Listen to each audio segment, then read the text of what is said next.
Blackstone Audio presents Variable Star by Robert A. Heinlein and Spider Robinson.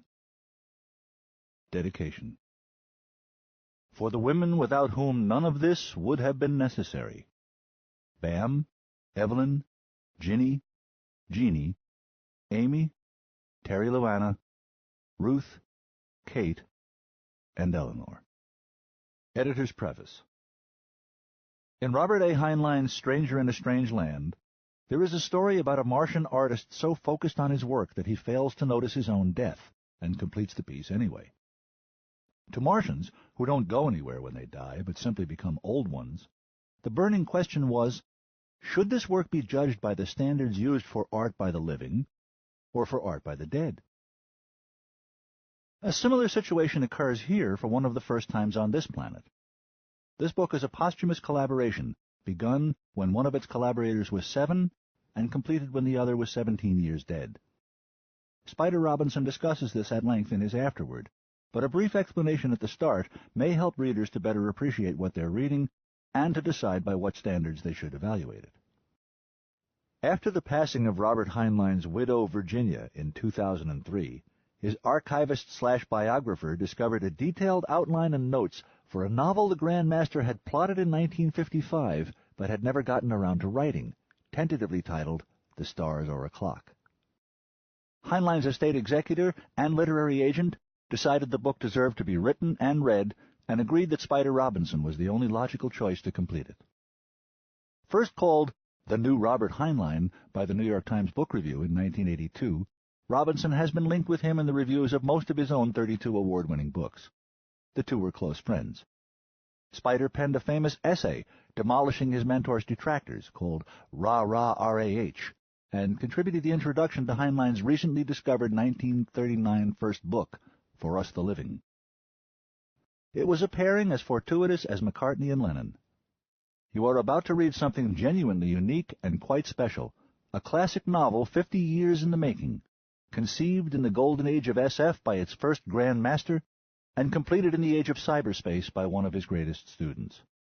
Variable Star is Robert A. Heinlein's only collaborative novel, and we believe he would be as proud of it as Spider Robinson is, and as we at Tor are to publish it. Cordwainer Labruto, Senior Editor.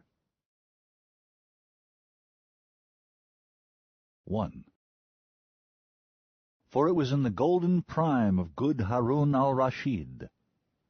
Alfred Lord Tennyson, Recollections of the Arabian Nights. I thought I wanted to get married in the worst way. Then that's pretty much what I was offered, so I ended up going trillions of kilometers out of my way instead. A great many trillions of kilometers, and quite a few years, which turns out to be much the greater distance. It began this way. Ginny Hamilton and I were dancing. This was something of an accomplishment for me in and of itself. I was born on Ganymede, and I had only been Earthside a few years then. If you've never experienced 3 times the gravity you consider normal, imagine doing your favorite dance with somebody your own weight sitting on each of your shoulders on a pedestal a few meters above concrete. Broken bones, torn ligaments, and concussions are hazards you simply learn to accept. But some people play water polo voluntarily. Ginny and I had been going out together for most of a year, and dancing was one of her favorite recreations, so by now I had not only made myself learn how to dance, I'd actually become halfway decent at it. Enough to dimly understand how someone with muscles of steel and infinite wind might consider it fun anyway. But that night was something else. Part of it was the setting, I guess. Your prom is supposed to be a magical time. It was still quite early in the evening, but the Hotel Vancouver ballroom was appropriately decorated and lit, and the band was excellent, especially the singer. Ginny was both the most beautiful and the most interesting person I had ever met. She and I were both finally done with Fermi Junior College in Surrey, British Columbia, class of 2286, restored Gregorian. Huzzah! Go Leptons! In the fall, we'd be going off to university together at Stony Brook on the opposite coast of North America, if my scholarship came through anyway. And in the meantime, we were young, healthy, and hetero. The song being played was one I liked a lot, an ancient old ballad called On the Road to the Stars, that always brought a lump to my throat because it was one of my father's favorites. It's the reason we came from the mud, don't you know? 'Cause we wanted to climb to the stars. In our flesh and our bone and our blood, we all know we were meant to return to the stars. Ask anyone which way is God, and you know he will probably point to the stars. None of that explained the way Ginny danced that night. I knew her as a good dancer, but that night it was almost as if she were possessed by the ghost of Gillis. It wasn't even just her own dancing, though that was inspired. She did some moves that startled me, phrases so impressive she started to draw attention even on a crowded dance floor. Couples around us kept dancing, but began watching her. Her long red hair swirled through the room like the cape of an inspired toreador, and for a while I could only follow like a mesmerized bull. But then her eyes met mine, and flashed, and the next thing I knew I was attempting a combination I had never even thought of before, one that I knew as I began was way beyond my abilities, and I nailed it. She sent me a grin that felt like it started a sunburn, and offered me an intriguing move, and I thought of something to do with it, and she lobbed it back with a twist, and we got through 5 fairly complex phrases without a train wreck and out the other side as smoothly as if we'd been rehearsing for weeks. Some people had stopped dancing to watch now. On the way to the stars, every molecule in you is born in the heart of a star. On the way to the stars, in the dead of the night, there's a light that'll show where you are. Yes, they are, from so far. In the back of my head were a few half-formed, half-baked layman's ideas for dance steps that I wasn't even sure were physically possible in a 1G field. I'd never had the nerve to actually try any of them with a partner in any gravity. I really hate looking ridiculous. But Ginny lifted an eyebrow. What have you got? And before I knew it, I was trying one, even though there was no way she could know what her response was supposed to be, only she did somehow and made it, or rather an improved variation of what I'd thought of. And not only was the result successful enough to draw applause, by luck it happened to offer a perfect lead into another of my ideas, which also turned out to work and suggested something to her. We flew. We'll be through if the day ever comes when we no longer yearn to return to the stars. I can't prove it so, but I'm certain I know that our ancestors came from the stars. It would not be so lonely to die if I knew I had died on the way to the stars. Talking about dance is as silly as dancing about architecture. I don't know how to convey exactly how we danced that night or what was so remarkable about it. I can barely manage to believe we did it. Just let it stand that we deserved the applause we received when the music finally ended and we went into our closing clinch. It was probably the first time since I'd come to Terra that I didn't feel heavy and weak and fragile. I felt strong, graceful, manly. After dancing like that, Stinky, a couple really ought to get married, Ginny said, about 200 millimeters below my ear. I felt 14. Damn it, Ginny, I said, and pulled away from her. I reached down for her hands, trying to make it into a dance move, but she eluded me. Instead, she curtsied, blew me a kiss, turned on her heel, and left at high speed to spirited applause. It increased when I ran after her. Ginny was 178 centimeters tall, not especially tall for a Terran, and I was a Ganymedean beanpole 2 full meters high, so her legs were considerably shorter than mine. But they were also adapted from birth to a 1G field, to sports in a 1G field. I didn't catch up with her until we reached the parking lot, and then only because she decided to let me. So we'd each had time to work on our lines. Ginny went with, Joel Johnston, if you don't want to marry me... Ginny, you know perfectly well I'm going to marry you. Yeah, in 5 more frippin' years. My God, Stinky, I'll be an old woman by then. Skinny, you'll never be an old woman, I said, and that shut her up for a second. Every so often a good one comes to me like that. Not often enough. Look, don't be like this. I can't marry you right now. You know I can't. I don't know anything of this sort. I know you won't, but I see nothing preventing you. You don't even have to worry about parental consent. What does that have to do with it? Neither do you. And we wouldn't let parental disapproval stand in our way if we did want to get married. You see, I was right. You don't want to. I was becoming alarmed. I had always thought of Ginny as unusually rational for a girl. Could this be one of those hormonal storms I had read about? I hope not. All authorities seemed to agree the only thing a man could do in such weather was lash himself to the mast and pray. I made a last stubborn attempt to pour logic on the troubled waters. Ginny, please, be reasonable. I'm not going to let you marry a dull bludger, not even if he's me. But, look, I intend to be a composer. You know that. That means it's going to take me at least a few years to even start to get established. You knew that when we started dating. If, I say if, all those bullocks I sacrificed to Zeus pay off and I actually win the Calicanzaro scholarship, it will be my great privilege to spend the next 4 years living on dish rag soup and scraped fridge, too poor to support a cat. If, and I say if, I am as smart as I think I am, and luckier than I usually am, I'll come out the other end with credentials that might, in only another year or two, leave me in a position to offer you something more than half of a motel cubicle.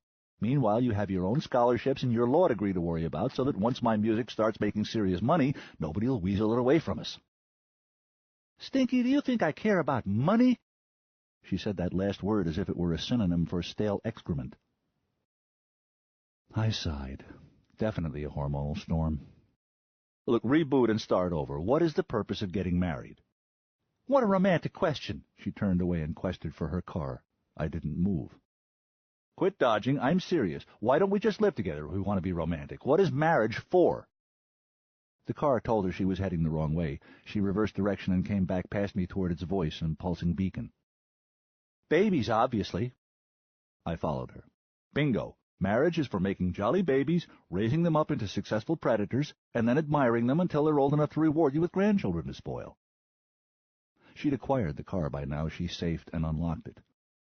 My baby-making equipment is at its peak right now, she said, and got in the car. It's going to start declining any minute. She closed but did not slam the door. I got in my side and strapped in. And the decline will take decades to become significant, I pointed out logically. Your baby-making gear may be at its hypothetical optimum efficiency today, but my baby-raising equipment isn't even operational yet. So what? Ginny, are you seriously proposing that we raise a child as extraordinary and gifted as ours on credit? We both shared a most uncommon aversion to being in debt. Orphans spend too much of their childhood in debt to others, debt that cannot be repaid. Nobody seems to be seriously proposing around here, she said bitterly. Hormonal hurricane, maybe. A long time ago they used to name all hurricanes after women. On Ganymede we still named all groundquakes after them. Look, she interrupted. Silver, my home, no hurry.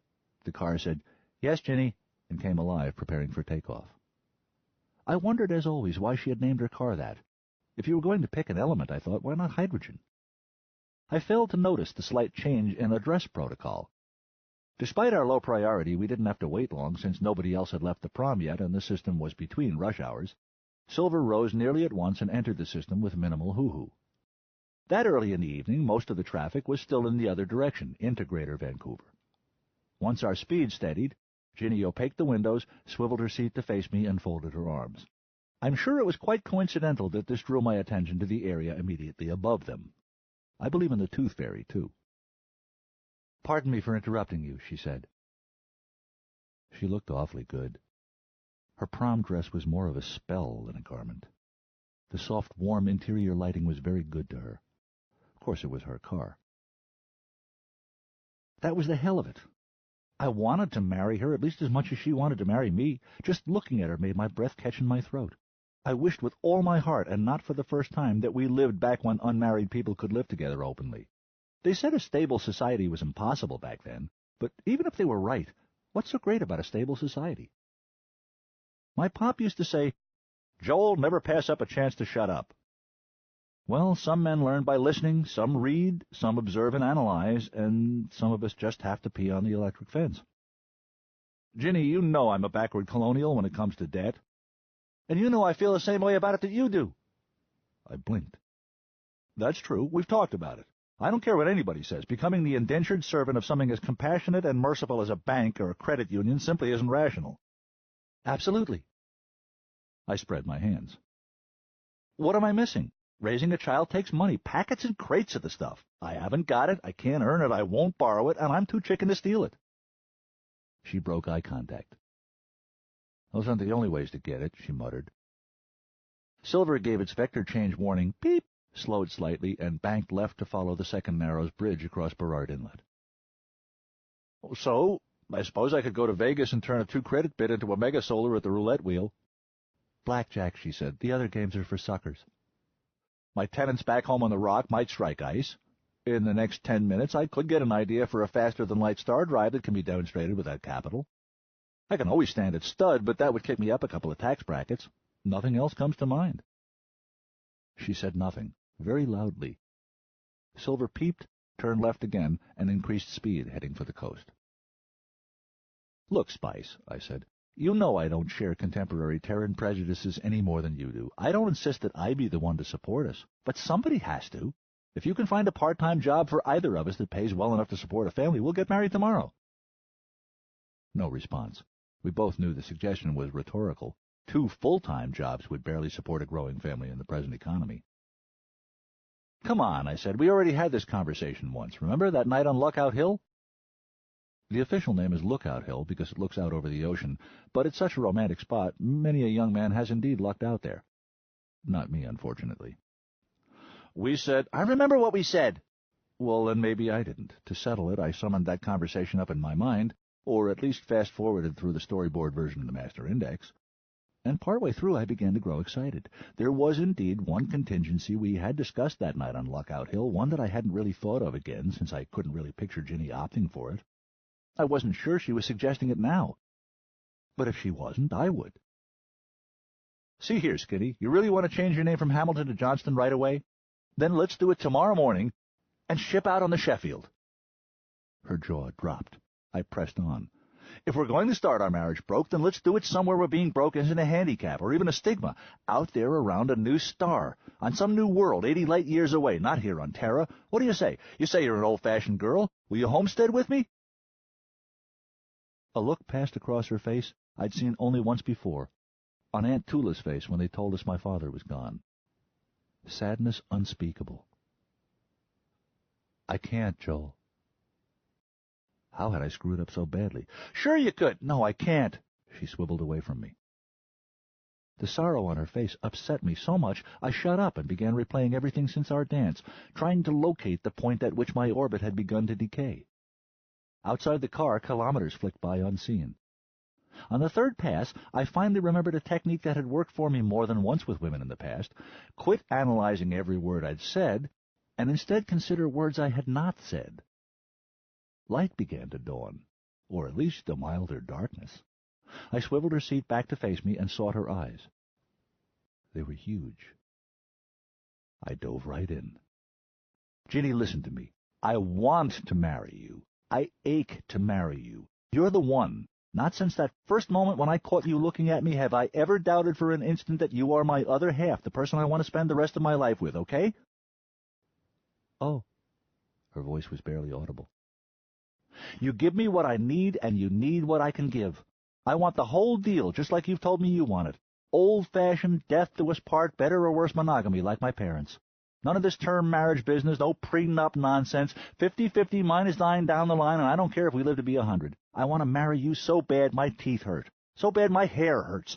If you would come with me, I would be happy to walk to Booties, carrying you on my back, towing a suitcase. My eyeballs keep drying out every time I look at you. Then when you're out of their field of vision, they start to tear up. Her eyes started to tear up. Oh, Joel, you do want to marry me. Her smile was glorious. Of course I do, Skinny, you ninny. How could you not know that? So it's just a matter of financing, nothing else. We'll get married the day we can afford to. I loosened my seatbelt so I'd be ready for the embrace I was sure was coming. Her smile got even wider. Then it fell apart, and she turned away, but not before I could see she was crying. What the hell had I said now? Of course, that's the one question you mustn't ask. Bad enough to make a woman cry, to not even know how you managed it is despicable. But no matter how carefully I reviewed the last few sentences I'd spoken, in my opinion they neither said anything nor failed to say anything that constituted a reason to cry. Silver slowed slightly, signaling that we were crossing the Georgia Strait. We'd be at Jenny's little apartment on Lasqueti Island soon. I didn't know what to apologize for. But then did I need to? Ginny, I'm sorry. She spoke up at once, cutting me off. Joel, suppose you knew for sure you had your scholarship in the bag, the whole ride. She swiveled her seat halfway back around, not quite enough to be facing me, but enough so that I was clearly in her peripheral vision. I frowned, puzzled by the non sequitur. "What, have you heard something?" As far as I knew, the decisions wouldn't even be made for another few weeks. "Damn it, Stinky, I'm just saying, suppose you knew for a fact that you're among this year's Kalikazaros winners." "Well, that'd be great, right?" She turned the rest of the way back around so that she could glare at me more effectively. "I'm asking you, if that happened, how would it affect your marriage plans?" Oh, I still didn't see where she was going with this. "Well, it'd take a lot of the pressure off. We'd know for sure that we're going to be able to get married in as little as 4 years. Well, nothing's for sure, but we'd be a whole lot more—" I trailed off because I could see that what I was saying wasn't what she wanted to hear. I had to shift my weight slightly as Silver went into a wide right turn. I didn't have a clue what she did want to hear, and her face wasn't giving me enough clues. Maybe I ought to— Wide right turn? I cleared my side window. Sure enough, we were heading north. Almost due north, it looked like. But that was wrong. We couldn't be that far south of Laskidi. "Ginny, She was sobbing outright now. "Oh, God." As calmly as I could, I said, "Honey, you're going to have to take manual control. Silver has gone insane." She waved no and kept sobbing. For a second, I nearly panicked, thinking— I don't know what I was thinking. "Ginny, what's wrong?" Her weeping intensified. "Oh, Joe!" I unbuckled, leaned in, and held her. "Damn it, talk to me. Whatever it is, we'll fix it. I know we will. Just tell me." "Oh, God, I'm sorry. I screwed it all up." She clutched me back fiercely. I was alarmed. I had seen Ginny cry. This was hooting with sorrow, rocking with grief. Something was seriously wrong. "Whatever it is, it's okay, you hear me? Whatever it is." She writhed in my arms. "Joel, I lied. I'm so stupid." Ice formed on the floor of my heart. I did not break our embrace, but I felt an impulse to, and I'm sure she felt it kinesthetically. She cried twice as hard. Well, much harder. It took her several minutes to get back under control.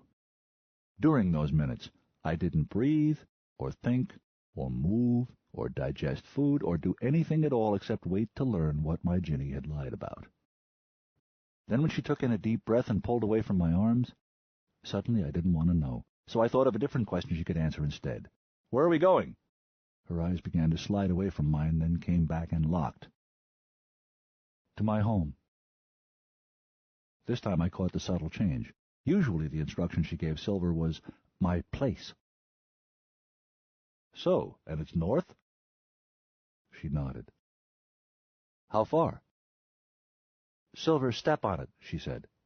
The car acknowledged. Then to me, as Silver faced our chairs forward and pressed us back into them with acceleration, she said, "About 20 minutes now." I consulted a mental map and glanced out the window, with difficulty, as we were now pulling serious G's. Ginny's car was exceedingly well loved, but nonetheless it was just short of an antique. There was simply no way it could go anywhere near this fast. I made myself breathe slowly. This just kept getting better and better. 20 minutes north of Laskidi at this speed would, it seemed to me, put us smack in the middle of a glacier somewhere, just below the border with Yukon province. I was dressed for a ballroom, didn't have so much as a toothbrush. Not that it mattered, because we were doing at least 4 times the provincial ex-urban speed limit. Long before we reached that glacier, the Mounties, local cops, were going to cut our power and set us down to await the Proctors, probably in raw forest. Unless, of course, Silver tore himself apart first, traveling at 4 times the best speed he had been capable of the day he left the factory. Less than half an hour before, I'd been as perfectly happy as I'd ever been in my life, dancing with my Ginny. I opaqued my window, surrendered to the G-forces, and stared straight ahead at nothing. To my intense annoyance, she let me. Life is going to continue to suck until somebody finds the undo key. 2. Howe'er it be, it seems to me 'tis only noble to be good. Kind hearts are more than coronets, and simple faith than Norman blood. Alfred Lord Tennyson, Lady Clara Vere de Vere. The engine did not explode. It didn't even sound any louder than usual. The Mounties somehow failed to notice us blazing across their radar or to log any complaints about shattered windows. We crossed the province unmolested. For most of the trip we were above atmosphere, so high that the horizon showed a distinct curve. We pretty much had to be at that speed, I think. But if the Peace Force's satellites noticed us, they kept it to themselves. 19 minutes later, the car finished decelerating, came to a dead stop, and went into hover mode, glowing softly from the heat of our passage and re-entry into atmosphere. "Wait," Ginny said. Whether to Silver or to me, I was unsure. I glanced at her, then turned to my side window once again and looked down. Sure enough, what lay some 3,000 meters below us was a nearly featureless glacier. There was a big rill to the east, and a shadowy crevasse almost directly below that was much smaller, but still large enough to conceal several dozen cars the size of Silver. I looked back to Ginny. She was staring straight ahead at the windshield, which was still opaque. Keeping my mouth shut was easier this time. I not only didn't know how I felt, I didn't even know what I felt it about. I couldn't have been more clueless if I'd had my head in a sack. Anything I said was likely to sound stupid in retrospect, and there are few things I hate more. "I've rehearsed this 100 times," she said finally. "Now I've screwed it up completely." I suspected this was true, but kept my mouth shut. She swiveled my way and unbuckled her crash harness, though we were still 3 clicks above hard ice. It gave her enough freedom of movement to lean forward and take one of my hands in both of hers. I noted absently that the skin of her palm was remarkably hot. "Have you ever heard of Harun al-Rashid?" she asked me. "Plays defense for the Tachyons?" "Close," she said. "You're only off by, a little more than a millennium and a half, 1,500 and some years. But he does play defense." "Stinky, please shut up. He was a rich kid from a powerful military family in ancient Persia. His father was a caliph, roughly equivalent to premier of a province today. A man so tough he invaded the Eastern Roman Empire, which was then ruled by the Empress Irene." "You're making this up," I charged. Her eyes flashed. "I said please, Joel." I drew an invisible zipper across my lips. "Harun became caliph himself in the year 786. Over 1,000 years before man could even travel anywhere. He was probably as wealthy and powerful as anybody in living memory had ever been, yet somehow he was not an ignorant idiot." "Amazing," I said, trying to be helpful. Go try to be helpful to a woman who's talking. "He had the odd idea it was important to know what his people were really thinking and feeling about things," she went on, as if I had not spoken. "He wanted more than just the sanitized, politically safe version they would give to him or to anyone he could send to talk to them. He understood that his wealth and power distorted just about everything in his relations with others, made it difficult, if not impossible, for truth to pass between them. You can see how that would be, right?" "Sure, everybody lies to the boss." "Yes." Finally I'd gotten one right. "Then one day he overheard one of his generals say that nobody knows a city as well as an enemy spy. It gave him an idea. That night he disguised himself as a beggar, sneaked out of his palace alone, and wandered the streets of Baghdad, a spy in his own capital. Everywhere he went he listened to conversations, and sometimes he asked innocent questions, and because he was thought a beggar, no one bothered to lie to him. He got drunk on it. He started to do it whenever he could sneak away." Her eyes were locked on mine now. It was important that I get this. "Do you see, Joel? For the first time in his life, Harun got an accurate picture of what the common people honestly thought. More than just what they thought, he experienced firsthand what life was really like for them. Came to understand the things they didn't even think about because they simply assumed them. And their perspective informed and improved his own thinking from then on. He became one of the most beloved rulers in history. His name means Aaron the Just, and how many rulers do you suppose have ever been called that? One time, 15,000 men followed him into battle against 125,000 and whipped them, left 40,000 legionaries dead on the ground and the rest running for their lives. He lived to a ripe old age, and when he died, the whole Muslim world mourned, okay?" I was nodding. I understood every word she said.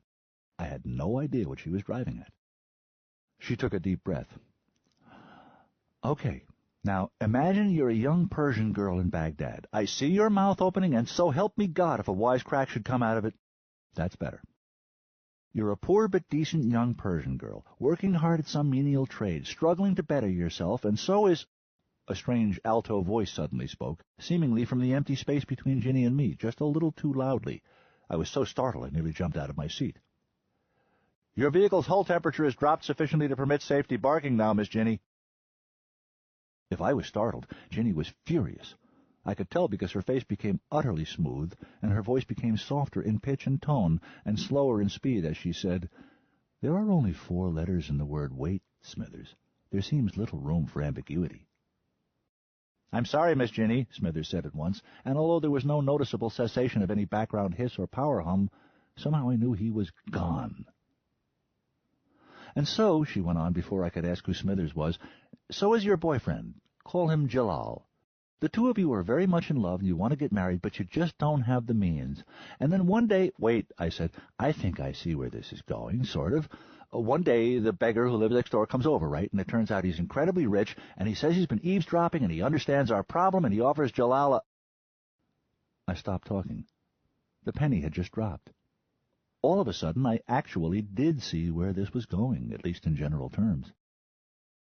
"Oh, my God," I breathed. "I've got it just backward, don't I?" Her eyes told me I was right. "There wasn't any other way, do you see? Once I met you as Ginny Hamilton, I couldn't tell you, and anyway, the whole point was to—" "You're Harun al-Rashid." "Well, his granddaughter," she said miserably. I was stunned. "You're rich." She nodded sadly. "Very." Tumblers began to click into place. I tried to think it through. "You're not even an orphan, are you?" Headshake. "I couldn't let anyone at Fermi meet my parents. They're pretty well known. Hiring a pair of Potemkin parents for social purposes seemed grotesque." "And you came to Fermi instead of Lawrence Campbell or one of the other top prep schools so you could, what, see how the other half lives?" "Well, in part." I was ranging back through my memories, adding things up with the benefit of hindsight, understanding little things that had puzzled me. Silver's previously unsuspected power. Ginny's extraordinary confidence and poise, so unexpected in an orphan.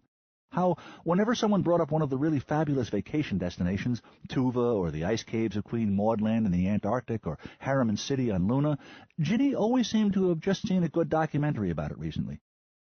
The way when we ate pistachios, she always threw away the ones that were any trouble at all to open. I became aware that Ginny was absolutely still and silent, studying my face intently for clues to what I was thinking. It seemed like a good idea. Maybe I should get a mirror and try it. I thought about banging my head against the dashboard to reboot my brain. Instead, I looked at her and spread my hands. "I'm going to need some time to process this," I admitted. "Of course," she said at once. "Sleep on it. There's no hurry. Tomorrow I'll introduce you to my real father.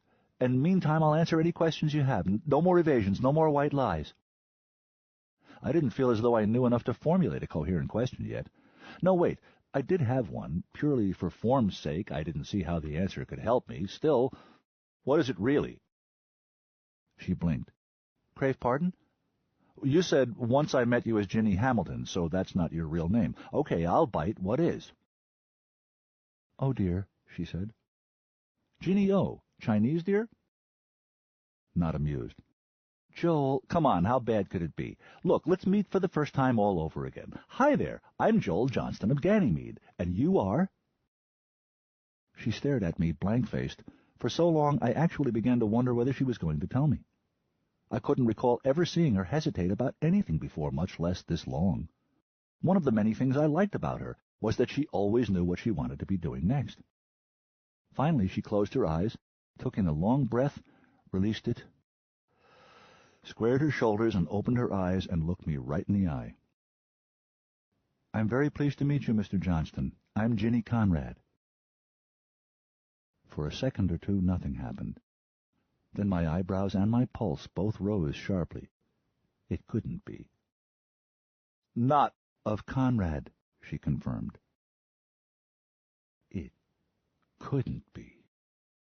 "It's true," she said. "My father is Albert Conrad, Richard Conrad's third son." "You're Ginny Conrad of Conrad," I said. She nodded once.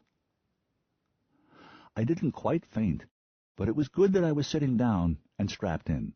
My head drained like a sink. All the blood and most of the brain matter dropped at once to my feet. "Very rich," she'd said. Yeah, and the Milky Way is rather roomy. The Conrad Industrial/Informational Empire was larger than the Rothschild family, the Hanseatic League, Kinetic Sciences Interplanetary, and Rolls-Daewoo combined, and only slightly smaller than the Solar System. Nothing like it could have existed before the advent of space travel, and perhaps it became inevitable in the first minute of Year One, as Leslie LaCroix was still shutting down the Pioneer's engine on the virgin surface of Luna. The Conrads were a 150-year dynasty, every member of whom wielded wealth, power, and influence comparable to that of the Hudson's Bay Company or Harriman Enterprises in their day. Their combined interests ranged from the scientific outpost on Mercury to Oort cloud harvest to interstellar exploration as far as 65 light-years away. At that time there were well over a dozen starships either outgoing or incoming, and 8 had already returned safely out of a hoped-for 18, 5 of them bearing the riches of Croesus in one form or another. 3 of those big winners had been Conrad ships. She gave me a minute. Well, some indeterminate period. Finally she said, "Look, I have to land now. Smithers wasn't completely out of line to remind me. We don't like to hover here. It's just a bit conspicuous." "Okay," I said, to be saying something. "Where's here?" "In a minute. Silver, I relieve you." "Yes, Ginny." She took the stick, and we dropped 3,000 meters rapidly enough to give me heart palpitations, which nearly became cardiac arrest when the ground came rushing up, and she failed to decelerate hard enough to stop in time. We were going to crash right through the imaginary glacier and into a deep valley, its floor lush and green and inviting, and, best of all, still hundreds of meters below us. She landed us, without a bump, in a small clearing that from the air had looked indistinguishable from dozens of others, to me at least. But the moment she shut down, hoses and cables sprouted from the forest floor and began nurturing Silver. Ahead of us was a huge boulder the size of a truck. As I watched, a large doorway appeared in it, facing us. "We're here," she said. "I ask again, where is here?" She shook her head. "It isn't." "Isn't what?" "Isn't anywhere." I turned my head just enough to be looking at her out of the corner of my eye. "Here isn't anywhere." "Right." I closed my eyes. If I had just stayed back home on the farm, by now I might have been making enough of a crop to afford a hired man. That would have freed me up to do some courting, in a frontier society with considerably looser rules about premarital experimentation than contemporary Terra. But I knew for a fact there was no one remotely like Ginny anywhere on Ganymede. Had known it for a fact, that is, even before learning that she was more well off than the Secretary-General. No, I couldn't take that in just yet. I really, really wish I could think of something more intelligent to say than, "What do you mean here isn't anywhere?" She shrugged. "You tell me. If a place does not appear on any map anywhere, if it doesn't show in even the finest-grained satellite photos, if no wires or roads or paths run to it, no government takes mail to it or taxes from it, and nobody is from there, in what sense does it exist? There is no here. Just us." "Here." "Exactly." I nodded and dismissed the matter. "And this is your home?" "One of them." I nodded. "And your apartment on Laskedia, of course. It must be weird having 2 homes. She didn't say a word or move a muscle. I turned to look at her. "More than 2? Silence. Stillness. "How many homes do you have, Ginny?" In a very small voice she said, 8, not counting the Laskedia place. "So. But 3 of them are off-planet." "Well, naturally," I agreed. "One winter's in space." "Oh, Joel, don't be that way." "Okay, let's go in." She looked distressed. "If you are going to be that way, maybe it'd be better to do it out here before we go in." I nodded again. Mr. Agreeable. "Sure, that makes sense. Okay." Then big, "How could you do this to me, Ginny?" She didn't flinch or cringe or duck. "Think it through, Joel. Sleep on it. Tomorrow morning you tell me. How could I have not done it?" I began an angry retort and swallowed it. I had to admit I had not begun to think this thing through yet, and Dad always drilled into me that the time to open your mouth came after that. Besides, I already had a glimmering of what she meant. I filled my lungs, emptied them slowly and fully, and said, You're right. Okay, I'm prepared to be polite now. Let's go inside. You won't have to be, she said. I promise you won't see any family at all until tomorrow morning. I made them guarantee that. This is our prom night. I frowned. I wish I had an overnight bag. Change of socks, fresh shirt, my razor. Don't worry about it, she said, and unlocked the doors. I let it go. Probably the contents of the slop chest here were finer than anything I owned. All right, invite me up to your place. Down, actually. We opened our doors and got out. The roof of imaginary glacier did not exist from its underside. The moon and stars shone unimpeded overhead, a neat trick. But this was definitely not a natural ecology. The air was skin temperature, with an occasional breeze just slightly warmer. It smelled of dirt and green growing things, with just a little ozone tingle, as if it had rained recently, though it had not. The loamy earth beneath my feet was rich, almost quivering with life. Any farmer I knew back on Ganymede would have desperately envied it. Acres of it, at least a meter deep. Wild, uncultivated, supporting nothing but trees, scrub, and inedible berries. Just lying there. Conspicuous non-consumption. Start getting used to it, old son. I thought of saying something, but I knew Ginny would never understand. It's funny. The very word terra means dirt. And not one hungry terrestrial in 1,000 has a clue how important, how precious it is. I shook my head. The door in that huge rock ahead of the car was indeed an elevator. Back when I was 4, I'd been in an elevator that nice. In Stockholm, when Dad came earthside to pick up the Nobel. Like that one, this elevator had a live human operator, of advanced age and singular ugliness, who made it a point of pride to remain unaware of our existence. He happened to be leaving as we stepped in, and took us down a good 50 meters with him. The car descended with unhurried elegance. It gave me time to think about the kind of people who would live deep underground in a place that did not exist, and still feel the need to pull the sky over them like a blanket. Paranoid didn't seem to cover it. By happy chance, the operator decided to pause and check the operation of the doors just as he was passing the floor we wanted. So intent was his inspection, we were able to escape unnoticed. This left us in a kind of reception room, so lavish as to remind me of the lobby of that hotel back in Stockholm. The carpet was grass. But I didn't get time to study the room. Nearly at once I felt a tugging and turned to see a man older and uglier than the elevator operator trying to take my cloak. With some misgivings, I let him have it, and that seemed to have been a mistake, for he simply handed it off to a small boy who suddenly appeared in my peripheral vision, and then literally threw himself at my feet and began loosening my shoes. I reacted. If we'd been under normal gravity on Ganymede or Mars, I think I'd have kicked his teeth in. As it was, he went sprawling. But he took a shoe with him as he went, a trick I admired as much as I resented it. Ginny giggled. I recovered, removed the other shoe myself with as much dignity as I could muster, and handed it to him as he approached again. He reunited it with its twin, bowed deeply, and backed away. I turned to Ginny and forgot whatever I'd been about to say. Her own cloak and shoes had been magicked away by tall elves, and she looked... How do girls do that, anyway? 1 minute just be there, and the next... be there. They can do it without moving a muscle somehow. "Good evening, Miss Ginny," said a baritone voice from across the room. "Welcome home." Standing just inside a door I had failed to notice was a man nearly as tall as me with a shaved head, wearing a suit that cost more than my tuition at Fermi Jr. Like us and the various elves I'd seen, he wore no shoes.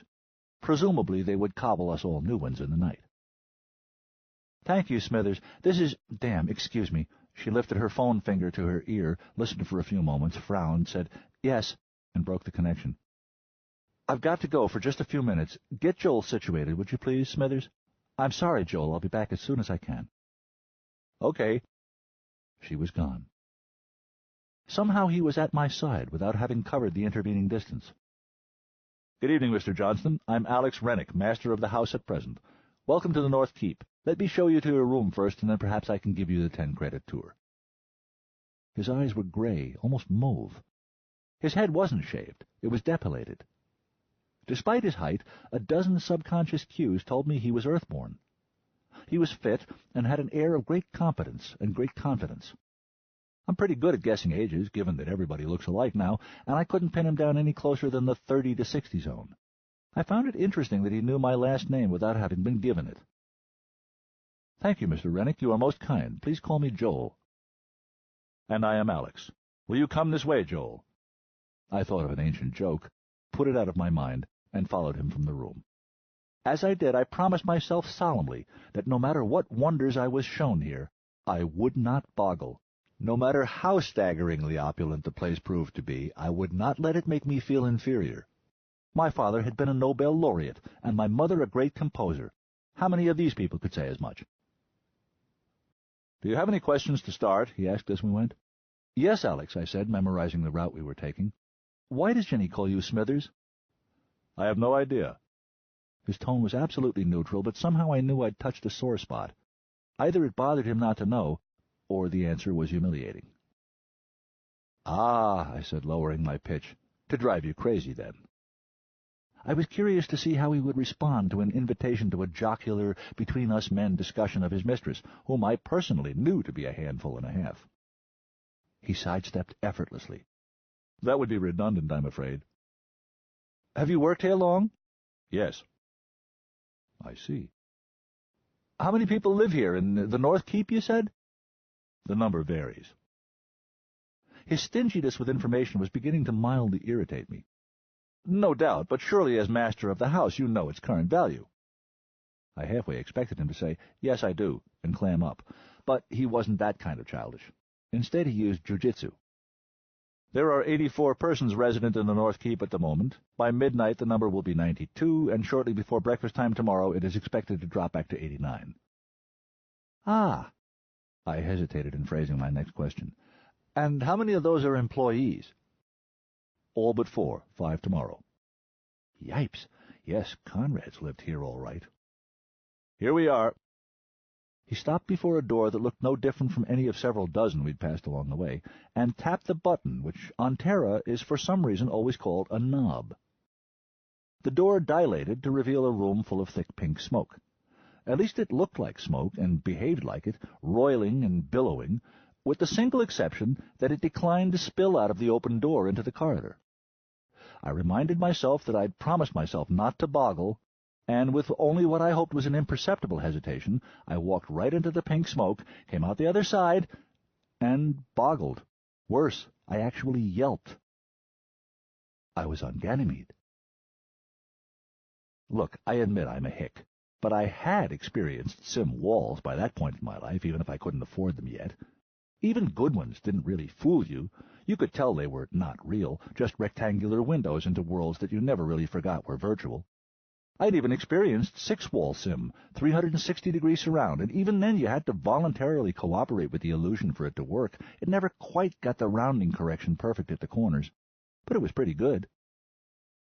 This was real. I was back home on Ganymede, so convincingly that for just a startled moment 2/3 of my weight seemed to leave me.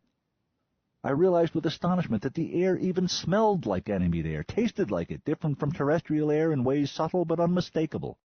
I was standing in the middle of a newly made field, the soil only just coming to life. Beneath my feet, earthworms were shaking off the grogginess of cold sleep and beginning to realize they weren't on Terra anymore. On the edge of the field, 15 or 20 meters away, was a new-built farmhouse, smoke spiraling from its chimney. Try and build a fire anywhere else on Terra, and they'd fine you the equivalent of 2 months' tuition for a first offense. Until today, I hadn't seen a square meter of naked soil since I'd landed on its namesake. I felt my eyes begin to sting and water, and with no further warning, a tidal wave of homesickness broke over me. I spun around in time to see Rennick come through the doorway. From this side, too, it looked like it was full of pink smoke, but it was no longer a door in anything. It just stood by itself in the middle of the field, a rectangle of pink smoke without any wall to be a hole in. I turned my back on hole and housemaster alike. "Miss Ginny thought you'd find this congenial," he said from just behind me. I nodded. "Follow me, please." That didn't require an answer either. We walked to the farmhouse and went inside. "The fresher and entertainment center are in the obvious places. You'll find clothing in that closet. Unlimited access at that desk. If you want anything whatsoever, state your wishes to the house server. His name is Leo." I had the homesickness under control now, enough that I trusted myself to speak, at least. "Leo is listening at all times?" "Leo listens at all times," he agreed, "but he cannot hear anything unless he is addressed. Your privacy and security as a guest are unconditionally guaranteed." "Of course," I said, as if I believed him. I idly opened the closet he had indicated and found all my own clothing. Boggle. On closer inspection, it proved to be copies of nearly every piece of clothing I owned, all the ones Ginny had seen. They were not quite identical copies. For one thing, in nearly every case, the quality of the copy was slightly better than that of the original. Suddenly, I felt vastly tired. I didn't feel like boggling any more, or struggling not to. "Mr. Rennick, Alex, I thank you for your offer of a tour of the North Keep, but I believe I will pass, at least for tonight." "Certainly, Joel. If there's nothing further I can do for you now, I'll leave you to rest." "I'm fine, thank you." "Good night." He left. I watched through a window as he walked across the field and through the pink smoke of the door without a wall. I looked around the farmhouse, then back out the window at a sky with 2 moons, and thought about bursting into tears, but I decided I was too manly. "Leo." "Yes, Mr. Johnston." "Can I get a cup of coffee?" "On the desk, sir." I blinked, looked. A steaming cup of coffee sat on the desk beside me. It hadn't been there a moment ago, but I hadn't noticed it arrive. Without a word, I picked it up and tried it. The superbness of the coffee was no surprise at all. The perfect drinking temperature was only a mild one. But the cream and 2 sugars. "Did Ginny tell you how I like my coffee, Leo?" "Miss Ginny has told me many things about you, Mr. Johnston." "Call me Joel." "Yes, Mr. Joel." I opened my mouth, then closed it. There must be something sillier than arguing with software, but I can't think offhand what it would be.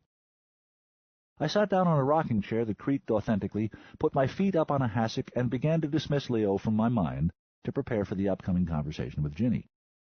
Then a thought occurred. Carefully not addressing him by name, I asked, "How long do you keep listening after I stop speaking before you conclude I'm done and stop listening again?" Answer came there none, which answered me somewhere between 5 and 10 seconds. Useful datum. "Leo." "Yes, Mr. Joel." "Can you let me know just before Miss Ginny arrives here?" "No," she said from the doorway. "He can't."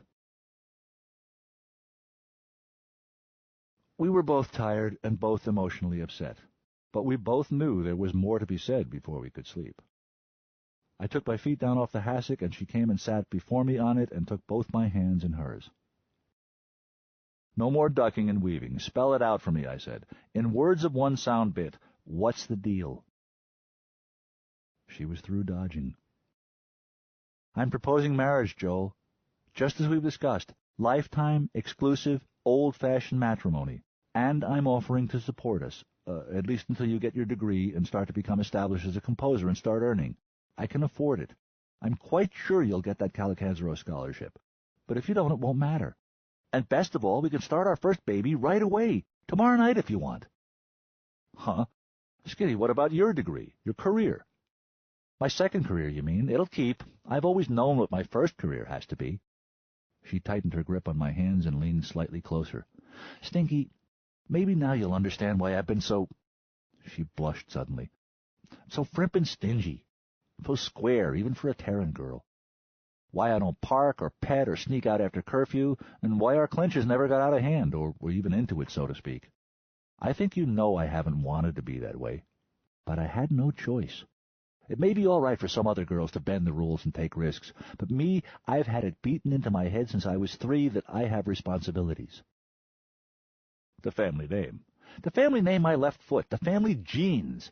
Stinky, I'm a female human animal. My #1 job is to get married and make babies, and because I'm who I am, a member of a powerful dynasty, it makes all the difference in the world what baby I have and who its father is." She let go of my hands and sat up straight. "You're it. This is not a snap decision." It began to dawn on me that I was not merely being offered acceptance into the fringes of the Conrad family. I was being asked to father its heirs. On Ganymede, I'd grown up seeing stud bulls brought in and put to work. They were always treated with great care and respect, very well fed, and certainly got all the healthy exercise a male animal could possibly want. Their DNA was vastly more successful than that of most other bulls, and their own lives vastly longer. Nobody made jokes about them in their hearing. But I couldn't recall one who would look very happy about the business. "Don't look so worried, Stinky. It's going to work out fine. You do want to marry me. We settled that, right?" I opened my mouth, realized I was harpooned, and closed it again. I had stated that only money prevented me from proposing. I didn't have a leg to stand on. Nevertheless, I found myself on my feet and being embraced. I had to admit it was a very nice embrace, warm and close and fragrant. "Then it's all really very simple. All you need is a nice long chat with Grandpa Richard. You'll love him, really, and I know he'll love you." I stiffened in her arms and fought with the impulse to faint. Good old Grandpa Richard, known to the rest of the solar system as Conrad of Conrad, the patriarch, the chairman. I'd heard he had broken premiers. But perhaps the most awesome thing about his wealth was that, when I thought about it, I didn't actually know a single fact about him, save his name and exalted position. I'd never read an article about him, or viewed a bio, or even seen a picture of his face. For all I knew, he had taken my cloak when I arrived. Harun al-Hatchek. She released me and stepped back. "You'll see him first thing tomorrow. He'll explain things. And then afterward, you and I will have breakfast together and start to make some plans. Good night, Stinky." We parted without a kiss. She didn't offer, and I didn't try. I was starting to feel resentment at having been played for so long, and also, I flatly did not believe there were no cameras on us.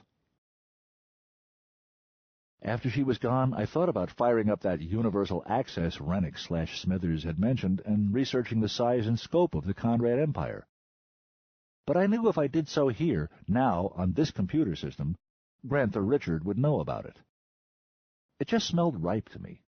Milady brings home a handsome hick, and the first thing he does is start pricing the furniture. The thought made my cheeks burn. Instead, I used that UA to Google around until I had figured out the Smithers gag. It turned out to be just as well Rennick didn't know the reference, if in fact he really didn't. Ginny was comparing him to an ancient cartoon character who was a cringing bootlicker, a toady, a completely repressed monosexual, and an unrequited lover. I wondered how much of that was accurate and how much libel, and just how far the analogy was meant to go. Smithers' employer in the cartoon, a Mr. Burns, was vastly rich, impossibly old, and in every imaginable way a monster. Did he represent Ginny's grandfather? Or father? Well, I would find out in the morning. Or maybe I would get lucky and be struck by a meteorite first.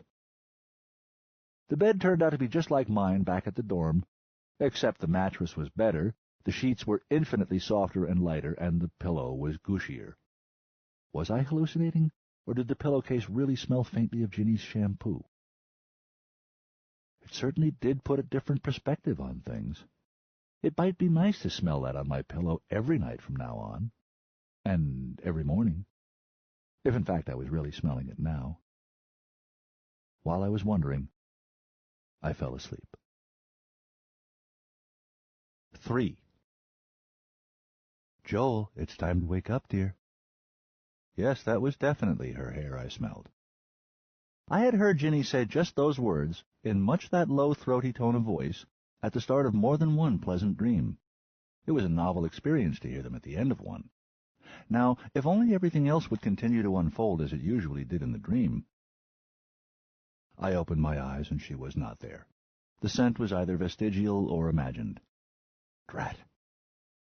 "You really need to wake up now, Joel," she murmured insistently from somewhere nearby. "Okay," I said. "Wake up, Joel, it's time—" I sat up, and she chopped off in mid-word. She wasn't there. Anywhere. I wake up hard. I had to sit there blinking for a few seconds before I had it worked out. The speaker was not Ginny, but Leo, the AI server, perfectly imitating her voice while acting as an alarm clock. Doing the job well, too. I could fool my own alarm at the dorm by simply telling it I was getting up. Leo was programmed to accept nothing less than verticality as proof of compliance. Why did I need to get up now? I could tell I had not had 8 hours sleep. I had graduated, for Pete's sake. What was so urgent? It all came back to me at once. Oh, yes, that's right. Today I was going to have a personal interview with one of the most powerful men in the solar system. Had I supposed it would be scheduled for my convenience? A man like Conrad of Conrad would doubtless want to dispose of matters as trivial as meeting his grandchild's fiancée as early as possible in the business day. "How soon am I expected?" I asked. "In half an hour, Mr. Joel," Leo said in his own voice. "How do I get breakfast?" "I can take your order, sir." I started to say scrambled on toast, bucket of black coffee, liter of OJ. Then I thought to myself, this morning you are going to have a personal interview with one of the most powerful men in the solar system. "Eggs Benedict, home fries, Tanzanian coffee, French press, please. 2 sugars and 18% cream. Keep it coming. And squeeze a dozen oranges." Leo returned the serve. "Very good, Mr. Joel. Do you prefer peaberry or the normal bean?" "The peaberry, I think," I managed. There was a scratching sound at the door. It opened, and a servant entered, pushing a tray ahead of him at shoulder height with 2 fingers. He was easily as old and ugly as the servants I'd seen the night before, but nowhere near as surly. Maybe day shift was better. "What's that?" I asked. He steered the tray to a table near the bed and somehow persuaded it to sit down. "Eggs Benedict, potatoes, coffee, fresh orange juice, and this morning's news, sir," he said, pointing to each item as he named it. Nothing in his manner suggested that only an idiot would need these things named. I promised myself that just as soon as I had the time, I would wonder very hard about how any of those items could have been produced instantly, much less all of them at once. But meanwhile, there was no sense pretending they had not caught me by surprise. "If I'd known how fast the service is here, I would have asked him to wait 10 minutes while I used the fresher," I said with a rueful grin. He turned to the tray, made some sort of mystic gesture. The food became obscured by a hemisphere of, well, it looked like shimmery air. "Take as long as you like, sir. Everything will be the same temperature and consistency when you get back out." Oh, of course. I wondered how the hell I would get the air to stop shimmering, but I was determined not to ask. I'd figure it out somehow. "Just reach right through it whenever you're ready, sir," he volunteered. "That collapses the field." I opened my mouth to ask what kind of field, how was it generated, what were its properties, and stifled myself. There would be time for that later. "What is your name?" "Nakamura, sir." "Thank you, Mr. Nakamura. You're very kind." "You're welcome, sir, and thank you." Somehow he was gone instantly, without hurrying. I started to get out of bed, and the damn thing helped me. The part right under my knees dropped away, and the part under my butt rose, and I was on my feet. I reacted pretty much as if I'd been goosed. The physical sensations were not dissimilar. I said the word "whoa" louder and an octave higher than I might have wished, leaped forward a meter or so, and spun around to glare accusingly at the bed. "Is something wrong, Mr. Joel?" Leo asked. I took a deep breath, and then another. "Not yet," I stated cautiously. On the way to the fresher, I passed close to the tray of food. I could see a cup of coffee in there, and wanted it so badly it brought tears to my eyes. But I knew if I collapsed the field now, I probably wouldn't be able to recreate it again. And besides, there was the question of making room for the coffee. So, okay, I would hurry and be out of the fresher in 5 minutes instead of 10. I stepped in. On Ganymede, we're more reticent about such matters than Terrans. For complex socio-cultural reasons, I'll be perfectly happy to explain any time you have an hour to kill listening to a guy who doesn't know what the hell he's talking about.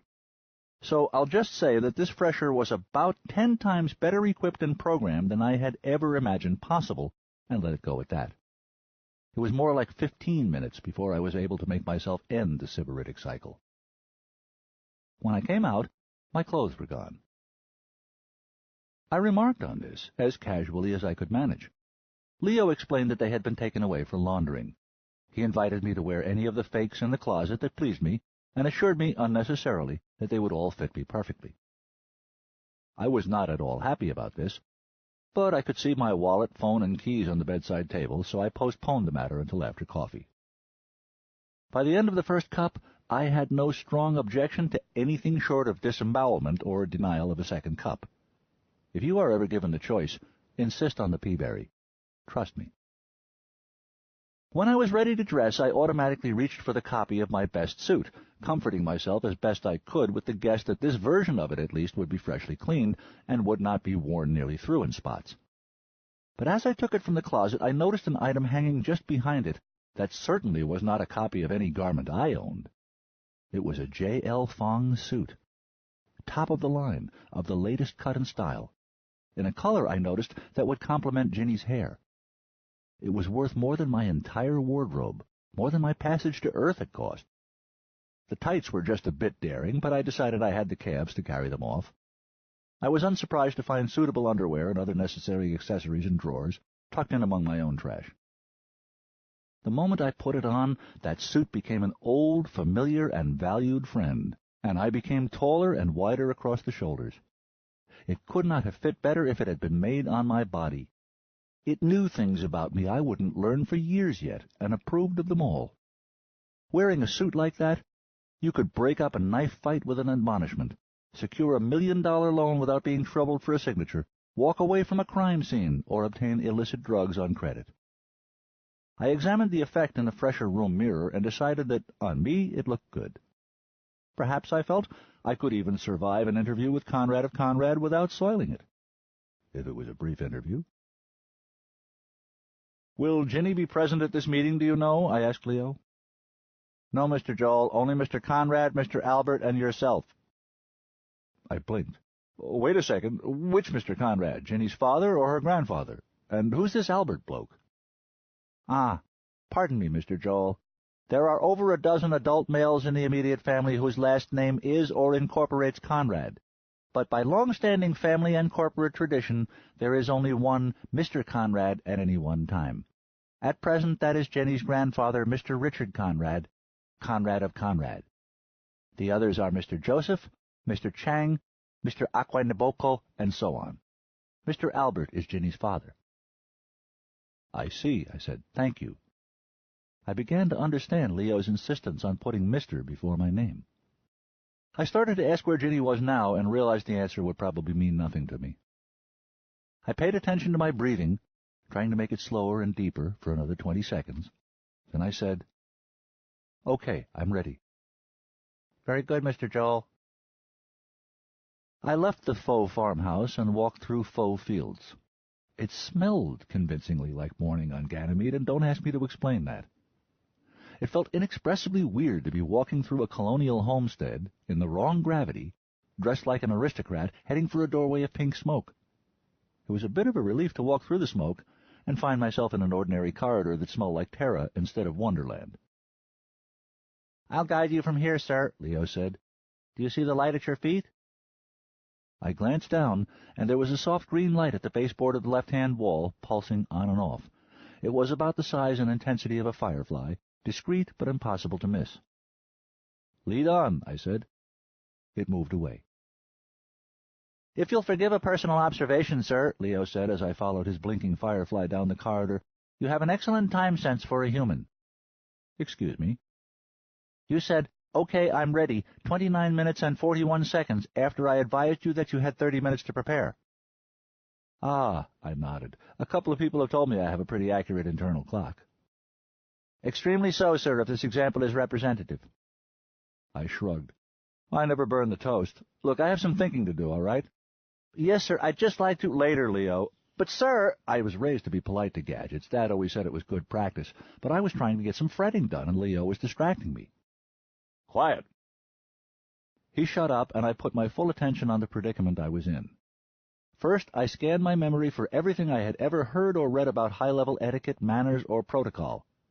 Unfortunately, that only took me about 2 steps. Then I examined my own autobiography, looking first for things that might impress a multi-octillionaire, and when that failed, making a short list of spots that might alienate one and going over my excuses. 1.5 steps, tops. As I followed the blinking green firefly around the corner, I was trying to decide whether the next priority was to imagine all the possible ways this upcoming meeting could go wrong, or to try and work out exactly how I had gotten myself into this, where I had taken my first misstep, when I rounded the corner and encountered 18 kilograms of mass coming in the other direction. I weighed 4 times that much, but it caught me well above my center of gravity, square in the face, and was moving much faster, packing more kinetic energy. I believe the Terran expression is, who knows why, ass over tea kettle. I've taken self-defense courses, I know how to fall properly, and do so as a matter of reflex in normal conditions. But not in a 1G field. I went down hard on my back, and all my air left me in a single explosive syllable, and only the extreme thickness of the carpet kept me from cracking my skull. I remember feeling quite unhappy for a moment there. Then an 18-kilo mass landed on my groin, and I felt much worse. Some time later, I forced my eyes open, closed them quickly, reopened them cautiously. 1/2 a meter from my nose, a little girl. "Why don't you look where you're going?" she asked. Make a mental note, Joel. Next time you tell an AI you want quiet and it keeps talking, listen. "Because I'm adult." "Oh," she thought about that. "I'm a Conrad." I looked her over. She appeared to be somewhere around 7 Terran years old, and adorable. "Are you all right?" She frowned and stuck her chin out slightly. "Yes, I am. Daddy says I don't have bones." She moved her gaze away. "But I think my skyboard's broke." The object named lay beside us. It looked like a conventional skateboard, minus the usual wheels, motor housing, onboard computer, and data port. Like a miniature surfboard, in other words. I had no doubt that it could fly, when it wasn't broken, because it had been at head height when I'd first encountered it, but I could not guess how. "I'm sorry. I'd have to replace it. There went my scholarship, probably." What's your name?" "I'm Evelyn." "Hello, Evelyn. That was my mother's name, too. You're Joel, of course. I'm not a baby." "Well, certainly not by a good 10 kilos. She giggled, then frowned. "Am I hurting you?" "Only when I breathe." She was off me and up on her feet at once. "Ginny's my favorite cousin. I think she's rickety all through, don't you?" "Yes, I think I do, anyway." I sat up. When that didn't kill me, I got to my feet and examined my costume for damage. "Are you going to marry her?" I opened my mouth and closed it again, twice. "We're still discussing that," I managed finally. "Do you love her?" "Evelyn, I'm afraid we'll have to finish this conversation another time. I'm late for an appointment with your—" What would the relationship be? "For a very important appointment. Please excuse me." She grinned. "Never mind. I saw you blush." I did it some more. This was Jenny's cousin, all right. "I really mustn't be late." She waved a hand majestically. "Don't matter about it. Just tell Grandfather Rich I made you late." I realized my flashing firefly guide was beginning to move off down the corridor, hinting. "It was wonderful to meet you," I said hastily. "I'm sorry I broke your board. I'll get you a new one as soon as I can." She giggled. "You're silly." I followed her pointing finger. A new skyboard was just arriving, gliding along the corridor at knee height. It was as featureless as the other, not so much as an antenna showing. Suddenly I saw that the firefly had nearly reached a corner. In another few seconds it would be around the bend. "Great, I'll see you around." "It's okay, Joel. Grandpa Rich will think you're rickety-tickety. You'll see." I know a compliment when I hear one. I bowed and did not quite sprint away. I found the firefly around the corner waiting for me, but pulsing faster to indicate impatience. I breezed right past it a double time, made it scramble to catch up and pass me again, and felt the tiny satisfaction that comes to an idiot who has successfully insulted a piece of software. I slowed to walking pace, and it kept on going at double time. I ended up reaching my destination slightly out of breath and not quite dripping sweat.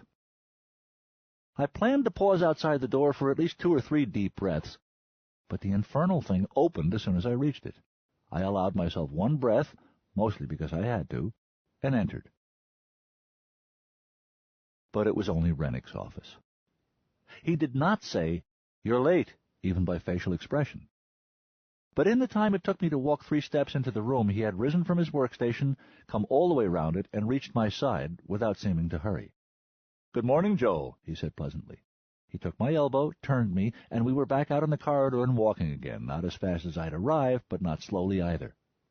"I trust you slept well?" "Yes, thank you, Alex. And yourself?"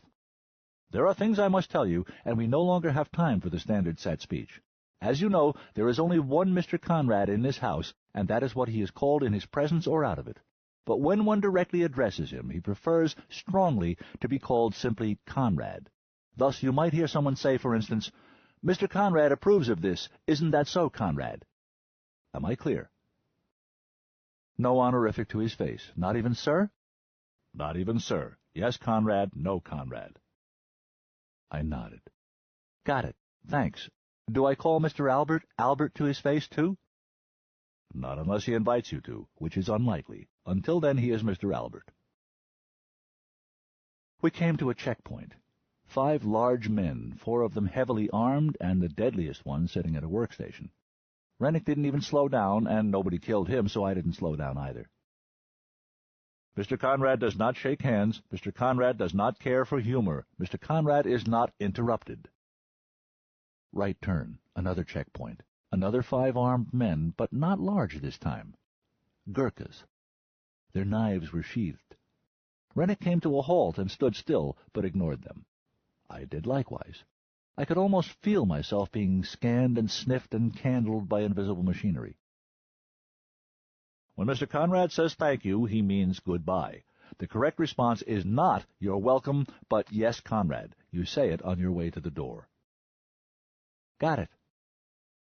A Gurkha produced something I'd seen only in cop or spy stories and gave it to Rennick, an identifier. He held it up to his eyes like binoculars for a moment, then poked his right index finger into a socket on the side and removed it. Almost at once, there was a soft chiming sound, and a blue light on top of the device flashed 3 times. Rennick passed the device to me. Fighting an impulse to grin like an imbecile, I lifted it to my own eyes and looked into the lenses. Nothing but a white field. I lowered it, hesitated a second, and stuck my finger in the slot. I expected to be poked for a blood sample, but what I got was even more disconcerting, a sensation as if someone were sucking gently on that fingertip. Whether it was taking skin scrapings or sampling my fingernail, I couldn't say. In any event, it decided it approved of my DNA and my retinas and awarded me the same chime and flash Rennick had received. The Gurkha's forearms and hands relaxed slightly, and his cousin's relaxed too, slightly. He accepted the identifier back from me, saluted to both me and Rennick, held it, and stepped smartly backwards out of our way. Rennick was off again at once with me at his heels. I wondered if anyone else in the inner system was as paranoid as these people, or, now that I came to think of it, had better reason to be. The pause had been almost enough to let me get my breath back. Anything else? Yes, a piece of personal advice. There is only one way to say this. Don't bullshit. If Mr. Conrad asks you a question and you don't know the answer, there is only one acceptable response. I don't know, Conrad. Try and bluff and he'll smell it. We came to a large door that looked like a polished slab of real wood. It lacked the customary ID scanner, but at about the same location, it had an antique fitting I guessed at once must be the fabled doorknob, a flattened toroid like a brass onion, sticking out from the door on a short horizontal stalk. I wasn't quite quick enough to catch the procedure Rennick used to operate it. It was hard to follow. Some sort of small probe, a quick torquing motion, and a small clack sound. Cued by the sound, I was not too surprised when the door swung inward away from us instead of dilating. It actually was a polished slab of real wood, a good 15 centimeters thick. I followed him through the doorway and had to step out of the way so he could swing it shut behind us. I was sure we had reached the Holy of Holies at last. Wrong again. It certainly looked very like what I had been expecting to see, the serious working office of a major CEO or senior politician, tastefully decorated and lavishly equipped. It had every imaginable sort of monitor screen, display, input device, peripheral, or other gadget, but the utilitarian effect was softened by a carefully chaotic profusion of exotic and lovely plant life. Dominating the room was a huge piece of furniture as obsolete as the doorknob, for some reason called a desk, even though it had no graphic interface or surface icons, not even a trash can. It was basically an elaborated table, intended to provide a stable flat work surface plus storage drawers. In films, such a desk is usually covered with items, a primitive telephone, a keypad and monitor, family flat photos, styli, and so on. This one was as austerely, majestically bare as I would have expected from a man of great power. 2 things immediately spoiled the picture, though. First, the absence of any men in the room. And then the presence of a woman behind the desk. Her apparent age was 5 years higher than my own, And the fake was very impressive, but there were at least 70 years of skepticism in those eyes and the set of her mouth. "Morning, Dorothy," Rennick said. "This is Joel Johnston. Joel, Dorothy, Robb." "Good morning, Alex," she greeted him. "Relax, you're early. And good morning to you, too, Mr. Johnston." She offered me her hand. Her voice was wonderfully husky, like a great jazz singer near the end of her career. I wondered if she sang. In my social circle, my move would now have been to shake her hand firmly and release. I had no idea what was done at this altitude, even if I'd had a clue what our relative status was. Deep breath. What would Dad do? "Good morning, Miss Robb," I said, did my second-best bow, and kissed her hand.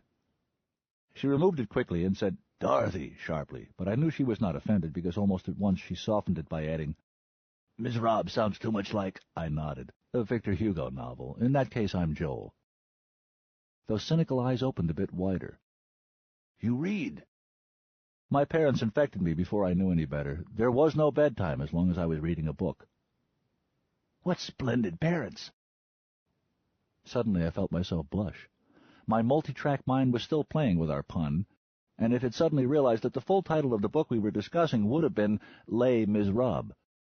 Her sharp eyes caught me blushing and twinkled.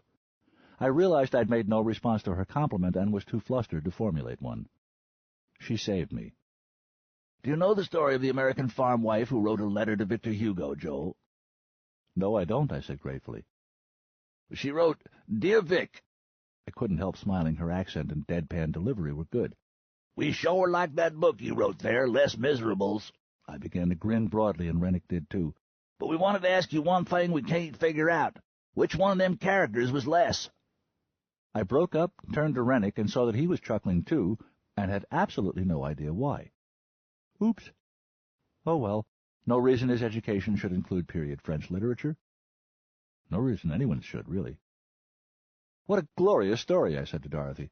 "Is it apocryphal?" "Oh, I hope so. Imagine the poor man trying to compose a response." I decided to take the bull by the horns. "May I ask your job title, Dorothy?"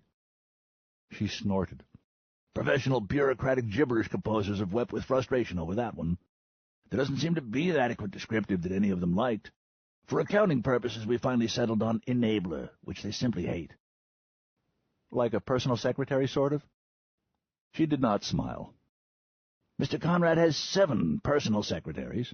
1 executive secretary, 2 research secretaries, a social secretary, a scheduling secretary, a record-keeping secretary, and a personal private secretary.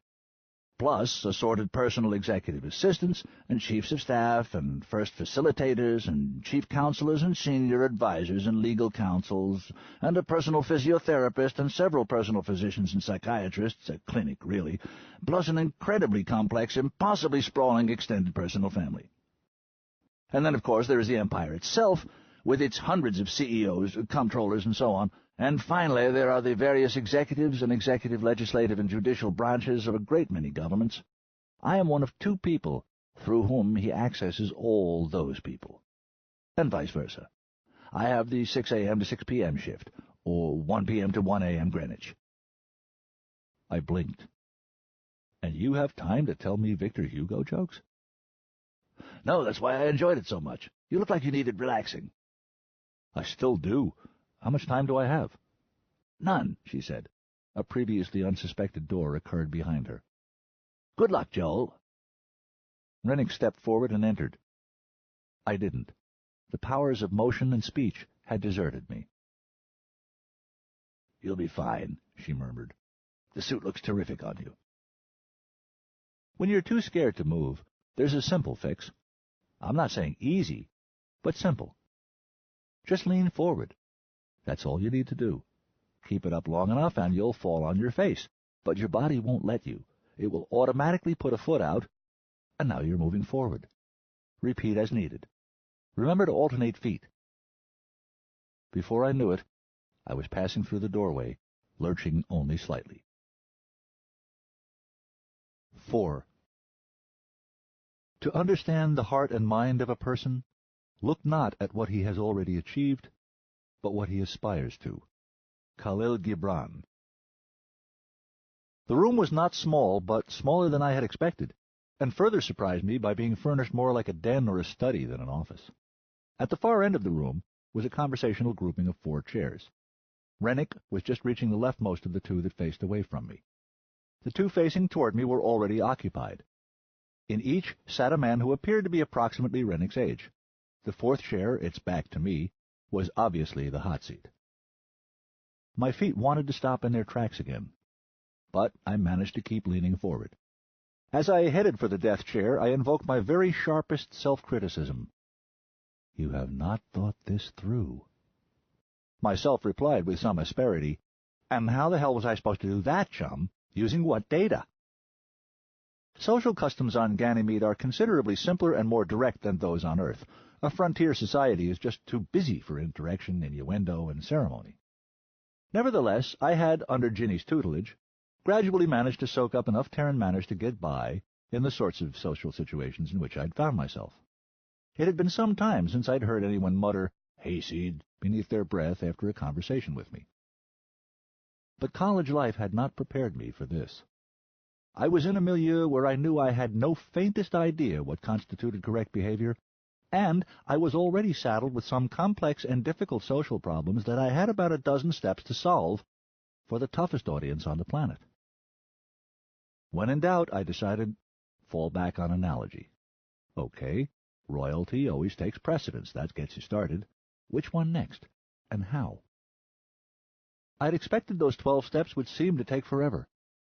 They turned out to be just long enough. Part of what threw me was the apparent ages. Both men I was here to meet seemed to be middle-aged, somewhere between 30 and 60. Neither visibly deferred to the other by body language or chair placement. Both were dressed equally well, which was very well. Both carried themselves with authority and confidence, and had the look of eagles, a constant hyper-alertness I had seen before only in certain very good bodyguards like the Gurkhas out in the hallway, and in a Zen priest I met once. So, which one was Ginny's dad, and which one merely owned half the inner solar system? When I reached the decision point, I put down my money, made my bet, and quit worrying. The rest of the necessary choices seemed to have been made while I was busy. I stopped in front of the man to my right, bowed almost as deeply as I would have for the Secretary-General or for Ginny, and said, "Good morning, Conrad. I am Joel Johnston. Thank you for taking me into your cubic. Your home is most gracious. Pardon me a moment, please." Without waiting for a response, I turned on my heel and gave Rennick my warmest smile. "It was very kind of you to escort me here, Alex. I'm sure with Leo's help I'll find my way back to my quarters." His own smile congealed slightly at the edges, and he opened his mouth as if to reply. "Thank you," I said pointedly. After an instant's hesitation, spent in reappraisal of me, he did a little indescribable thing with his mouth that was a rueful salute, and nodded. He said, "You're welcome," on his way to the door.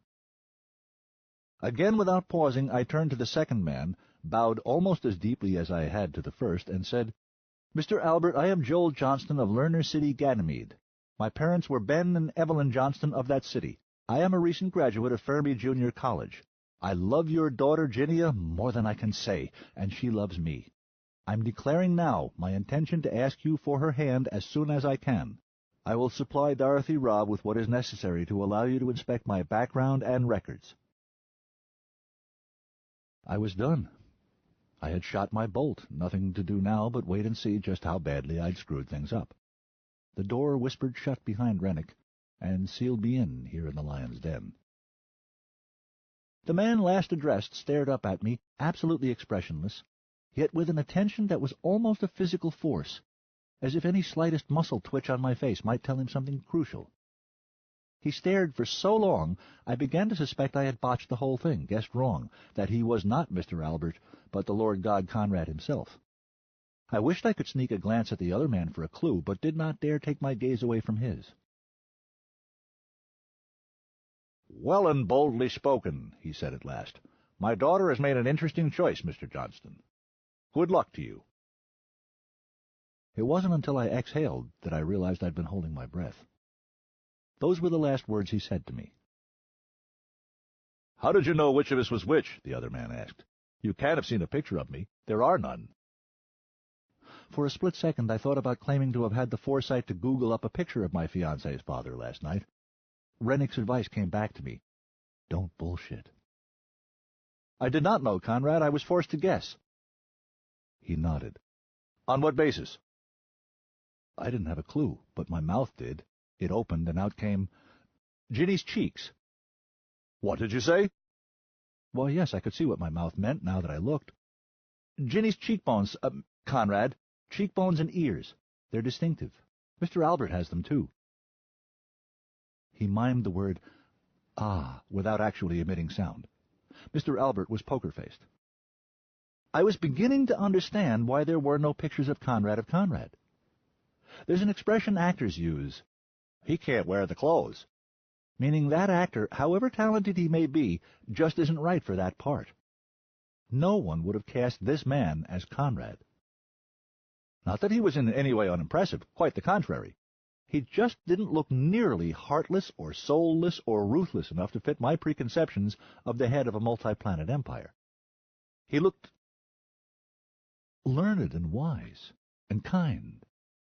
He would have been excellent casting for, say, a brilliant college professor, in some warm, fuzzy subject like ecology or sociobiology or poetry or even theology. His students would all love him and write him letters years later to tell him he'd changed their lives. But he would never make department chairman because he wasn't willing to kill for it. I knew this impression had to be utterly false. This was Conrad of Conrad. But he did not bear the kind of face that would inspire the countless armies of remorseless sharks in suits who constituted the Conrad Empire. He had the kind of face that would reassure their mothers. He was more effective as a man of mystery, never seen. "Have a seat, Joel," Conrad said. It was a superbly comfortable chair, and became more so the longer I sat in it. This wasn't going so badly. "I am informed that my granddaughter, Ginia Ann, has revealed her true identity to you, and you have accepted her proposal of matrimony." I opened my mouth, but no sound came out. He went on quickly, as one who is determined to get through his little speech, however banal it may be. "I commend you heartily on your good fortune, Ginny on her good sense, and both of you on your good taste. I wish you both every happiness. I am confident you will prove a welcome and valuable addition to our great family. We will now define the terms and conditions under which that may occur." I opened my mouth even further. Even less sound came out. His eyes narrowed very slightly. The department chairman reluctantly suspected me of plagiarizing my thesis. "Unless you would feel more comfortable represented by counsel." I had to reject the slander. "No," I managed to say, and got nearly halfway through my follow-up monosyllable, before he steamrolled ahead. "No, of course not. Excellent. I'm sure Ginny has made her family situation clear to you, explained all the ramifications, brought you up to speed." She damn well had not. "Preliminary genetic analysis is satisfactory, as expected, given your heritage." Apparently my consent had been assumed. "I might add that I consider such analysis a mere pro forma check on my granddaughter's intuition and judgment. You were in the moment she said you are. But I am pleased with her choice. I met your father, you know, many years ago when he came earthside to receive his prize." "Then you met me," I blurted out. "Eh?" "I never left his side that trip." "Ah." He did the math, worked out how old I would have been. "Oh." He started slightly at a memory. The only vowel he had not tried in front of an H yet was I, and perhaps Y. What was his problem? Then all of a sudden I remembered too. I gasped. "I bit you!" I've never seen anyone try to unfrown before. "Yes." He gave up and surrendered to the frown. "You did." Then without warning he smiled, so broadly it was as if another man had burst out laughing. "Good for you." It made him look much younger, and it took me an instant to work out the sad reason why. His smile wrinkles were almost entirely non-existent. I tried to remember why I had felt he needed biting back then, but failed. All I could recall was the fuss after I had done it. Everyone had been upset, except Dad. He had apologized for me, once, and then stopped hearing conversation about the matter. "And good for Ginny, too," he went on. "I'm more convinced than ever she's found just the man we need, and just when we need him, too." "We?" We frowned at each other for a few seconds. "I don't understand your question," he said, "unless you are speaking French." "I guess," I said slowly, "I had the idea marriage involved the needs of just two people. and the interests of the rest of their families. So far, I've been thinking exclusively of Ginny's needs and mine. If you need me for something, it has not yet been explained to me, and I have not yet agreed." His jaw did not drop, but his lower lip went slack, and his eyes unfocused slightly for a moment. Then he shook his head. "I know you are not stupid. I've seen your genes. I know you are not ignorant. I've seen your transcripts. It has to be rather staggering naivete." I didn't know what to say to that. "Joel, do you honestly believe your marriage is going to be a normal, mundane union? Do you think its purpose is simply to provide the two of you with agreeable companionship and licensed sexual relief? Can you really imagine that your life together will be anything like what you were picturing as recently as yesterday morning?" Well, no, but neither could I imagine what it would be like. The furthest I had gotten in my thinking so far was trying to encompass the preposterous notion that I could stop balancing my checkbook now, that I would never again be short of money no matter how much I developed a wish for. "What will it be like?" "You kids will marry and continue in school under the name Johnston, but your legal name will be Conrad. Your training has been planned for you by experts familiar with your background and capabilities. At least 10 years, and as a minimum, you'll take degrees in engineering, law, business administration, one of the practical sciences, and a language. I suggest Portuguese, but of course that's up to you. It won't all be academic fun and games, of course. You'll need field experience in the company, as many areas of it as you can handle, plus additional special coaching in social skills and in politics, both governmental and corporate, but you're sure you won't mind if I go for Swahili instead of Portuguese?" "Anything but French." I gave up on sarcasm. He honestly didn't know what it was. "You're talking about grooming me for a top executive position in the Conrad Empire. What makes you think—" I stopped because he was shaking his head. "Not a top position," he said. I felt the blood start to drain from my head. "Are you trying to tell me—" "Listen to me, Joel." He leaned forward slightly, and his chair adjusted at once. "It is conceivable that one day you might sit in this chair and give the orders. It is even likely, on the basis of what can be extrapolated from your ancestry, present abilities, and accomplishments to date, it is certain that one or more of your children will sit in this chair one day. I've had you most fully investigated, else Ginny would never have received permission to propose to you." I felt two extremely strong and inappropriate impulses. Fortunately so contradictory, they canceled each other out. The urge to faint and the urge to giggle. "Oh, I understand," he said. "Really I do, son. Your interest in music is commendable in one of your age, a sign of a mathematical mind, and Ginny assures me that your work is agreeable, not at all like this— well, but surely you see the time for childish things is now behind you. The real world is now open to you. You've been given the opportunity to become one of those men music is written about." Conrad continued speaking for several more minutes, and I kept an attentive look on my face, but I'm afraid it all pretty much went in one ear and out the other from that point on. To the best of my addled recollection, he was explaining my destiny to me, telling me about challenges I would face and things I would need to know to meet them, about looming crises and how to resolve them, about potential achievements and how best to realize them. He used the word scarcity several times. I think he was trying to give me a short course in how to run a commercial empire over the next 100 years or so. He went on and on about the crucial importance of making sure humanity was firmly established outside the solar system, something about the system, any system, being too fragile a basket for the human race to keep all its eggs in. It seemed paranoid thinking, even for a Conrad. I have no doubt there were thousands of people in the system at that time who would have given a limb, maybe even one of their own, to hear that lecture from that man. It's a real shame I missed it. But my brain was so busy trying to think 6 contradictory thoughts at once that it had no processing power left over for new incoming audio or video. He could have told me the exact hour and manner of my own death, and I'd have kept on looking him in the eye and nodding thoughtfully. I think Mr. Albert may have realized I wasn't tracking, but he kept silent. Sooner or later he would pause long enough for me to speak. I had until then to come up with some really smooth, diplomatic way to begin explaining to him how many erroneous assumptions he was making, how vast was the gulf between his picture of my future and my own. The trouble was, for the life of me I could not think of any diplomatic way to express the concept, I'm not remotely sure I want any part of you or your family or your empire, and I'm having serious second thoughts about your granddaughter.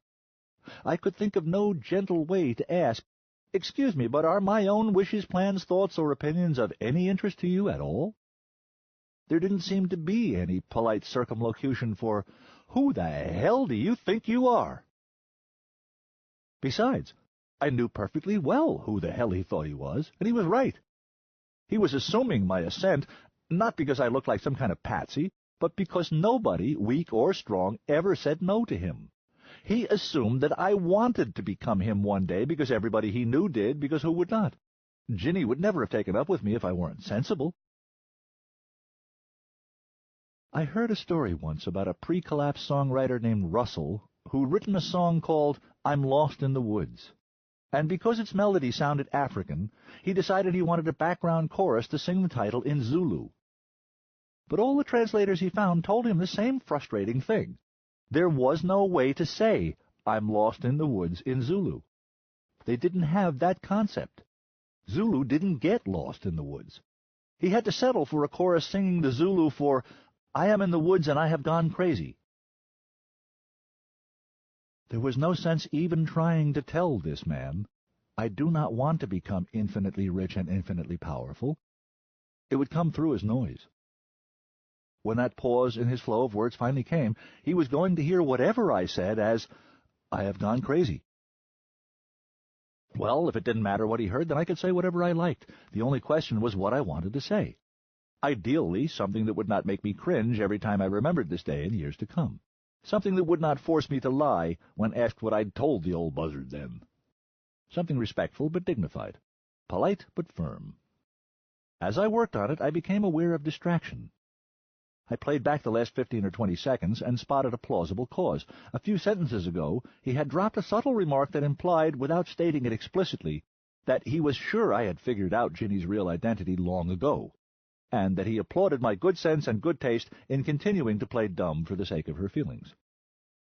It was annoyingly difficult to work out which of us he'd insulted worse, a distraction from the distraction. But that wasn't even the distraction. Suddenly I realized what had really bothered me enough to try to demand my attention in the middle of an important conundrum, a problem far more urgent than an insult to me or a beloved I was thinking seriously of strangling. I was on my feet, in motion, walking toward the door, being walked toward the door by Mr. Albert. His hand rested far too lightly on my shoulder to be steering me exactly, but it did make it a little easier to keep going than to stop or turn around. The conversation was over already. The insult I'd focused on had been part of some larger pattern of unnoticed sentences that had ended it somehow. The pause I'd been waiting for, in which I could have my say, had simply never happened, or had come and gone in an instant while I was thinking of something else. It was too late now. My choices were to keep on walking or to make a scene. Albert had handled me as smoothly as an awards presenter getting the disoriented winner the hell off stage so they can get to the next, more important award. I was angry at myself for having been outmaneuvered so effortlessly, for letting somebody march me around like a show dog with nothing more than a combination of body language cues, feather-gentle touch, and total confidence. But I was also secretly grateful. I hadn't been looking forward to that pause. Now I could take as long as I liked to compose, refine, and polish my manifesto, and when it was ready, I could deliver it by email, rather than face-to-face to the most powerful man on earth. Since I had done and said nothing, I had nothing to wish I could take back.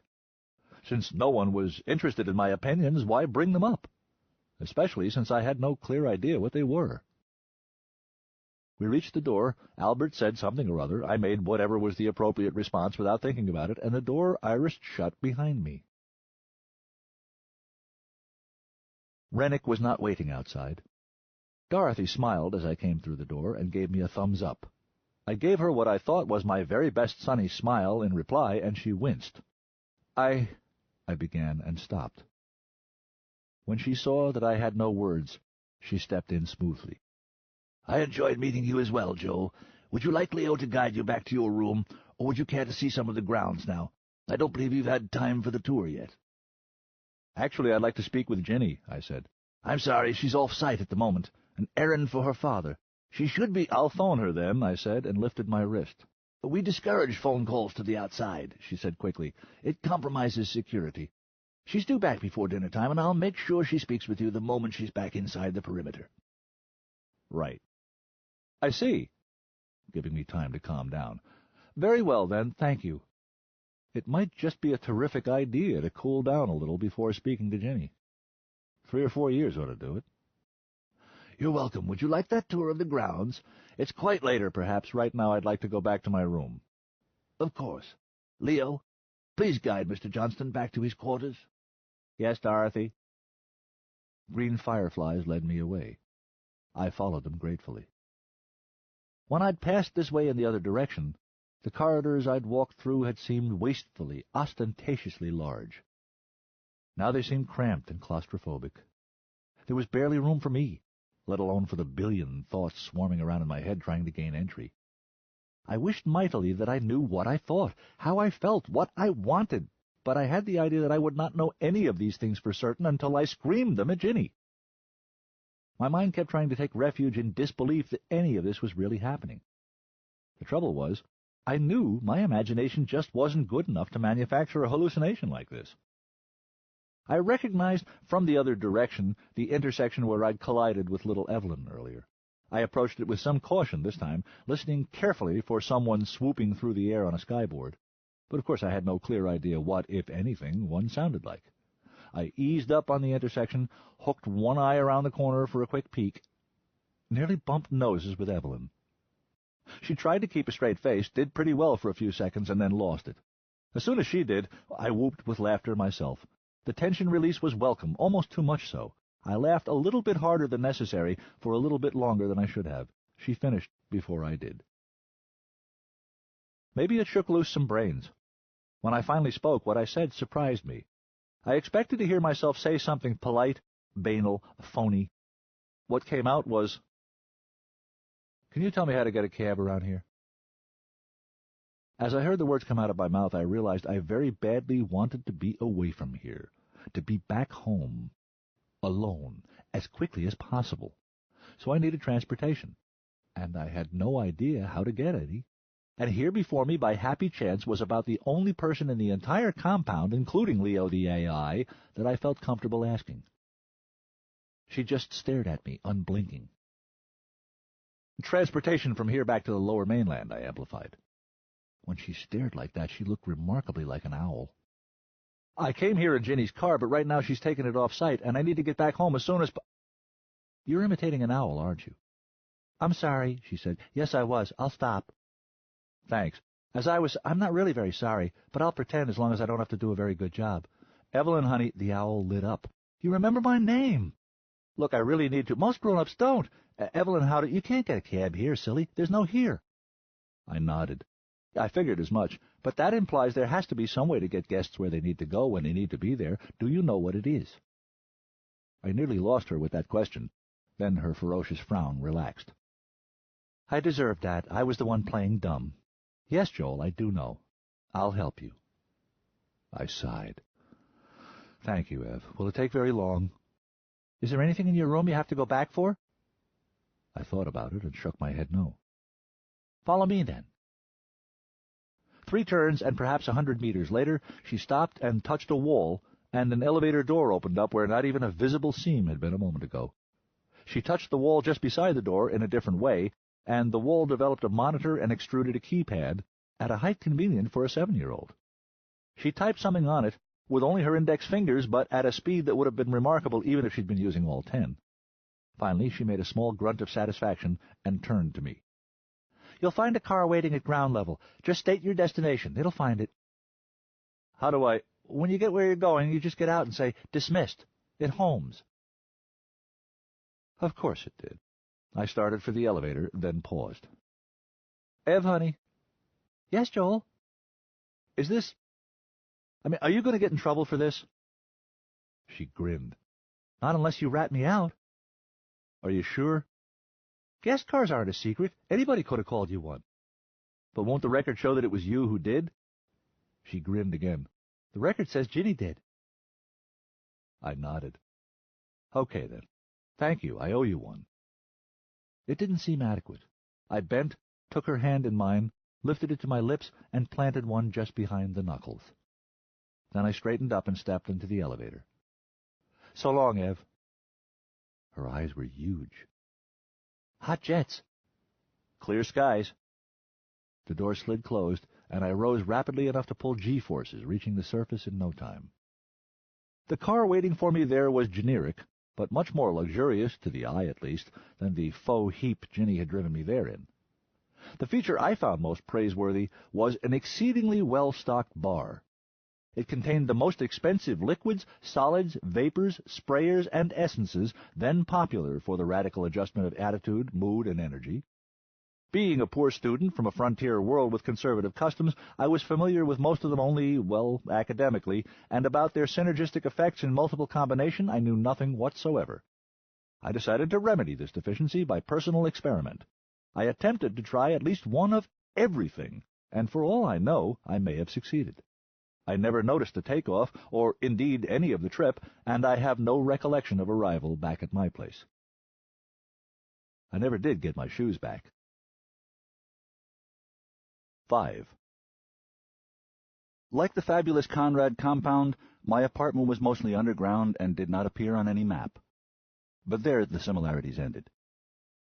For one thing, it was not located in the middle of a glacier somewhere, but smack in the middle of some of the most densely populated land in the USNA, the White Rock district of Greater Vancouver. For another, it was the polar opposite of opulent or luxurious, as comfortable as a coffin.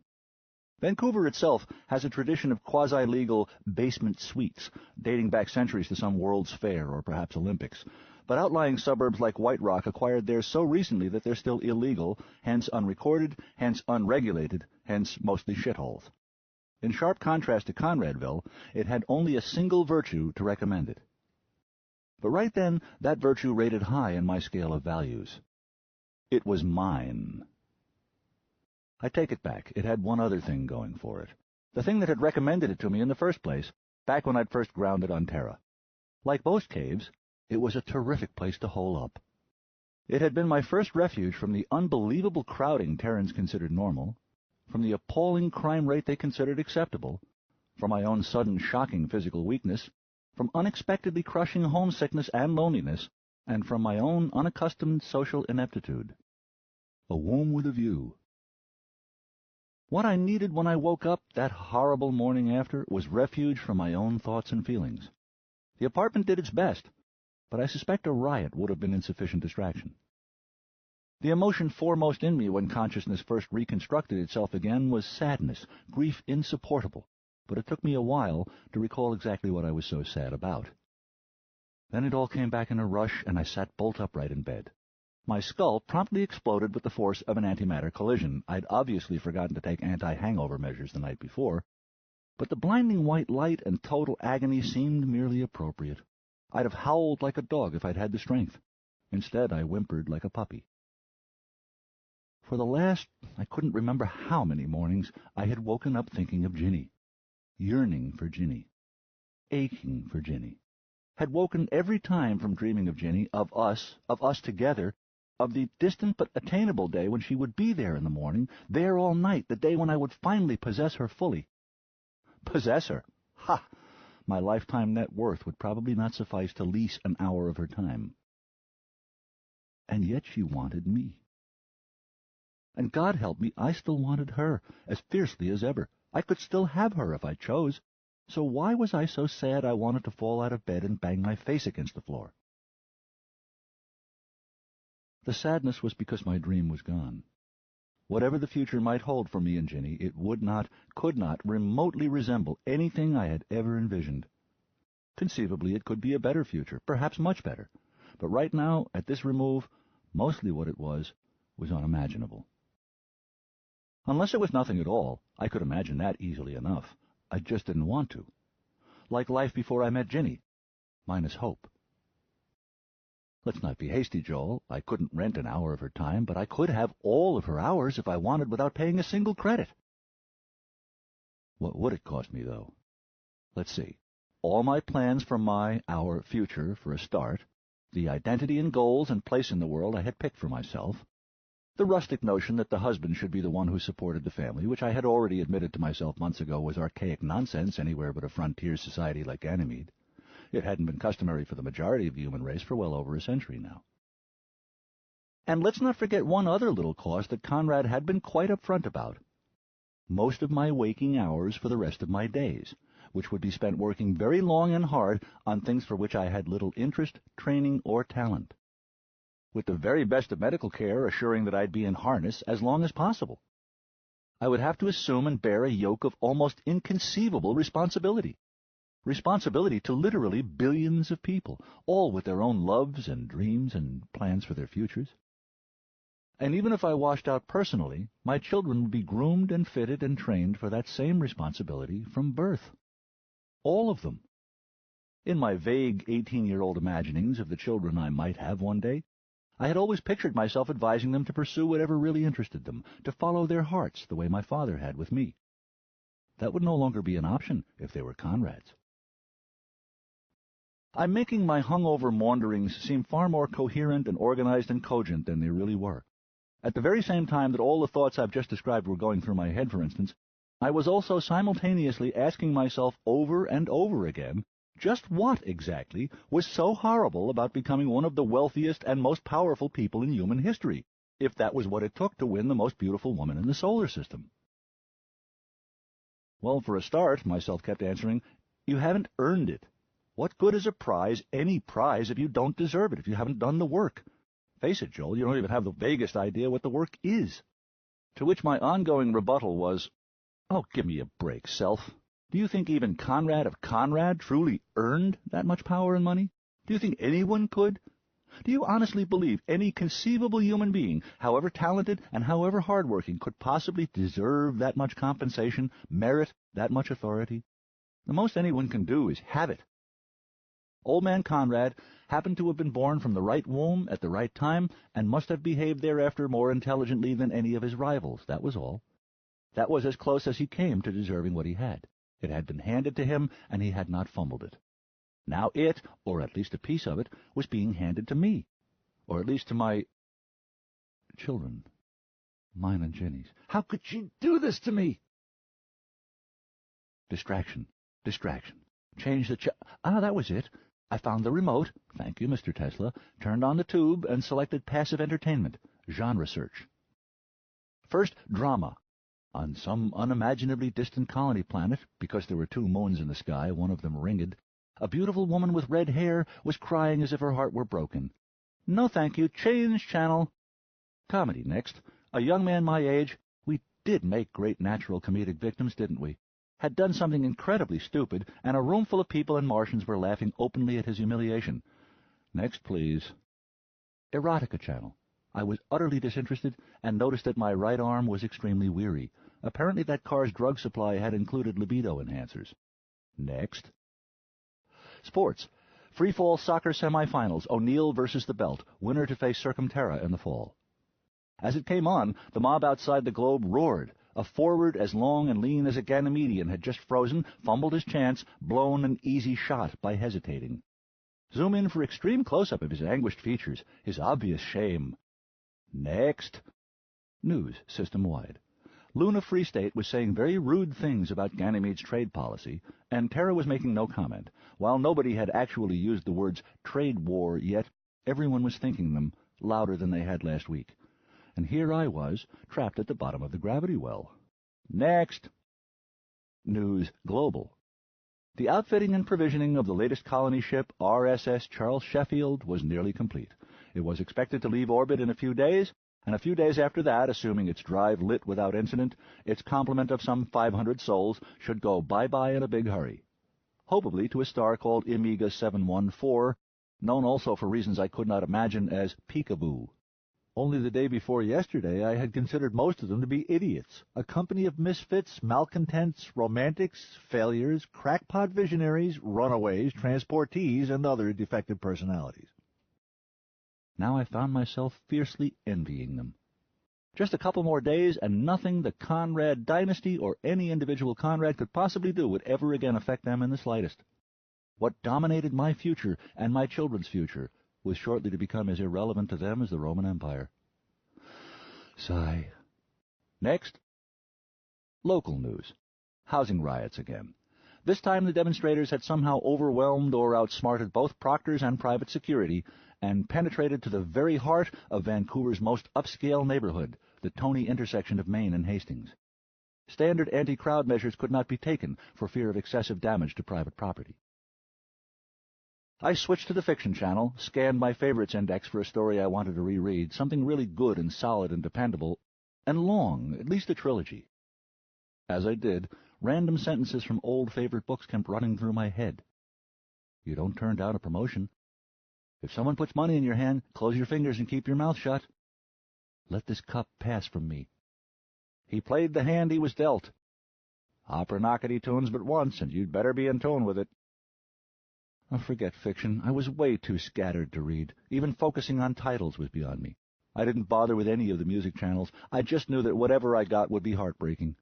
I shut the screen altogether and flung the remote across the room. God damn it, how could she do this to me?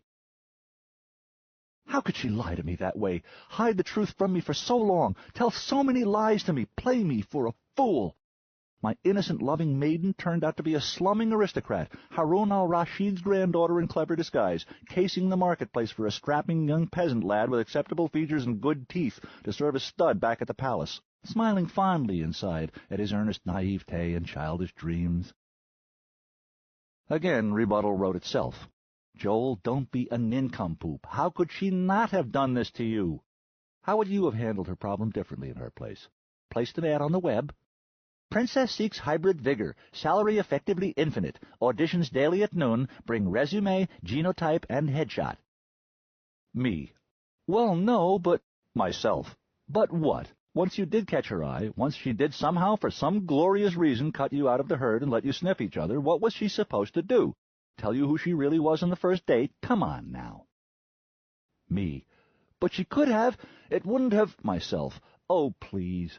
In the first place, you're full of shit, and in the second place, even if you're not, even if you really happen to be the kind of unique and special human being who isn't remotely fazed by small things like unimaginable wealth and power, how the hell was she supposed to know that on a first date? Or a 20th? Me. She kept the damn masquerade up a lot longer than 20 dates. She strung me along for...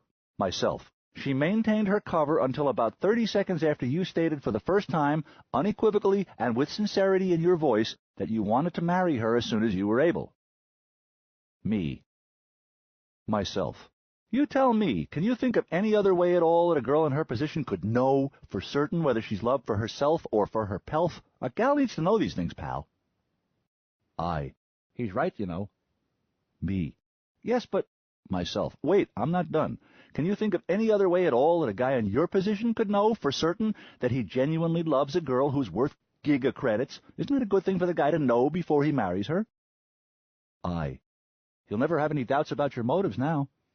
Myself. And neither will she. Imaginary friend, kibitzing. And neither will anybody else. Everyone will know the story. Face it, it's too good not to tell. Me.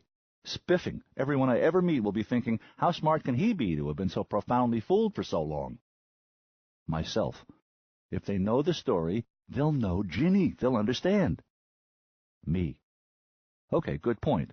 Only, it's...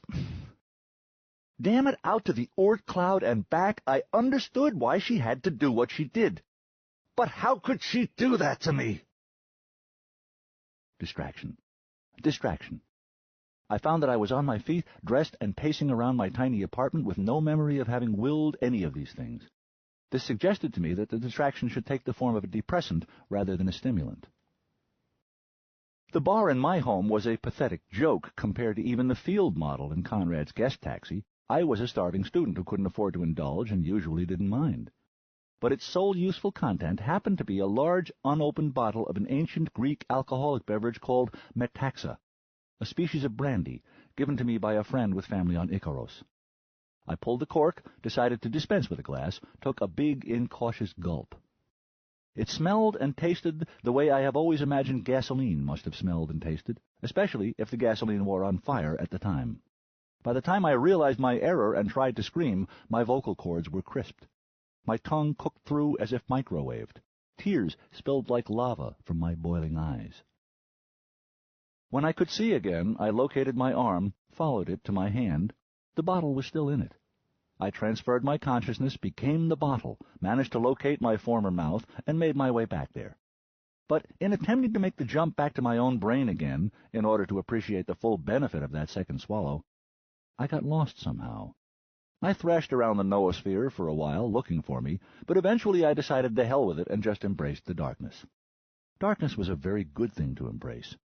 You could count on it staying what it was. After that comes a series of disconnected fragmentary memories of events so unlikely and actions so unlike me, I'm honestly not sure whether they were real, hallucinations, or some combination thereof. I'm quite prepared to believe, for instance, that at one point I raced up the Granville Street slidewalk, scattering pedestrians like duckpins, while screaming, "I am pro-rad of pro-rad! Absolutely nothing that happens to you is my fault!" But can it be remotely possible that I really was, as memory insists, holding hands with a monkey at the time? Where did the monkey come from? Where did he go? Similarly, it's not impossible that I challenged half a dozen white hat boys to personal combat for laughing at me in Chinatown. The Granville slidewalk leads in that direction, and I was in a suicidal mood. But how I could have survived whatever ensued unscathed, I can neither recall nor imagine. I had no weapon, no combat skills, and Ganymedean muscles. I never understood, by the way, why Chinatown was still called that, considering that it had been well over a century since the population of Greater Vancouver was less than 60% Chinese by ethnicity. I don't know, maybe ghettoization becomes funny after it stops happening. Or perhaps it was more of a never forget thing. And if I was in Chinatown on foot, I had no money for cabs or other public transport, how could I have found myself an eye blink later all the way across town at Spanish Banks Beach, watching the vast boat city moored there, Little Kong, gleam in the sunlight and boil and bustle with the indomitable industry of the doomed? As far as I could see, they were selling seawater to each other out there, but they did it with all their might, each dreaming of cornering the market one day. When a few Vietnamese came ashore, I reeled over and tried to apologize to them for not having the guts to become a Conrad and thus solve the politico-economic conditions that trapped them there. But the language barrier intervened. They spoke no Basic, I spoke no Vietnamese, and somehow I ended up buying an unlabeled sprayer of something even more diabolical than Metaxa from them instead. Maybe they did understand what I was trying to say after all. I remember the first rush of it, whatever it was. It was memorable even to a man in my condition. And after that I have only one other brief scrap of memory that seems even remotely likely to be real. I became aware that I was chilly. This rekindled enough awareness for me to notice that I was on the west side of Stanley Park, halfway up a tall tree. How did I get to the park from Spanish Banks on foot? Persuade someone to drive me? Stow away on a bus? Teleport? No idea. It seems clear in retrospect that my intention must have been to commit suicide. Ganymedians do not climb tall trees in Terran gravity for any other reason I can think of. Amazing, I got as far as halfway up. I had never climbed a tree in my life. Apparently I had become distracted by the magnificent view, staring across the Georgia Strait at distant Vancouver Island, just visible low on the horizon, and beyond that the Juan de Fuca Strait and the Pacific Ocean and ultimately Vladivostok, I suppose. I should not have been chilly. I don't wear stupid clothes, but I'd obviously forgotten to recharge them. It made sense that my face would be the chilliest part of me, but why was the coolness there moving, running down toward my neck? I had just worked out that it was tears, sheets of them, when my phone went off. I knew who it was, but checked the display anyway, just on the off chance that it was a major university offering me a full scholarship and bursaries. It was Ginny, of course. I turned up the volume to hear the message she was recording. "Been trying to give you room, give you time to get to adjust to the situation. I know I've given you a lot to deal with. I understand why you ran away, but I can't wait anymore. I'm going out of my mind. Pick up, Joel. We have to talk. Please pick up. I probably won't be able to call you again, and if you try and call me back, it won't... Oh, God damn it, Joel. I love you. I really do. You know that. Just give me..." I plucked the earbeads out of my ears, held them at arm's length. Ginny's voice became a faint cricket sound. That seemed a distinct improvement. If a little was good, then... I threw the earbeads so hard they cleared the sea wall below and plunked into the Georgia Strait.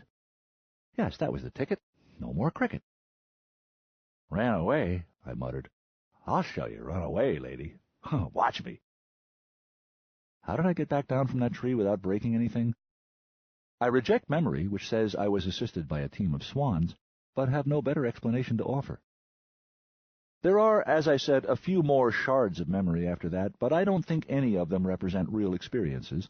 I don't think, for instance, that it's possible to do that with even an extremely cooperative goat.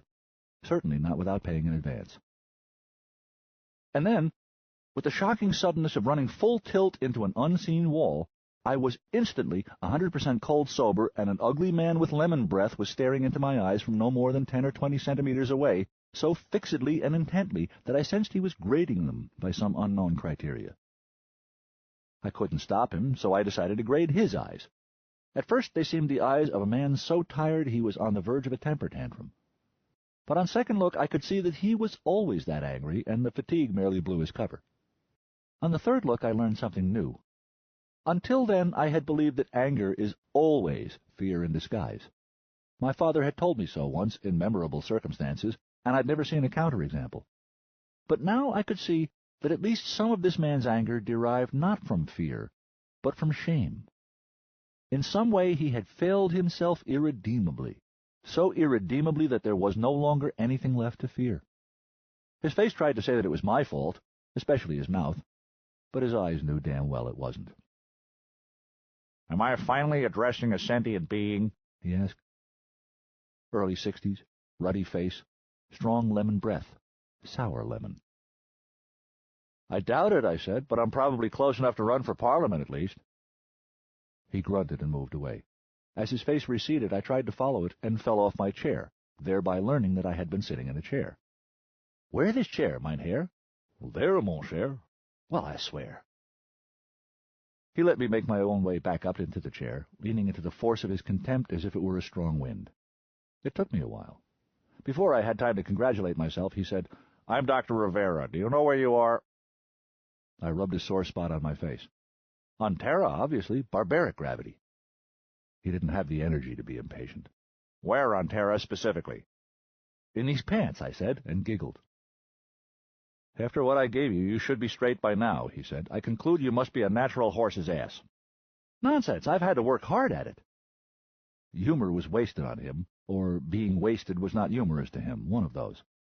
"You are in Tampa, Florida." I giggled again. "Home of the tampon. Is this your pad?" "You are at the Tampa spaceport." "Oh, you don't want a Tampa with a spaceport. Your complexion could end up even Florida." I cracked myself up with that one. But as I laughed, rusty wheels finally began to turn slowly in my head. Tampa? Why the hell would I go to Tampa? Even if I had found some sort of pressing reason to visit a spaceport, Albuquerque was a hell of a lot closer to Vancouver than Tampa was. "Do you know why you are—" "What did Tampa have that Albuquerque didn't?" "Nothing. In fact, these days Tampa was almost completely closed to normal commercial traffic due to something I forgot." "I said, do you even remember what you—" "What made Tampa different from any other spaceport in this hemisphere?" "Forget it," he said suddenly. "You're not up to this." "The hell I'm not," I said automatically. Whatever he was talking about, who the hell was he to be talking about it? His contempt reached a crescendo. "Young man, I doubt you'd be up to it even if your bloodstream were completely clean. It's a big decision. Too big for you. Try again another time. You probably won't be any smarter, but you will at least be older." Wait a minute now, there was one thing you could do at Tampa that you couldn't do at any other spaceport in this hemisphere right at this time. "I'm old enough to make up my own mind, Dr. Rivera," I snapped. "Wait a minute now." He blinked. "See here, son, you are indeed, as you point out, legally old enough to make up your mind as neat and tight and tidy as your bed used to be made up when you lived with your mother. But you have not done so yet. Half your blankets are on the floor, the sheets are a tangled wreck. Go sleep it off. Come back in a day or two and we'll talk. In my professional judgment, you're not ready to go to Omega 714. My jaw fell. On my first attempt, I had very nearly gotten stoned enough to fall right out of the solar system. When the shock wore off, I found that I was more than half tempted to go through with it. Sign on to the Sheffield, become a gentleman adventurer, and head for the stars. Partly just to spite that sourpuss with the sour lemon breath for telling me I couldn't, but mostly because it suited my mood. Star travel would certainly be a way out of the trap I'd put myself in, the trap Ginny had led me into. One that involved gnawing off both my own legs. No thanks. I told Lemon Breath Rivera I would be back in a day or two, but we both knew I was fronting. I found myself on the street, blinking against the Tampa sunshine, sweating in the Tampa heat. I considered various options for getting home again, balancing speed against expense with the miserliness of a student on a short budget. Then I thought to consult my credit balance, and my options shrank to one, if that. In choosing my route to Tampa, I had apparently assumed it was okay to burn bridges, and had chosen a semi-ballistic. Fast, comfortable, and very expensive, what with the price of hydrogen, I was just short of totally tapped out. I consulted an atlas and calculated that with a little luck, the high-speed public slide walks ought to get me back to Vancouver in no more than 17 hours or so. If I could just avoid getting hungry or thirsty or bored for that long, I'd end up back in my tiny basement apartment, free to gorge on whatever I had left in the pantry and all the water I wanted, while enjoying any book or film I already owned. Then I would have to start praying that my scholarship came through before the next rent payment was due. This was a bad time to go into debt. Interest rates were approaching body temperature. I made a mental note. Never go on a bender without taping a 50 credit bill to the sole of your foot. I found slidewalk access without too much trouble, transferred my way up to the 320-km/h strip in due course, found a seat without difficulty, and hunkered down for the trip. It took me all of half an hour to go from terminal nausea to ravening hunger. Did you know that you smell at least partially with your mouth? Holding my nose didn't help nearly enough in suppressing food smells. I had to keep resisting a temptation to suck on my own hand. I was already drawing enough unwanted attention as it was. It turned out that I looked like someone on a bender. Why wouldn't I? After a lonely half hour I spent watching countryside whip past too fast to really see, someone sat down near me. That cheered me up until I realized the reason for his tolerance. He was well into a bender of his own, and might not have noticed if I'd been on fire. Ignoring public privacy laws, he was listening to music on speaker rather than his earbeads. I started to object, and got sucker-punched by the song that was emanating from his wrist. It's the reason we came from the mud, don't you know, 'cause we wanted to climb to the stars. Instantly I was back in the ballroom of the Hotel Vancouver, in Ginny's arms, dancing with her at our prom. The last happy moment I could recall. Maybe the last one I was ever going to have. I know that sounds melodramatic, but that's because you're not 18 anymore. I didn't burst into tears, quite, but it was a near thing. Ask anyone which way's God, and you know he will probably point to the stars. Not everyone, I thought. Some of us would point to a glacier somewhere in northern British Columbia. All at once I understood the real reason I had chosen not to hop a starship after all. I wasn't done yet. I couldn't even think about leaving for Amiga 714 as long as my situation was still unresolved. Not until I'd done everything I could to try and fix it. I was still alive. Ginny was still alive. Well, there was no time like the present. Automatically, I started to look round for a fresher to fix my appearance, then decided it could wait. Let Ginny see the state she'd reduced me to first. All I wanted from her right now was a phone code anyway. Then I'd get cleaned up.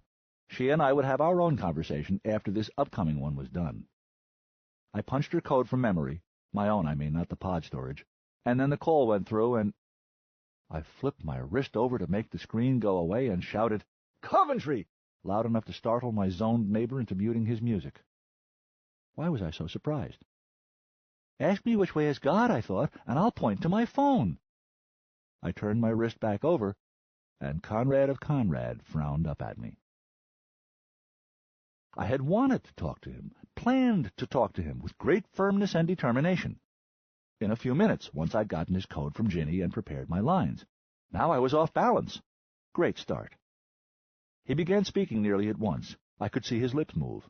But I was now forcibly reminded that I had thrown my ear beads into the Georgia Strait last night. I could only point at my ears and shake my head, feeling like an idiot, even further off balance. He glanced way off screen at someone to his right, lifted an eyebrow, and my phone put itself on speaker. I'd have thought of it myself in a second. I could feel my cheeks burning. I said, "I understand your problem, Joel." I hoped to call myself a man one day. It simply did not matter if I was unprepared, or my hair was uncombed, or my pants were on. Showtime.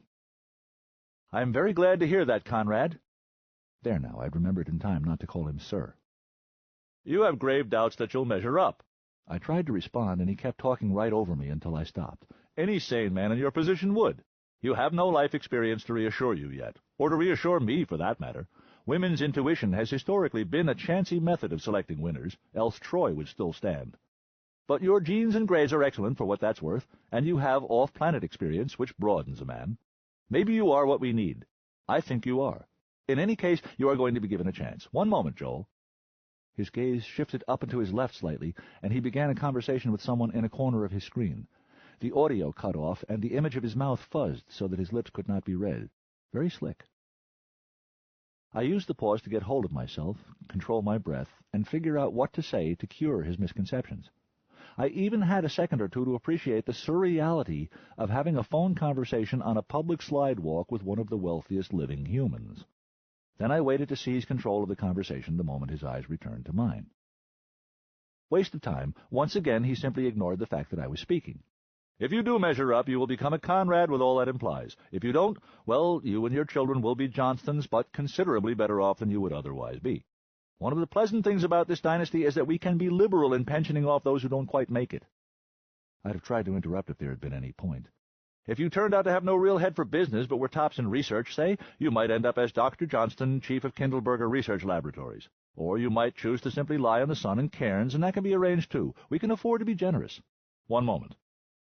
Once again he spoke briefly and inaudibly with someone else, this time in his lower right-hand corner. This time when his gaze returned to me, I was ready with a very loud, "Mr. Conrad, sir!" I think he literally didn't know how to process insolence. Insufficient experience. It shot him up long enough for me to wedge 4 more words in edgewise. It took a surprising amount of courage to say them. "The answer is no." He tried to frown and raise his eyebrows in surprise at the same time.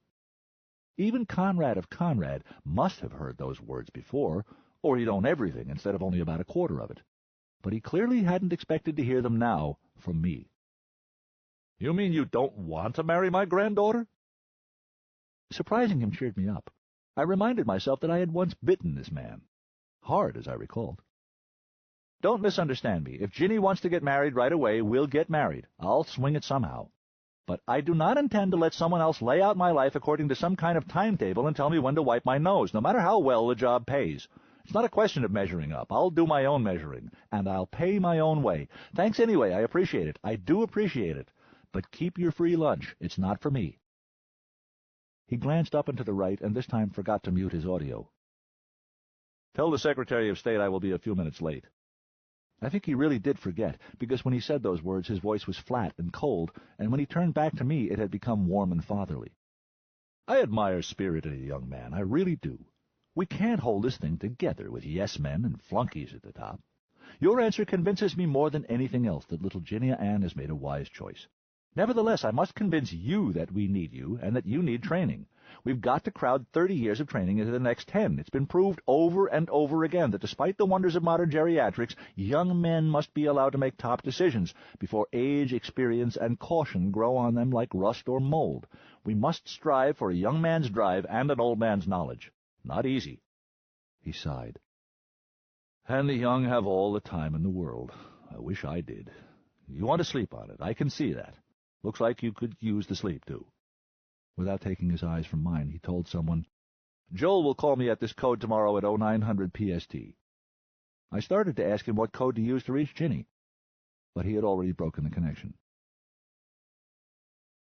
I tried redialing the number, and was told it was a null. I could guess it would remain one, at least for me, until tomorrow morning at 9. I went to Ginny's apartment that night. She had moved out. No forwarding address. I caught one of her neighbors looking at me with pity. I agreed with her. I did not call Conrad at 0900 the next morning. For the next half hour I was braced for him to call me, or have some flunky summon me, but he did not. For the rest of the morning I was halfway prepared for 2 large men to bust in my door and drag me out to a black limo, but nothing of the sort occurred. A little after noon there was incoming mail, a text-only message. It was a letter from Stony Brook, informing me without even a polite pretense of regret that my scholarship had been turned down. It didn't say why, but it didn't need to. Every single plan I had made for my life lay in ruins. no degree, no career, no future, no Ginny, no family. Unless I consented to serve at stud while training to run a multi-planet dynasty, my only two lifestyle choices were to be a dull-bludger or one of the wealthiest gigolos alive. I wanted very badly to get so wasted that my previous bender would seem a mere preamble. Instead, I did not so much as drink a beer or take an acetaminophen. I spent the day taking care of a number of tedious details and formalities. I ate a healthy dinner, retired early, got a good night's sleep.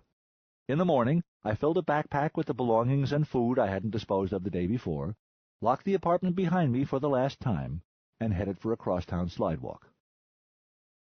A little over 17 hours later, I persuaded Dr. Rivera, whose breath smelled like strawberries that day, that I was sober enough to apply for a slot on the waiting list for a berth on the RSS Sheffield. The expedition's backers had no connection whatsoever with the Conrad dynasty. My application was accepted. That very afternoon, one of the colonists who had already been accepted managed to kill himself on one last rock-climbing trip. The next day, I was informed that I had been chosen to replace him. I was on my way to Omega 714, a.k.a. Peekaboo, where I would live out my life on the planet called Brasil Novo. 6. There is no wealth but life. John Ruskin. There were other candidates, of course, some of whom had been waiting years longer than I had, and a great many of them had more impressive skill sets or resources than I did as well. But such decisions are rarely made fairly. What got me the berth, late starter, dead broke and all, was a combination of three specific unfair advantages I had over my competitors. First, of course, was what would have been a disadvantage in just about any other enterprise with the possible exception of prostitution, my extreme youth. I had only just become a legal adult. You want young people on a voyage expected to last nearly 20 years ship time and over 90 years Earth time, but not a lot of them volunteer for such a trip. If they do and are turned down, they tend to go away and make another plan. It's not really the sort of trip young people sit around and pine for, at least not now that the first waves have gone. Not happy, healthy ones, anyway. The next important factor was sheer coincidence, the Sheffield's boost rate. She would blast at a constant acceleration of exactly 1/3 G, and I was from Ganymede. I'd be one of the few around who felt normal for a change. For once, I'd be markedly better adapted, more effective than those I was with. Even fewer Ganymedians or Marsmen tended to sign up for star travel than did teenagers. They were just too busy.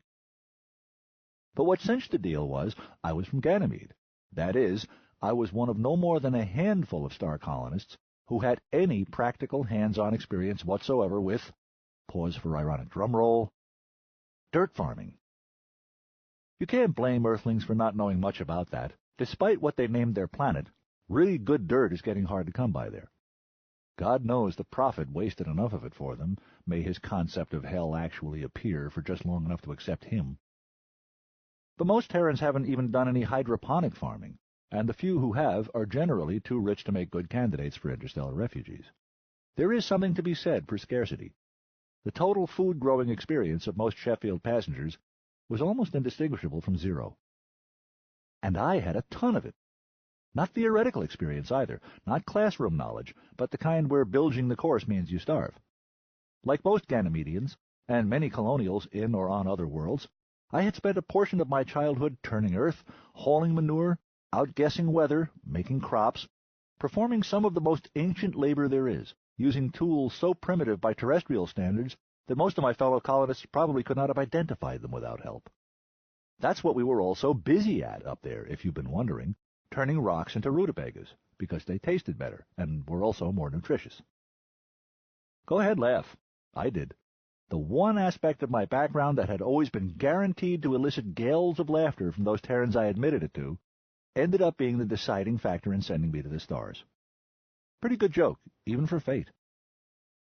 Even those three factors might not have been enough to get me aboard one of the very earliest colony ships, the Gaia, say, not at the last minute. For the first dozen voyages or so, crew and colonists alike were minutely scrutinized, rigorously tested, and meticulously matched according to carefully worked-out social, psychological, and ergonomic principles, it says here, with hopeful alternates ready to fill a last-minute opening in any niche long before the ship was ready to boost. But by now, almost 24 ships had left the solar system, and the supply of applicants was beginning to thin out just a little. Correction, the cream was beginning to thin out a little. There was still a copious supply of applicants, 99.99% of whom were eliminated by gross tests. Half the remainder then changed their minds halfway through. Part of the problem was hardly anybody still left wanted to pioneer, wanted to leave everything and everybody behind forever and go plant beans by the sweat of their back under the mist-colored light of an alien sun. It wasn't really a question of pioneer spirit being just about gone, as Jeremiahs were always complaining on the wire. Even way back in history, so-called pioneer spirit was usually the result of intolerable conditions back home more than anything else. That applied back at the very dawn of star travel. Volunteers to leave the Prophet's paradise were not hard to come by. But the solar system was a fairly tolerable habitat for most people about now, particularly Terrans and O'Neillers. There was still plenty of frontier to go around, too, for those who hated crowds and regulations. The asteroid belt seemed unlikely to fill up any time soon. To want to leave Sol altogether, forever, you almost had to be a born misfit or a perpetual tourist or as brave and curious as a bodhisattva. Most of the last category had signed up already and left in the first or second wave. I've omitted 2 other historically significant categories of pioneer. Fortunately, things had not yet reached the point where colony planners willingly accepted members of the first category, perpetual fuck-ups. But this would be the 3rd ship so far to carry transportees, prisoners, guaranteed by their various sentencing jurisdictions to be nonviolent, suitably skilled, highly motivated, volunteers, unquote. But there would be just over 24 of them, 5% of the colony's total population, and the majority would be political prisoners rather than predators. Neither of the previous transportee experiments had sent back reports of any problems so far. One other thing I've speculated about. I said that the Omega 714 colony's underwriters were not allied with the Conrads. In fact, they were instead associated with the Kangs and the DaCostas, both houses that were hereditary enemies of the Conrads. The RSS Sheffield's designers, the prestigious firm of Ray, Gee, and Douglas, belonged to neither house, but were all notorious defectors from the giant Conrad subsidiary, Starship Enterprises MDA. I knew nothing of the history between the 3 houses, and still don't, but sometimes I wonder whether a deep enough background check on me mightn't have turned up information that the Conrad family had put the black spot on me, and why. Are relationships between financial empires really petty enough that some Chinese or Brazilian exec way beyond his Peter Principle point might have upchecked my application purely to spite Richard Conrad? I don't know. Do you? I expected something like a vocational/educational boot camp on the ground, several rigorous weeks at least of cramming, training, testing, observation, evaluation, and ultimately final placement in my proper place on the great ship's table of organization. I didn't even get orientation indoctrination. They called me at a little after 7 a.m. Pacific Standard Time in White Rock, near the end of business hours in Brussels, where the decision had been made, to tell me that I'd been selected to take passage on the Sheffield. By 9 that night, Pacific Time, I was aboard her. Where it was 6 a.m. local ship's time, since the Sheffield was using the same Central European time that Brussels did for reasons left as an exercise for the reader who likes easy lifting. I emerged from the airlock braced, I thought, for a barrage of new sensory data and impressions, expecting the unexpected insofar as that phrase has any meaning, which is not much. I was definitely sideswiped by the smell. It is possible to cut your nose out of your breathing circuit completely, and I did so at once. But that aroma was just pungent enough to taste with the tongue, and there's no bypass for that short of tracheotomy. I'd have stopped in my tracks if I had not been so busy bracing my brain for new impressions that I had neglected to have the more useful portion of my body maintain a hold on the airlock door. Having thus committed myself, I kept on sailing forward, with the stately, inevitable grace of a runaway hospital bed on ice, until I crashed into a naked bald man. I'm a colonial. We maintain some conservative, public attitudes about sexuality by contemporary system standards, but at the same time, being on the frontier, we tend to be somewhat more practical and matter-of-fact than most earthlings are about nudity. It was the bald part that startled me. Thanks to the unnamed ladies, who did us all the favor of tearing the prophet into little bloody gobbets and bits of bone, it is finally once again permissible to do biological research. So happily, all baldness is voluntary today and is not a popular choice. And extremes of body weight are becoming so rare, one body looks much like another from a distance nowadays, so why would a man who spent time nude choose to shave off his only visual identifier? Was he antisocial, or just self-effacing? Neither. "I know exactly what you're thinking," he said, and managed to break us to a halt without sending either of us drifting. His speaking voice was just audible, despite our proximity. I became aware that I was holding him in something very like a lover's four-limbed embrace, and forced myself not to flinch. I was the stranger here, he was my host. But I hoped our sexual orientations matched. "So," he let go of me again without setting me adrift. His expression was no clue at all. "You're thinking if it smells like this after only a few months of occupancy, what's it going to smell like in 20 years? I had to admit I'd been on the way to formulating that very thought when I'd crashed. Right in one. And the answer is, in far less than 20 years, you'll be prepared to swear truthfully that this ship has no smell at all, other than local cooking and your wife's perfume." Once again, his voice was just barely as loud as it needed to be. I wasn't convinced, but I didn't need to be. "What is it I'm smelling exactly?" "Us," he said simply. I tentatively half-opened a nostril and frowned. "I know what people smell like, what a ship smells like, and there's more than that here." "You know what Ganymedians smell like, and Terrans in a limited portion of a third of its northern hemisphere. This isn't just everybody, it's everybody all together, and more of 'em than you've ever been shut in with before. Terrans from all over that varied planet, loonies, O'Neillers, Martians, Ganymedians, Belters, all at the same time, in combination. Fewer than 24 times in history have all those smells been mingled in large amounts, and the other ones have left the solar system already." "Oh." "No one group's smell is intrinsically better or worse than any others, and you might very well find the personal body odor of an individual from just about any racial, political, or social group aboard perfectly agreeable to you. But put them all together in one place, an ancient instinct makes you uneasy. Think of it as one of the last remaining traces of our physical predisposition to xenophobia and racism, like the appendix." I'd never seen anybody real talk for so long without even momentarily developing a facial expression. "I hope you're right," I said politely. "Also, the two decks immediately above this one are both agricultural decks. We're sort of in the bilge of Noah's Ark here." "I apologize for crashing into you." He shook his head, slowly, the way one does in free fall. "All you did was fail to realize you would need someone to catch you, and that was so close to inevitable that I was waiting there specifically to catch you. Shuttles are always overpressured. Everyone comes sailing in the door. Apology respectfully returned unopened." I shook my own head even slower to underline the point I was about to make. "You don't understand. I was born in free fall. I could at least have docked more gracefully." He nodded even more slowly. Was that a twinkle in his eye, or a tick? "Ah," he said, "in that case you are a dimwit, and an oaf, but you can't help being either one, so apology is still unnecessary. Come with me, please." And as I gaped, he turned over, grabbed a rung on the wall with one hand, and jaunted off down the corridor at a pace suitable for dimwits and oafs. In my embarrassment, I nearly mortified myself completely by bleating out, "Wait!" like some fool groundhog. To say, "wait," to someone who has just jaunted away from you in 0G is basically as sensible as saying it to someone who just stepped off a roof. Barring unreasonable effort, they're gone. Barely in time, I managed to end the W with, "What about my luggage?" "You'll never see it again," he called back without turning around, just loud enough to be understood, and continued to drift away.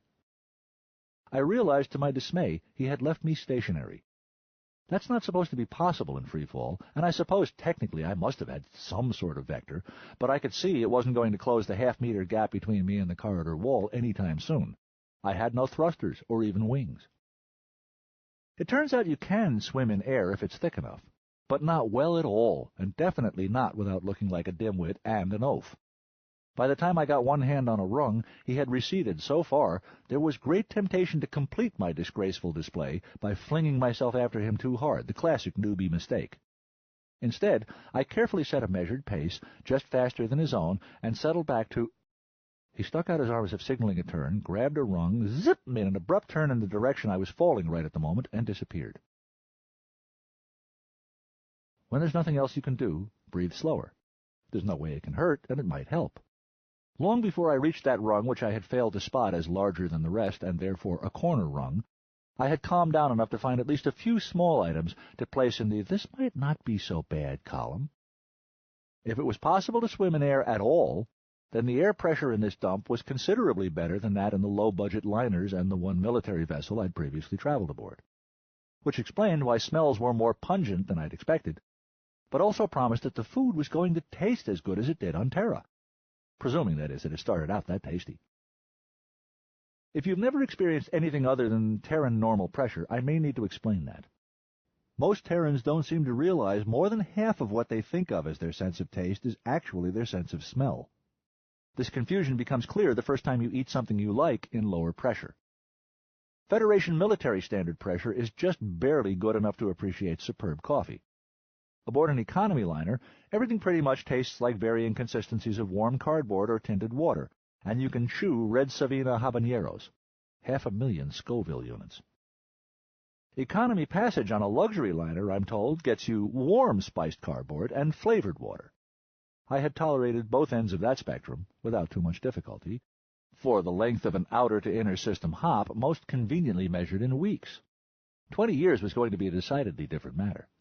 It was nice to know I would not spend my first weeks on Brasil Novo weeping with joy at the rediscovery of garlic, of any spice subtler than Scotch bonnet peppers, a mere 1/3 Scovilles tops. Very nice, really. I conceded to myself as I jaunted along that I was in rocky emotional shape and in need of consolation. And my father had once told me, nothing consoles humans like gratifying our appetites. And a good half of my own total appetites were of no further use to me. I was done with women for good and for all time. Food, music, and good books had damn well better be enough to fill in the hours, because there were going to be roughly 175,000 of them to fill. There, that was another good one for the not-so-bad side of the ledger. Thicker air means better sound. And more wind. The music here would be good. Well, as good as the musicians, anyway. The corner rung was approaching, on my left now since I had rolled over while in trajectory. I put some care and effort into my pivot turn, did a lovely job, and immediately crashed into the naked man again, this time from behind and upside down. If you can't work out where that placed my nose, good. And never mind. Of course he had stopped and waited for me to catch up, far enough away for me to stop in time, too, if I had happened to round that corner at a more prudent speed while paying attention to where I was going. "Excuse me," I said. It came out somewhat muffled and nasal, with a small echo. "I do," he said, and jaunted away again, leaving me drifting ever so slightly after him in his wake this time. Fortunately, I was near a wall this time. I blinked, wrinkled my nose, and jaunted after him. Again I matched speeds, and this time we were still within conversation distance, sort of. "I'm Joel Johnston," I called. He precessed to face me without disturbing his trajectory. "I'm surprised to hear that," he replied softly. "Huh?" "I'm surprised to hear that," he repeated, perhaps a decibel and a half louder. "I'm surprised I hear it, pal. I mean, why is that?" "The first officer told me to meet a Joel Johnston at the aft airlock." "And you did?" "And you did meet Joel Johnston." "And at the aft airlock, too," he agreed. "That's why I'm surprised." Should I ask why? No clue on his bland face. "What did you expect?" "This is the Sheffield," he said. "Naturally, I expected to meet a Joan Johnson at the midships lock. I only came here first so I wouldn't confuse you by being on time. Naturally, I ended up confusing us both, so symmetry is restored." I was pretty sure that was a twinkle in his eye, but it could have been a detaching retina, or lunacy. "I'm pleased to meet you, Joel. I'm George R. Marsden." We were starting to pass other people in the corridor, a few at least. All of them had clothes on.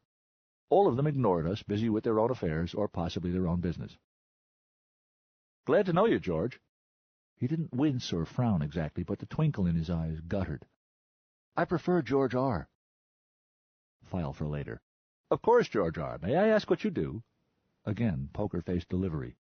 "I am one of the ship's 6 relativists." I'd reached boggle point. I couldn't stop myself from blurting, "Bizamtuik rotak." Well, it should have been safe enough, and his expression still did not, well, come to exist. but somehow I knew I'd pooed the scrooge. "Let me guess, George R., you're part Croatian." He nodded. "I have the honor to be descended from the family of Nikola Tesla's mother." I was weary of apologizing and even wearier of needing to. "Well, no offense, then my mother was part Croat, too. It's usually a safe language to swear in. There can't be enough of us left to keep a news group alive." "I understand and realize you did not mean the expression literally, but merely as an ejaculation of surprise." His eyes twinkled up again. It wasn't quite a facial expression, but it did hint which one he might have worn if he'd gone in for them. "Ironically, it is in fact literally correct. By the end of this journey, we will all end up pissing in one another's bloodstreams. The system depends on it." I couldn't help laughing. At last his face came alive. He laughed. It was a pretty good laugh, too, clearly the with you rather than at you kind. "Oh, good," he said. "For a minute I was afraid you'd left your sense of humor in your luggage." "Just my dignity." "You'll fit right in," he assured me. "Don't worry, both dignity and luggage will catch up with you again, from time to time." I wish to record that this time when he made a turn, I was paying attention and turned with him as crisply and elegantly as if we'd drilled in this. I did not realize we had been traveling until then in a direction that would later come to be called up, and were now moving horizontally again on a deck much closer to the ship's nose than the one we'd started from.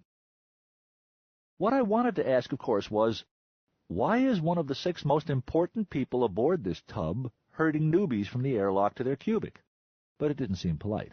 And I couldn't think of anything lesser I wanted to ask just now. I mean, this guy was one of the 6 most important— "I know just what you're thinking," he said. I didn't actually hear the last word because a door chuffed open in the corridor behind us just then and drowned him out. But I knew what it was. I was destined to spend the next 19 years being his straight man. "Okay, why are you then?" "Because this is the Sheffield." "Of course."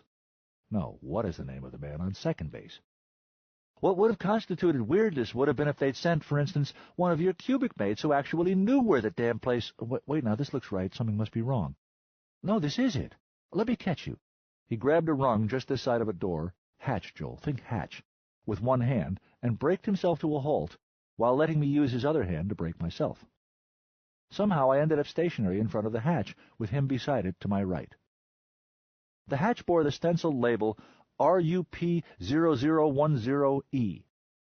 Below that was a sign hand-painted in some ancient font, with rather good calligraphy. It read, "The 10th Circle, a band of dopes, all we who enter here."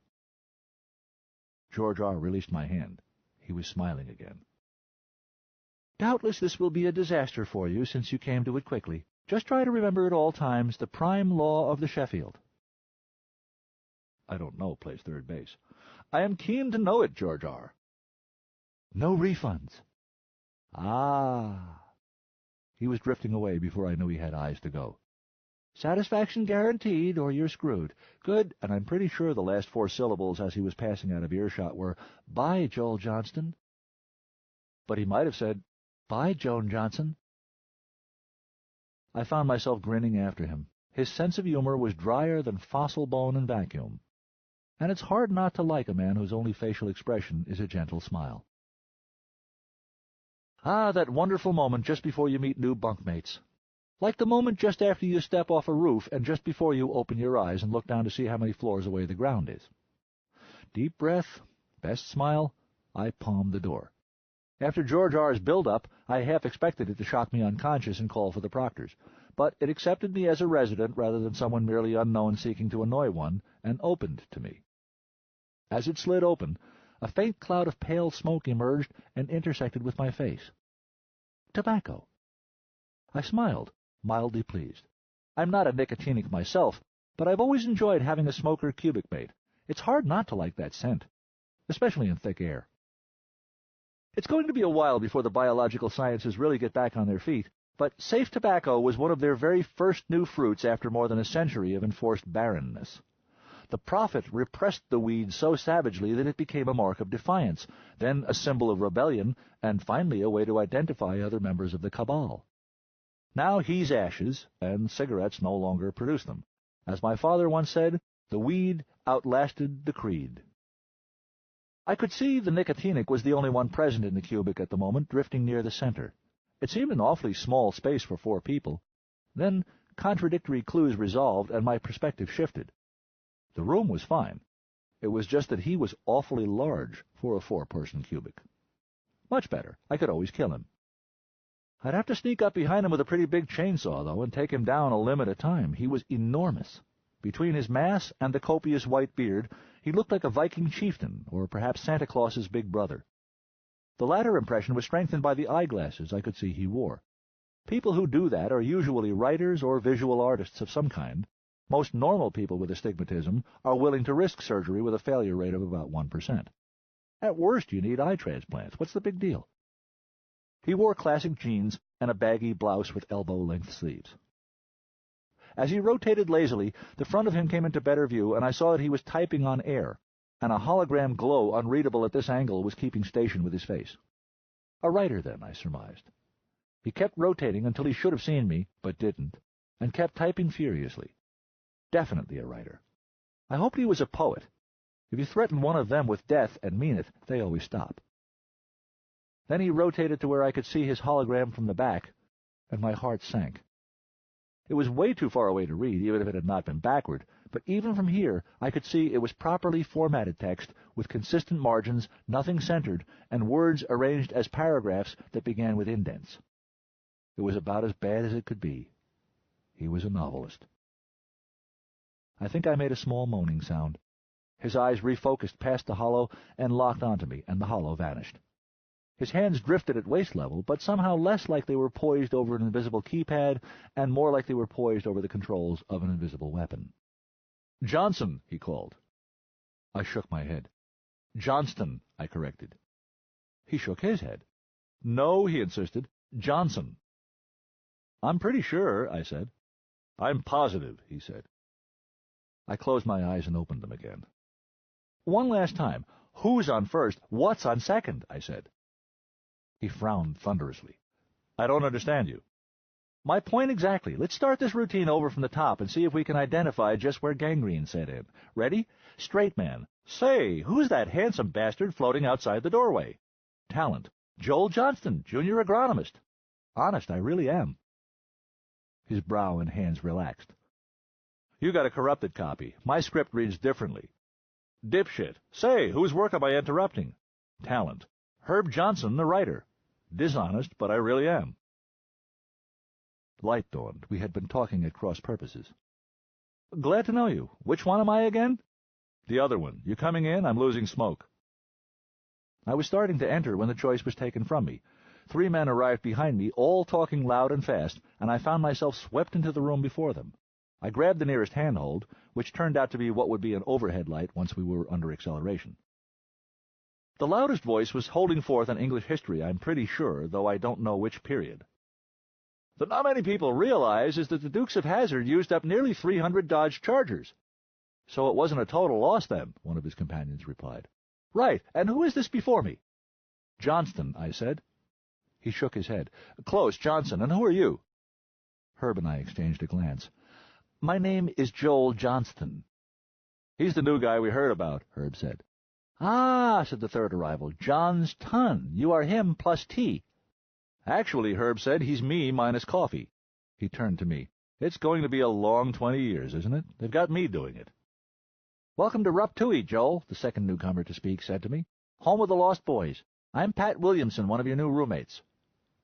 We did the free-fall equivalent of shaking hands. Approach, squeeze both hands briefly, release. "Hi, Pat. Why do you call it Rup Toohey?" The history expert snorted. "Because he's a Fleming idiot." "You saw it on the hatch," Pat said. "Residential, Unclassified Personnel, Cubic 0010E. RUP 0010E, Rup Toohey." "Ah." I could think of nothing to add. "That's your bunk over there. You'll have to tell me all about yourself." "I'm sure there'll be plenty of time to talk," I said politely. "No, I mean you'll really have to tell me all about yourself." "Professor Pat is ship's historian," the third arrival explained. "Thinks this makes him biographer. I tell him it's dangerous, he should let sleeping bags lie. But he is incorrigible. Glad to please you, Joel. Welcome on the board of Shuffled." He pronounced it like shuffled. "Am Balvovats of Luna. Am minor." "He looks like an adult," the loud expert on ducal matters said. "They age fast in Luna."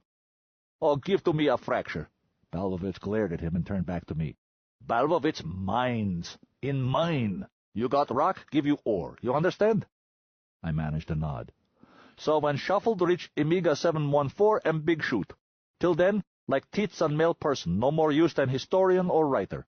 That is why slum here in UP dump with you ball bludgers. Dull bludgers, Williamson corrected gently. I had to admire his restraint, and his optimism in even trying. I think I see, I said. A pattern begins to emerge. How about you? I asked the loud expert. What's your line? Horse whispering? Weatherman? It is difficult to smirk without being offensive, but he managed it somehow. I'm a relativist, he said. My name's Solomon Short. My mouth slammed shut. I had just met my second wizard in my first half hour aboard. And this one I had actually heard of. Maybe you have, too. That arrest record.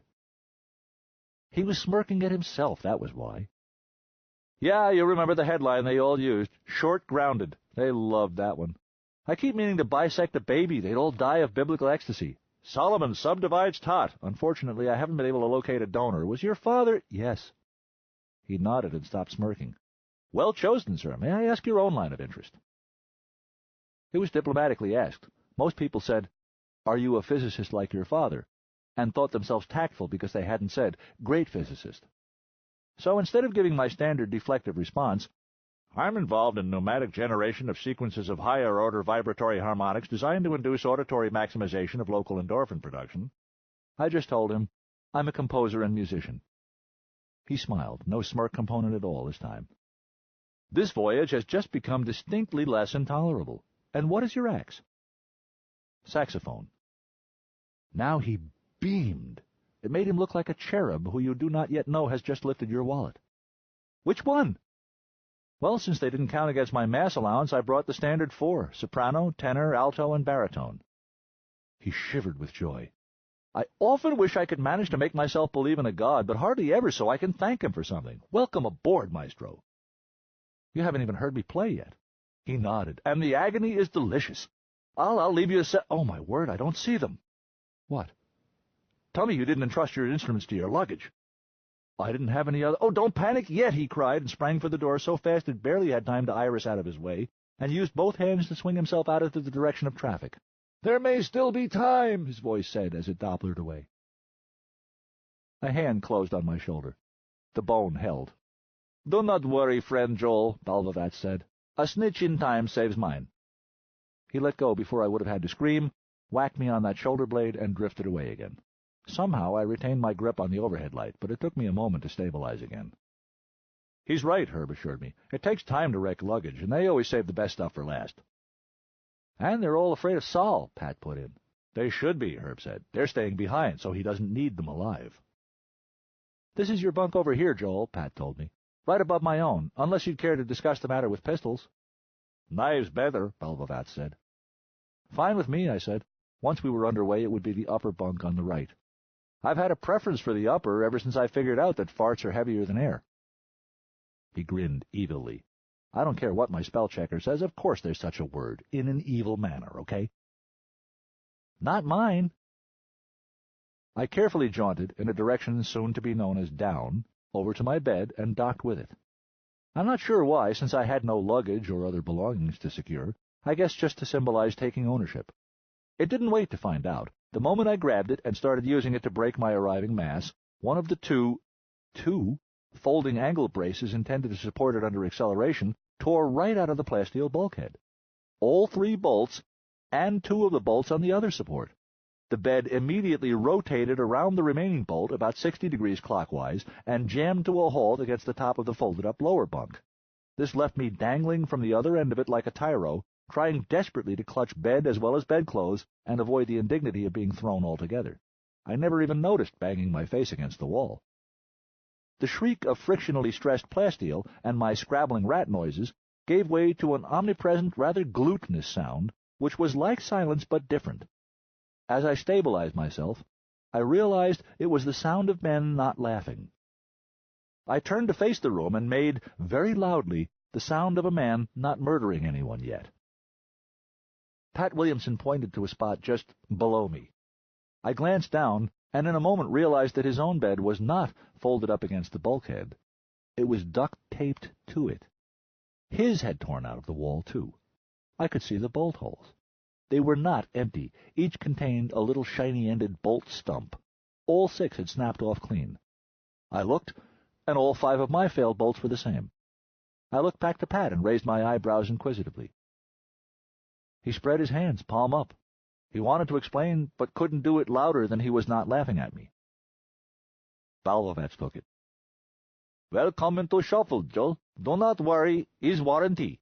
Air leaks out? Just say so. Kang sends more from Terra." Maybe my expression made Herb stop wanting to laugh. "There's still time," he said softly. "You can still jump ship and go back down to Terra if you're one of those fuss budgets who expects everything to work. It's not too late to be sensible." I closed my eyes. All I could see was Terra, with Ginny's face. "Yes, it is," I said. "Where's the duct tape?" I later learned the bunk support bolts had been specified by a Kang cartel engineer and supplied by a DaCosta Associates subsidiary, both halves of the financial Siamese twin behemoth that was underwriting this little interstellar venture.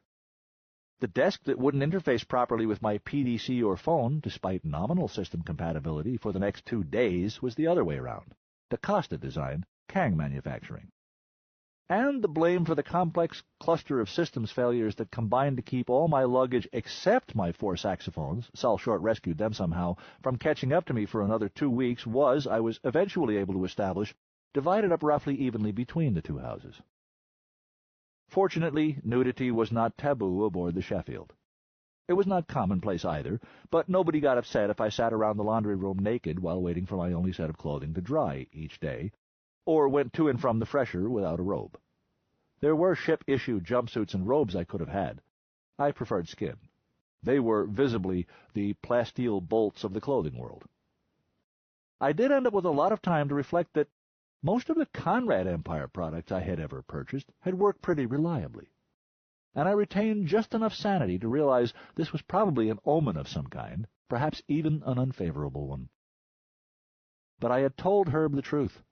It was way too late to change my mind. The center of my personal solar system had turned out to be a dangerously variable star.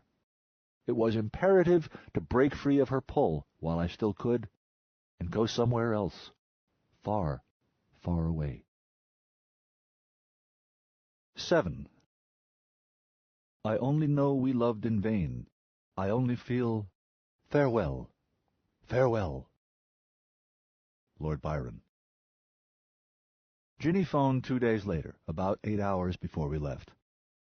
Theoretically, she should not have been able to. I'd contributed my phone to the ship's recycler on arrival and gotten a new one, under a false name, using non-existent credit, and paying a premium for a super unlisted code. That account would vanish like a bubble when the first bill went unpaid, of course, but by then I expected I would no longer need one.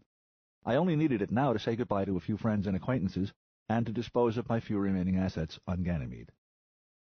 I think that might just have been good enough to foil, or at least slow, a Federation agent hunting me. Against a Conrad, it was a gesture. As I slipped in my ear bead, I reflected that she could probably have called me 5 minutes after I'd activated the phone. Her first words practically admitted as much. "Damn it, Joel, I admire your stubbornness, I really do. You've held out to the last possible second, I give you that, but we are out of time now. Stop this foolishness and come home this fucking minute." I'd known this call would come. There wasn't surprise, even at the word I'd never heard her use, that kept me from answering her for several seconds. It was just her face. There, on the inside of my wrist, thumbnail-sized, poor-quality 2D image. I'd never seen her so clearly or so vividly. She had never looked more beautiful. I wanted to eat my whole forearm. Her image cut off at her waist, but I could see the rest of her almost as clearly in my mind's eye. What blurred it a bit was that she was wearing an outfit considerably more expensive than anything I had ever seen her in. That realization restored the power of speech to me. "I can't, Ginny. It's too late. We were out of time yesterday. The last boat has—" "You idiot, I can get there to you in 2 hours. How long do you need to pack your 4 sacks up? Bring me where, did you say? Phones and your 1 spare— What? Where exactly is this home you speak of? Certainly not your apartment. Some mansion in Nepal, accessible only by copter? A secret village at the bottom of the Marianas Trench? A stealth palace at L1, or— No, why would you care about saving fuel? Somewhere in space, then? Or perhaps a few kilometers below the apparent surface of Jupiter there floats a—" She overrode me by yelling, "I deserve that!" I was so surprised I stopped talking. "And I ask you to believe that I have already administered it to myself and to trust that I will continue to do so, okay? You can kick me all you like. I agree I have it coming. But you won't be able to if I don't come get you and bring you home, and even my window is closing." I shook my head wearily. I meant what I said. Where is home for us? No place we've ever been. No place I've ever seen. I don't think we even mean the same things by the word, or have any clear idea what the discrepancies are, either one of us. "Joel, I didn't have any choice. Why can't you see that? I couldn't tell you, not until—" "I know that." "Well, you do? Then—" "Ginny, we've never really met." "We can. We will meet, and we'll love each other. We already know how, and the money won't make any damn difference, none at all." I had to grab something with my left hand just then to keep myself from colliding with a bed. I'd been drifting free since her incoming call had caused me to lose my handhold on my own desk. I guess from her perspective it looked like I was turning away. "Joel, I love you!" she cried. I started to regain eye contact and paused. I found myself looking around my room. My cruddy little dump of a room, just a little bit worse than I'd have expected as a freshman at university, possessed of few and feeble amenities shared with 3 other smelly, hairy creatures. In a place where nearly every place smelled faintly like feet, and all the water tasted like a school hallway water fountain, and the food aspired to be 2-star, and you always saw the same people. The Sheffield would in fact be remarkably like another 19 years of our courtship as we had known it until recently. Freshman year of university, forever. The only thing the big tin can had to recommend it, really, was that it was going to leap the big deep. I yanked the phone back up to my eyes. "Ginny, come with me." Shocked silence on both sides. I recovered first. "Right now, without a suitcase, without a pot. If the money really doesn't matter, walk away. Come homestead with me on the other end of the rainbow. I know you don't know how any more than I know about your world, but I'll teach you. Trust me, it's a lot easier to grow potatoes in empires. It's more satisfying to get in a good crop than to play with billions of people's lives and fortunes. It leaves you time to make babies and to pay attention to them and to occasionally notice each other pass the babies and make more of them. For God's sake, Ginny, you remember the song? Let's die on the way to the stars. Together." I knew exactly how stupid and romantic and naive my words were. I had never intended to speak them aloud. They left my mouth with the force and honesty of vomit, but with the same despair as well, without a particle of hope. That was only born when a full second had gone by and she still had not answered yet. At birth it was tinier than a lepton's shadow at noon. It took less than another second to grow into something large enough to choke on. I was beginning to worry by the time she broke the silence. But the problem solved itself when my heartbeat ceased. "God damn you, Joel. You gave me every reason to believe you were an adult, with a pair of balls and at least half a brain. You cannot be this cowardly and stupid and prideful. I won't tolerate it. I've invested too much time in you. I'm coming up there and I'm— Joel! Joel!" My arms had gone limp with cessation of pulse, of course. She was looking at my left hip. Purely from reflex politeness, I pulled my wrist back up. So then I had to say something, and thus began breathing again. "Ginny, listen to me. Please.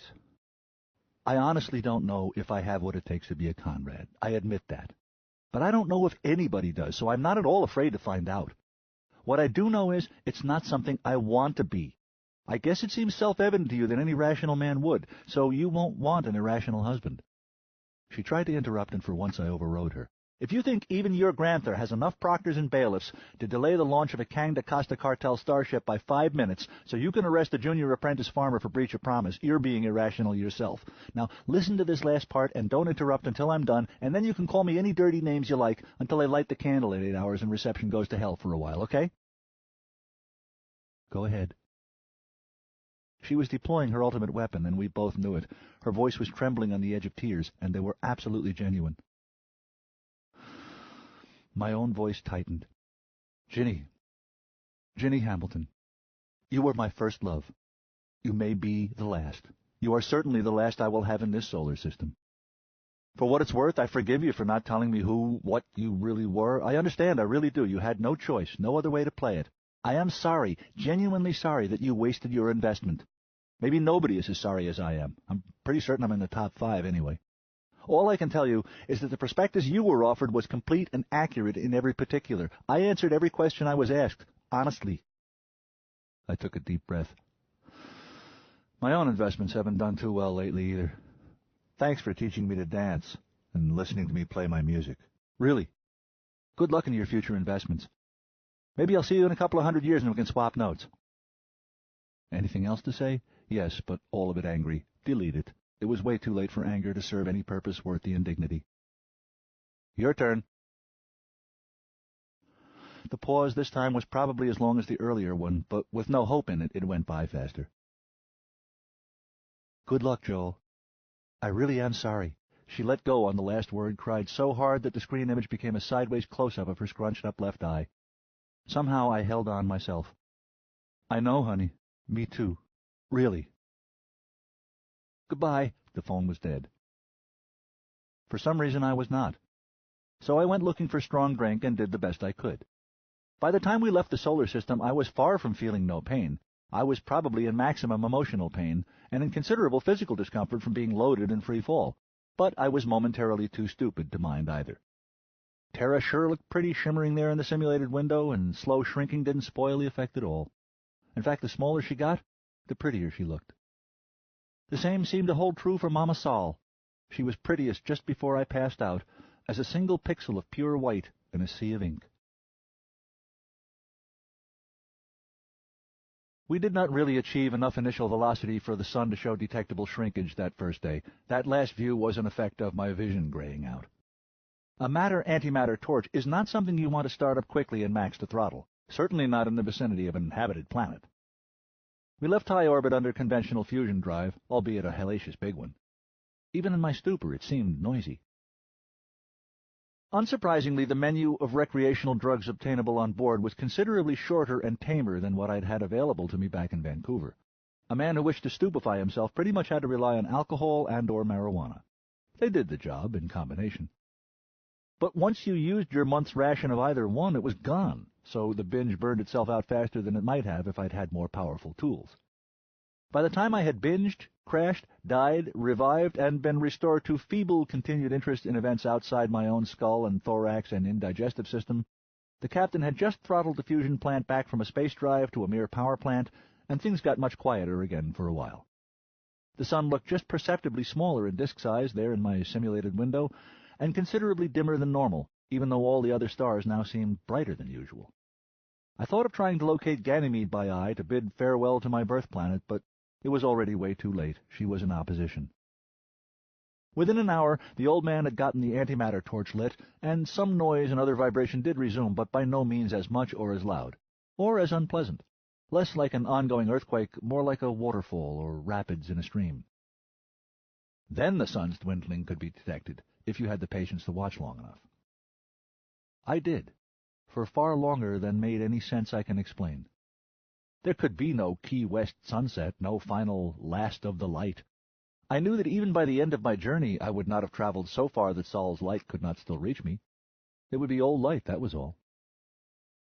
And still I watched, until Herb came and dragged me off for dinner. I felt so weary it was a noticeable strain to be back in normal gravity again for the first time in so many months. Free fall is as addictively comfortable as the womb. 3 kinds of gentlemen adventurers participated in the Sheffield's voyage. The real gents, senior partners, invested very large amounts of money and remained behind at Sol system to see how it all worked out. Just below them were the limited partners who put in considerably less money but tossed their personal bodies and futures into the pot as well. At the bottom rung were the provisional partners whose entire stake was their head, hands, and health. Chumps like me. My father died thinking he had provided well for me because he had. But such provisions don't always last. By the time my orphan's allowance had run out at 18, market shifts, as always unexpected, had all but wiped out the value of the stock Dad had left me. I'd had to sell nearly everything to finance that last semester at Fermi. After that, I had been pinning all my hopes on the scholarship that Conrad had blocked. Now my only remaining assets were nominal, some shares in one of the very earliest starships, which had vanished in the Big Deep years ago. They were worth so little, I'd instructed my guardian not to bother selling them. The income would scarcely have covered the assorted charges and taxes. They weren't worthless, quite. There was always the infinitesimal chance that the new frontiers might be found and rescued one day. But no missing starship had ever been heard from again. Only once had they even been able to establish just what had gone wrong. So I took my meals with most of the others in Stark Hall, one of the ship's 3 mess halls, designed to accommodate up to a third of us at any one time with good, solid, unspectacular food, drink, and ancillaries without charge. But for those who had the money and inclination, there were also alternatives, such as the Horn of Plenty, the Sheffield's equivalent of an upscale nightclub, with 4-star food and more expensive amusement options, open all 3 shifts.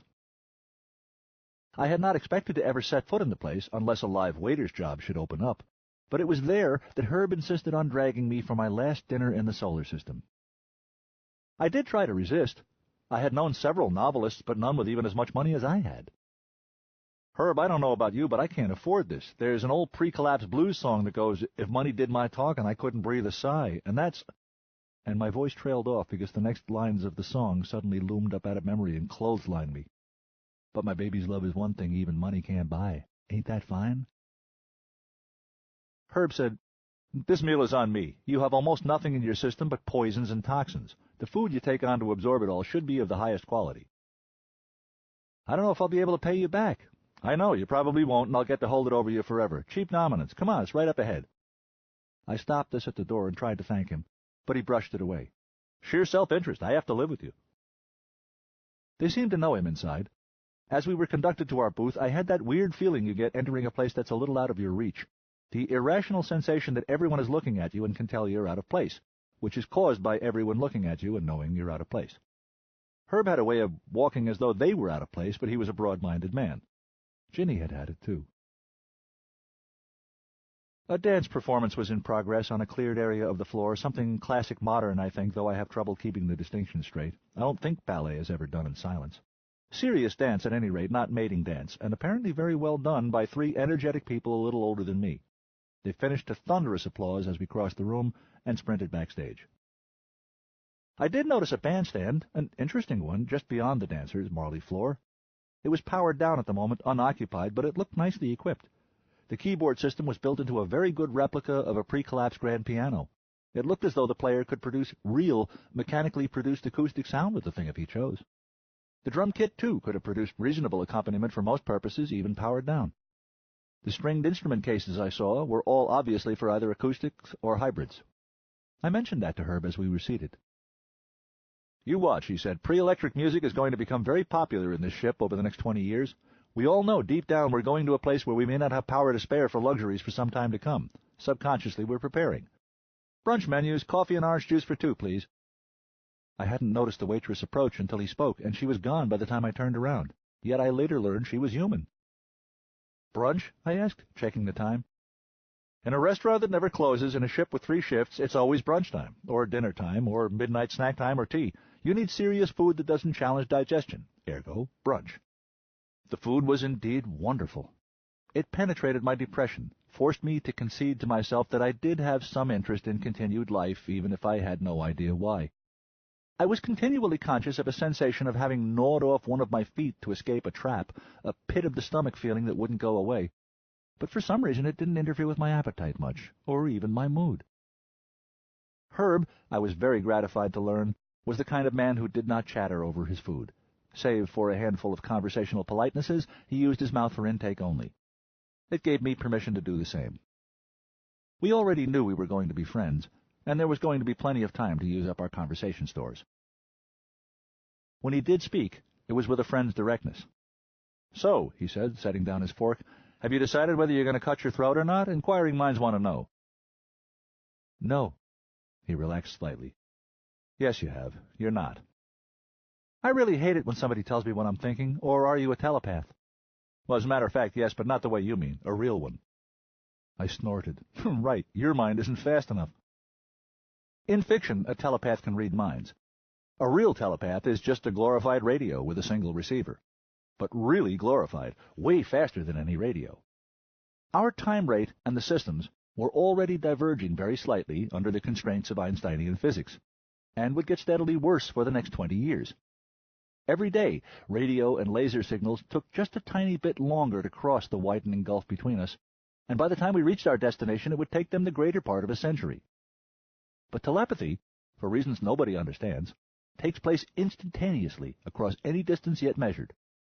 That single perverse exception to the laws of the universe, and the fact that the gene for it is dominant, make a star-traveling civilization just barely possible.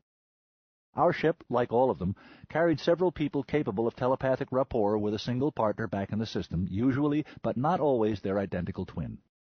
With luck, their children would be able to maintain the link. Herb was looking at me strangely. At first, the way his jaw was squared off, and his eyes seemed to have receded deeper into their sockets, and his shoulders were slightly raised, all combined to tell me he was angry. That was odd. Then a second later, I saw that I had misread the signals completely. He was amused, trying his best not to laugh in my face, at something I had done in the last few moments, apparently, or said. He saw me start to catch on, and let the laugh out. "Are you kidding me? Did you really think I was accepted into this company because I'm a writer? You figure a fledgling colony fighting to stay alive and establish a foothold has a lot of use for fiction?" "You never mentioned, you never asked." "Who?" "My sister Lee," he said, "in Oregon, the one in Terra. 2 hours a day we handle message traffic between Kang da Costa HQ and the colony, and we're available freelance for private communications." "I never noticed you doing that." "How would you? I stare into space and then start typing like crazy. It must look exactly like I'm writing a story. Sometimes I am, if what I'm supposed to type annoys me enough." Holy shit! I was so busy rearranging my presumptions and misconceptions in my head, I forgot I had not yet expressed an opinion. "I can't believe it." "Believe it, I'm a telepath.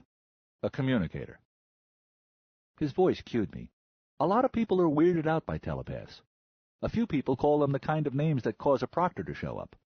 He was waiting to learn whether or not his new friend and roommate for the next 2 decades was one of those people. Quickly, I said, "No, I mean, I can't believe there's some poor girl back in the system who looks just like you."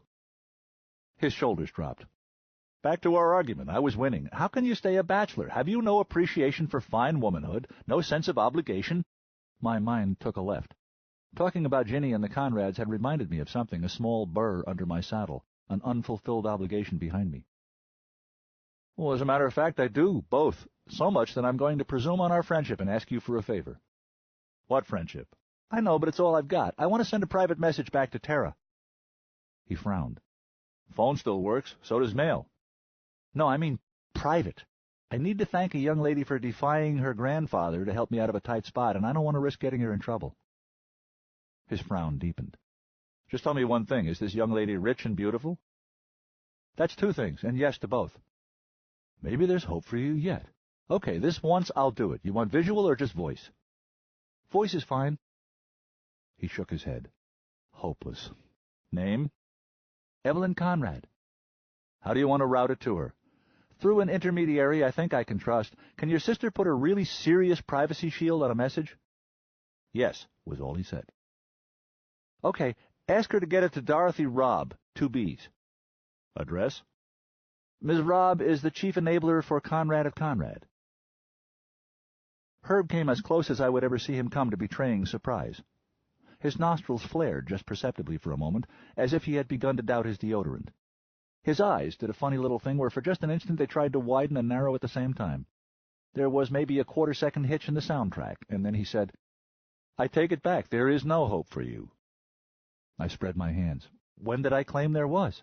"You know a Conrad, well enough that she defied—" "Oh, kindly tell me her granddad is not—" I nodded. "Conrad." "Of course. She defied Conrad of Conrad for you, and you're here." "Herb, she's 7 years old." He smiled broadly. It had taken him about 10 seconds to gear up and start enjoying this. "To be thoroughly sure, say no more, unless you want to live." So I told him the whole damn story. I'd always known I would, someday. It was going to be a long voyage. But not in the first year. I probably couldn't have told it yet to anyone who didn't listen as well as he did. He didn't mind if I needed a couple of minutes of silence to get a sentence completed. When I was finished, he took a couple himself. Then he said softly, "Amigo, you're the first person I've talked to in this bucket of rust so far that actually has a sensible reason to be here. All right, you want little Evelyn to know you're grateful for getting you out of there, but without tipping the old man. Have I got it?" "Well, something like, I enjoyed the last moments of our relationship even more than the first, maybe. Do you really think you can get that to her privately, now that you know who she is?" He closed his eyes, then opened them again. "Lee says yes. She knows a way. You don't need to know what it is. It's covered." "Thanks, Herb." He lit up one of his cigarettes. "Well, at least the cord is cut clean. With Ginny, I mean. Seldom in history have any humans gotten to have a breakup as final as the one you've had. By the time we get to 23 Skidoo in 20 years, she'll be 108 years old if she was honest about her age. We were making a jump of about 85 light-years, at such a hair-raising fraction of c that the trip would seem to us to take 20 years total. But back in the normal universe, clocks run faster thanks to Dr. Einstein's paradox. To an observer at, say, Tombaugh Station around Pluto, our voyage would appear to take roughly 90 1/2 standard years. Of course, with her money, she'll probably still look 20 by then, Herb added, but you'll know better. I don't want her old, I said bleakly. I don't want her to suffer. I want her to be here with me. Happy to be your mate, even if you both starve on alien soil. Was she really that dumb? Obviously not. You'll love again. I'm sorry to be the one to tell you. I grimaced. Not soon. He shook his head. It doesn't have to be too soon. You have 20 years to decide what you want in a wife. But don't put it off too long, either. The supply is limited, and you don't look like a man would be happy as a celibate. Don't be so sure, I muttered darkly.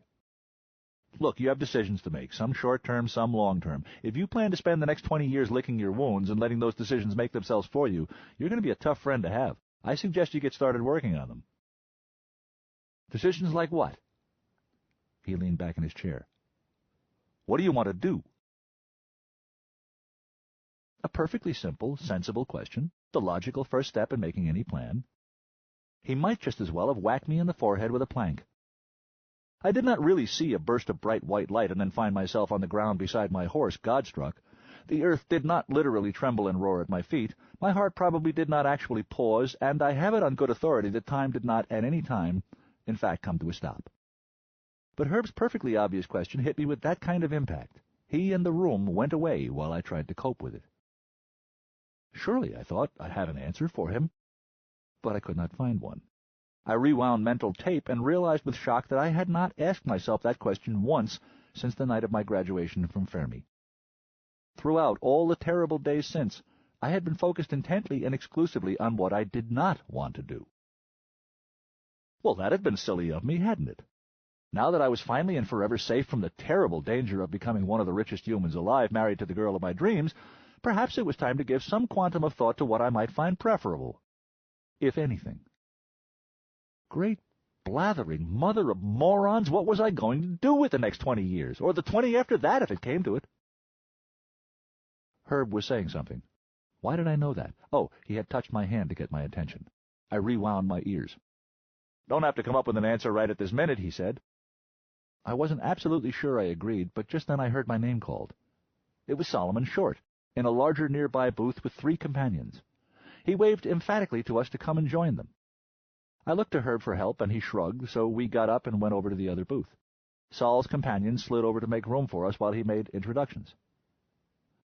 As I'd guessed, his friends were all relativists, like him. I had now met 5 of the 6 people on whom our whole voyage depended. Nearest me was Tenzin Hideo Itokawa, a tiny man whom I learned later was a Zen Buddhist monk. Then I got only that he had twinkling eyes and seemed to lack vocal cords. Between him and Sol was a hearty and voluptuous woman named London McBee, who turned out to be married to George R. Marsden, the relativist I'd literally bumped into in my first seconds aboard. She and Sol volleyed with words, vying to outpun each other. But the most striking of the 3 was clearly the man on the other side of the table, Peter Kindred, and for the life of me I could not decide why. There was something electric and sheepish about him, that's the best I can say it. He gave off the disconcerting sensation that at any moment he was likely to switch from talking to quacking like a duck or barking like a dog, that at any given time there was utterly no way of telling what he might take it into his head to do, and that at the same time he was just a little embarrassed by it. It was more than just mad eyes, although he surely had those. His name seemed ironically chosen. He had loose cannon written all over him. Sol and London both seemed to find him delightful. I was overawed. Most of the ship's power, literally, was seated at that table. I'm used to famous people, even great people. This was different. In a pinch, the Sheffield could have gotten by without her captain, but her relativists were essential. These men and women spent their days reaching into the cosmic vacuum with their naked organic brains and persuading it to yield up its inconceivable energy in a measured fashion. I realize that description has about as much meaning as saying that a nuclear fission plant works because the gods breathe upon its mojo in such a way as to cause it to be far out. One of my hopes as I sat down was to perhaps solicit a better explanation from one or more of the relativists I was privileged to talk to. But I got off to a bad start. Things went fine at first. Sol introduced his companions to us, then he introduced Herb to them, giving them a 2-sentence thumbnail bio. Then he introduced me, and that's where it went sour. His second sentence for me began, inevitably, with, "His father was the—" But by the second word, Peter Kindred had gone berserk. He kicked his chair over backward with his butt, leaped backward over it, landed several feet away in combat crouch, making finger gestures to ward off evil. At me. I opened my mouth. "Shut up!" he screamed. I blinked. "Not a word!" "Ah!" He averted his gaze. "No facial expressions!" I looked at Herb, then Sol, then everybody else, without finding anything I could use. I decided I needed to leave, started to rise. He screamed, hopped back a pace, and snatched a plate from someone's table, holding it like a cream pie in an ancient comedy. "Back!" he shrieked. "You lunatic! Are you crazy? What the fuck are you trying to do to me?" I shrugged. I had to. It was all he had left me. It was the last straw. He shut his eyes, made a strangling sound, turned, and left the room at high speed, taking the plate with him despite loud protest from its owner. "Don't mind Peter," Sol said imperturbably. "He's terrified of Centipede's dilemma," said London. "Ah," I said, "of course." "He's rude," Herb said. No, I said, "I think I actually get it." And after I explained my thinking, they agreed that I did. Without its relativists, no starship can operate its primary drive, open the Ikimono portal into the dark energy universe. Not without becoming a gamma-ray burst in short order, anyway. That monstrous engine of mass creation had not been invoked yet, and could not be until we'd gotten a little farther away from Sol. But without it and its kind, most star travel would have been impossible, and the rest would have awaited the development of suspended animation to accomplish. And thanks to the prophet's distaste for fiddling with God's allegedly clear intentions, safe suspended animation still seems to lie as far in the future as it did centuries ago. Thanks to relativists, though, mankind finally had a drive that could really take it to the stars within normal human lifespan. The only problem was that, countless generations of folklore to the contrary, the relativistic engine really was the first engine ever invented that literally required the constant attention of a human operator to function. The relativist. Somehow, some organic brains were able, to ensure that every time Doc Schrodinger opened his box, what came out was a live cat, even if none had been in there to start with. The last I'd heard, the entire solar system held something less than 200 humans, out of dozens of billions, who had the necessary combination of talents, skills, attitudes, and education to perform that task reliably. More than half of them, I had read, wanted to do something else. The rest probably commanded a higher salary than Ginny's father. When the mathematician/poet and Soto Zen Buddhist priest Hoitsu Ikimono Roshi, whose name means life, living creatures, farm products, or uncooked food, discovered the first practical star drive in 2237, or perhaps was merely the first such discoverer to survive, he thereby created the profession called relativist. The best definition ever offered to the layman of what a relativist does is, naturally, the Roshis.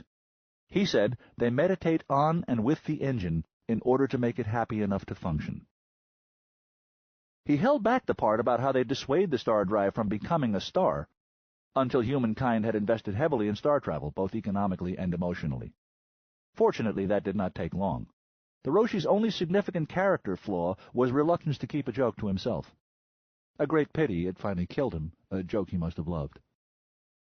Technically, one could argue that relativists should be called relativistic engineers.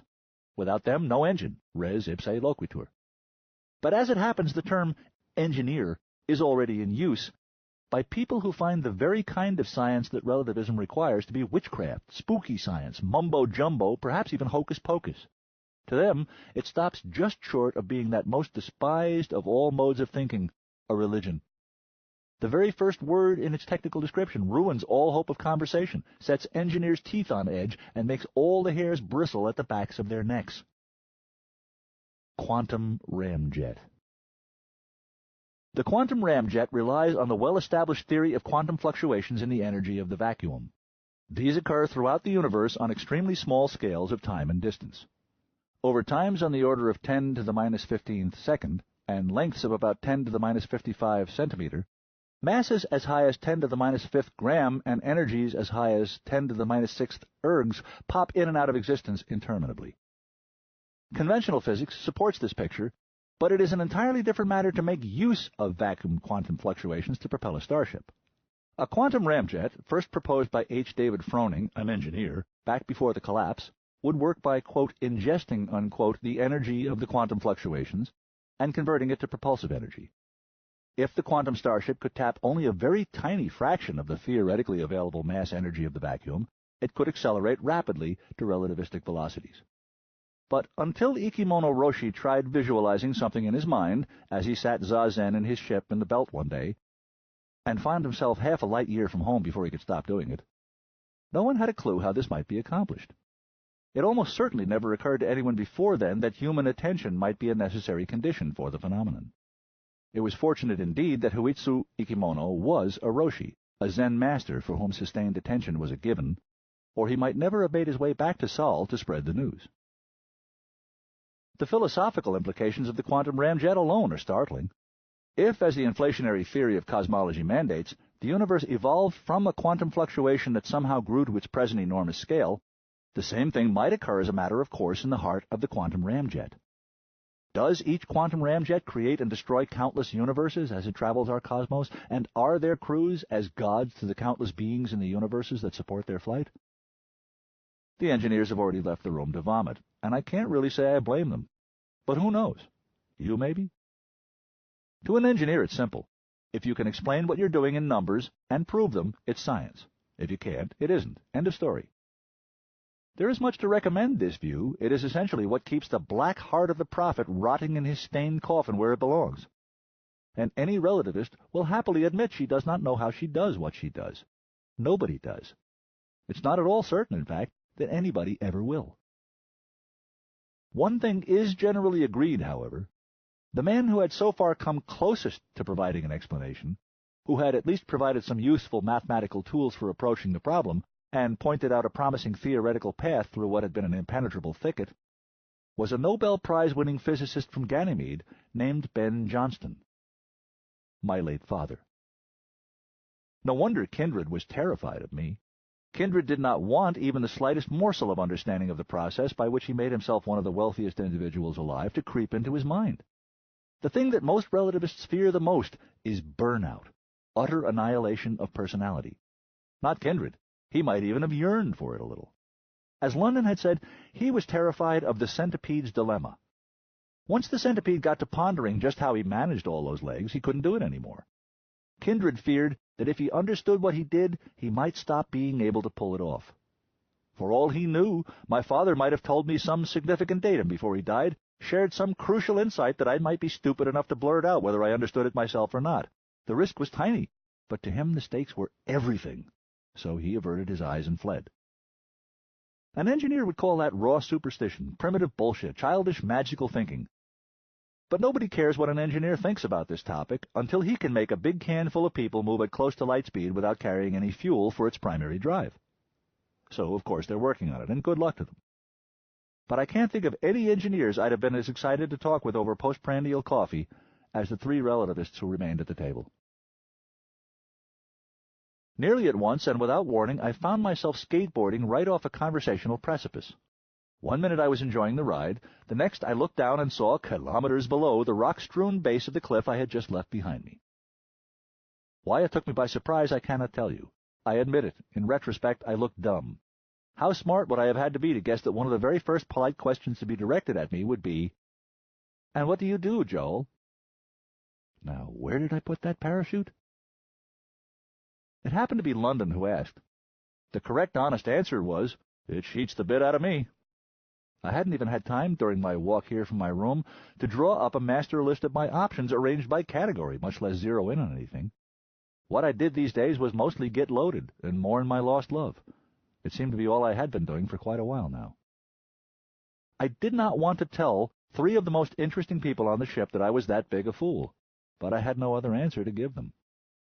Technically, I could have said, "I'm a farmer," without perjuring myself.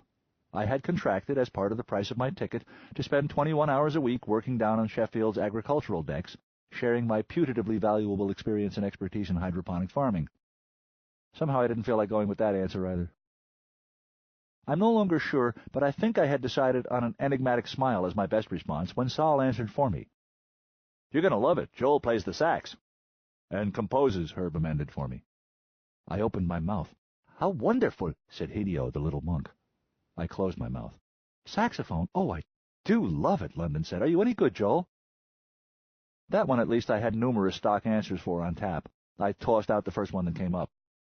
"I think so. Being tone deaf, I've never been sure." "Sol?" Sol shrugged. "I haven't heard him play yet." "Herb?" Herb shrugged, too. "Hasn't played a note in my hearing yet, either, stingy bastard." "Nonetheless, I'm prepared to bet cash he's very good," Sol said. "On what basis?" Hideo asked. "I've examined his instrument closely. It is the saxophone of a man who loves it dearly and is loved in return." I stared at him. "You can tell that?" He just nodded. "Well, we simply have to hear you then," London said. "Solomon, do you think management would have any objection if we were to send for Joel's instrument and ask him to play for us here? Failing that, we could adjourn to my cabin." I took advantage of the discussion that ensued to think hard and fast. I was on the edge of being committed to something I had not chosen, lately. Playing sax and composing music had been what I did once. They had been just about all I did, aside from thinking about Ginny. They and she had together constituted what I was, what I wanted, what I was for. Together. It had been a long time since I had thought of a future as a composer without Ginny as part of the picture. Maybe when all the dust settled and all the fallout faded to endurable levels again, I would still, or again, want to be a composer/musician. I had to admit, in fact, that it was highly likely. What the hell else was I qualified for? What else did I love nearly so much? Don't answer that one. But I had not made that decision yet. That had been the old plan for a universe that had Ginny in it. And more than just that, I suddenly realized with dizzy shock, it had been a plan for a universe that had the entire existing musical establishment of the solar system as part of the given. All the other musicians, critics, and composers, all the vast potential audience, all the sources of funding, all the supporting institutions. In a society of many billions, composer is an honorable and even sometimes honored occupation. With a target audience that huge, one need not reach all that many of them to earn a living and respect. Now that I was going to be living forever in a society of 500 people and their offspring, everything needed to be rethought. Another not inconsiderable point, I had hired on this tub as a farmer's helper.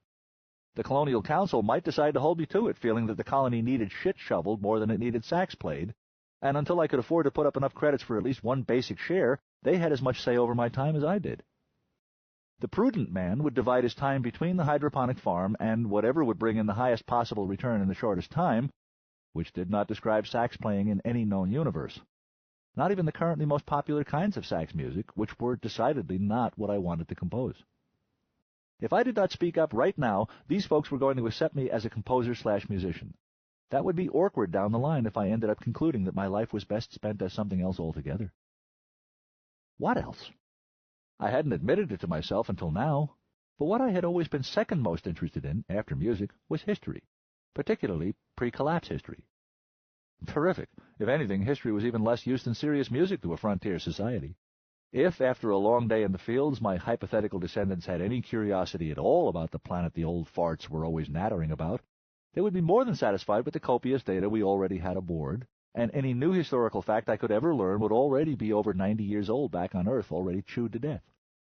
The Libra colony would one day be interested in its own history, presuming it survived, but not until at least 2 generations after we landed, which itself was decades away.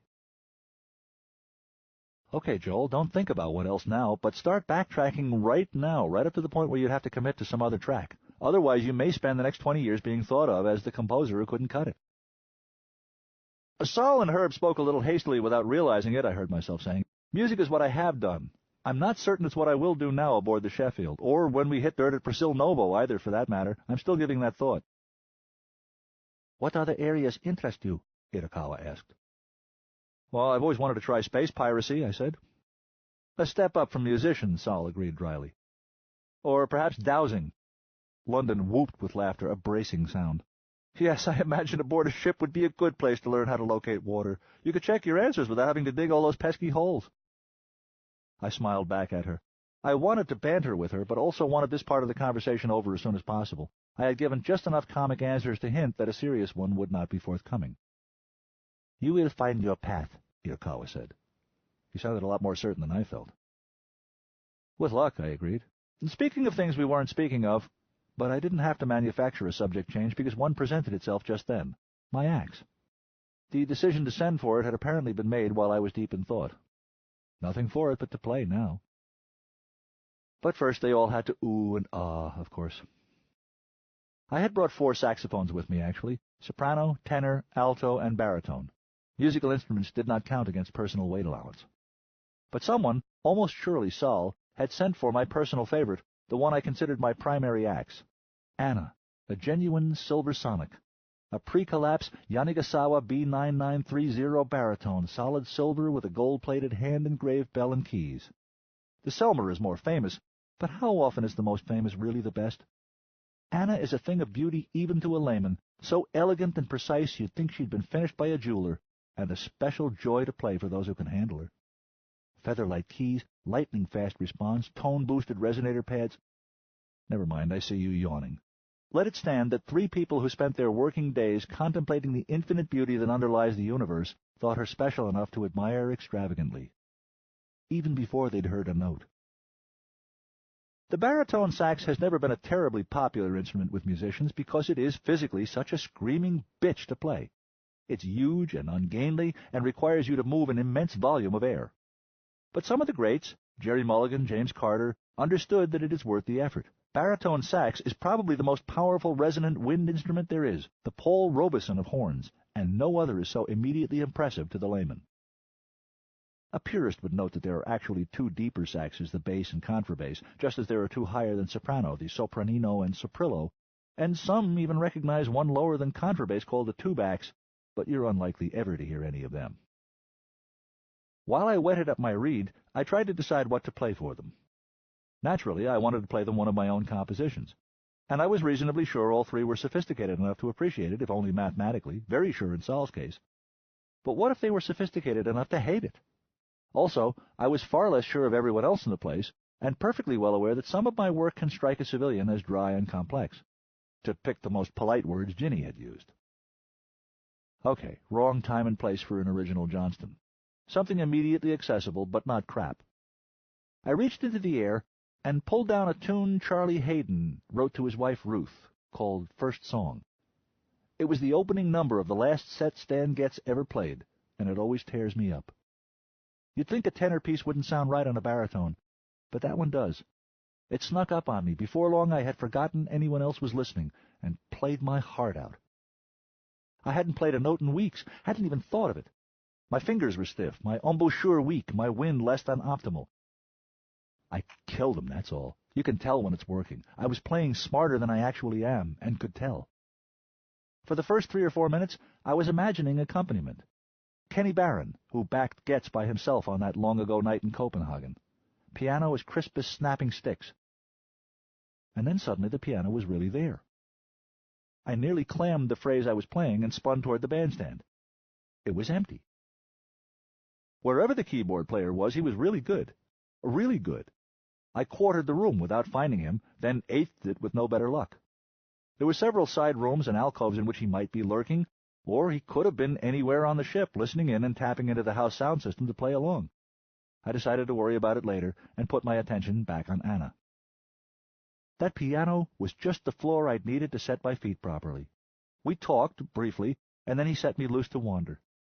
Before I knew it, I had disappeared down the mouthpiece. When Getz played the song that night, he was saying goodbye to his life.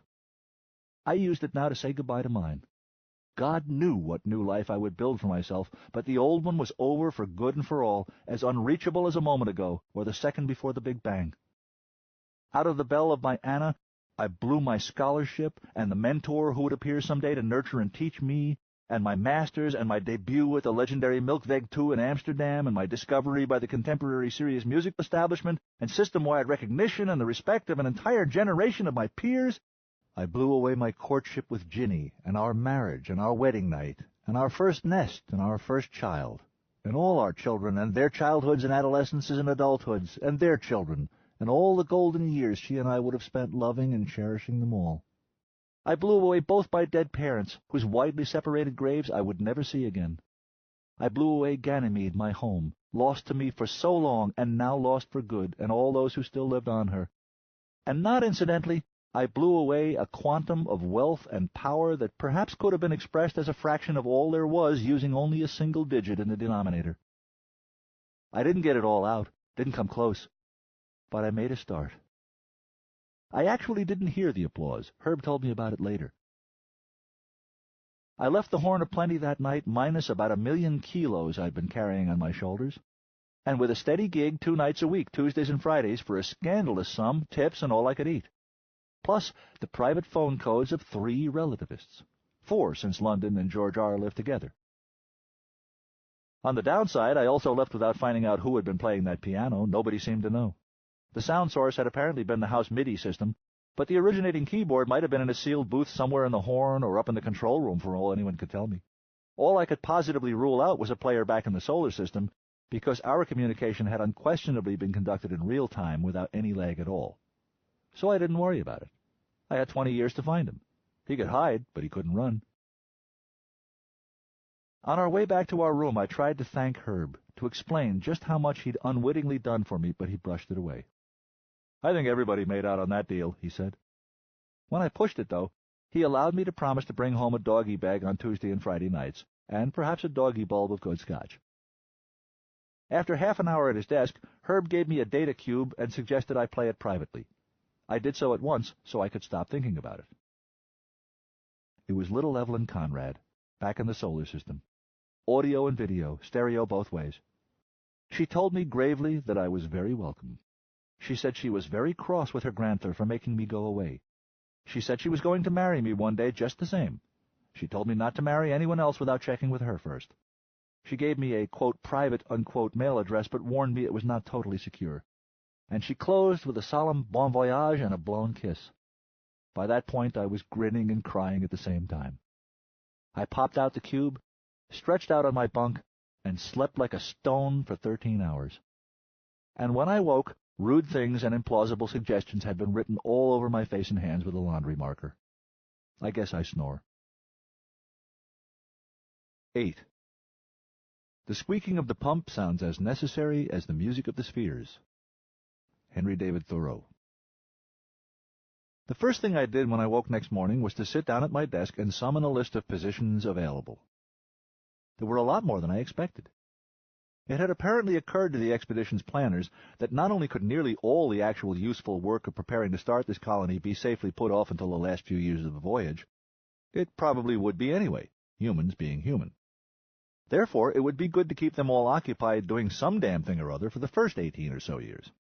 Lots of helpful suggestions had been provided. The full list of jobs the Colonial Authority was willing to pay someone to do took well over 3 hours just to scroll down through at normal reading speed. But basically most of them broke down into categories you could skim in less than half an hour if you were a fast reader. Here's a typical screen's worth, which was sent in response to my query by an astronomer named Matty James. Refining knowledge of the location and plasma properties of the heliopause between the solar wind and the interstellar medium on the way out of town, and then the same for the heliopause of Omega 714 when we got there. Again, as we were leaving, helping refine our comet map of the Oort cloud, detecting comet nuclei with radar. Once we were good and gone, measuring in situ the density, charge, mass, species, velocity, and temperature characteristics of interstellar plasma and gas. Continuous measurement of the orthogonal components of the galactic magnetic field, continuous monitoring of the interstellar medium for molecular species, determination of mass composition, size distribution, and frequency of interstellar grains, performance of interstellar erosion experiments with various models of shield configurations. Using the long baseline formed by the starship and solar system to carry out high-resolution astronomical measurements with optical and radio interferometry, performing astrometric measurements of nearby stars, extrasolar planet detection, extrasolar planet imaging, and atmospheric spectroscopy. Using the same long baseline techniques for astrophysical measurements, for example, to image radio galaxies, quasars, and neutron stars. It had long been hoped that with multiple starships underway at the same time, the capability of this long baseline interferometry could be vastly enhanced by combining their observations of distant sources. It didn't seem to be working out well. The problem in this kind of interstellar interferometry was how to agree on common time tagging of data from probes moving in different directions at significant fractions of the speed of light. observation of low-energy cosmic rays, normally excluded from the solar system, attempting detection of gravity waves from astrophysical processes such as supernovae or neutron stars by tracking anomalies in the Doppler effect of our signals, refinement of the dark matter map of the galaxy, and so on. Mind you, all of these are from the list of jobs Dr. James figured he could train just about any chimp aboard to do satisfactorily. But before he sent me those, he sent another shorter list of jobs for especially smart people with specific qualifications which I won't even bother to excerpt because I didn't understand it. He appeared to be saying that he wanted to make an extremely intensive examination of the sun, our former sun, of Sol, all right, even as we were leaving it behind us forever at high speed. Why, I couldn't imagine. You'd think if there was an adequately studied star in the universe, it would be Sol, studied even from vessels receding at fractions of c, if that made some sort of difference. And information about that particular star was going to be of purely academic interest to anyone we would ever meet again. But Dr. James certainly sounded terribly concerned about it. When I told him I lacked the qualifications for his first list of jobs, he allowed his disappointment to show, even through mail, whereas when I politely declined his second list too, he didn't seem to care one way or the other. Now, I don't know about you, but if I had been forced to pick one of those I just listed as my shipboard occupation, I think the option I'd have selected instead would have been euthanasia. Like any literate citizen, I love to read what astronomers have to say after years of patient data collection and astute analysis, but the actual gathering of the data was not my idea of a way to spend the next 20 years. When I came right down to it, not much was. It was that growing realization, about 5 or 10 scrollings down the list, which caused me to stop and approach it from the other direction. Instead of wading through the big list of jobs, the sensible way to do this was to make a small list of jobs I would be willing to endure for 20 years if I had to, and then see if by any chance any of them were on the big list. By dinner time I had settled on the following. Teach the saxophone, or composition, or music history, or history. But did I in fact have any pedagogic skills? Forget the skills. Did I have the talent, the indefinable, intangible something that would make strangers find learning from me preferable to learning by themselves? How the hell did I know? Conduct, assuming an orchestra of some kind could be assembled out of 500 people and made good enough to be listened to by the rest. Again, did I possess whatever variant offshoot of charisma it was that would make musicians find watching me more helpful than listening to their own internal metronome? Act. An orchestra might prove to be beyond the resources at hand, but surely a theater company or trideo studio would form sooner or later. Let's just keep assuming the unanswerable question, but did I have a particle of talent for that endeavor from here on? Direct, either for live or canned drama. Write, either live, canned, or prose fiction, or non-fiction if necessary. I'd been given to understand that it did not pay a writer to be too fussy. Just possibly journalism, if it turned out that a town of 500 souls produced enough gossip to need writing down. Herb could give me pointers. And finally, of course, play the Verschlugener saxophone. There were other venues aboard offering dining or entertainment or dancing. If I could line up enough different sorts of gigs in different musical genres, then between that and private parties it might just be possible to make a whole entire livelihood out of my single favorite activity, pushing air out the end of a pipe. That, goddammit, was finally something I did know I had talent for. The crucial question, however, was, did anybody care? Or rather, did enough people care that I would be able to live on my tips? I looked back over my list gloomily and detected a pattern. All the occupations that interested me shared two characteristics. They all might just manage to sustain me during the 2 decades of the voyage, and they would all become nearly worthless when we reached Omega 714. Pioneers don't have a lot of time or energy for art, either making it or consuming it. It was unlikely that anybody would be willing to feed me just because I made a pretty noise, or made up stories, or pretended to be someone more interesting. But what did it matter? Doubtless I would end up scratching so hard to feed myself and get warm and dry that most of those things would lose their appeal for me, too. I brooded about it for the rest of the evening without useful result. I was about to collapse my keypad for the night when I noticed that I had incoming mail. That was odd. Practically everyone I knew lived in my room. Surely my relativist acquaintances were all too busy for chat. Then I saw the header title, "Where Are You?" and felt my pulse begin to rise as I leaped to the conclusion that it was from Ginny. But no. Instead, it was from the Zog. My job search was over, at least for a while. Reality had caught up with me. I wrote back that I would report at the start of shift next morning at 0900, Then I went directly to bed and immediately to sleep, determined to be at his office no later than 0800. I had formally reported to the Zog back on the morning of my second day aboard the Sheffield, but found now that I had almost no memory of the event or the man. Indeed, I had very little recall of anything that had happened that day, or for that matter any of those last days we'd spent in Terran orbit. This was not surprising for two reasons. First, it turns out to be oddly difficult to make a human brain remember events that occurred in free fall.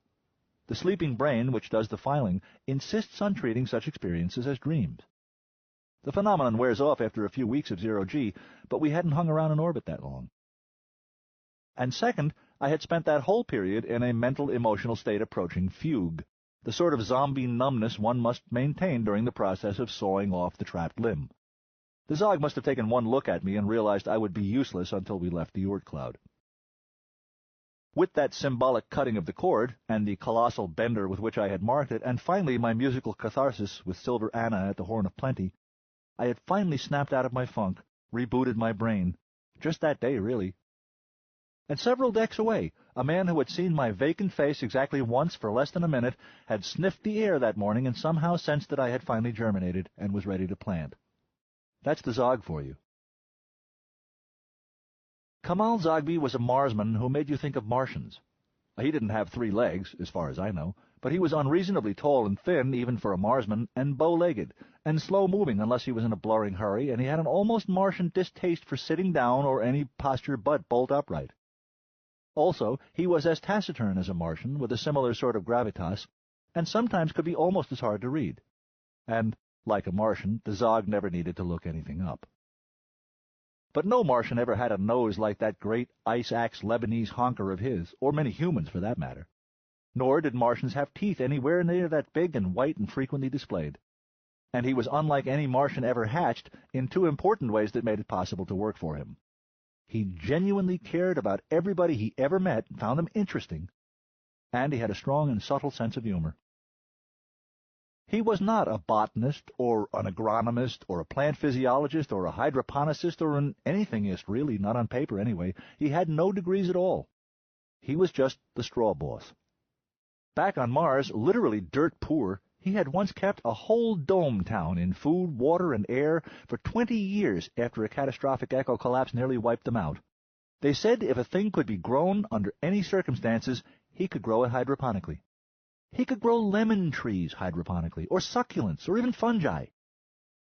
And in theory, we might even have managed to survive a hypothetical total failure of the hydroponic farm, because with part of his time, the Zog also oversaw an experimental 2-hectare, half-meter-deep dirt farm that took up an entire deck just above the hydroponics deck. It attempted to mimic the conditions we expected to find on our new home-to-be, Brasil Novo, second planet of Omega 714. The hope was that by the time we got there, we would know as much about how to dirt farm there as we knew about hydroponics now. And meanwhile, if something ever went horribly wrong down on the hydroponics deck, 2 hectares of land were just barely enough to feed 500 people, in theory. Finding the Zog's office down on the Voyage farm deck was easy. Gaining access was even easier, even though I had arrived well before the beginning of shift as planned. There was no exec assist or PERSEC or even door sentinel program to run interference for him. There was no door. Just an open doorway beneath a sign that read, Straw Boss. Unfortunately, there was no Zog on the other side of it either, or anyone else. The office was empty. I waited expectantly for his desk to tell me where he was, or at least when he would arrive, but it didn't. So I told my own doppelganger to consult the ship system and locate him. After a noticeable hesitation, the ship politely declined to cooperate. The Zog was delisted. If he had a schedule on file, it was not public. The ship declined to make an appointment in his name. It advised me to either take my chances and wait, or leave a message for him and go do something else. I didn't much like either alternative, especially after looking around the office. My strong impression was that he dropped by there once or twice a week at best. So I decided to hunt around for him. The choices were A, the hydroponic Voyage farm deck, or B, the dirt-based destination farm deck immediately above it. The choice kind of made itself. The hydroponic farm operation was as intricately choreographed, complexly layered, and densely packed as any terrestrial jungle, with trays of assorted growing things stacked up to 4 high in places on frail-looking frames, and a bewildering variety of different lighting, watering, drainage, and airflow systems, each tailored to a different variety of crops. The longest uninterrupted sight line on that deck was about 3 meters, and the lighting was so weird, with LEDs, metal halides, and sodium bulbs of assorted colors and intensities competing and clashing in odd ways at different places, that you wouldn't have wanted to see much farther than a few meters in any direction anyway. The air circulation was so intense in order to carry away the heat from all those lights that there was a constant wash of white noise muffling all other sounds.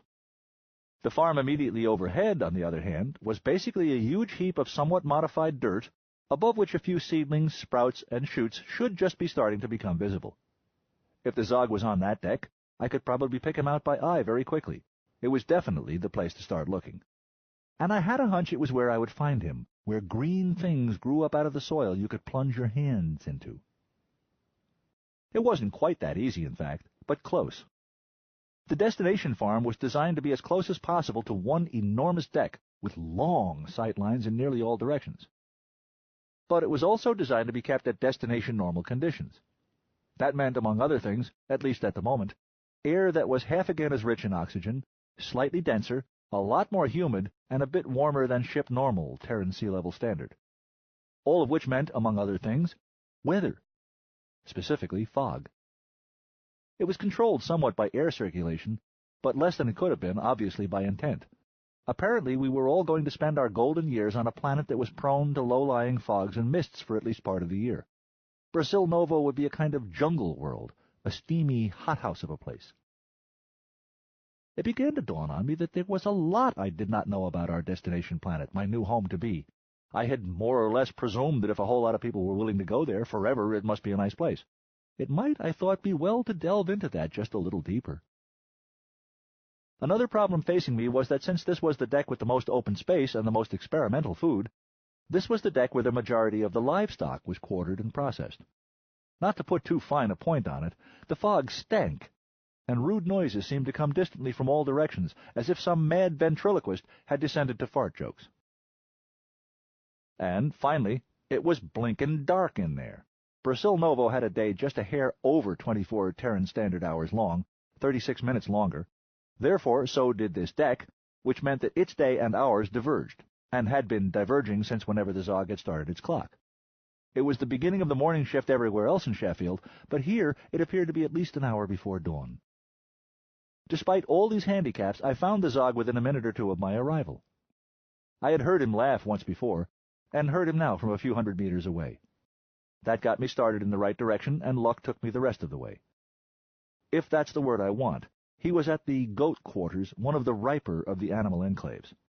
Goats just are not happy unless you give them some equivalent of a cave or shed to hide in at night, even though there's nothing to hide from. And then it concentrates the smell wonderfully. Maybe that's what they like about it. Admittedly, they are worth a bit of smell. A goat eats 10% as much as a cow, but produces 25% as much milk. And many, among them me, say it tastes better than cow's milk. It's also easier to digest. "Ah, Joel!" He looked up from a hoof he was trimming and gave me a slow once-over, beginning and ending at my eyes. He had done that the first time we'd met, too. I wondered why I didn't find it offensive. When he was done, he smiled with his whole face. "I'm very glad to see you're in better spirits." "Director Zogby, I want Zog, please." "Zog, I appreciate your understanding and patience this last week. I needed to work some things out, and I have." "I can see that. You're ready to come to work." "Yes, sir." "This is Kathy. She's a Marsman like me, new to farming." Intent on my new boss, I had almost completely tuned out the companion holding the goat for him. She was about my age, slim, fit, and extremely uncomfortable holding a goat. We exchanged polite noises. "Kathy, Joel's from Ganymede. He has a lot of farming experience, dirt and hydro both. You'll be his assistant." She nodded, too busy to keep eye contact. I took a deep breath. I was not looking forward to this next bit, but there was no sense putting it off any longer. Zog, perhaps I should correct one small Oh, shit. The sentence aborted in that odd way because I had just seen what she was about to do. There was no time for me to say anything to stop her, and it wouldn't have helped anyway because there was nothing she could do about it. She couldn't have gotten a hand free without being kicked. There was just time for me to drop to my knees, cup one hand behind her head, place my other index finger just below her nose, and press hard. She let out a yelp and tried to shake free, but I wouldn't let her until I was sure the job was done. Then I released her at once and backed away. "I'm very sorry, Kathy," I said. "I had to do that." She was staring at me as if I'd grown fangs. "Why?" "It's the only sure way I know to stop someone from sneezing." "What?" "Excuse me just a minute, Kathy," Zog interrupted. "Joel, what was it you were just about to say?" "Oh, you were going to correct something?" "Why shouldn't I sneeze if I want to?" "You really don't want to sneeze in a goat shed," I told her. "Look, Zog, why the hell not?" "Kathy, please, he'll explain in a minute. Go on, Joel. Correct what?" "No, wait a minute, Zog," she insisted. "That hurt." "I know," I said, "and I'm really very sorry." "No, you're not." I started to argue and stopped. "You're right. I kind of feel like you had it coming for not knowing what you're doing, and now I'm also a little annoyed at you for presuming that I don't. If you—" "Joel," Zog cut in firmly, "I understand that you'd rather have that conversation. First, though, we're going to have the one where you tell me just what misunderstanding on my part needs to be corrected. Kathy, pipe down and let her go." She sighed in exasperation and released her hold on the goat, which sprang up and trotted to the far end of the small shed, limping slightly on its half-trimmed hoof. I turned to meet the Zog's eyes. Irritation was in them, but compassion as well. "Well, look, what you have to understand—" Kathy sneezed. I think it was at least half deliberate, a gesture of defiance. Her hands were now free. She could have done as I'd just shown her. Instead, she sneezed. And not just a ladylike little toof either, but a breathquake that might have snuffed out a blowtorch. Unfortunately, a human sneeze apparently sounds very much like the word for "run for your life" in goat. So we all got very busy there for a while.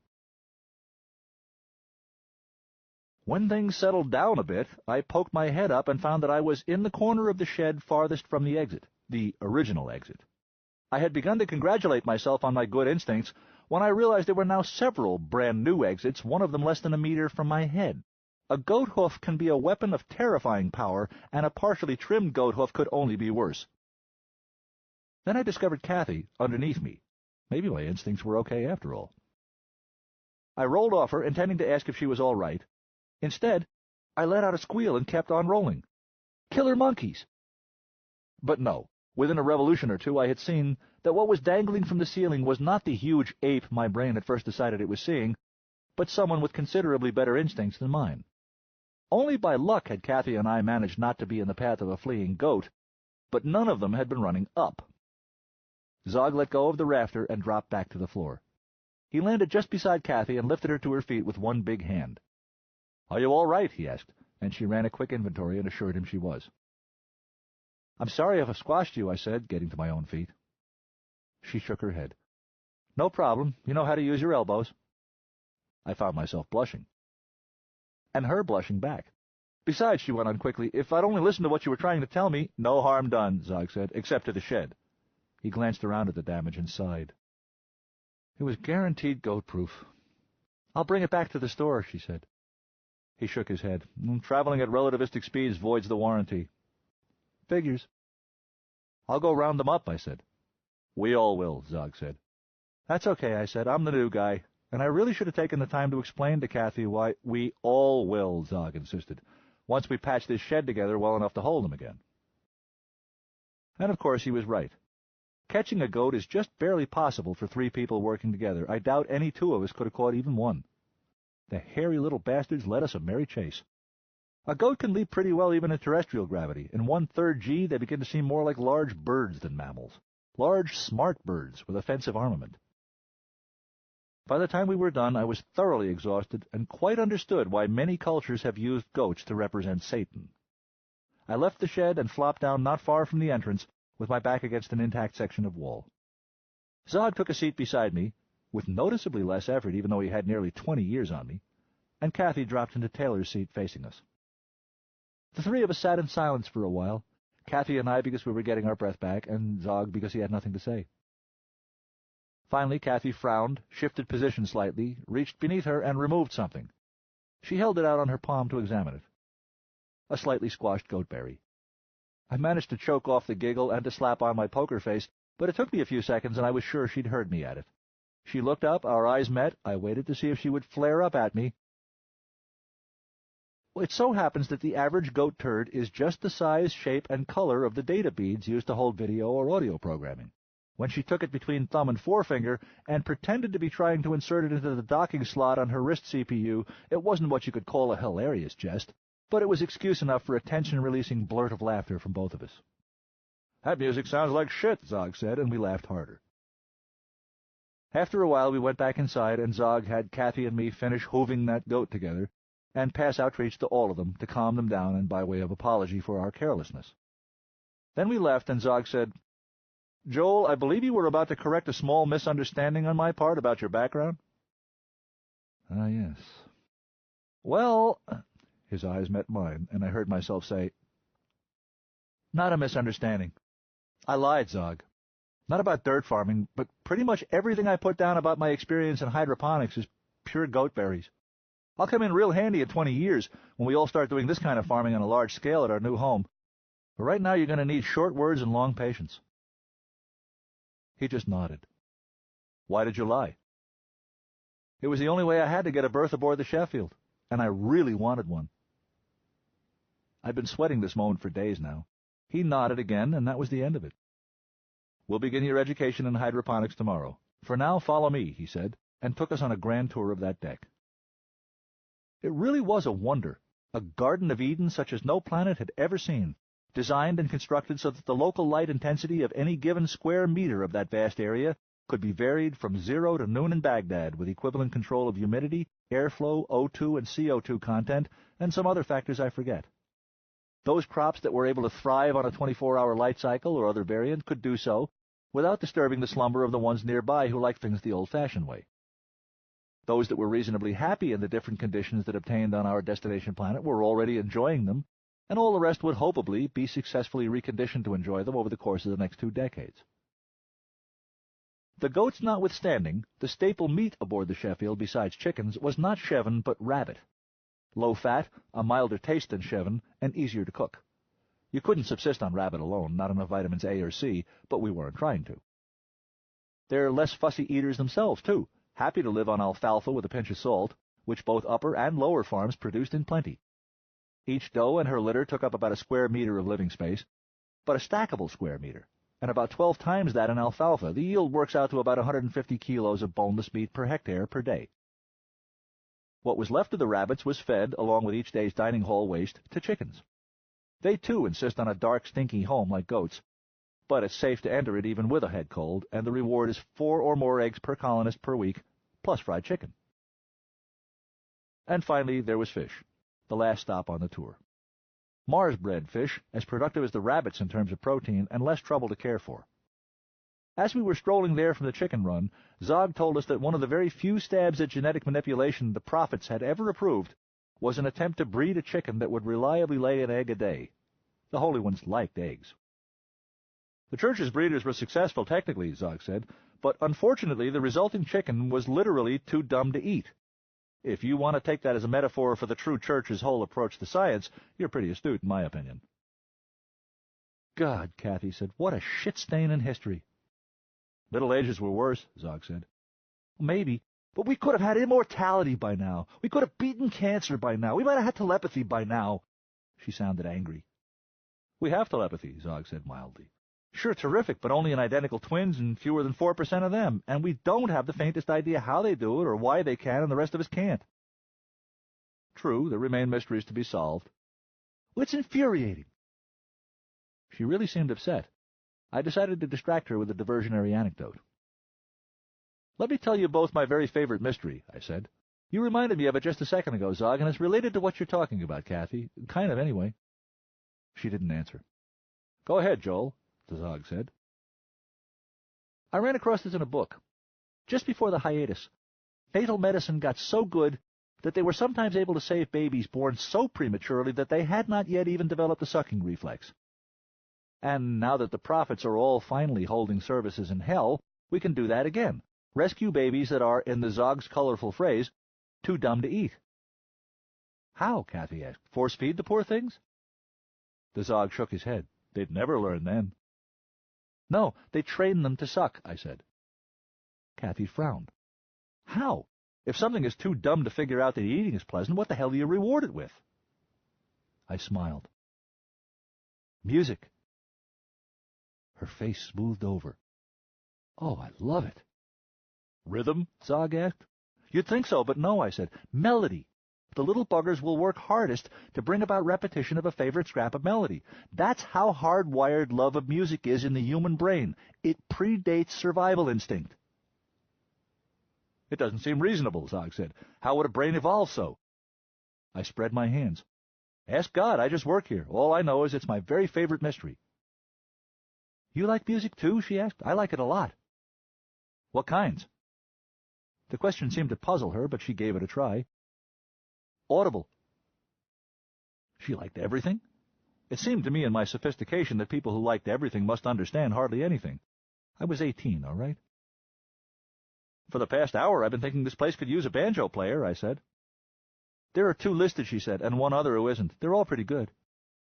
How do you know that? I asked. She shrugged. I did a data search for musicians way back on Terra and listened to all their audition recordings. I also asked the ship to alert me anytime someone makes live music and let me listen in if they haven't put privacy seal on it. I discovered at least half a dozen unregistered musicians that way. In fact, the best musician I've heard aboard so far was unlisted. He came aboard at the last possible minute, so they waived his audition. I opened my mouth, closed it again. What's his instrument? The Zog asked her. Saxophone. I sat in with him, remote, for a few numbers. I wanted to introduce myself afterward, but by the time I got the system to give up his phone code, somebody he was sitting with put a heavy privacy shield on the whole table. Have you tried him since? My kindly wristband produced the chip chirp, indicating a watch alarm. Today's shift was over. Saved by the chip.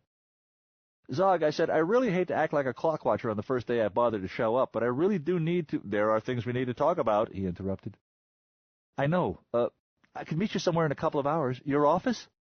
I shifted my weight from foot to foot as if I badly needed to pee. Go. Our AIs will work something out. Thanks, Zog. Nice to meet you, Kathy. See you both tomorrow. I fled. 9. One can travel this world and see nothing. To achieve understanding, it is necessary not to see many things, but to look hard at what you do see. Giorgio Morandi. I don't get it, Herb said, squinting at images on his wristband's monitor. This girl is clearly much better looking than you are, even with the baldness, string warts, and that glass eye. You raved about her piano playing, and you say she appears able to endure your own instrumental atrocities, so it's certain she has a forgiving nature. Did she Google up bad? I haven't tried yet. I haven't tried. I'm not interested. I keep telling you. Age, height, mass, marital status, economic status, state of health, attractiveness, talent, all apparently compatible within reason, and you can forget all those factors and remember just the 3 important things. I rolled my eyes. Go ahead. She is a female mammal, she has a pulse, and she thinks you're the best musician in the colony. I grimaced in exasperation. Didn't you hear me? I'm not interested. I told you I took that class. I'm done with women. He put his own exasperation into a sigh instead of a grimace. Joel, 20 years is a long, long time, and it's going to seem even longer with an attitude like that. She and I have nothing in common. Didn't I tell you what her greatest dream for mankind is? Telepathy, for Murphy's sake. Something wrong with telepathy? He asked mildly. I blushed. Oh, you know what I mean. She's talking about the kind where nobody has any secrets, and yet we all love each other. Fantasy. Herb had successfully passed 2 other secret messages back to little Evelyn Conrad for me so far. Her replies always cheered me up. But they always came back via conventional electronic mail rather than telepathic courier. For some reason, she was willing to accept information from a telepath, but not give information to one. I was a little afraid she might be overestimating the security of whatever mail route she used, so I kept my own messages to her to a minimum, for fear of getting her in trouble with her elders. Thinking about telepathy gave me an idea. Well, hell's bells, Herb. Why don't you take a run at Kathy? He looked at me strangely. Really? Well, you're obviously interested in her, and she doesn't find telepathy weird. You wouldn't mind? I closed my eyes, counted to 5, opened them again. Why would I mind? Haven't you been listening? I'm through with romance, I'm through with love, I'm through with counting the stars above. You're really serious about that, then? I rolled my eyes upward and asked the ceiling to bear witness to the tribulations I had to endure here below. Yes, for the love of— Is that you or me? He brought his wrist to his ear. You, go ahead. I tapped my own wrist. Yes? The face on the screen was unfamiliar to me, as his first words confirmed. Mr. Johnston, we haven't met yet. My name is Paul Hattori. I am the colony's banker. Forgive me for disturbing your privacy, but there is a matter we should discuss at your earliest convenience, a matter of some importance.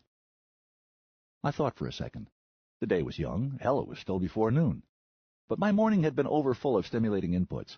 I was tired and confused and wanted only to put my feet up and try to get some thinking done about everything that had happened that morning. How about tomorrow? I temporized. He hesitated. I will, of course, follow your wishes, but I have information you really should have as soon as possible.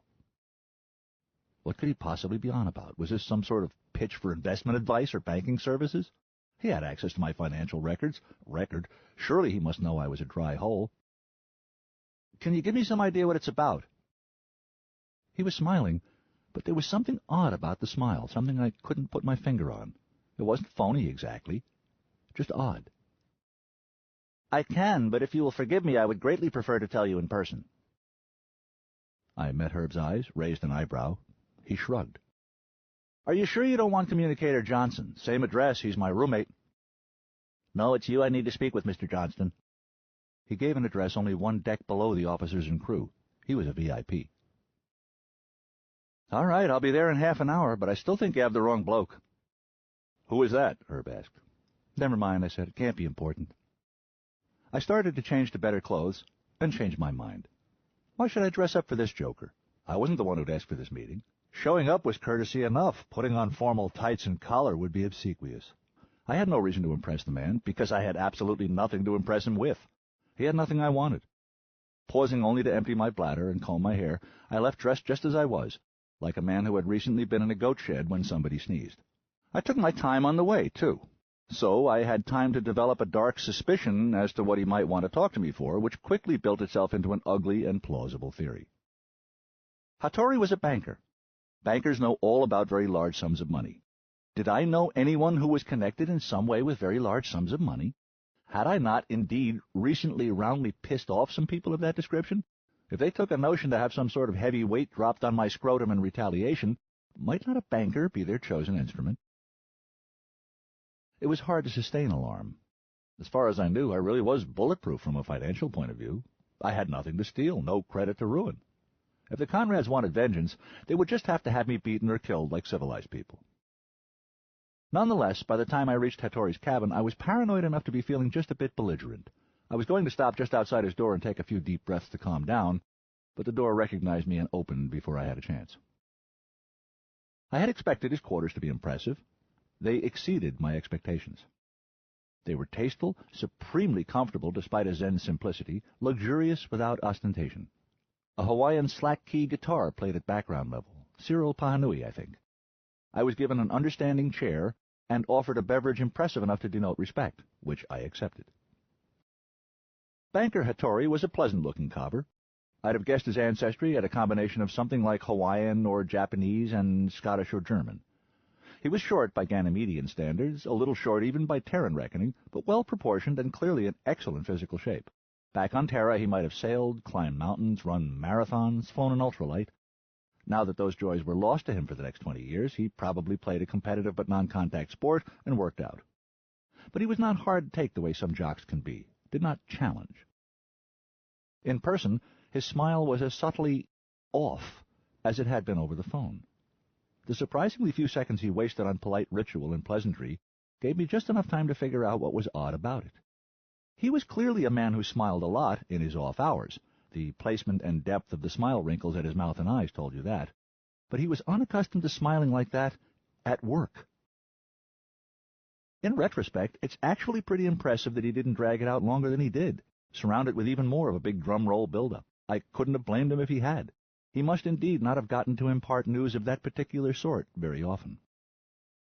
But he was a professional, and also, I think, a reasonably kindly man, so he merely teased me with it until I wanted to throttle him. You have made no financial investment in this colony so far, Joel, he began. We were Joel and Paul by then. Looking over your records, I see that your motives in joining us were personal and emotional rather than economic. I would like to explain briefly why I think that was a mistake, and then, Paul, excuse me for interrupting, but your pump is sucking air. I have no capital at all. He held up his hands. Please, indulge me for just a moment. Think of it as a hypothetical. I did say briefly. He really did have a nice smile, odd or not. You have the floor. I say I am the ship's banker, and that is one of the things I do. I am also our colony's chief financial advisor and act as its representative. I nodded, impressed. Quite a job. It can't be easy arranging to borrow such stupendous sums, let alone handling them wisely. Let me give you an imaginary hypothetical conversation between me and a Terran banker shortly before we left the solar system. He proceeded to act it out, using different hokey but clever cartoon voices. Banker. Greetings, gentlemen merchant adventurer, hereafter known as GMA. I assume you're here to ask about a loan, and I'm sorry to say money is very tight just now. GMA. I have some lubricant with me. Banker. Excuse me? GMA. I can help solve tight money. I am here to discuss a loan, as you suggest, but I don't want to borrow. I want to lend you money. Banker. Really? Well, now, that would certainly be agreeable in principle. What sort of terms and conditions did you have in mind? GMA. Here is a check representing gold dollars in Zurich. Banker. How much? Oh, my, a great many. GMA. A very great many. Banker. I see, and you want to give it to us. GMA. I want you to invest it for me at compound interest. A rate of 11% a year would be acceptable. Banker. That is a very high rate of interest. GMA. Not if I undertake not to touch the money for 20 years. Banker. I begin to see. But what's in it for me besides the usual fees? How does this loosen tight money? GMA. You have the full use of that money for 20 years and keep all the profits. All you have to do is invest soundly enough so the capital sum remains intact, a trick venture capitalists like yourself are rather good at. Banker. Well, thank you, but I don't see what's in it for you. For the same 20 years, you're depriving yourself of that same money, receiving no payments. GMA, smiling broadly. Yes, but you see, I intend to age more slowly than you. He smiled. I get it, I think, I told Paul. It really is a clever swindle. It's not a swindle, he said. What has to be? People are earning large sums of money for either sitting and waiting or else for traveling expensively. If somebody has to be getting swindled for it, Tonstoffel. That principle doesn't apply here. In this one case, there is such a thing as a free lunch. Wealth is being created by time. Nobody's being swindled because nobody's losing anything. I must have looked stubborn. The key phrase was, you will have the use of that money for 20 years. Suppose the moment we get to Amiga 714, we do an instant 180, slingshot around it and hot-foot it right back to Sol at the same speed. It took us 20 years to get there, 20 years to come back. We arrive at Terra 40 years older than we started. But what we find when we debark... I started to see it. Finagle on fire! Is a Terra more than 160 years older than when we left it? With 120 years of free interest! The beauty of it washed over me. Well, not free, he said. We had to get our butts up to a large fraction of C and keep them there for 40 years, but real cheap. Are you ready for more of the special blend? Oh, that really is lovely, Paul, I said, as he poured generous refills for both of us. You're absolutely right. For the first time, I genuinely regret not having been able to kick any money into the pot myself.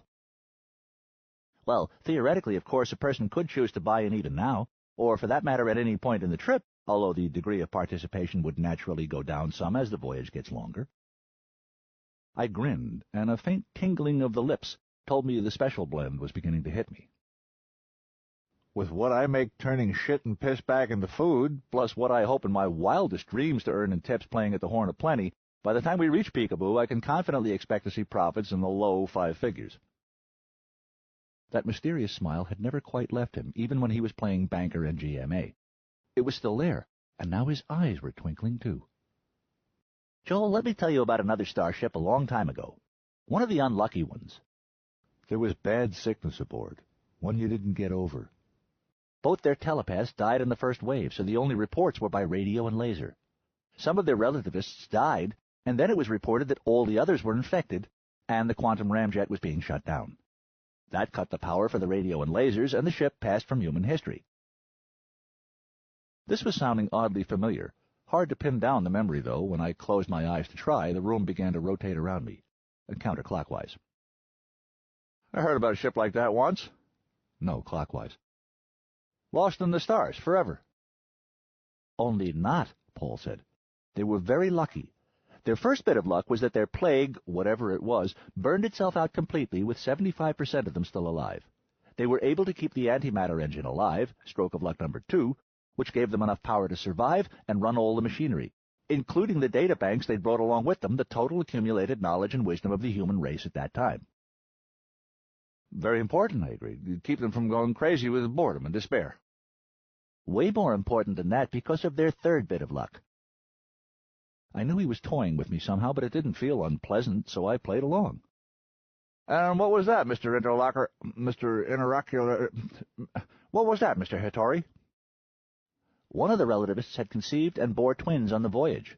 The children lived. Really? Oh. Oh!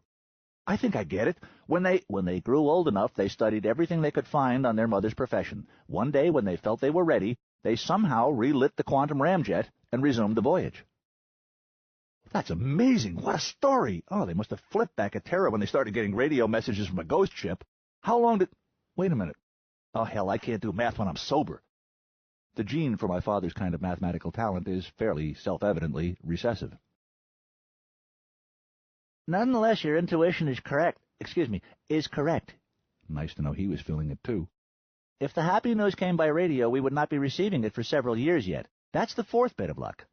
One of the twins inherited some of her father's talent as well, and Dad had been a communicator. She scared the wits out of her uncle back in Luna the first time she made contact. He thought he was being haunted. His late brother had never mentioned any offspring. I shook my head, which stayed on. Incredible. I have to tell my friend Herb that story. He's a writer and a communicator, to make a meal of it. 12 movies would be made about it just in the next year, and at least one miniseries. Thanks for telling me, Why the hell did you tell me that, Paul? I mean, it's a great story, but what has it got to do with what we were talking about, swindling money at a time? What's the connection? That omnipresent smile suddenly blossomed into a full-blown grin that lit up his whole face, and his eyes beamed happiness. The name of the prodigal starship, Joel.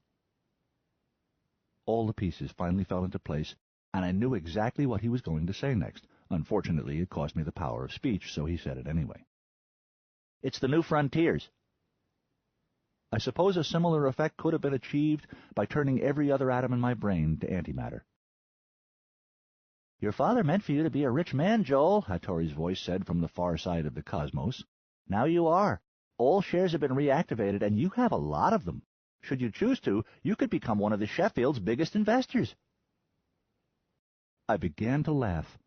Then I laughed some more, after which I kept on laughing and finally realized I was not going to be able to stop any time soon.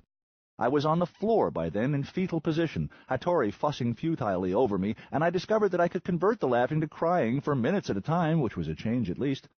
All I kept thinking was that I had abandoned everything there was, left everyone I knew, burned every bridge ever built, and literally fled the solar system on a one-way trip to escape the dread danger of becoming rich. Some days you just can't lose a buck. I had to do some fast talking to get out of Hattori's office without being reported as emotionally unstable and sent for therapy. I'd freaked him out a little with my outburst of hilarity. And I had to edit what I said on the fly, too. If I had tried to convince him I'd been betrothed to a niece of Conrad, he'd have been certain to send for a counselor, especially once I told him I'd broken the engagement. But after hearing a version of my recent history that dialed Ginny back to a girl from a very wealthy family, he finally agreed that hysterical laughter was an appropriate response to the way things had turned out and stopped physically recoiling from me. He even had the grace to postpone picking my pocket, urging me to take my time and come back for further discussion of my participation in the colonial partnership when I'd had a chance to, as he put it, encompass everything. I thanked him and left with every intention of finding Herb and asking him to be my designated keeper while I got hammered. If he was not interested, Balvavats or Pat would do, and if none of them were available, well, I had survived a solo bender in Vancouver, a very tough town. I could probably handle the Sheffield. But halfway back to my room, I remembered that I had already done so, more than once, for most of my first week aboard, actually. Nobody had reported me because, well, a lot of us had spent some portion of that first week drinking or smoking or snorting more heavily than usual. But if I were to start back up again after only a day of sobriety, eyebrows would be raised, and sooner or later someone would mention my name to the healers. I was damned if I wanted to waste hours explaining myself and my decisions to some well-meaning head-candler who might take it into his head to start messing with my brain chemistry. Ganymedians didn't hold much with that sort of thing. So I did the sensible thing instead and didn't get hammered. That was a pity, because then I had no excuse at all for the fistfight, or my miserable performance in it. The way I remember it, I plodded back to my room in a fog like a cow on its way back to the barn, so confused by my own thoughts that I could barely lift my feet. And then I raised a weary arm and palmed my door open, and there were these two guys. You know how sometimes you'll meet a stranger, and it's as if a closed caption appears at the bottom of the screen, summing them up in a word or two for those who just tuned in? Professional victim, or could bore the balls off a buffalo, or wants money, or the like. My first sight of these two went freeze-frame for a second, and below each of them I clearly saw the subtitle, Perpetrator. Only after the action restarted did I notice their armbands and realize I was meeting my first transportees. They were big guys, too. Bigger than me, anyway. They didn't look sophisticated enough to be political prisoners or incorrigible mono-religionists. The one sitting on Pat's bunk had the arms, shoulders, and thighs of one who lifts weights regularly and faithfully while he's in jail, but has been out for some time now. He had short black hair, just beginning to thin, and a short, sanitary, sideless black beard of the type called a door-knocker. He had a glass of some dark fluid cupped in his right hand, and took a quick pull from it when he saw me, but he didn't drop his eyes. His partner, sprawled on Balvavatz's desk chair, looked more as if he tended to win his fights by knowing more dirty tricks than the other guy. He had the body of a high school sports star who had been expelled before graduation and had expended as little effort as possible ever since. Instead of pumping iron when in jail, he just hung out near his friend. He wore his dirty blonde hair in an arcane style that involved grease, and hinted that it came from a motorcycle or copter engine. There is no name for his beard type, nor is it likely any will be needed. Sweeping scimitar sideburns failed to reach quite as far as his mustachios, which did not descend quite far enough to reach the goat-like goatee. The net effect was of a satyr too dumb or drunk to realize his gay barber is making fun of him. He was as unguardedly furtive as his friend was poker-faced. That caused me to notice that Balvavatz's desk monitor was darkened, not switched off. "Oh, hi," he said too heartily. "You're back." The one on Pat's bunk said, "We're really sorry to barge in like this, okay?" "Yeah, but everything's totally cool," Weirdbeard said. "Nothing to freak out about." "How did you two get in here?" I asked the dark one sitting on the bunk. He shrugged, being careful not to spill his drink. "Everybody's got things they're good at," he said reasonably. I nodded. "And this is okay with me because," the other one said, "because this is one of those fucking situations where, like it says up front, viewer discretion is the better part of value." His friend stared at him, took a deep breath, let it out, and turned back to me. "We have a proposal for you. A business opportunity, joint venture, low risk, high return. But yeah, Richie's right, it's definitely what you'd call a little gray market." Well, I thought to myself, you happen to catch me at a moment when I have a few gigabucks I need to invest somewhere. "How gray?" "Oh, just barely beige," Richie said, "and only right at the end. Up until then it's mostly red and some green. Tell him, Jules."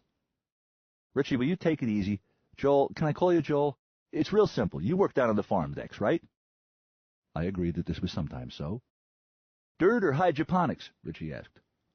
I looked at Jules. Jules looked at me, and his face said, "What am I supposed to do?" "Both," I said. "So you like to make stuff grow," Jules suggested. "Like you said, everybody's got something they're good at."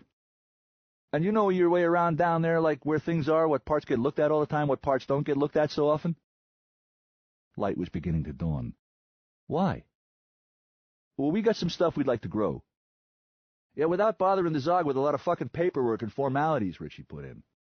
"And we figure a smart guy like you could work that out." I closed my eyes. The world spun as if I were drunk, but the moment I opened them again, it slammed to a halt. "What sort of plant are we talking about?" "Just flowers," Jules said. "Herbs," Richie amplified, pronouncing it like my roommate's name. "From the country." "Herbs," Jules corrected, glaring at him. "Well, sure now," Richie said, annoyed, "but originally they grow in the country." Jules and I exchanged another glance, and he took a deep pull on his drink, wiping his mouth with his wrist. "You want to try it?" "Richie," I said gently, "which herb exactly? I pronounced it like my roommate's name, and Jules nodded. That's the way to deal with him. Richie frowned. Oh, look, if you're going to get all technical on me, just because I haven't got my grade 11, I turned back to Jules. Why don't you tell me which flower you mean? He looked me in the eye. Poppy flower, okay? I took in a deep breath, and then when I was done, I found more room in my chest somewhere and took in a lot more breath. Get the hell out of my room before I call a proctor, I said, loudly enough to use up a lot of it, and began exhaling the rest. Jules didn't move, or even wince, but Richie came up out of Bal's chair like a boxer out of his corner, yelling something of his own, and then a whole lot of things happened too fast to grasp, and then a proctor with somebody's blood on his tunic blouse was holding me gently but firmly by the upper arm, a really nice guy from the smile on him, and offering me a mood elevator. That sounded like a great idea. It was only after I let him put it under my tongue that I realized the elevator's cables had been cut by my anemones. It got exciting then for a few years, but fortunately the basement, when we reached it, turned out to be made of marshmallow, and I decided it was safe to take a nap after all. Not really.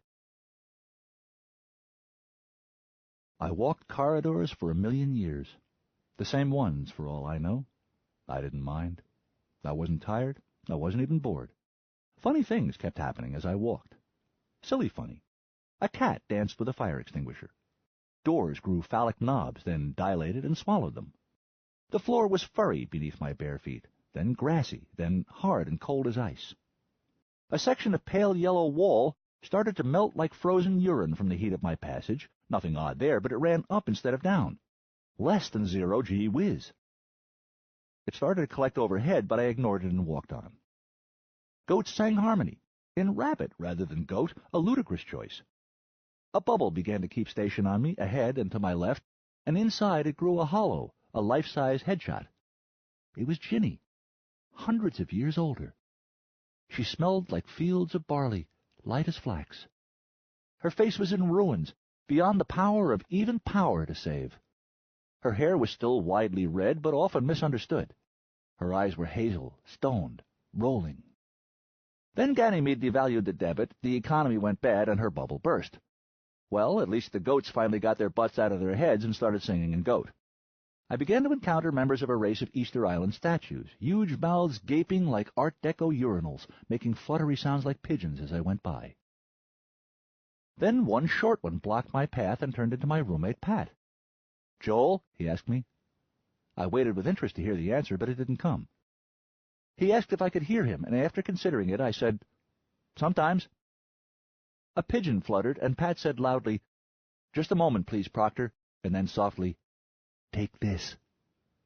A piece of notepad paper folded 3 times. He folded my fingers around it, used them to tuck it into my breast pocket.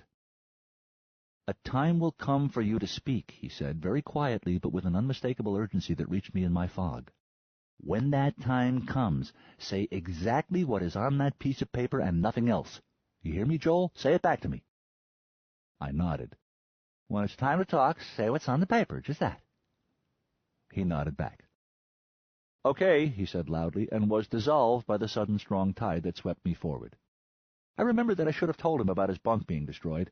Instead, I tried to interest the goats in a strained pun about a farmer who cared for 7 or 8 goats, even though he never cared for 7 or 8 goats.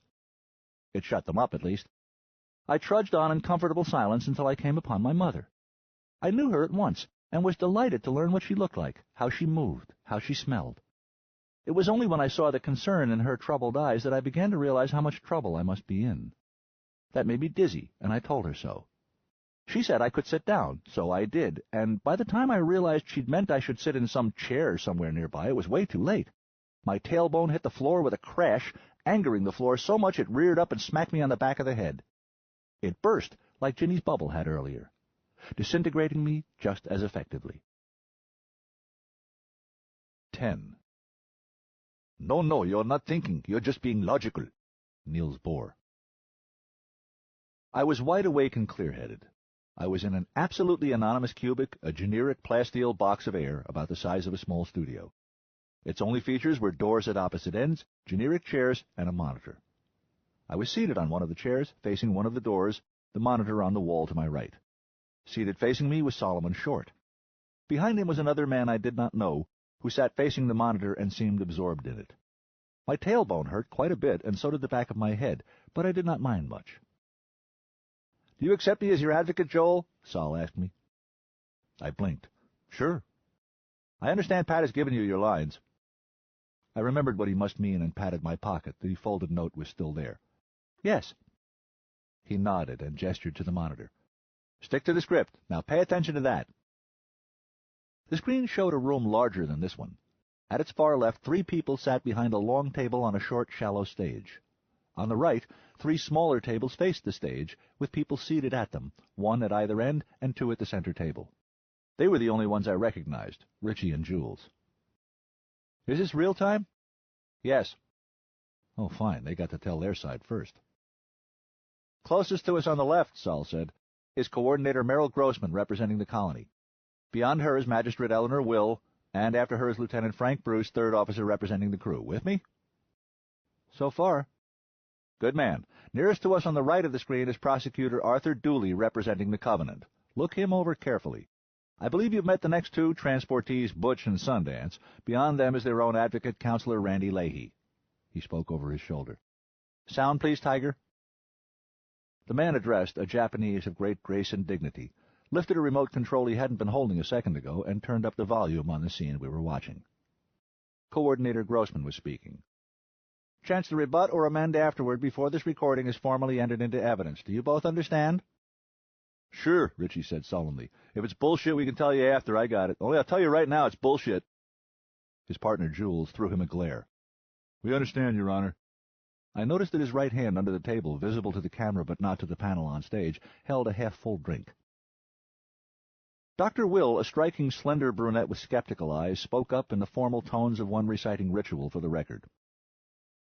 "The Sheffield's AI began this recording when one of you spoke one of its trigger phrases, gray market. Under the terms of the Covenant, the recording was brought to official human attention only upon the observed commission of a breach of peace which occurs several seconds in. It is that breach with which I am primarily concerned today." I was delighted. If there was an audio-visual record of what had occurred, I had nothing to worry about, and Jules was going to need whatever he had in that glass he was always holding. I could remember everything that had happened very clearly. Well, clearly enough. The broad outlines, at least. Let's see now. Richie and Jules had confessed that they were trying to recruit me into a conspiracy to traffic in heroin, or morphine, or possibly opium.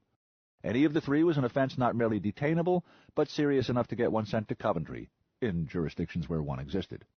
On a starship, for all I knew, it was a spacing offense. Naturally, I had been angry and afraid. I had asked him to leave my cubic and had been ignored. When I tried to urge Jules toward the door with a hand on his shoulder, Richie had abruptly attacked me.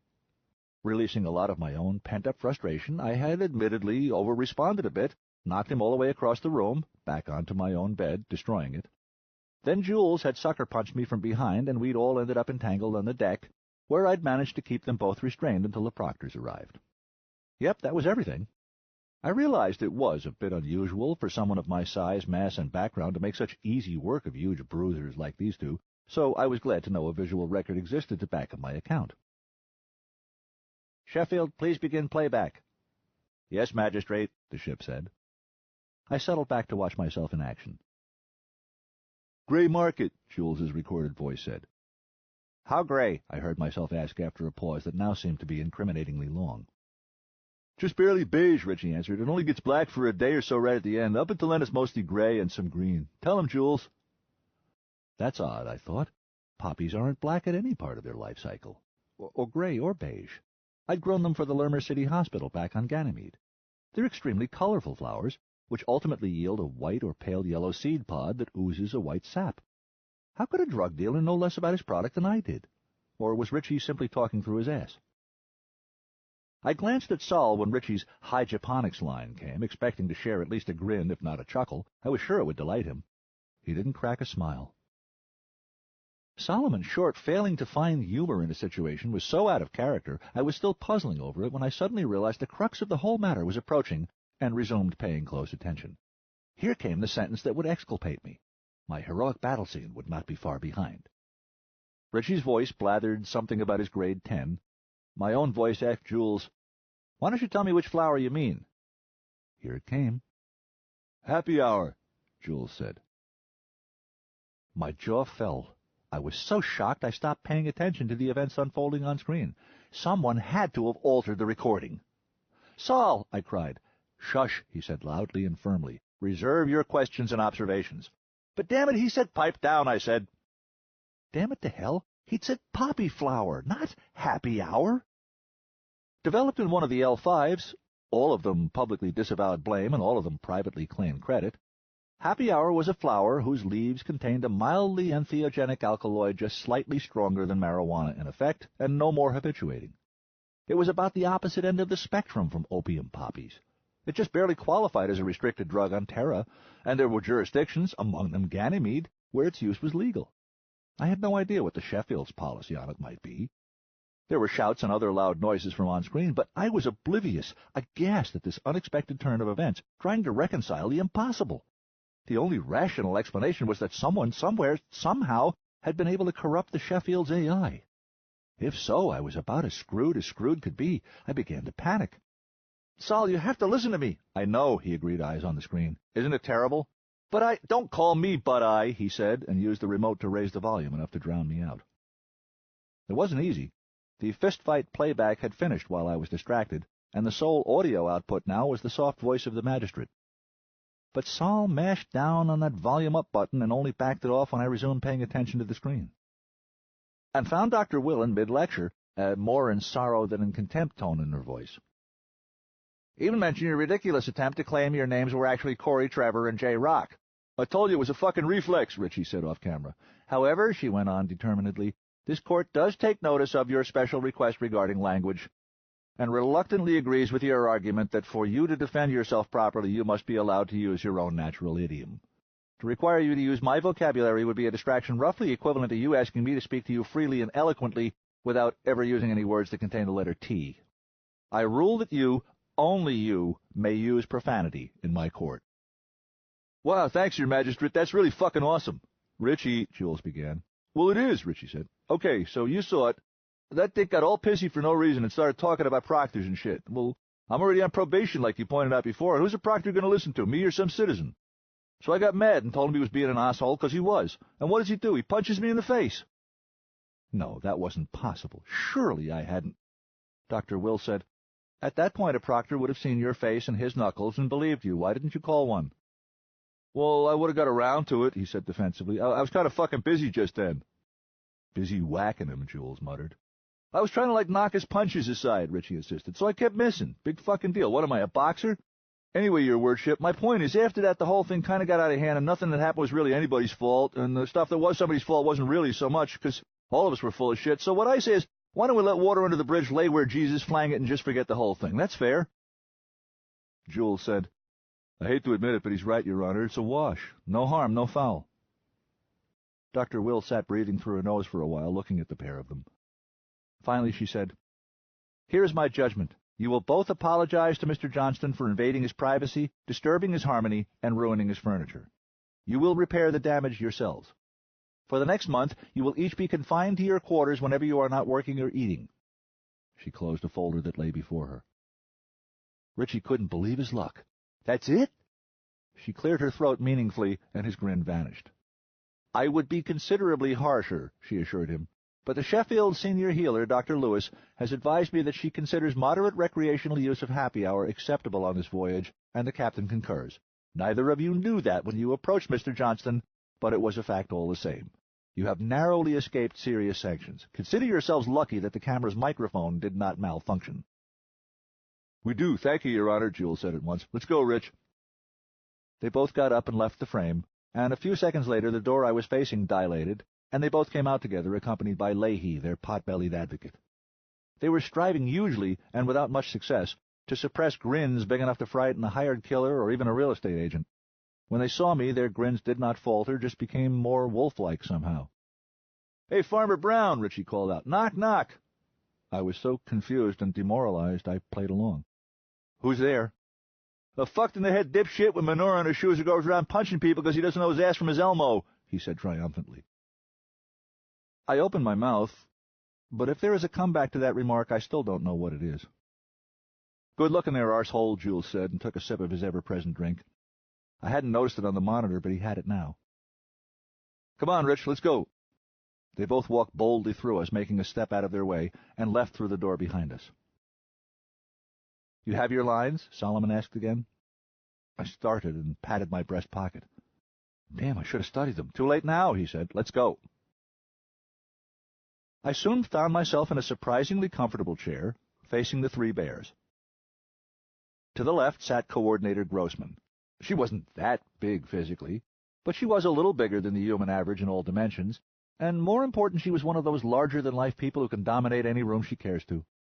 Right now she was just observing, but she was doing even that with gusto, with appreciation, hoping I would prove entertaining. Directly ahead of me was middle-sized bear, Magistrate Will, average height and mass. On the monitor outside, her eyes had seemed skeptical. Now they were more knowing.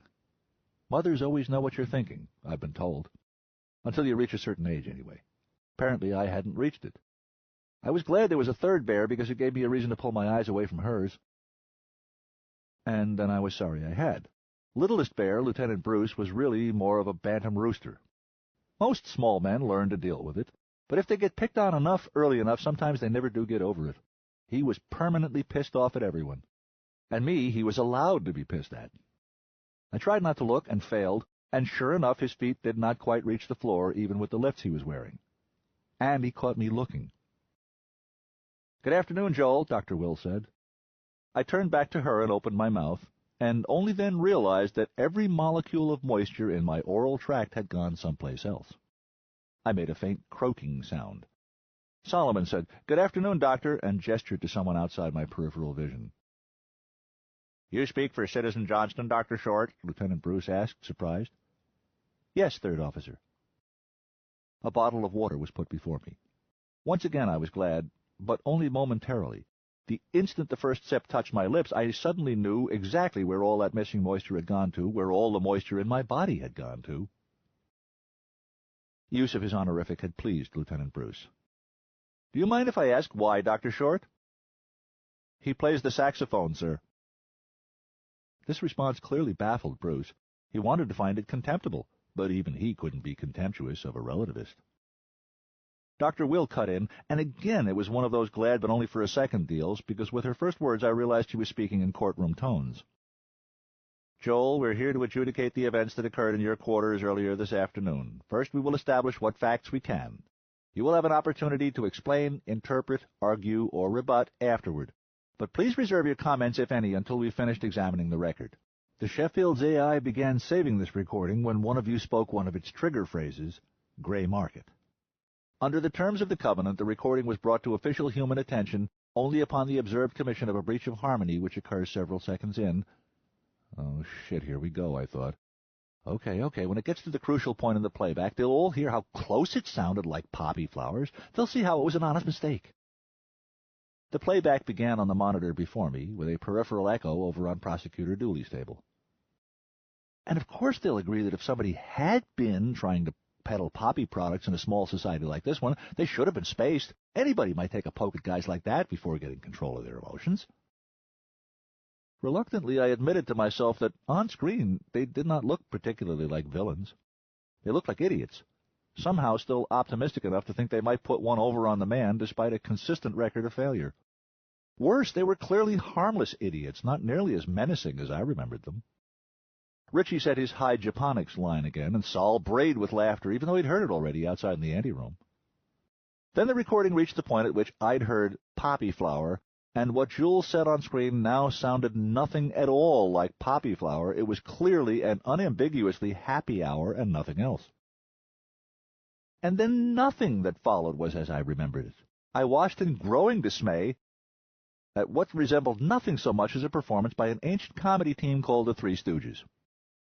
I did not land a single punch. Nobody did. I was the only one who even tried very hard.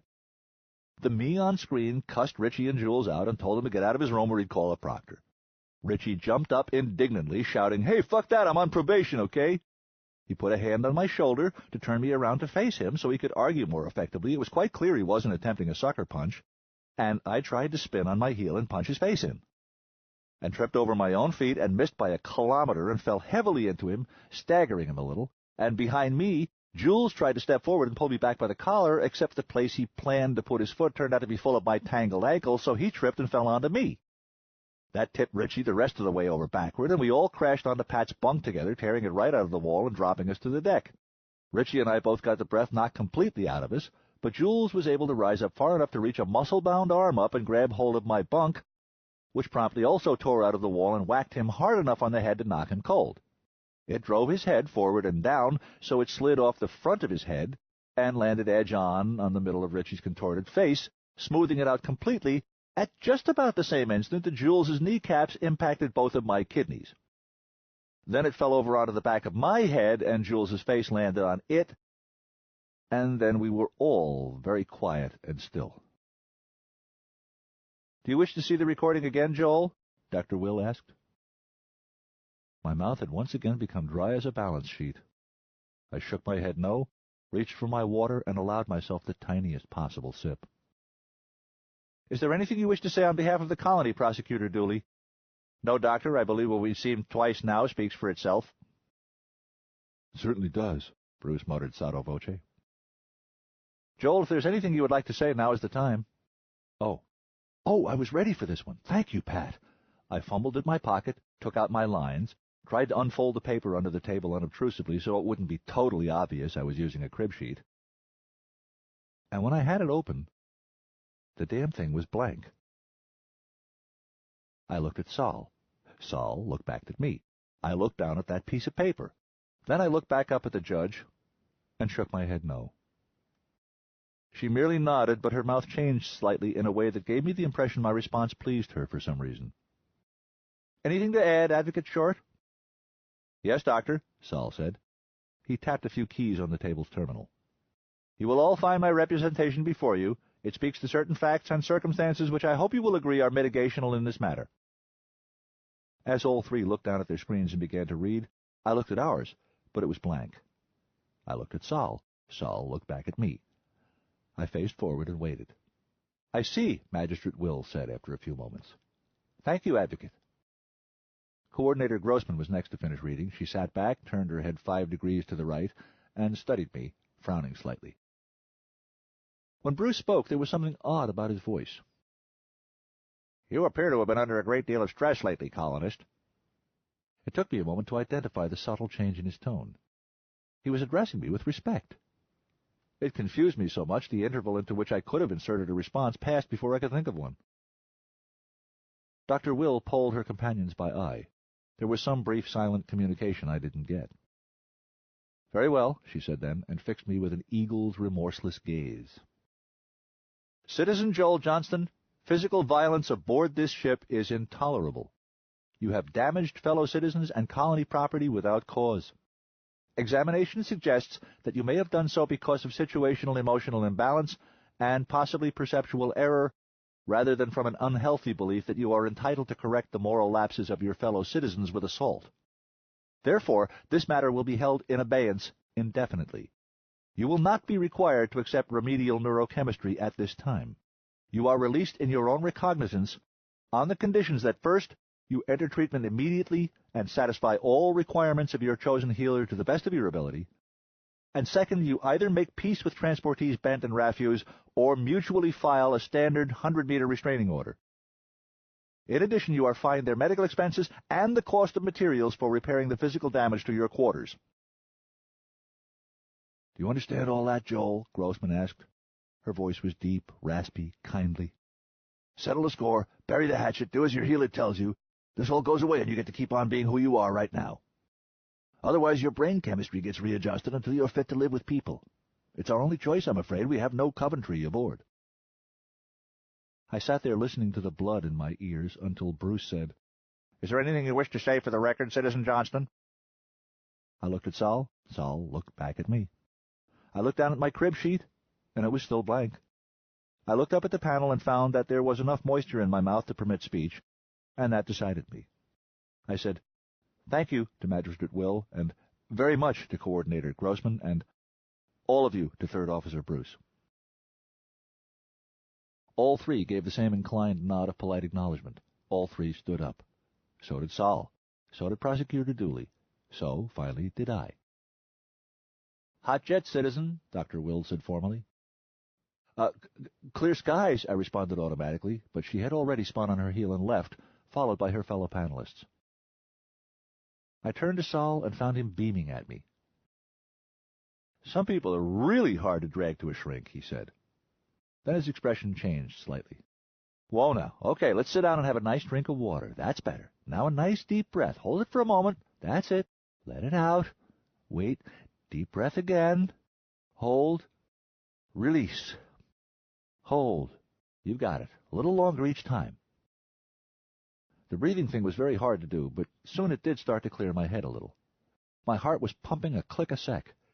I felt like I was on the upper farm deck. The temperature seemed to have shot up 5 degrees. I was pouring with fresh sweat from head to toe. Idiot, Sol said, shaking his head. Before you sweat. I don't know why I hadn't figured it out for myself, but I hadn't, I said. I'm usually much quicker on the uptake, but it never occurred to me I was in danger of being put on neuromeds until she said I wasn't anymore. It's kind of a phobia of mine, having my personality altered by someone else. You probably think Ganymedians are backward primitives in that regard, but it is precisely because I share your unconventional horror that I chose to act as your advocate. So, don't thank me until you hear my fee. I want a new composition. It has to be at least 15 minutes long. It can have anything you want in it as long as there's a lot of sax, baritone. Theme, style, tempo, key, all up to you. And it has to have my name in the title. You have until we reach our destination. I looked at his goofy, kindly smile for a long moment. Sold, I said finally. Thank you, Solomon. Don't forget to thank Pat for writing your speech. You delivered it eloquently. I might almost say movingly. I won't. Which one of you put the other up to this? He was gone like the Cheshire Cat, leaving behind only a ghost of his dopey grin. 11. Life is painful. Suffering is optional. Sylvia Boorstein. My healer said, "Will you excuse me for just one moment, Joel?" "Of course, Dr. Lewis," I said, and she put her full attention on her screen for a few moments, keying in an occasional input. To pass the time, I examined her office, a fairly large cubic, soothingly furnished, gimmicked so that no matter which way you looked, the light was never directly in your eyes. Suddenly I burst out laughing, a small outburst easily suppressed but audible. She looked up and met my eyes again and smiled faintly. "You got it, did you?" "Just now," I agreed. Behind her, a mid-size image hung framed on the wall, a rather striking photo of a large lizard of a breed that had adapted better than anyone had expected to Martian conditions and was now considered a minor pest there. I had noticed it when I had come in, but it had taken until now for my memory to yield up the odd name of that odd creature, Gila monster. It was a visual pun. She was the healer monster. "That's about how long we've been around," she said. "Healers? Meddlers, busybodies, pains in the ass. Healing is merely one of the few remaining socially acceptable excuses for poking one's nose into another citizen's affairs. Excuse me again for just one moment." She went back to her screen, and this time I decided to pass my time by studying her more closely instead of the room. She was perhaps twice my own age, or a bit more, I guessed, of average height and weight, and looked healthy, fit, and content with her life. In another context, I'd have called her attractive for her age. She wore her brown hair short, so nothing obscured any part of her face. In its various contours and configurings, I found evidences suggesting decency, kindness, patience, considerable humor, and beneath all these a strength, or perhaps simply a determination, so awesome even in repose, I had the crazy idea that if she were ever to go out the airlock, get a good grip on the frame, and plant her feet on the vacuum, the Sheffield would slowly come to a halt. Her clothing, however, was slightly more casual and comfortable than many would have deemed appropriate for our situation, indicating that the strength was not the kind rooted in iron, stupid discipline. I glanced around again. A pair of flat images on the side of a bookcase caught my attention, precisely because they seemed so pointless. Each photo had been cut out of a magazine or other hard copy and put there with pins. The one on top was of a donkey or burro. Below it was a medium shot of a golfer lining up a putt. And just below them both was a line cut from some advertisement, "For those who know the difference." If there was a point to the arrangement, it eluded me. "Thanks for your patience." "No problem, Dr. Lewis." "Call me Amy, please." Joel, I think there are 4 questions you urgently need to consider. That many? I said sourly. I don't think you've thought any of them through yet. Perhaps my least favorite criticism. I swallowed a comeback. And you must. They're all very important. Somehow, Amy, I have an idea you're going to tell me what they are soon. She shook her head. Not if you're going to get cranky right at the jump just because I said you have some thinking to do. If you like, we can spend this whole session dicking around. But we're going to get to it eventually. Suit yourself. I think if she had looked back down at her screen, I would have gotten up and left then. But she didn't. She just kept looking me in the eye, waiting, not offended by my antics, just waiting patiently until I decided to move on instead. Hell of a thing to say to a man that he doesn't think things through, I grumbled. But it was clearly a backing down grumble. She nodded sympathetically. It is an embarrassing thing to be caught at, but Joel, face it, you're caught. Your presence here is not voluntary, remember? Ergo, you have screwed up big time. The embarrassment is one of the smallest things you're going to have to deal with. She paused, visibly giving me a few seconds to see if I was going to jump salty again. Well, God damn it, Joel, is she right or isn't she? Can you face facts or not? The majority of clients I deal with have been driven into this room by their own egos. You have not, for once, so I don't want to waste as much time dealing with yours. Can we simply assume goodwill on both sides and start with the basic agreement that you need help and that I may have some? The stars themselves knew I needed help, and I knew she had some. I'd known that before I'd gotten from her door to the chair I sat in. I guess, I began, and a stuck switch somewhere in my brain went spung, and I burst out laughing, a hold-your-belly-and-fold-over guffaw. She was not offended in the least, just surprised and interested. I wanted to explain, but was laughing too hard. But she was in no hurry. Finally, I got enough air to hoot, I do, honest, which only further confused her until I was able to get one arm free and point to the clip art pictures on the side of her bookcase that had puzzled me earlier. I do know! At once she began to laugh, too. I do know the difference between my ass and a hole in the ground. Sometimes, anyway. She had a great, braying loon hoot of a laugh and knew it, and was not at all self-conscious about it, so we had us a good one. By the time it was done, I was pretty sure I trusted her.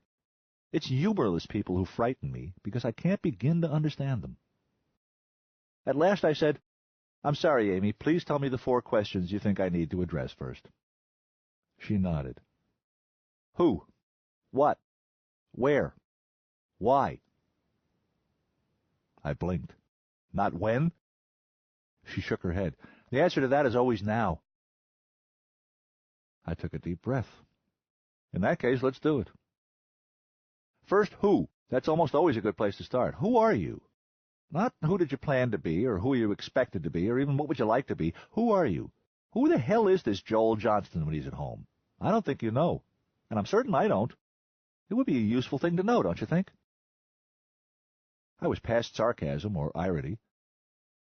Yes, Amy, it would. My voice was hoarse, from the laughing.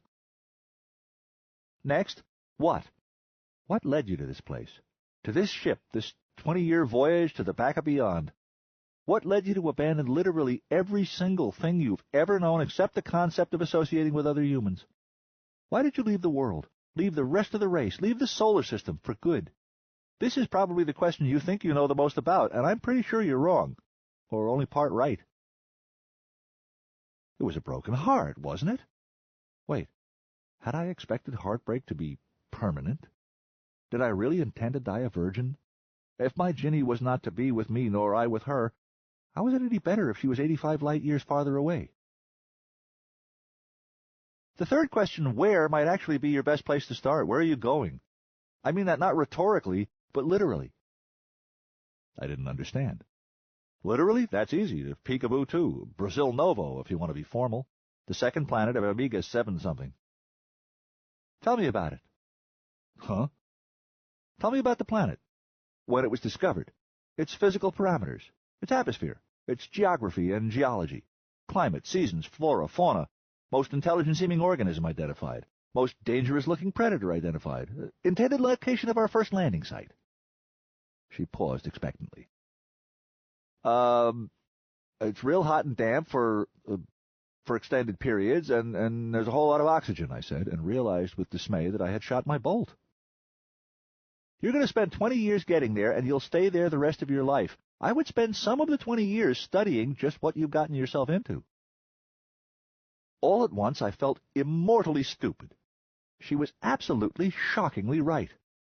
Not thought this through. Hell, I hadn't started thinking. Look before you leap, my father had often said. I hadn't even looked after I'd leapt. After weeks on board a starship, my principal curiosity about my destination so far had consisted of wondering what to wear to work on the upper ag deck. I had just sort of assumed there'd be a planet of some sort at the end of this, and what of it? Could a broken heart cause brain damage? On this scale? Finally, why? Once you know the destination, the question becomes, why are you going there? Why go anywhere, for that matter? For what reason? What will you do there? Above all, why will it matter? Here, take these. Basket over there. I accepted the box of tissues she offered out of politeness, and was startled to discover that my face was soaking wet and I really did need to blow my nose. The wastebasket had been placed so that it was a hard shot to miss. I had it 6 times running before I was done. By then I was seeing little black spots overlaying everything. So that's it, I said, my voice quavering. That's everything? Shit, I thought I had a problem. You do, she said simply, and that is a lot to chew on. So much that 20 years might not be enough time, and I promise you it will be painful, and you may fail completely. Would you like the bad news now? I giggled. Sure. You have no fucking choice.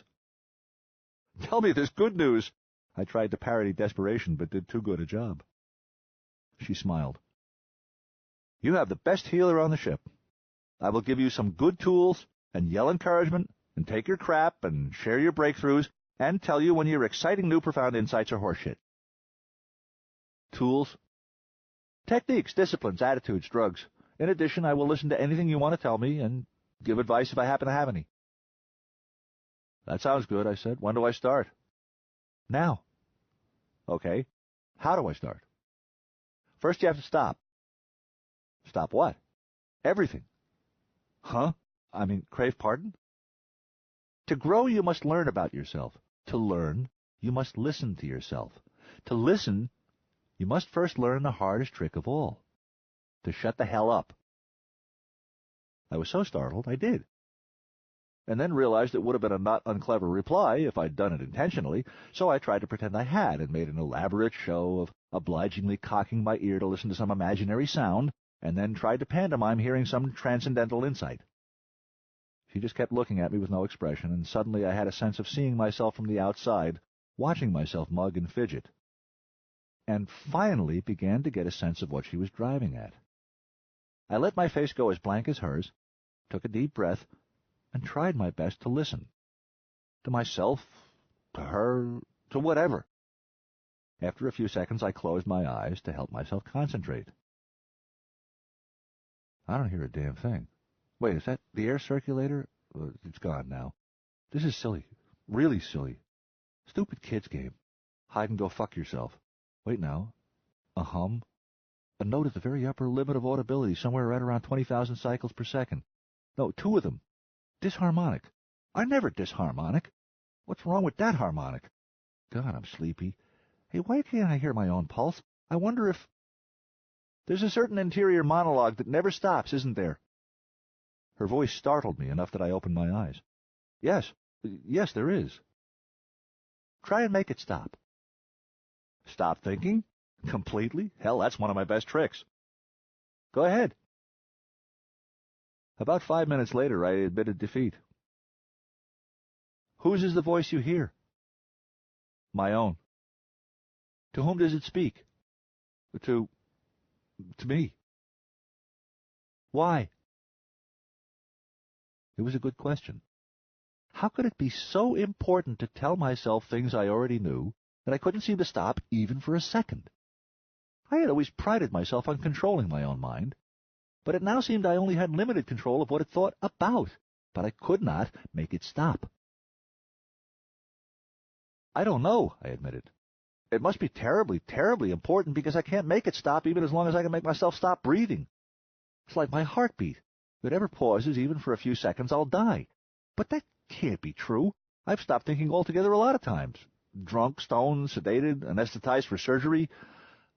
I trailed off, realizing I wasn't sure whether I'd stopped thinking at those times or just stopped recording the thoughts. Maybe not, I don't know. You don't need to be afraid of it, I promise. Are you sure? Your record says you're a musician and composer, but is vague about what kinds of music you're interested in. Do you know the classics? The Beatles? Sure. Turn off your mind. Relax and float downstream. It is not dying. That advice was ancient back then. I shrugged. Okay, how? People have been trying to make their minds stop for thousands of years. It's called meditation. There are some useful tricks that have been passed down. Come here and I'll show you some. She got up and moved to an area with no furniture. I could tell she was a loony by the way she handled herself in a third of a G, but it wasn't so much awkward as unpracticed. She had the necessary strength to handle twice her normal weight and would get more graceful at it with time, like perfecting an accent. I got up and followed her. She was just placing on the floor two objects like giant black cloth hamburgers, pillows, it seemed. As I watched, she dropped effortlessly into a cross-legged seat on one of them, seeming to melt slowly like the Wicked Witch of the West despite the double gravity. She gestured at the other. Sit down, Joel. I did so far more clumsily despite being in my native gravity. Pillow. It was just barely a cushion, made of soft cloth but filled with something unyielding, as soft but firm underneath as a... It's called a zafu, she said. Don't sit square on it, but a little forward on it, almost falling off the edge, and put your legs like so. She demonstrated. I dug in my heels. Hold on a minute, is this some kind of religious thing, Buddhism or something? She smiled. Atheist? Agnostic.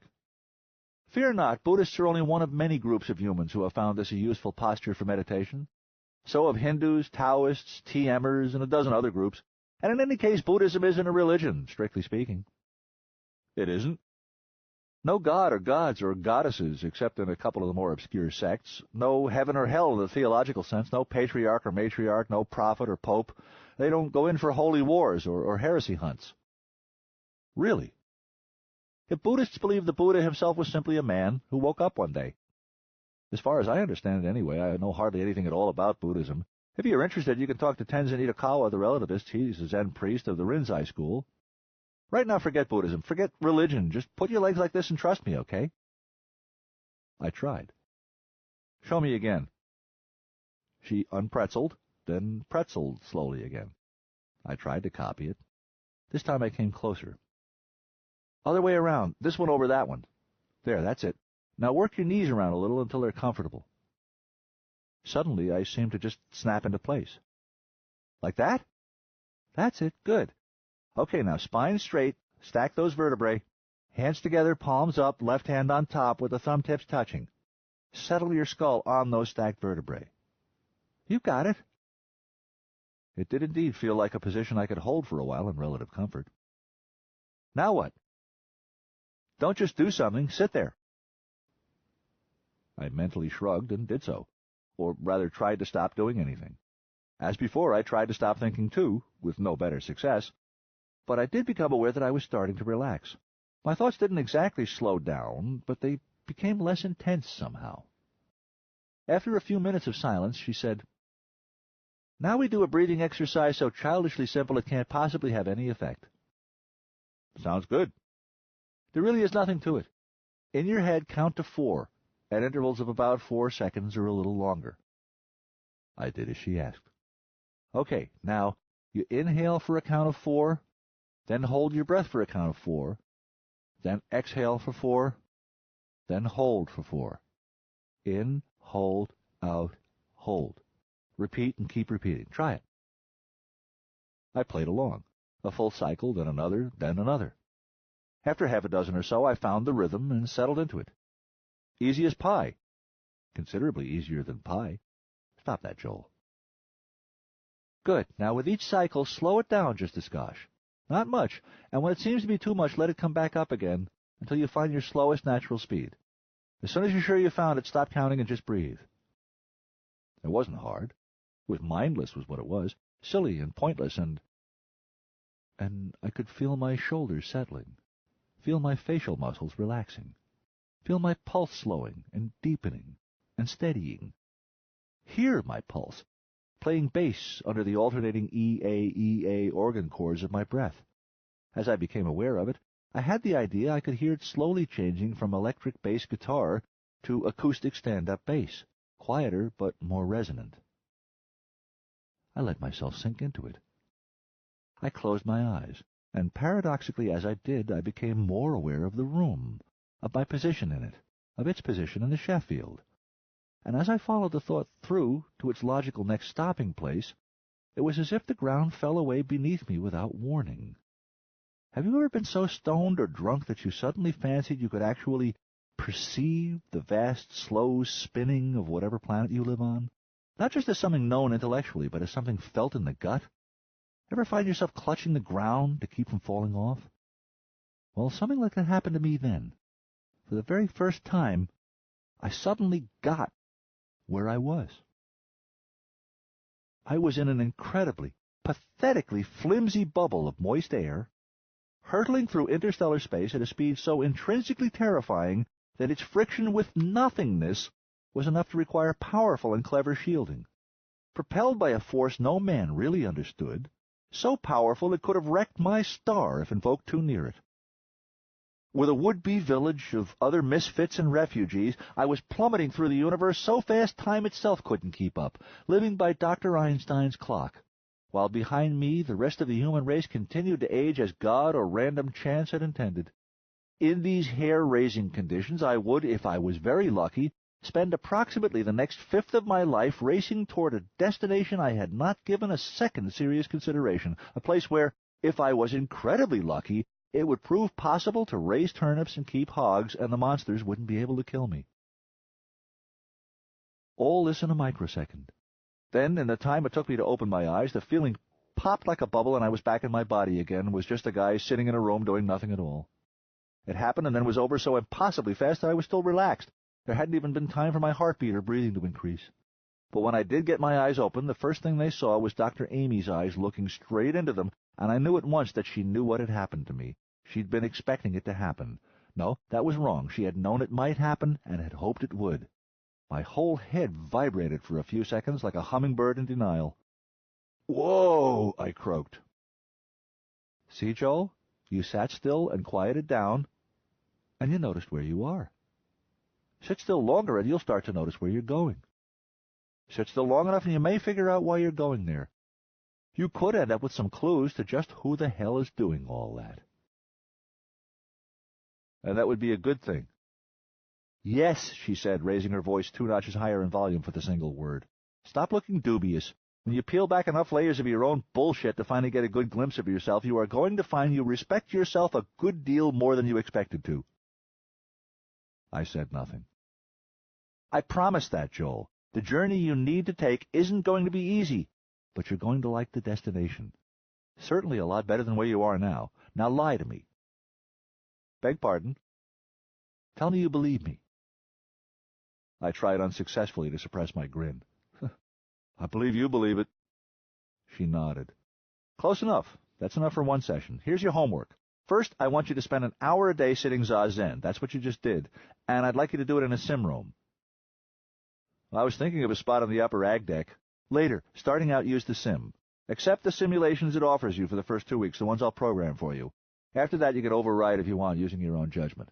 After 3 or 4 weeks, we'll slowly bring you back out into the real world again. The ag deck might be a great place to start." I thought up some objections and decided to hell with them. If she wasn't smarter than I was, this was all a terrible mistake. "Okay, that was first. What's next?" "I want you to get in shape. You're healthy enough, but you're quite out of condition for your age. Do what the gym tells you." Well, it was easier to think of objections this time, and they were better objections. The one I wanted to admit to was, "Where do I find the hours?" "Shave them from either your farm work or your music, whichever is less important to you personally." It is annoyingly hard to object to a reasonable proposal. She was right. I was out of shape. "Okay, meditate, work out. What else?" "Study your destination. Learn everything you can about it. The star first, where Omega 714 lies in the sky, why it took so long to discover, how it's different from Sol. Then the planet. What kind of world is Brazil Novo? How is it like and unlike Ganymede? What's living there already? What kind of place is it going to be for a kid to grow up in? To that I had no objections. Done. Meditate, exercise, look out the windshield. Anything else? She nodded. Yes, I want you to start dating. Joel! You go too damn far, I said on my way to the door. It would not iris open fast enough to suit me, so I tried to hurry it with my hands, and it jammed in its tracks, not quite all the way open. I had to stop in my own tracks, my exit spoiled by an absurd social dilemma. I could not walk away and leave her with a broken door like some kind of barbarian, but I had no idea how to repair it. I stood there, unwilling to turn around until I had some idea how to cope with the situation. I'm pretty sure in another second or two I'd have remembered that I was a rich man now, but before I could think of it, behind me she said dryly, My door is always open. It is very hard to remain annoyed at someone who has just made you burst out laughing. I gave up and turned around, and she was laughing too. She had a great whoop of a laugh. We got into one of those things where each time you're just about to get it under control, the other cracks up again.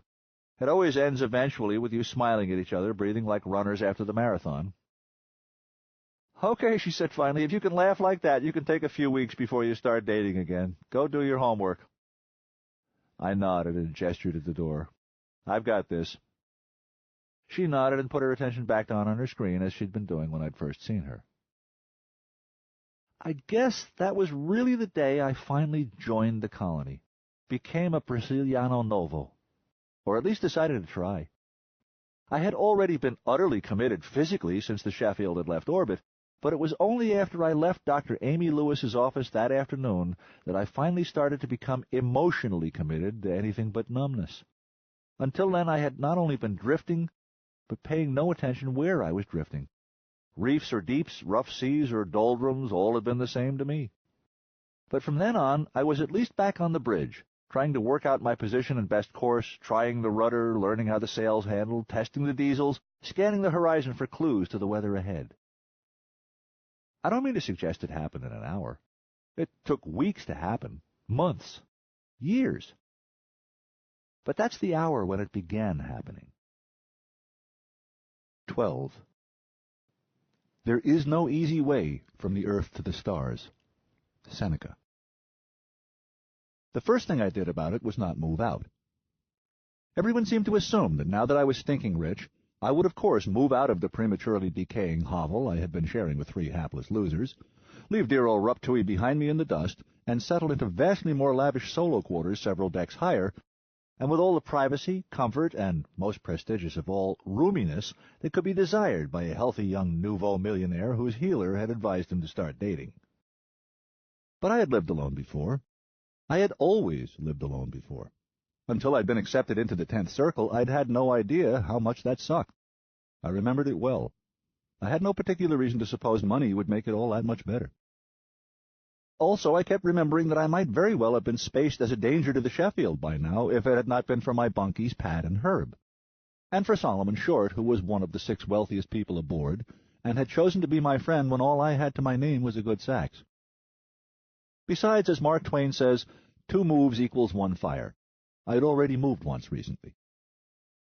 So I stayed where I was. But I reached out to another friend, as wealthy as Sol and considerably more practical, and sought his counsel. And George R. smiled and pointed me toward the best mechanics, engineers, artisans, electricians, cyber people, and plumbers aboard, and snipped out some bureaucratic red tape to get me permission to clear out storage cubics immediately next door on either side and cut through some walls. When all the busy beavers had gone away again and the dust had settled, RUP-0010E was the most solid, reliable, comfortable, luxuriously appointed, and technologically advanced living space on that deck. And its fresher was probably the best in the Sheffield, so unreasonably large that all 4 of us could have used it at once with a guest apiece. And so advanced in terms of hedonic technology that we all suddenly found ourselves very popular fellows in shipboard society. People wanted to be invited over for long enough to need to use the fresher. It didn't work because we were usually in there ourselves. Pat got all the data chasing and pattern spotting software his heart desired, and enough processing power to provide practical, real-time access to any historical datum on board, or behind us in the solar system, although that was already becoming more and more out of date as Einsteinian effects started to mount up. But historians aren't in a hurry. Herb received the power to seal off his quadrant of the room at will with 2 mirror walls that would not pass light or sound in either direction, within which he could not write in privacy. So did Balvavats, but I doubt he got much writing done because he never activated his field if he was alone in there, and never stopped smiling when he came out. He told me years later, weeping drunk, that it was the first place he had ever lived that a woman who did not love him desperately would come to. I laughed so hard he stopped weeping and began laughing just about the time I quit laughing and started to cry. For myself, I settled for 2 major infrastructure improvements. First, a robot that made French press-style coffee from fresh ground recently roasted beans on demand and adulterated it to my taste. It claimed to be fully automatic, but actually you had to push a little button. And second, a bunk that was as comfortable as any in the Sheffield, and on top of which I, my roommates, and Richie and Jules could all have piled at once and done jumping jacks without making it creak, much less rip free of the bulkhead. Nothing in that room was breakable by the time I was done with it. So much for change in my physical environment. On my way to the sim room for my first session, I wondered what sort of exotic locale Dr. Amy had programmed for me to meditate in. The Sheffield sim gear was less perfectly convincing than what I'd experienced at the Conrad Enclave back in British Columbia, but not by much. It was one of the few areas Kang da Costa had splurged on. I guess I expected something grandiose and imposing and sacred, the Eiheiji Monastery in Japan, or Jaipur Lake Palace in India, or Vatican City before the Prophet's angels got a hold of it. Or possibly some secular but stunning scenic vista, Vancouver Harbor, or Rio de Janeiro in old Brazil, or looking east from Olympus Mons on Mars, or Titan seen from the rings, or my own favorite, Jupiter from Ganymede at night through an aurora. Nor would I have been surprised by a simple flood of sheer kaleidoscopic imagery like a screensaver display, or the fireworks you can sometimes see behind your closed eyelids. I got a blank white wall, about half a meter from my nose. I've since learned that several schools of Buddhism do that too, meditate facing a blank wall. It makes a certain amount of sense. Minimal visual distraction, maximal visual canvas for any visualization imagery you may find useful, and a constant, ongoing, gentle reminder that you are doing something not ordinary, that you are now removed from the conventional world where sensible people do not sit staring at blank walls. An equal number of Buddhists find this appalling, and instead sit with the blank wall behind them facing one another across the room, and any co-practitioners in the way. What distinguishes Buddhism from any other faith I've studied, from most human beings really, is that the people who face the wall and the people who face away from it have never fought a war over it. They're never going to agree, but they feel no need to. Buddha himself is supposed to have said, "People with opinions just go around bothering each other." I thought both sides were crazy myself when I first started, and Dr. Amy too for assigning me that program. My second day I mutinied and reset the sim for a Ganymede vista as close as it could come to my own pasture at night. But at the end of the hour I realized I had wasted the whole thing thinking, and worse, feeling, which was even less helpful. Nostalgia hurt too much. I tried it her way the rest of the week. I spent nearly every minute of that first week more than half convinced I was wasting my time, waiting for something to happen and then uncertain whether or not anything had. But at the end of the week I found that I was looking forward to it. Imagine that you've been carrying 20 kilos of sand in a backpack without knowing it all the days of your life. Then one day somebody shows you how to take it off for a moment. It was that much of a relief, I learned, to be able to set down now and then for whole minutes at a time the ongoing burden of thought, to briefly silence the constant chatter of my mind compulsively reassuring itself that I was still alive. For periods measurable in whole long seconds, I could sometimes become transparent to my own feelings and emotions. Occasionally there would be what I can only call moments of clarity, when I seemed able to see without distortion and accept without fear. After a week of staring at that silly blank white wall, I was sorry when the time came to change it. Until I saw the new sim. It was a series of paintings, or rather 2 series, acrylic on canvas, by a pre-collapse artist named Alex Gray, who lived and worked on Terra in New York in the 20th and 21st centuries. You sat zazen for a while, and then you started up the image slideshow and looked at the paintings, and at programmable intervals they changed. That doesn't sound very dramatic, but I'm talking about the kind of art that ought to be served with a whisk broom, so the customer can brush the sawdust off his shirt when he gets back up. Gray made timeless art that probably would have spoken to a Neanderthal. Indeed, many parts of his vision were at least that old. All the 21 paintings in Gray's Sacred Mirrors series are at least man-tall. First in the sequence is a pale gray human silhouette, facing you, arms slightly apart from its sides, palms outspread, almost as if to say, "Here I am." Second painting, the background goes to black, and the silhouette is filled by an extremely realistic skeleton, man-tall and detailed. Third painting, the same skeleton is overlaid by an incredibly detailed and accurate rendering of all the nerves in the human body, the complete electrical wiring system for the skeleton, brain at the top and nothing else. The golden nerves seem to leap off the canvas, rendered with the same sort of gilt that medieval manuscripts used to be illuminated with. Fourth painting, the nerves vanish, replaced by the circulatory system, rendered in blue, heart in the center of the breast, and for the first time the body is recognizably male, with testicles. The fifth painting details the complete lymphatic system, but this body is female. Successive paintings detail male viscera, then a female musculatory system complete with fetus and a cutaway womb, and finally the body grows flesh, becomes a naked Caucasian woman facing you calmly. The next painting morphs her into a naked Caucasian man, the next an African woman, then an African man, then an Asian woman, and finally an Asian man. Each of these figures, from the skeleton on up, has been depicted with such exquisite realism that the next painting has more impact than it might have alone. It shows the psychic energy system. The flesh has melted away, leaving bones and organs and nerves and veins and staring eyeballs, but all are shot through now with gleaming, shimmering, crackling filaments of energy, and the 6 chakras of so many mythologies are visible at brain, throat, heart, navel, abdomen, and groin, glowing with power like white coals, and the entire body is enveloped by a translucent pale blue aura made up of infinitely tiny threads of energy. And it is quite clear that all of it, body, chakras, and aura, are physically connected to the rest of the universe, exchanging energy with it. The next painting takes that even further.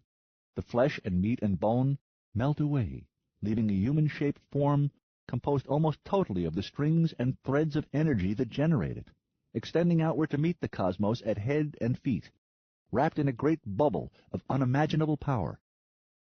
And in the next painting, even the vague body shape is gone, leaving only a boiling torrent of loops and circles and lattices of universal fire that Saul later told me was remarkably like the mental picture he had going through his head when he was doing his job. There were more paintings in the series, but most were top-heavy with denominational religious iconography, so I usually chose to fast forward through them. Such imagery was perfectly fine back in those days, indeed laudable, but now, of course, feels faintly indecent, a reference to a bloody period in history we would all prefer to erase if it were not that the horrid lessons learned in it must never be forgotten. Those images have all joined the swastika, symbols of spirituality perverted, than which there is no greater evil. After that came a different series of 30 paintings which Gray called Progress of the Soul. Each depicted one or more of his strange, skinless, fleshless, glowing people, connected by powerful invisible energies to the world around them, carrying out a variety of utterly basic human activities. A man with bowed head, praying, a halo of golden energy pouring from his head. A man and woman side by side, staring rapt at the heavens together, information flowing in both directions. A man and woman kissing in close embrace, surely the most intimate embrace ever rendered, since you can pick out every sinew, nerve, or capillary in their bodies, see the normally invisible pulsing energy they create being passed back and forth, heterodyning, lighting the world. The same couple copulating, an almost nuclear explosion of energy indescribable in words. Then the same couple standing, he reaching around from behind her to touch the hugely swollen belly inside which their child can be seen. That particular painting is framed on either side by an ontogeny sequence of 10 images, one for each month, starting with sperm meeting egg and ending with a full-term fetus. Then one I found it easy to stare at forever, called Promise, in which the expecting lovers face one another and promise each other what they will do for this child they're making together. On the ground between them is a 2-year-old holding a skull. There are quite a lot more in the series, but I'm going to stop describing them now because the next one in sequence, Birth, is simply so powerful that I've never been able to endure looking at it for more than a few seconds. Then my eyeballs start to cook and I have to look away. But near the end of the series is one often considered Gray's masterpiece called Theologue. It depicts a man doing exactly what I was doing the first time I saw it. Sitting zazen, legs folded beneath, hands placed on his lap in the mudra position, head slightly bowed, meditating. A translucent golden round halo surrounds his head, and a transparent blue egg-shaped halo surrounds his whole body. He is seated at least a foot off the ground, on a kind of net made of interwoven strands of energy running in 3 directions, bright white and so intense, flames lick up from them in the vicinity of the seated man, but do not come close enough to burn him. Behind him, through the grid, gray mountains can be seen to recede forever. All 6 of his chakras shine with universal fire. It is clear that he is engaged in theologue, in a dialogue with God, who is himself. Maybe I've conveyed nothing at all to you. If so, just take it from me that a few weeks' exposure to those paintings helped me heal, physically, mentally, psychically, spiritually. Gray himself said one of the specific purposes of his work was to make people healthier. He had seen a study which showed that people who had just seen a frightening, disturbing 2D movie called The Exorcist left the theater with their immune systems weakened, more vulnerable to disease. He decided if art could do that, it could damn well do the opposite too, and should. So he devoted his life to learning how to create images that left the viewer healthier. I could not begin to describe how he does it, even if I understood it. Just take it from me that if you are ever mind-blown or heartsick, what you want to do is look up the works of Alex Gray in the best reproduction you can find, and let them work on you. Then for 2 weeks, I reset the sim to place me on an imaginary satellite orbiting low over Brazil Novo's equator at a speed that kept the primary, Peekaboo, always behind me. I forgave the simulated satellite for impossibly having local gravity, since sitting zazen in orbit would have been impossible without it. And finally, I moved out of the sim room altogether and set up my personal traveling Zendo in the second of the 2 good spots I had mentally marked on the upper ag deck. As Dr. Amy had decreed, in addition to sitting, every day also had sweating. For the first several weeks I chose swimming as my primary exercise because it develops every one of the useful muscles and none of the others. That meant long trips to the upper decks, just below the bridge deck. The Sheffield kept its swimming water as far forward as possible to act as some additional protection against the constant shower of deadliness from dead ahead, the bitter complaints of the very tiny, very nearly non-existent bits of the universe we were enraging to white heat by hitting them at a large fraction of C. Our drinking water was stored at the opposite end of the ship against the day when we would flip over and begin decelerating for the last half of the voyage. The pool area turned out to be a lively, buzzing social center, one of the primary places where the people aboard Sheffield, colonists, crew, and transportees alike, went to meet each other for socio-sexual reasons. Practical when you think about it, since everyone there would be naked sooner or later. While I still was not ready to follow Dr. Amy's advice, I did notice that I worked harder at my swimming than I would have exercised if I had been alone. While swimming there, I got talking with Tiger Kotani, the kindly man I'd met briefly in the antechamber before my examination by Magistrate Will. He turned out to be a soft-voiced, dignified astrophysicist from Terra. He persuaded me that simple fitness was not enough, and talked me into signing up for a self-defense class he taught. Nowadays, of course, most citizens reliably expect to live out their lives without ever being involved in a violent altercation. People looked at me a little funny because I had been. I agreed that had it been a shameful event I should have been prudent enough to avoid, but I also found myself thinking that I was on my way to a frontier world where people often acted in primitive ways, and where native fauna often acted in murderous and unpredictable ones. If, heaven forbid, violence should ever come my way again, it seemed to me that it might be very nice to win the fight this time. By the time Tiger Shihan was through with me, I had reason to be confident that I might at least survive. He did not teach me to be a killing machine, but he did teach me to be pretty damn unkillable, and to sharply discourage attempts. I believe he himself could have massacred the entire ship's complement, proctors and all, if we'd attacked him first. All his technique was defensive. He was also kind enough to teach me a few utterly non-violent, evasive techniques, which became necessary when I learned that some girls who take self-defense classes are the kind of girls who find a man who has been in a violent confrontation with other men interesting. Thanks to Tiger's footwork advice, I was able to keep them all at arm's length, but sometimes I worked harder in the corridor outside the locker rooms than I did in the dojo. The one female I was always happy to see was little Evelyn, so many trillions of kilometers behind me, whenever one of her rare brief letters came in. She always found some way to make me smile. I tried my best to return the favor. One day another student of Tiger's named Matty James, a pleasant-faced man in his 40s who showed a lot of quick in class, happened to come past as I was explaining to a persistent brunette that I couldn't join her for coffee because I had to study. My healer had told me to learn everything I could about our destination. This was the truth. I simply omitted to mention that I had already been ducking the task for over a month and fully intended to keep ducking it that night. Matty stopped short, managed to accept the date I had just evaded without awkwardness for any of us, then placed a tractor beam on me somehow and took me in tow. He wanted to discuss music history, about which it soon developed he knew about as much as I did myself. But he was no musician. By the time we got back to his quarters, I knew he was an astronomer, like Tiger, and when I saw that he shared the space with no one, I twigged that he must be the ship's astronomer, the same one who had originally tried to interest me in his intensive study of Sol, back when I'd made my abortive stab at a job hunt. If I'd met Matty, he flatly forbade me to call him Dr. James, in person back then instead of by email, he would definitely have met my definition of interesting. I haven't met a lot of men with genius-level minds whom women found irresistible, but at least a dozen of them called warm greetings to him during the few minutes we were in transit. He certainly saved me a lot of time once I got him off music history and onto his own field. Except for Claire Emiga herself, there may not have been a better expert on peekaboo and Brasil Novo anywhere in the galaxy, because it had been to Matty that the report of Emiga's successor Annabelle had been addressed, a fact he mentioned as if it were of no significance. If you don't count the telepathic communicator who passed on the message, and probably had no idea of its importance, Matty had literally been the first person in the solar system to know that Emiga had discovered Gamma Bootes was not, as thought, an A7 Type 3 star, a giant, but a binary star whose companion was a G2 very like Sol.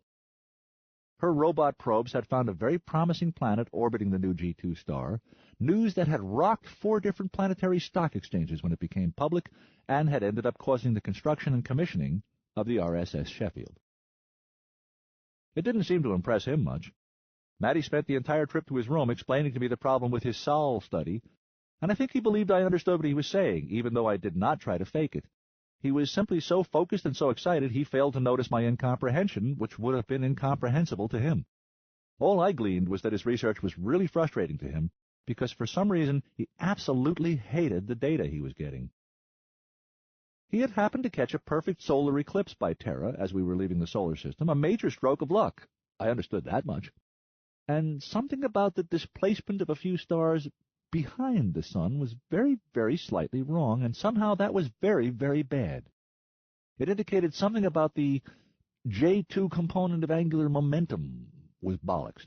But when I tried to find out just what that meant and why it bothered him so badly, he changed the subject back to the star he was supposed to be telling me about, the one at the other end of our trajectory, Emiga 714, a.k.a. Peekaboo. In all the catalogs, Gamma Bootes, or HR 5435, is commonly listed simply as Gamma Boo, he explained cheerily.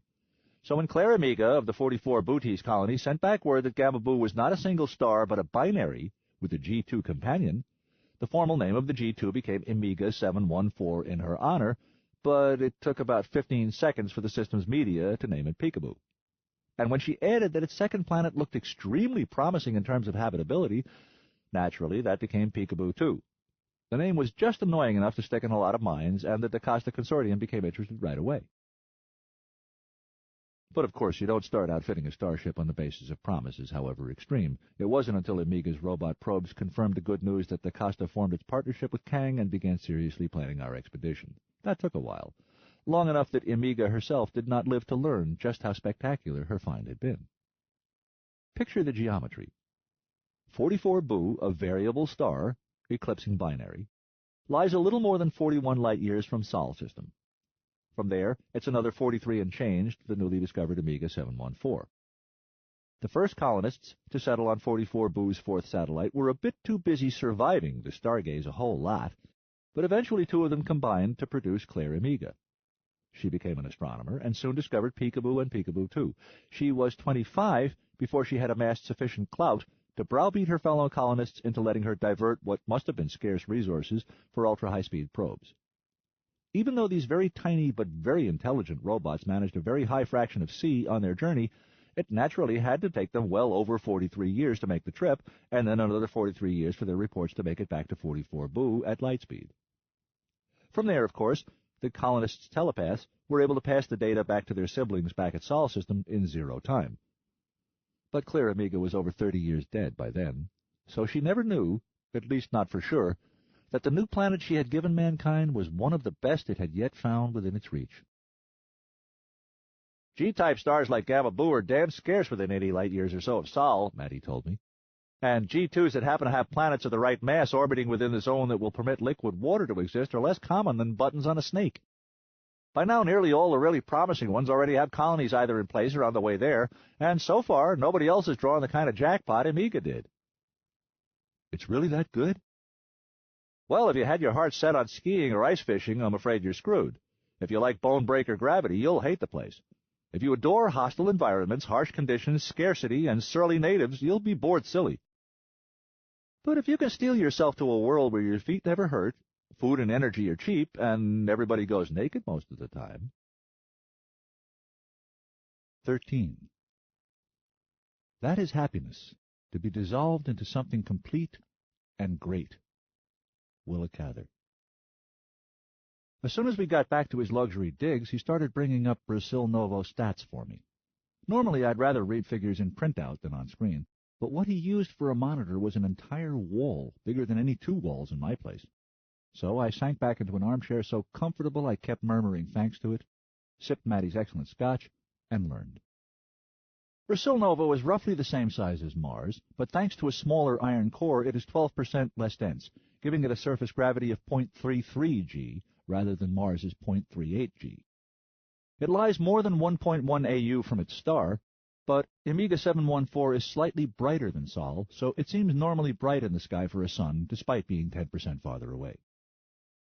Here is how the planet stacks up beside Terra. Comparing the mass in 10 to the 24th power kilograms, Brazil Novo is 0.5648, while Terra is 5.9746, a Brazil-Terra ratio of 0.095. In terms of volume, measured in 10 to the 10th power cubic kilometers, Brazil Novo is 16.318, while Terra is 108.321, a ratio of 0.151. The volumetric radius is 3,390 kilometers for Brazil Novo and 6,071 kilometers for Terra, a ratio of 532. The mean density in kilograms per cubic meter is 3,461 for Brazil Novo and 5,515 for Terra, a ratio of 0.628. The surface gravity of the two planets, stated in meters per second squared, is 3.26 for Brazil Novo, 9.8 for Terra, a ratio of 0.333. The escape velocity in kilometers per second is 4.43 for Brazil Novo, 11.19 for Terra, a ratio of 0.396. The distance from primary in astronomical units is 1.1 for Brazil Novo and 1 for Terra, a ratio of 1.1. And here, for perspective, is a set of similar comparisons between Terra and another reasonably well-known planet of comparable gravity. Again, in 10 to the 24th power kilograms, Mars's mass is 0.64185 versus Terra's 5.9736, a Mars-to-Terra ratio of 0.107. Mars's volume in 10 to the 10th power cubic kilometers is 16.318 versus Terra's 108.321, a ratio of 0.151. Mars's volumetric radius is 3,390 kilometers versus Terra's 6,371, a ratio of 0.532. The mean density of Mars in kilograms per cubic meter is 3,933, compared to 5,515 for Terra, a ratio of 0.713. The surface gravity of Mars, stated in meters per second squared, is 3.71 against Terra's 9.8, a ratio of 0.379. The escape velocity for Mars is 5.03 kilometers per second, For Terra, it's 11.19, a ratio of 0.450. And the distance to primary and astronomical units is 1.38 to 1.66 for Mars, and 1 for Terra, a ratio of 1.52. Brasil Novo comes complete with 2 moons quite similar to those of Mars. For that reason, and for emotional/political reasons less susceptible to analysis, it had been rather illogically decided to name them too Phobos and Deimos. "What difference does it make?" Matty asked when I raised the issue. "Nobody's likely to confuse them in conversation with the ones we left 85 light-years behind. And very soon after arrival, everyone is going to become sharply aware that those 2 moons will have radically different effects than their namesakes, at least." Always happy to play straight man to a speaker who truly enjoys his subject. "Why's that?" "Because of something Mars lacks that Bravo has in great plenty." It took me a second to recognize Bravo as an anglicized contraction of Brasil Novo. It was the first time I'd heard the shorthand, but it would by no means be the last. Within a year, even the 24 or so real Brazilianos aboard would be using it. "What's that?" I repeated. He blinked at me. "Water. Teratons of water. The original Phobos and Deimos have tidal effects, but there's not enough surface water on Mars to make them visible. Bravo is going to have very complicated tides, and I suspect its version of a king tide will be an emperor tide." I thought about it. "So, moist air, then?" "It better be." The only reason it didn't get tedious saying, "Why is that?" to this man was that he always answered, and the answer was usually interesting. So I said it again. "We expect or at least hope to live there, so we'll probably want to breathe a lot. You have probably noticed that we are not carrying along with us in this bucket 550 Mars-type low-pressure masks, plus several thousands more for replacements and the next several generations of offspring, nor are we spending any time drilling in them or trying to become acclimatized to them. If not, you've surely noticed that you don't wear one when you're working on the upper ag deck." He paused and did not say, "Think it through." "Let's see. Atmosphere breathable without assistance, but even less gravity than Mars or home. So to get Terra standard pressure, there are only 2 possibilities. The atmosphere must be thicker, or it must be much higher in oxygen." Okay, take Terra. Its surface gets that much pressure from lying under a troposphere about 12 kilometers high. Brasil Novo's lower atmosphere would need to stand an unreasonable 36 clicks tall to yield that much pressure, so... "The place is a tinderbox!" I exclaimed. He shrugged carelessly. "The drier parts of it, yes. The air is a little over 30% oxygen. Here, take a look at this." He gestured shamanically with his hand, working some virtual remote control only he could see, and the wall display changed to "Atmospheric composition. Oxygen, Bravo 30%, Terra 21%. Nitrogen, Bravo 60%, Terra 78%. Water, Bravo 4 to 8%, Terra 0 to 4%. CO2, Bravo 0.10%, Terra 0.04%. Other gases, Bravo 1% and Terra 1%. Clearly it's going to be a warm, moist planet by human standards. A jungle world, very much like the Amazon basin of old Brazil back on Terra, I imagine. Its fauna seem to be fantastically better at photosynthesis than ours. But your guess is correct. That 30% oxygen is going to make for severe fire danger. I suspect that if an expedition to one of the drier regions were to be struck by lightning, the lucky ones would be those killed outright on the spot. I doubt the rest could outrun the flames. There are times when I'm happier to have a vivid imagination than I am other times.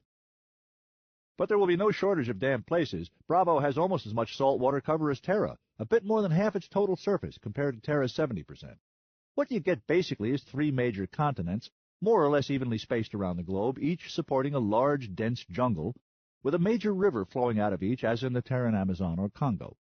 There are also several large continental islands analogous to Australia, and if you'll pardon the technical terminology, umpty gazillion smaller islands ranging in size from humongous to teeny-weeny. Okay, got it. The farther from the seashore, the more fire danger, but there's a lot of seashore. He nodded. The planet's axial tilt is only 15 degrees as compared to Terra's 23.45 degrees, so there will be distinct seasons, but less pronounced than on Earth. No freezing winters, no polar ice caps. That was good. I hate wearing Stanfields, as long underwear is called in Canada for reasons probably lost to history and certainly unknown to me. A world without snowdrifts was just fine with Joel. And no polar ice meant more of the total surface available to live on, more places to put usable seashore. And the day-night cycle, that one I could address, is nearly identical to Mars, 24 hours, 30-something minutes, 37. Of course, that must be what the Zog has you using on the upper deck. Well, the farming is probably going to be even better on Bravo than it is in Zogland. Really? He caused images to slideshow on his wall, some still, some moving, and all striking. As you can see, the place is tectonically quite active. Volcanic mountain ranges. Good thing it keeps the atmosphere replenished. So volcanic ash fertilizes the land, and the mountains present useful minerals and metals which we reach by blasting a little bit sideways instead of digging way down and hauling it back up. But from a peasant's point of view, the best part is going to be the weather, probably the most stable climate humans have yet encountered. Well, I hadn't said it in several minutes now. Why is that, Matty? Consider the geography. He smiled. Or bravography, if you will. I won't, but you go ahead. Thank you. Look at those three major continents, all more or less equatorial, roughly evenly spaced. Each of them will have a bravographically anchored transportation zone where jungle trees pump a regular fountain of water into the atmosphere. Ergo, climate patterns will be anchored too, with weather infinitely more stable and reliable than any place in the solar system. I understood what he meant when I saw the planet in 3D projection. Terra is continually plagued by nerve-wracking El Niño events because the committee that designed it had to be a committee, inexplicably omitted to place a large jungle in the middle of the Pacific Ocean to anchor that evaporation zone. Bravo lacked this defect. And the stable weather forecast will be, gray skies, lots of clouds, rain in the morning giving way to rain in the afternoon, followed by a high probability of rain all night? In general, yes, around the equator, with more temperate zones to north and south, but the three big continents themselves will be fairly temperate and covered with boreal forest. A lot of our oldest myths will still work. He nodded happily. And some others will become for us historical curiosities requiring footnotes. On Terra, there tend to be large deserts to the north and south of all the jungle areas, including the Sahara, Kalahari, Gobi, Patagonian, and Sonoran deserts. But Bravo does not seem to have real deserts, probably thanks to its more favorable climate distribution. Okay by me, I said. I've never met a desert I like much. Oh, I have, he said emphatically. I'll miss them. Splendid places to do astronomy. But by surrendering them, I'll get to see something unique in their place. I've seen a desert. I've lived in a few. But so far as I know, nobody has yet seen a hungry ghost with his own personal eyeballs, much less spent time in one. He sounded gleeful at the prospect. A hungry ghost? A firestorm the size of a state or province. The name sort of explained itself to an extent. 1/3 G and a teeming stable biosphere, the land would be lush with life. The trees must grow to fantastic heights and sprawl across the sky in the competition for sunlight, but the air they spread through was nearly 1/3 oxygen, 50% more than a sensible planet needed, which they themselves were replenishing. Let things get dried out in the stable weather, let the ground cover vegetation and tree droppings crisp up nicely into tinder and kindling, let one of the inevitable sparks occur in a very bad place. Tesla's eyebrows, Matty, it must be all the circles of hell. Worse, I think. Bastard was still gleeful. I'm not saying those were fun, but they all stayed put. And once you reported to your circle and took your assigned spot in the lake of burning pitch, you pretty much knew your address and postal code for the next quadrillion eternities.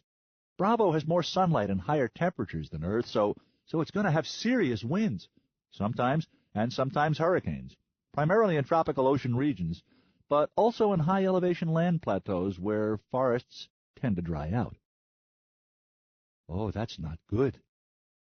Now I fully understood the aptness of the name he'd picked. I had all too vivid a mental picture of a firestorm the size of central British Columbia, say, that lurched and lunged randomly across the landscape at hurricane speeds, gulping biomass like a drunken sailor on a spree, spewing flames to altitudes previously reached in human experience only by mushroom clouds and weather balloons. Hungry ghost indeed. Like the hungry ghosts I had encountered in my quick surface reading of Tibetan Buddhist mythology, spirits consumed with lust for things that never satisfied, hunger that could not be eased, thirst that nothing could quench. Damned souls condemned to yearn forever and destroy all they touched, knowing it was pointless. I wondered if a hungry ghost typically had an eye, like a hurricane, and how long you'd have to live if you ever found yourself in one. Would it be even theoretically possible to move quickly and correctly enough to stay in such an eye until the ghost's terrible hunger burned itself out? But that's only going to worry certifiably insane explorer types like me who go looking for danger, he said with a chuckle. Farmers who pick their homestead site intelligently, on the other hand, are probably going to be very happy people in Saudade. Incongruous image of pigs on the ag deck. Sal what? That'll be the name chosen for the first town we'll settle. You heard it here first. How can you be so sure this far in advance? Because that's what I strongly feel it should be, and nobody aboard with the contrary opinion is a bigger bully than me. Well, it'd be impolite to argue with my host. Say the name again and tell me what it means. Saudade. Sao like a female hog, da like the Russian for probably not, day light come and me won't go home. You can't possibly know that song. Neither can you, son, and if you do, you ought to know the word saudade. It's a Portuguese word and the heart of the Portuguese music called fado. You could say it is as important a word to fado as soul is to blues, or cool is to jazz, and as difficult to define. It came back. I know that word. I've seen it written anyway. I just had no idea it was pronounced like that. It means, well, sort of... The best I've heard it rendered into basics so far, Matty said, is the presence of absence. The thing you know because it isn't there. He nodded. Which, when you think about it, is a pretty fair description of what powers this ship. Do you understand the relativistic engine, Matt? He smiled. You flatter me. That's my point. There is some reason to believe there's literally nothing there. I shrugged. Big deal. Is nothing sacred? He winced politely. I asked George R. once, what do you guys actually do down there in the hole? He looked around, leaned close, lowered his voice, and told me the secret. They strap toast onto a cat's back and toss it in the air. And he waited. I knew there had to be a gag, and if I didn't guess what it was, he would win the exchange I had begun by essaying a pun. Well, it served me right. But how do that make the ship go, Mr. Interlocutor? I asked ritually, conceding defeat. They butter the toast, you see. Light belatedly dawned. Ah, of course, the toast must fall butter side down, but the cat must land on its feet. He spread his hands. QED. Hence the array spins forever, generating power. It was a good gag. I grinned in surrender. It's so simple once someone explains it. He accepted my sword by saying, to answer your question seriously, I confess the word that best describes my understanding of relativism is probably saudade. The mystery of the ages, I said, thinking to agree. No, he said, with a sudden seriousness that took me by surprise. That it is not. Not even the mystery of this age. Well, I'll bite. What is the mystery of the ages, this one included? I said, trying for lightness. He kept frowning, and had stopped meeting my eyes. Fermi's paradox. It took a second. Oh, where is everybody, you mean? He made a single nod. Nobody even talks about it anymore. We know that life can come to exist in the universe because it did once that we know of. We know life can evolve sufficient intelligence to leave its star because we've done it. It is, granted, conceivable that this might occur only once every 12 billion years or more. He made a face as if he'd bitten into a lemon. But as for me, I find the creation myth in Genesis considerably more plausible. Didn't someone settle this back before the Dark Age, I asked? Webb wrote a book listing 49 possible solutions to Fermi's paradox, and then demolished them one by one, leaving only the 50th solution, namely, we're alone? He looked as if he'd chased his lemon with milk. Webb was an idiot. His analysis presumed that if other life did exist, it could not be more intelligent than him. It was the characteristic flaw of the entire pre-collapse millennium, the assumption of vastly more knowledge than they actually possessed. He closed his eyes and rubbed them. Over and over, like a recurring flu, they developed the imbecile idea that they understood nearly everything in all but the finest details. They had no slightest idea what lightning was, how it worked. They had absolutely no clue how moisture got farther than about 10 meters up a tree, the highest that capillary action can push it. 50 years after the splitting of the atom, they accidentally noticed for the first time that hurricanes emit gamma rays. There were quite a few large, significant phenomena that they could, quote, explain, unquote, often elegantly, over and over again. and had to because the explanations kept falling apart at the first hard data push. Things like the Tunguska event, gamma-ray bursts, why an airplane wing generated lift, what 90% of our DNA was doing there. Yet they were solemnly convinced they basically understood the universe, except for some details out in the 10th decimal place. They somehow managed to persuade themselves that computer models constitute data, that very complicated guesses become facts. They made themselves believe they had the power to accurately model not merely something as inconceivably complex as, say, a single zygote, but a national economy, a weather system, a planetary ecosphere, a multi-planet society, even a universe. They made solemn pronouncements about conditions a trillionth of a second after the Big Bang on the basis of computer models which they had produced with computers not even bright enough to talk, let alone understand speech. They were unlike all the generations before theirs in several ways, but chiefly in that they had no faintest clue how ignorant they were. Previous ages had usually had a pretty good handle on that. Things got worse in that direction soon. Sure, scientists were claiming godlike knowledge and couldn't deliver. It got to where even the average citizen could sense they were bluffing. They could go on for literally days on what happened in the first 5 minutes of creation without ever saying a single thing that meant anything, did anybody any good. They wouldn't even discuss what happened when you died, let alone how random chance produced life. No wonder the citizens decided to go back to a different kind of omniscience that came with omnipotence and omnibenevolence thrown in at no extra charge. 20th century science handed the world over to Nehemiah Scudder on a plate. No wonder some people preferred intelligent design to evolution. At least they put intelligence somewhere in the mix. Unfortunately, not much. I was getting a little dizzy. I think I lost you around that last curve, Matty. What's your answer to the mystery? If intelligent life has arisen more than once in this corner of the cosmos, where is everybody? He drew in a long, slow breath and held it for long enough to make me think of the breathing routine I still used at the start of meditation. I kept on thinking of it as he exhaled, and his frown melted away and his face smoothed over and his body language relaxed.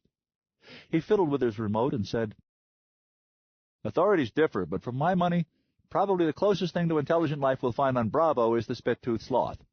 And the wall showed what I hoped was an enlarged image of the ugliest creature I had ever seen.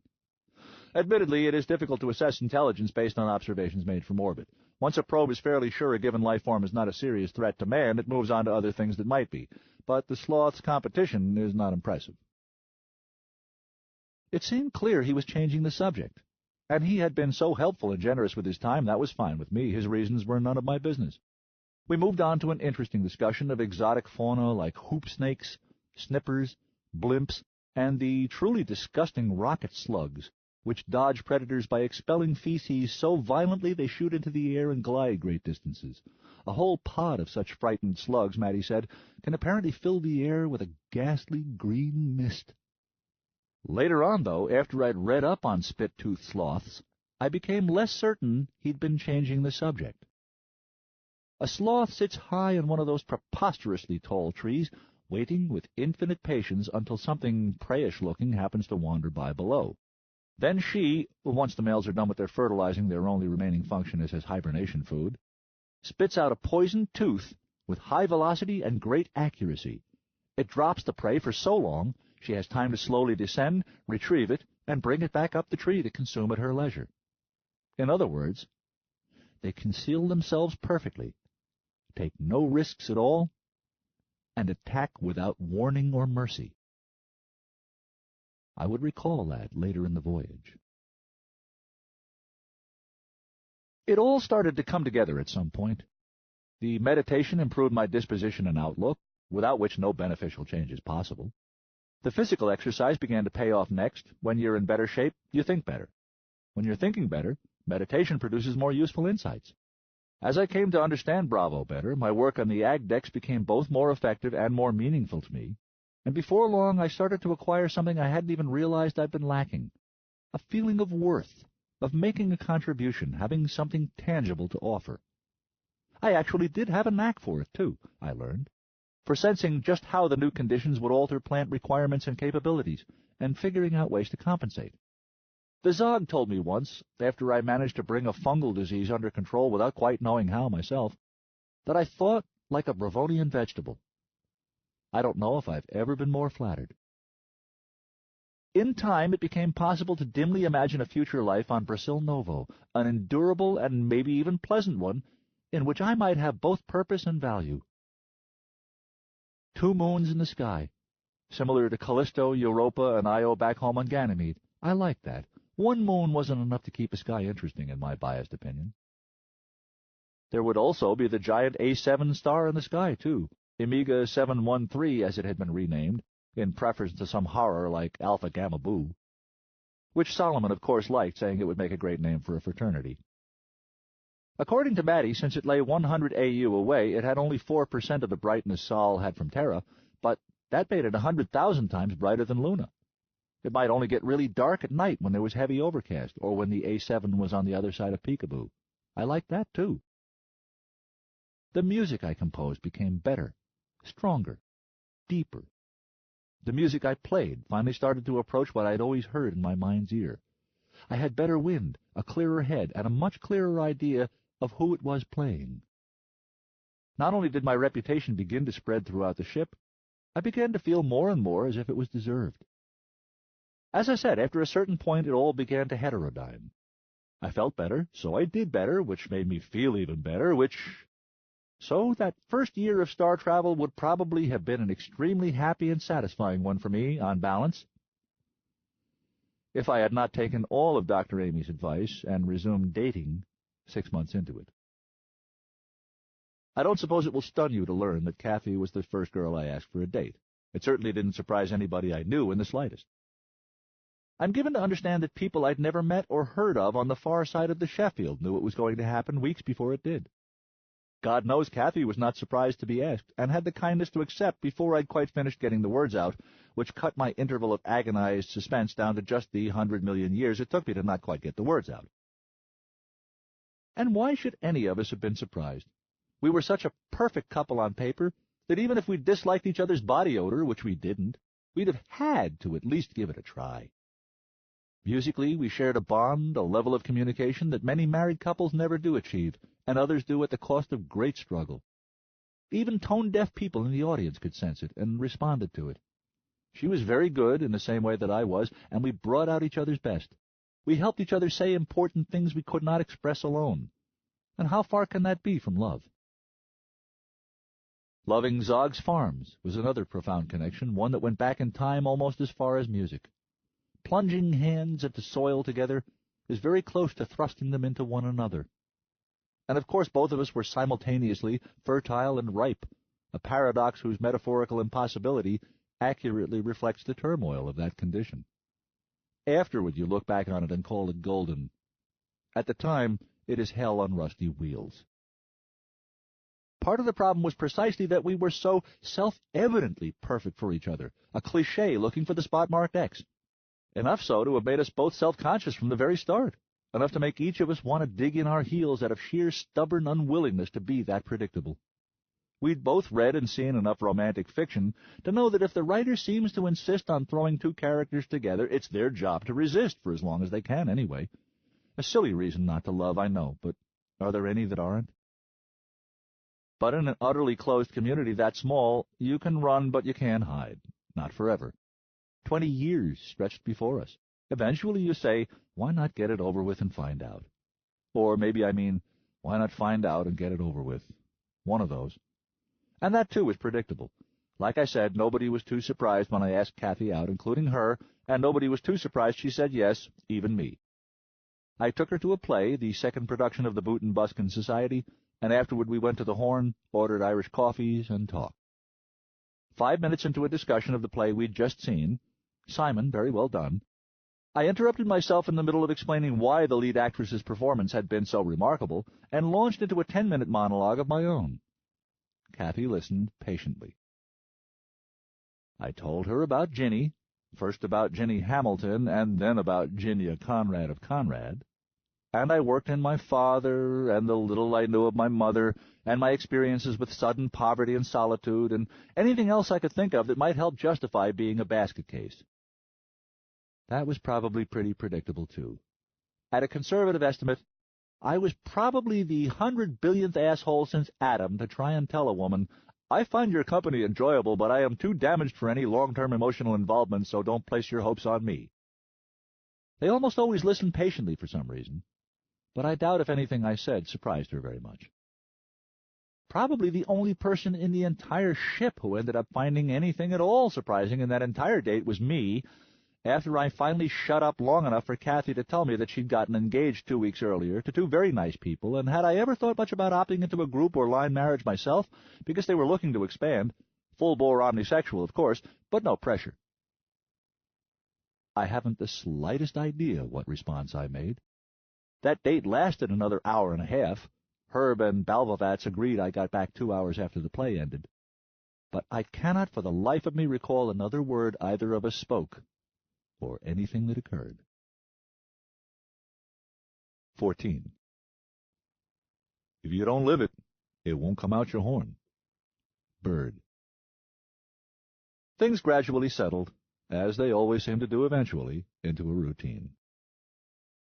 At what seemed the approximate speed of mold forming on a corridor wall, life aboard the RSS Charles Sheffield began to take on discernible shape, and then flavor, and finally texture.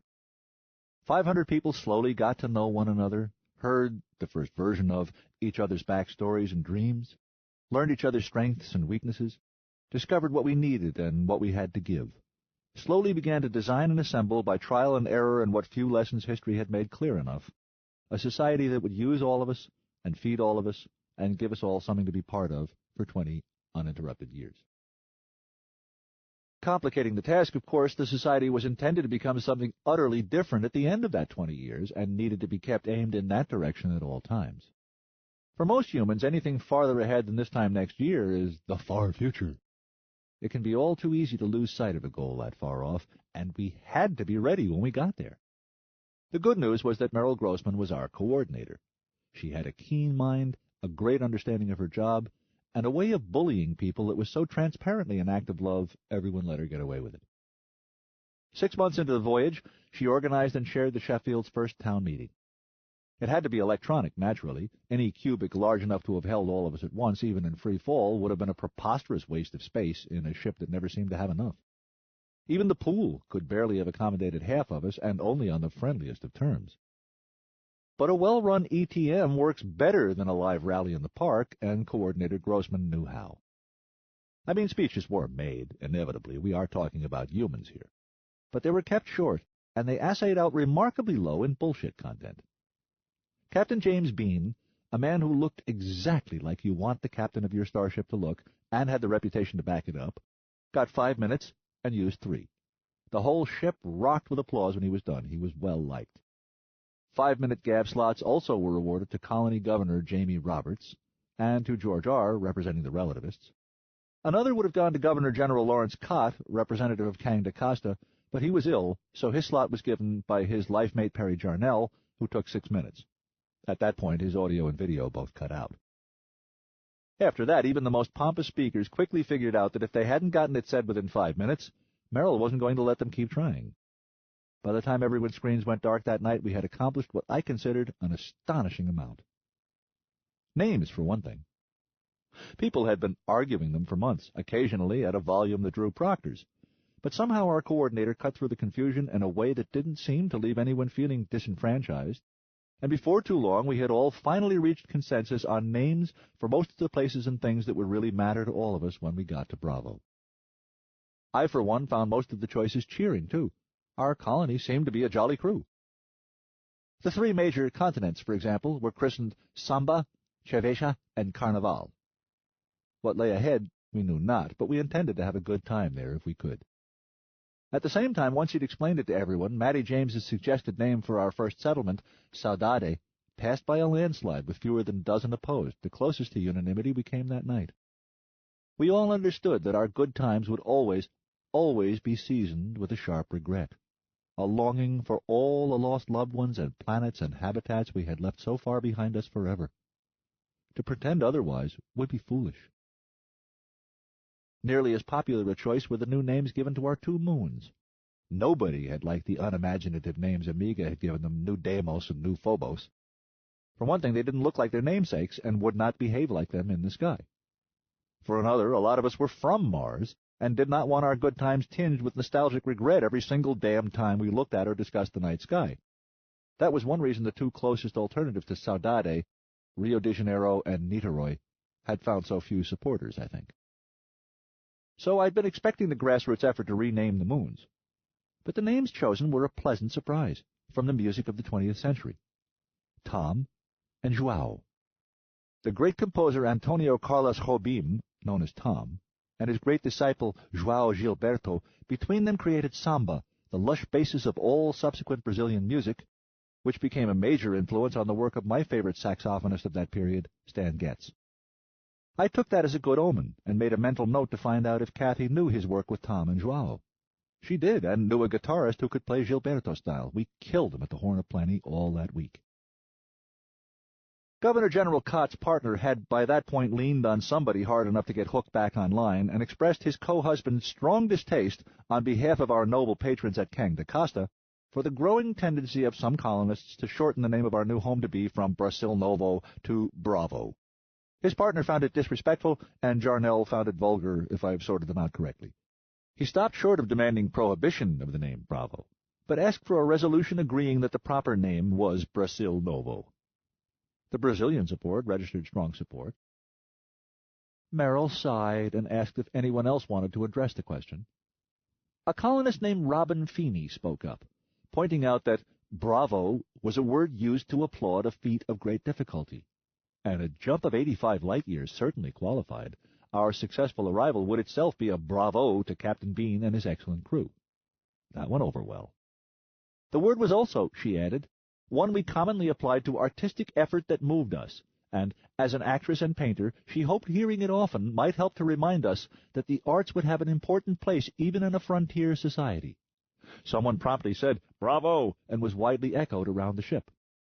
Merrill squelched further debate, put it to a vote, and that was the end of the Cott resolution. Many of us would continue to say Brasil Novo most of the time because, let's face it, it was more elegant. But when we did, it was our choice.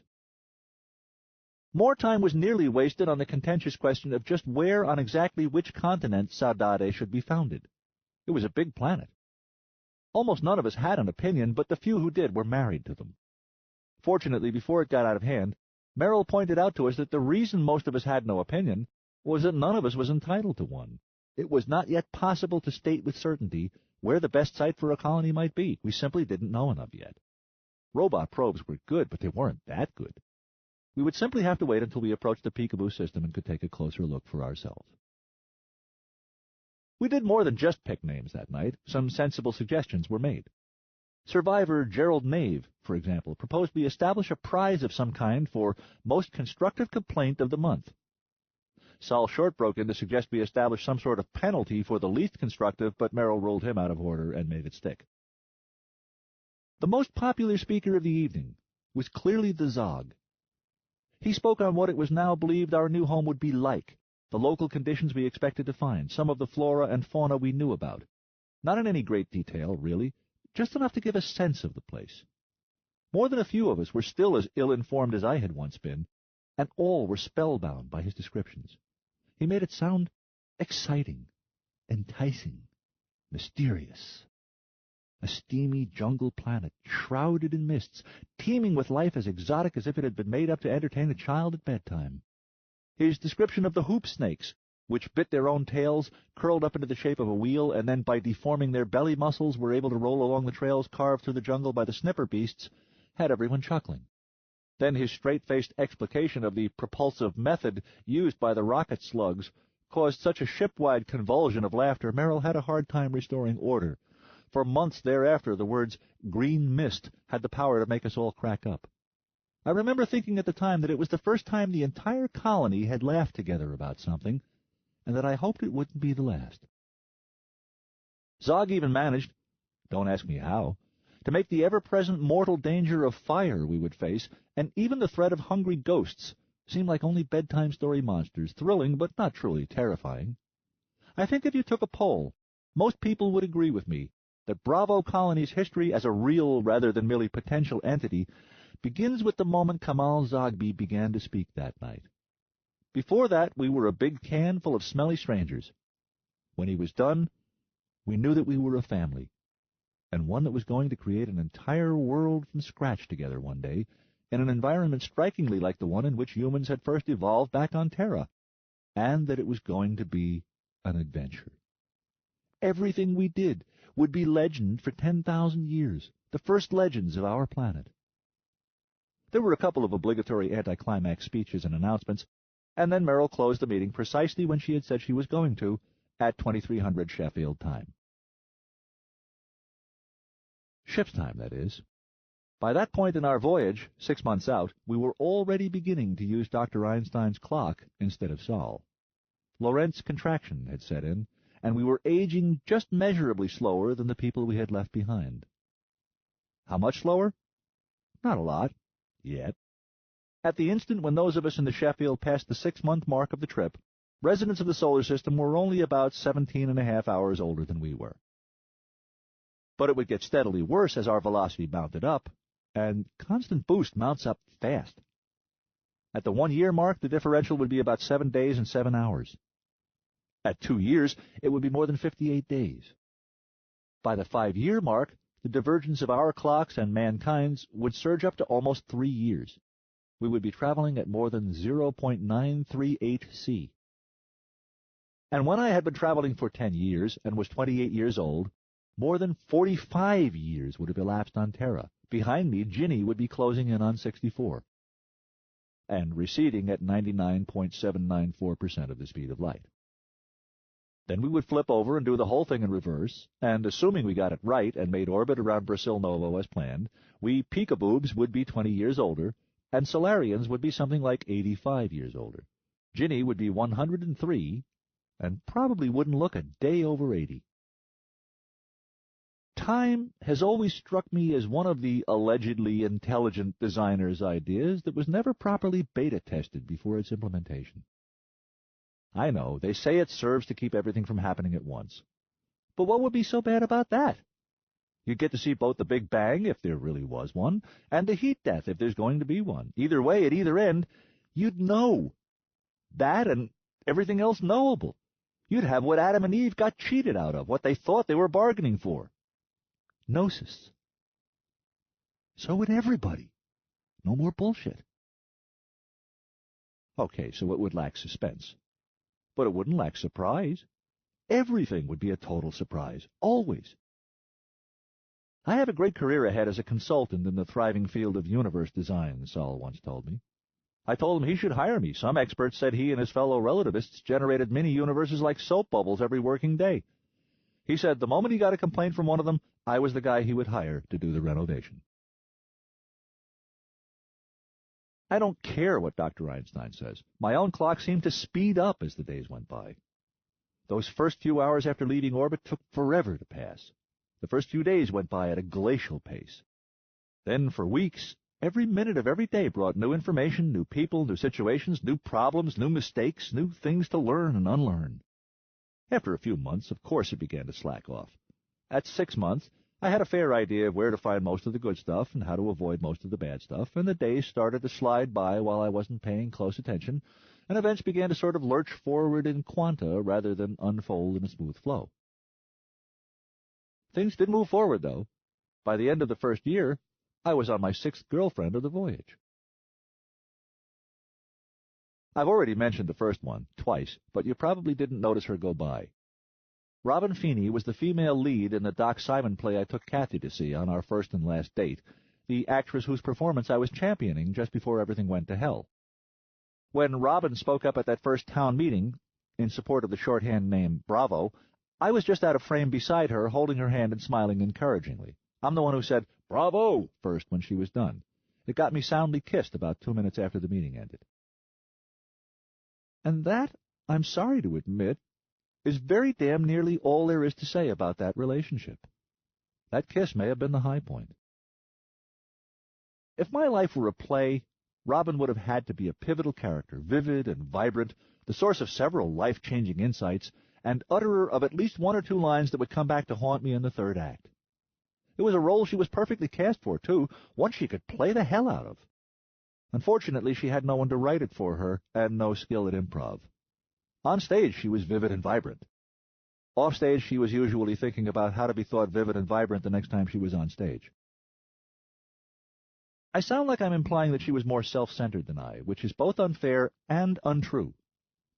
In all honesty, Robin's principal attraction for me was that she was a female mammal with a body temperature of 37 degrees who was willing to share my company in a social context. I certainly didn't think of it in those terms then, of course, but looking back on it, I can see the most powerful emotion I felt throughout was probably relief at finally being able to get Dr. Amy off my case. We couldn't even manage a meet cute. She came up to me after a set at the Horn to ask the name of the piece Kathy and I had just played. Shaping the Curve it was, a soprano-piano duet by a 21st century composer named Colin MacDonald. I said if she gave me her address, I would mail her MacDonald's own recording, and I did, and after a couple of days of increasingly chatty mail, we finally made a date. That was all there was to it. Herb says a relationship that begins without a good anecdote has no future. He may be right. Ginny and I met online at the campus bookstore the first week of class. She asked if I had a battery wafer she could borrow, and I did. Yawn. And look how that turned out. For our first date, Robin and I picked a common choice. We shared Sim. And once there, the simulation we agreed on was again one of the most common options, background sharing. I showed her typical scenes of life on Ganymede, some of the places and activities that had once mattered to me. She walked me through comparable scenes of life in The Wheel, one of the smaller O'Neills, where she had been born. In my opinion, it's also one of the goofier ones, an odd combination of mystical and uptight. They believe in the anthropic principle and live communally and take entheogens, but nobody ever leaves a surface unpolished or an item out of place. I didn't express this opinion, and in return Robin was far too polite to tell me that Ganymede struck her as materialistic and sloppy. Our truth level never did improve much. I did notice that she was a different person when we were in the simulated wheel, one I think I maybe would have liked better. But she didn't. If I want to, or need to, I can reach back into my mental file storage and pull out long stretches of footage representing just about all the major periods and significant people of my life, usually in ultra-definition video with super-saturated color and full-spectrum audio with enhanced treble and bass. In the drawers marked Dad and Ginny, there are extended sequences in true 3D, complete with textured smells and sometimes even tastes. Sadly, such mental files are like analog recordings rather than digital, in that they decay slightly with each playback. At the same time, paradoxically, some of the earliest memories are the most detailed and evocative. But when I try and retrieve memorable scenes from my relationship with Robin, what I get is a series of disjointed, dim, still images like old photographs that occasionally animate for a few seconds, with snippets of soundtrack that often fail to match the action. There don't seem to be any inconsequential relationships in drama. I guess I don't have the time. We had plenty of time. If we'd been a play ourselves and unsubsidized, we'd have closed in a week. As it was, we managed to keep the house lit for months by giving away comp tickets to each other and pretending not to notice the canned applause. But the reviews were never worth clipping. The upside, of course, is that in the end we were able to disengage without doing any important damage to one another. We carried on as though we had, of course, for the drama that was in it, but we gave it up soon and with secret relief on both sides. On mine, anyway. About a week later, as I was wandering around in a daze thinking, well, that wasn't as horrible as it could have been, I had a meet cute with Diane Levy. She did not notice me sit down next to her at dinner, tried to turn around and grab the sugar from the table behind us, and cold-cocked me with her elbow. Or was it, I thought, and woke to find her large liquid eyes as close as one might expect to find those of a lover. 4 hours later, she was one. To my complete astonishment, I had made her a thankfully unnoticed gift of my virginity. I lay beside her, gasping for air and grateful for the excuse. What would I say to her now? My brain settled on something or other just as my lungs returned to active duty. I opened my eyes and opened my mouth, and discovered Diane was not at all interested in any of those organs. A while later, floating on a rich post-coital sea of relief and pride and satisfaction and regret, I found the perfect words with which to let her down easy. I would simply explain, tell my story truthfully, help her see that I was damaged goods, too scarred by a tragic love to ever love again. If she then chose to take up to pursue a relationship, my conscience would be clear. Somebody said the great component of semen is draining brain cells. It may well be so. No sense dragging it out. I opened my eyes to begin her disappointment as gently as I could, and found myself alone. For the next 3 days, my calls reached only voicemail. My text messages went unanswered. The Sheffield resolutely refused to supply me with any useful data, not location of quarters, usual whereabouts, names of friends, or biographical information. The third time I tried to wheedle it, the ship threatened to rat me out to Dr. Amy if I asked again. By that point, I knew the truth. This was love. The real thing. Not the pathetic charade Ginny and I had mugged our way through, but the love of the ages, the true mystical union of two souls. I knew things about Diane that she didn't know herself, and she was going to explain me to myself, and I was absolutely certain that if she would only give me 13 words, I could make her see it all as clearly as I did. I had it down to 13 words, so good I felt they'd have done the job even as flat-screen text, and I couldn't get a single one of them before her eyes. The first night I just moaned a lot. The second, I raged and wept and made myself a stinking nuisance to my roommates. Balvovats finally took it on himself to drink me under the table and laid me out on my bunk. The third night I went to the Horn and laid a drunken monologue on Kathy that would damage our friendship for months to come. At the time she limited her remarks to a polite hope that things would work out well for me, and a slap with so much risk to it that a proctor was halfway to the table before I could wave him off. Tossing in my comfortable bunk that night, I got it down to 6 words. I'd need eye contact, but if I could just get 6 lousy words in... The next morning, while I was in the fresher, paying an ugly coin for 2 nights' debauchery, Diane phoned. "Diane, let me call you back." "Joel, dear, I appreciate your interest. I had a wonderful time with you. Perhaps I will again one day. But it can't be soon. It's just simple math, dear." "I don't understand. Look, Ken, I have to make a big decision sometime in the next 20 years. It's going to affect my whole life. Obviously, my information has to be as complete as possible. Even after I rule out seniors, mono-gays, and other permanent ineligibles, there are something over 200 possible mates in the world. I like to keep my weekends for reading, so that means I'll work my way back around to you again in a little over 40 weeks. Not even a year." I stared at my wrist and reminded myself that my guts had been churning before the phone had rung. "Are you telling me you've already—" "Yes, dear, but I assure you I remember you with particular fondness." Spasm. "Well, one day isn't long enough to—" "I find that by the second or third day one forms attachments, don't you? At that rate I could easily take the whole voyage identifying the right husband. I'd still be breaking him in when we hit dirt at Bravo. You understand, I'm sure. Or rather, I hope. If so, I'll see you in 40 weeks, give or take, unless I get lucky and lightning strikes, of course." She hung up before I could wail her name. It didn't stop me. Let's just say the next 5 or 10 minutes stressed that fresher to its design limits and beyond, and leave it at that. So I sought a mojo.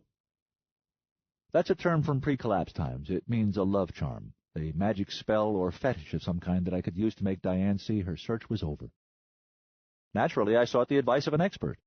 Matty James listened sympathetically to my tale of woe, nodding in all the right places. Until I named my beloved, then his face went blank, and he sat back in his chair and shook his head. "Son, I'm afraid I am powerless to help you." "Huh? What do you mean? Why?" "Diane made love to me once." He sighed. "I spent 2 hours down on the ag deck eating dirt before I resumed my human shape." His left foot was tapping uncontrollably on the deck. "My advice is to be thankful you weren't 200th on our list, and quit trying to hog a natural resource." From there my love life went downhill. Eventually I gave it up as a failed experiment and put my mind on my work. Let's see. There was Barbara Manning, a student of Dr. Amy's, her suggestion, and then an engineer named Mariko Stoppel, tighter suggestion, followed by a physics student named Aaron Mader, who had the superstitious notion that perhaps something of my father's innate genius might be exuded in my sweat or something, followed closely by his former girlfriend when I proved a dry hole. Both of those his idea. And then, if I have the sequence correct, there were... Can I stop now? This emotional striptease not only embarrasses me, it's boring. Everyone's early love life is boring, sometimes even to the protagonists at the time. Let it stand that eventually the awkwardness started to wear off, and when the dust settled, I found myself a normal, healthy, het-by bachelor with somewhat less than average interest in casual sex and even less interest in emotional commitment. Well, that described a lot of us in the Sheffield. There was no rush in forming a partnership that had nothing much to do for another couple of decades. Unless, of course, you decided you wanted to arrive at Bravo with children tall enough to be useful, which an unsurprising number of colonists did. But a nearly equal number concluded, as I did, that a ball of mud, even alien mud, had to be a better place to raise children than a metal can. And the last 5 or 6 years of the voyage, when things were just starting to gear up to their busiest, would be a poor time to be ass-deep in bored, surly, invincibly ignorant teenagers, such as I was now. Sol Short once told me mankind is divided into 2 basic sorts: those who find the unknown future threatening, and those who find it thrilling. He says the rupture between those 2 sides has been responsible for most of the bloodshed in history. If change threatens you, you become conservative in self-defense. If it thrills you, you become liberal in self-liberation. He says the threatens are frequently more successful in the short run because they always fight dirty. But in the long run, they always lose because thrilled people learn and thus accomplish more. I don't know. In those days, I would have to say my basic orientation was toward the threatened school.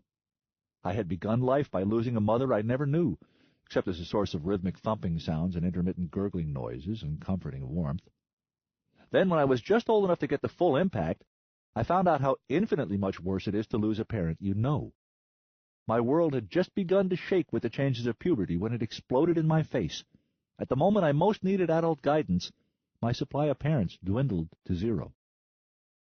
Then for a while, everything had been change, and almost all of it had been unpleasant. I had not until then fully realized that I was odd, that there was anything strange about growing up with a single-parent genius. I thought all homes had equations scrawled with disc marker across all the cabinets and walls, and clean laundry in the freezer, and defrosting chicken in the tool drawer. I thought everyone read a book a day and listened to hours of ancient music. My father raised no wimps. I buckled down and got to work, examined my options, made a plan, made it work, started at last to acquire the confidence that I could get a handle on this life business just like everybody else. And then I'd met Ginny. So maybe you can understand that my instinctive tendency in those early years of the voyage was to tuck my chin down into my chest, hunch my shoulders, cover up with both forearms, and keep backpedaling. The temporary insanity with Diane was my last flirtation with grand passion and romance. After that, I was more in the market for companionship, intellectual stimulation, perhaps a little cautious, friendly sex every now and again, perhaps not. I really did comprehend, intellectually at least, that I was engaged in one of the most profoundly thrilling endeavors in human history. How conservative can you be if you've jumped off the edge of the solar system? Do conservative people travel at relativistic speeds? By the end of the first year of our voyage, we were already traveling at more than 1/3 of the speed of light, and even though there were no sensory cues at all to confirm that, we were all well aware of it and believed it, and I think I can safely say we all found it more than a little thrilling. By the time we reached turnover in 9 more years, our velocity was going to peak at a hair-frying 0.99794 c. Does a conservative man race photons? It wasn't that I couldn't see the future was going to be thrilling. It wasn't that I was unwilling or even reluctant to be thrilled. I just had little experience with it. The mores and customs we had all been raised in, fruits of the covenant, continued to work their unlikely magic. Even in close and closed quarters, we found ways to live together without violence, to a large extent without malice, and with as much kindness as we could find within ourselves. At the end of that first year, we celebrated with a party that would become so legendary I don't think I'll discuss it here. There are several detailed accounts available, and I disagree with every one of them on some of the details. One point on which there is agreement, however, is that there were no quarrels. No relationships broke up, no feuds were born. If anyone had a really bad time, they managed to conceal it from one of the best gossip networks in history. I'm not saying there were no unhappy people aboard. A predictable percentage of us concluded, much too late, that they'd made a terrible mistake in joining the colony. A predictable few of those became merchants of gloom, prophets of doom, carriers of that most infectious of diseases, fear. And a few just became so profoundly miserable they lowered morale wherever they passed. Dr. Amy and her 3 colleagues had their work cut out for them. It made me want to stop being a jerk faster to free up her time. So I worked at it. By the end of the first year of that voyage, I had at least a working 2-part answer to the question, who is Joel Johnston? First, I was a guy who was going to sing to the stars. I would sing with my horn and with all the other instruments of man to a star whose very existence had been unsuspected for most of history. I would sing of human beings, since words would not do, to a star system that knew nothing of them or anything like them. I would sing of my fellow colonists in what I hoped was a universal language, to a planet we hoped would see fit to nurture and sustain us all. And I would sing of myself, and perhaps another, to 2 strange new moons in the night sky and slightly distorted constellations. Second, I was a guy who was going to talk to strange dirt. On the long voyage, I would speak softly to alien soil, in my best approximation of its own language, asking it as politely as I could to accept Terran plants that would feed my colony. I would open negotiations with the ecosystem of Bravo and listen intently to the responses that came back. Zog and I and all the rest of his crew would spend the years staring until our eyes watered at the probe's surface recon images of Brasil Novo's surface, trying to outguess the planet, speculating endlessly over what sorts of new predators, parasites, or other perils were most likely to exist, arguing endlessly over what we might do about them. It's difficult to plan for the unknown. All right, it's impossible. But we were going to do our level best. It was a place to stand. Sing to new stars, speak to new dirt. 2 planted legs to help keep me upright for the next couple of decades. First we loved music. Then we loved food. Many years later, we evolved high enough to love another. If we're lucky. 15. The real miracle is not to walk on water or on thin air, but to walk on the earth. Thich Nhat Hanh. The second year of the voyage of the RSS Sheffield was eventful only by ship standards. People you don't know fell in and out of love, had and did not have babies, worked and goofed off, succeeded and failed at amusing themselves and each other, did mediocre work and accomplished minor miracles and screwed up completely, were and were not happy. Al Mulheron, said to be the best physicist aboard, and Linda Jacobs, editor of the ship newspaper Sheffield Steel, were the first couple to birth a child, a boy they named Coyote, and a dozen more babies had joined the colony before the year was out. A machinist named C. Platt got careless with a torch and became our first death.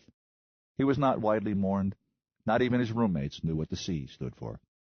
One of the residential decks beat all the rest at soccer, and you'd be shocked to hear which one if you cared. Relativist Kindred had a fairly gaudy, nervous breakdown, and for a couple of weeks his colleagues had to cover for him.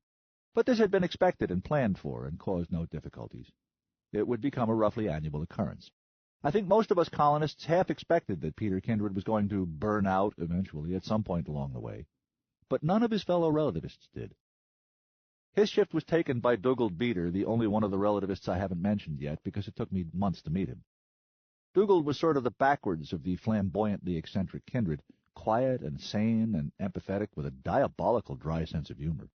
It was said that he'd been involved in the design of the Sheffield somehow, but he didn't talk about it. The story of the year was probably the totally unexpected marriage of the Zog and Coordinator Grossman. Nobody had a problem with the match. They were both widely admired, and when you thought about it, they were perfect for each other. It had simply never occurred to anyone aboard that either party might have time for a social life, let alone an active one. He moved into her quarters, and they honeymooned by sealing the door for a week. Zog left me in charge in his absence. High praise. So I got to be the only one in the ship to whom Machinist Platt's death mattered much. A proctor named Hal DeMann showed up at the Bravo farm one day, pushing a body bag on a gurney. He looked like an old-time pirate or gunfighter, but had a warm, soothing voice, a good combination in his line of work. He explained that Colonist Platt, maybe that was what the C stood for, had left instructions that he wished his body to be recycled so that he might always be a part of the colony's ecosystem. But Old C had given no specifics as to just how this should be done, leaving the question up to the relevant authorities, who turned out to be me.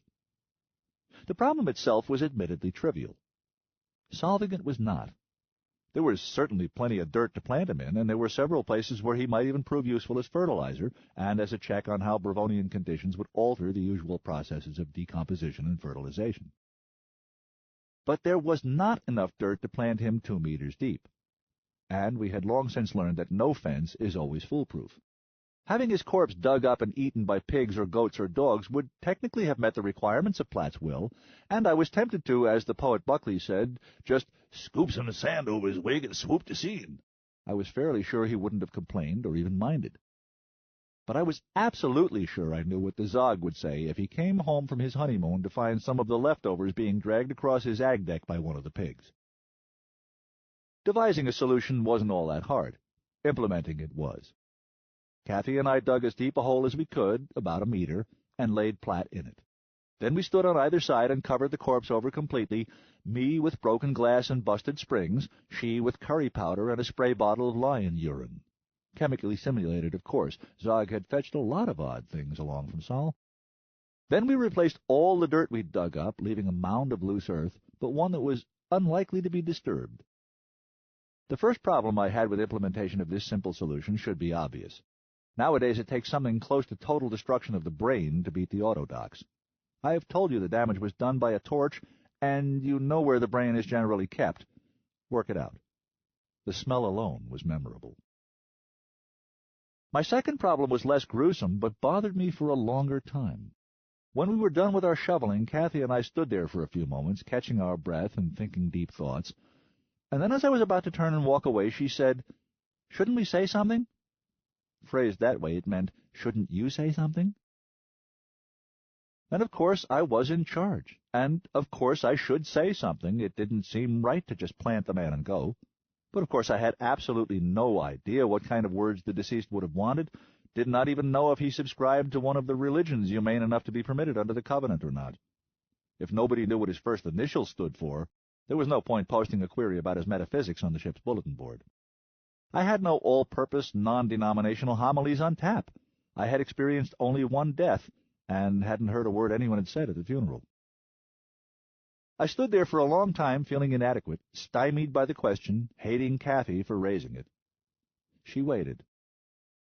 And finally I heard myself say, "Let the universe take note of this man's passing.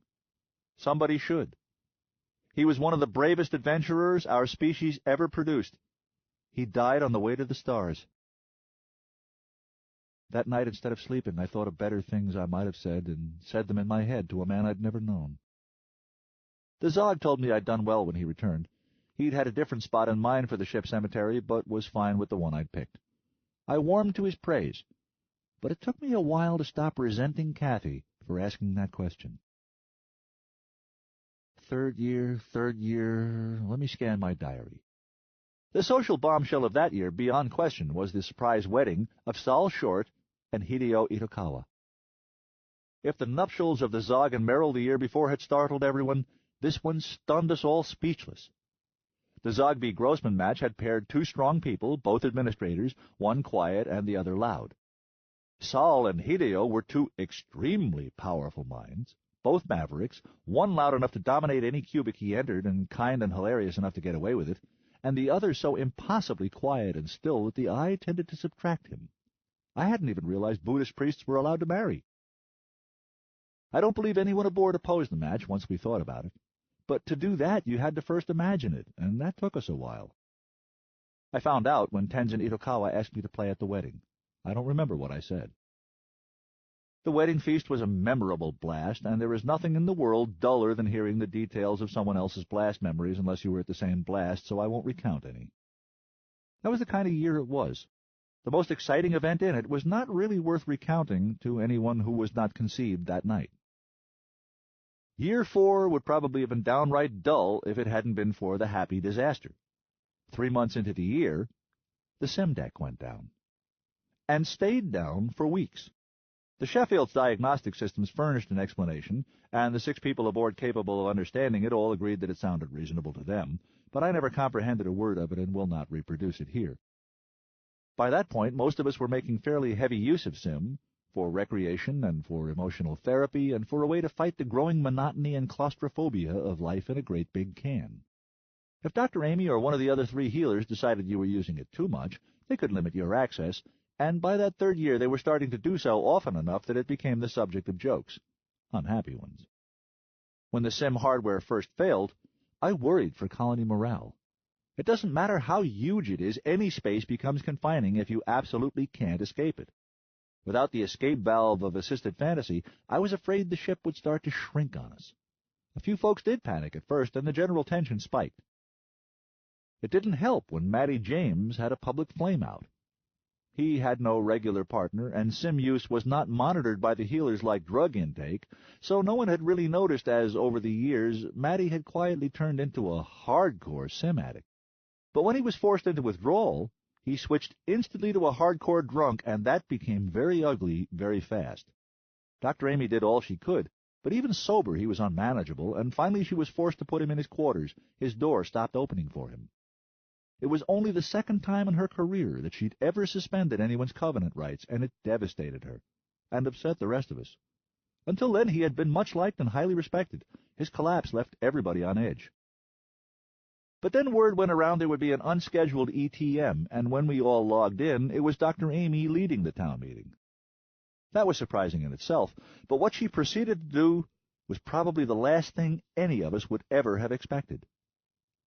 She yelled at us. She didn't say a whole lot.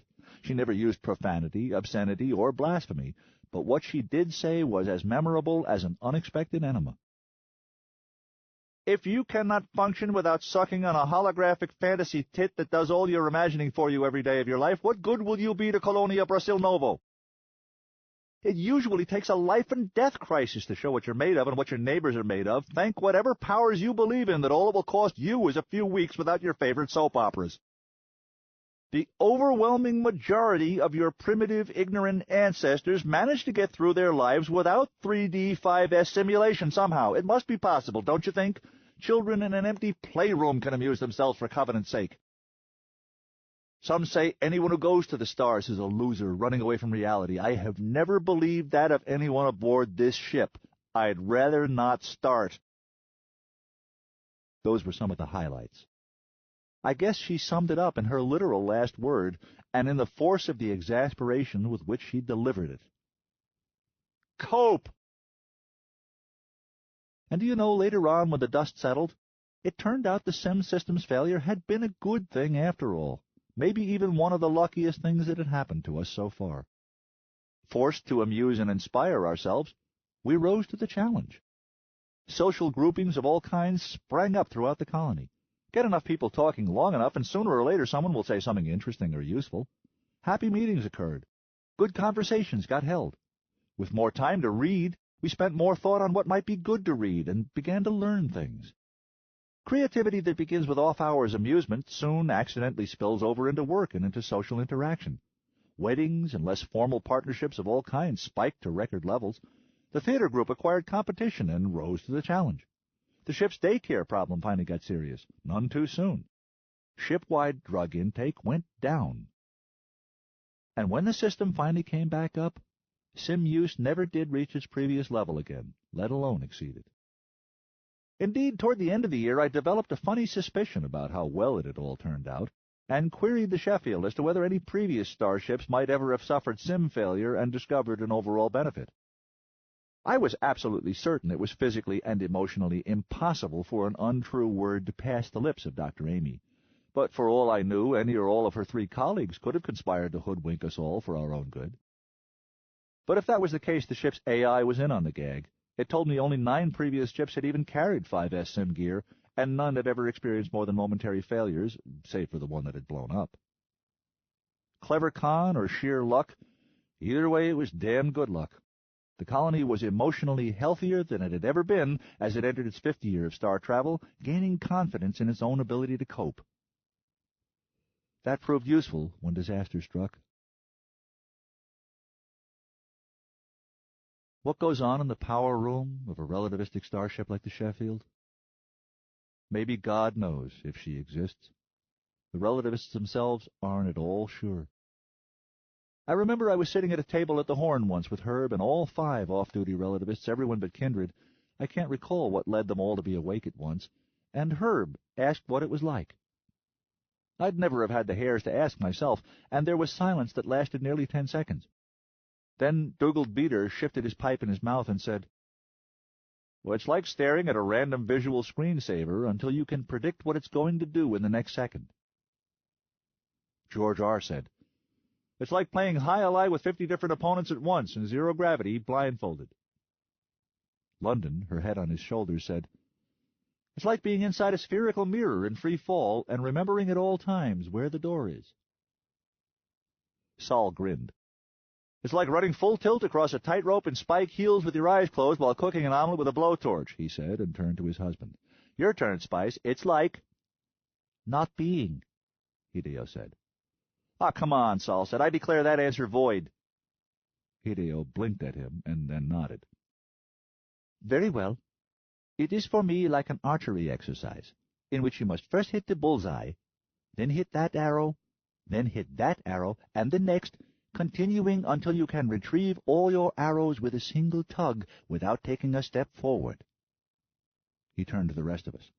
"The secret," he confided, eyes twinkling, "is to aim." Sol hooted with laughter and hugged him. "Much better." Dugald took another crack at it.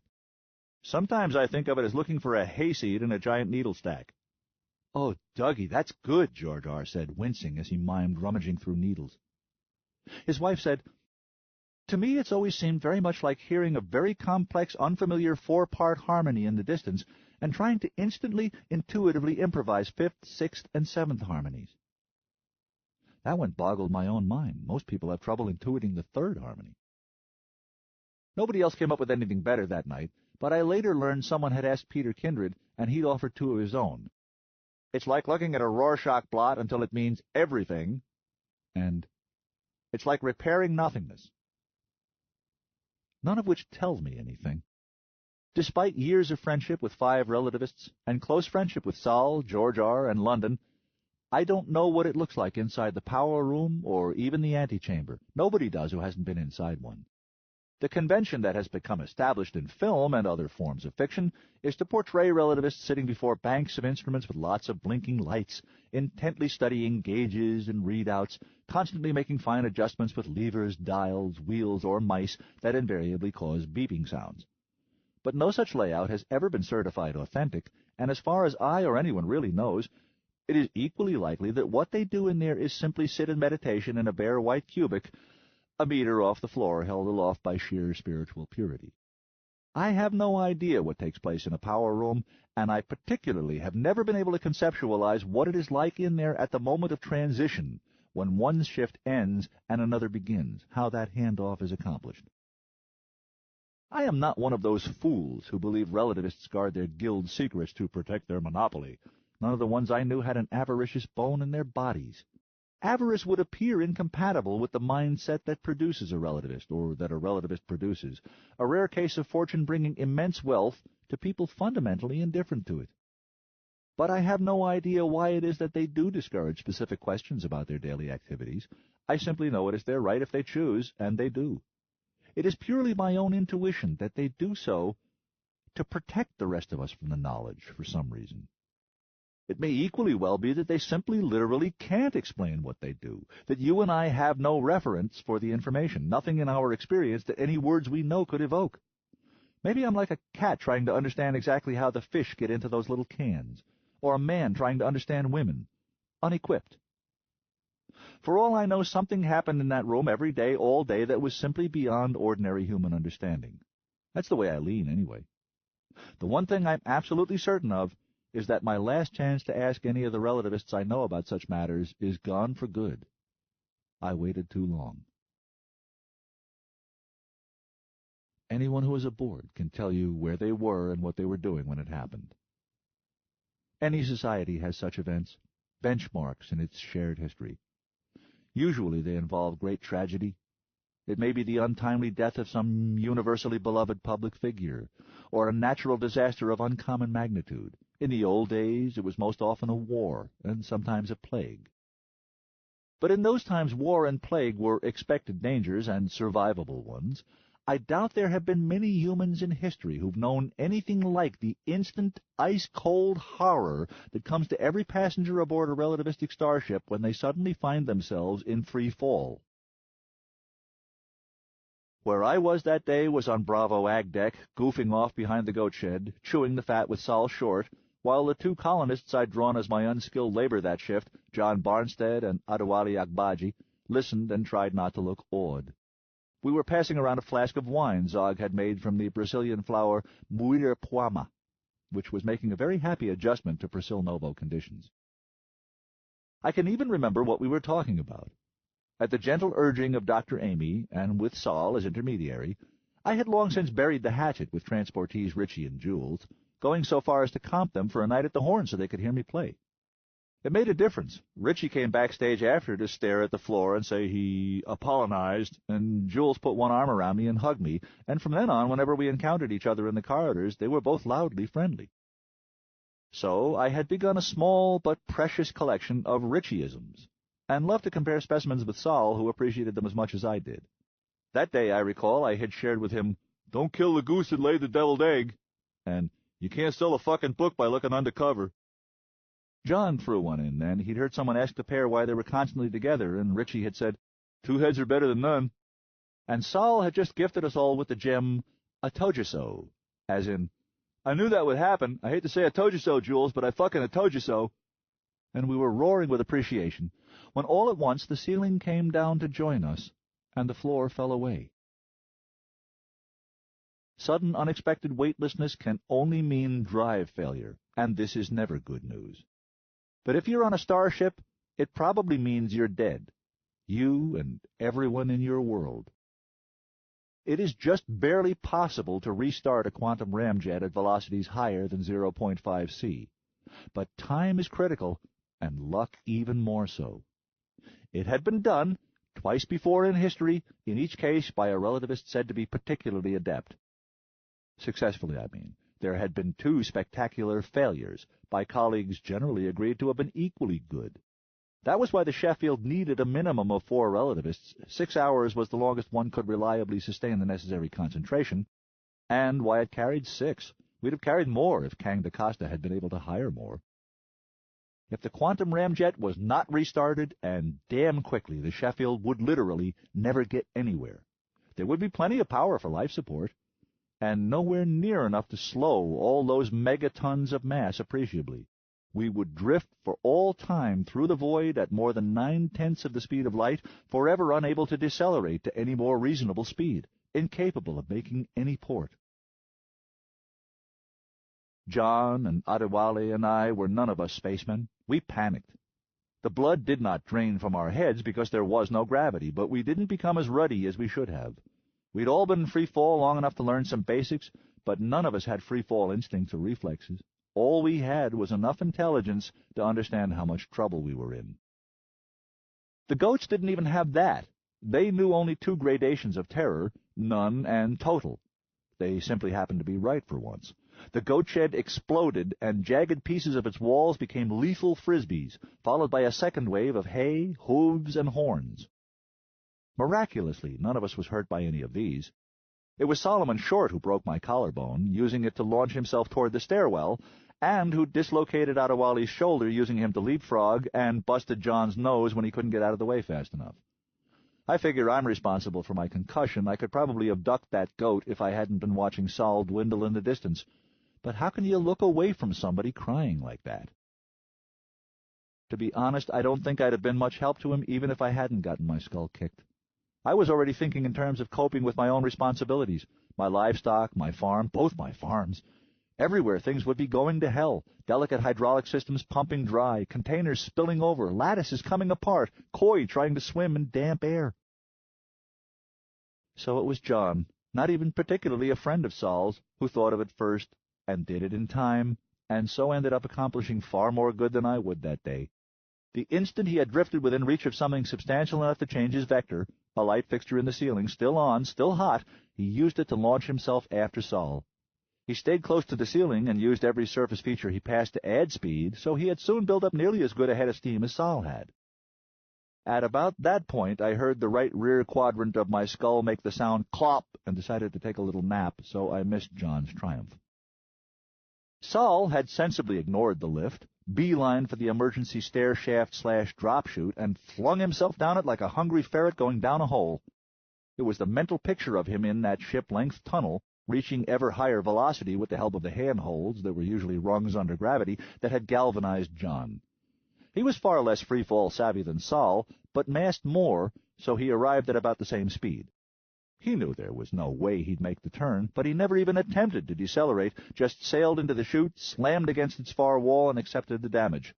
"Flip! Flip!" he was screaming as he came through the doorway, and after he crashed and got his breath back, he resumed screaming it at the top of his lungs down that long Freudian shaft. "Flip, Sol! For Christ's sake, flip!" Would I have understood what he was saying if I'd heard it? Interesting and pointless question. Adewale said later he did hear it and didn't get it. As far as he could see, everyone around there had flipped. Halfway down that stair shaft, any and all gods be thanked, once they've been cleared of any involvement in the original catastrophe, Solomon Short heard John Barnstead scream.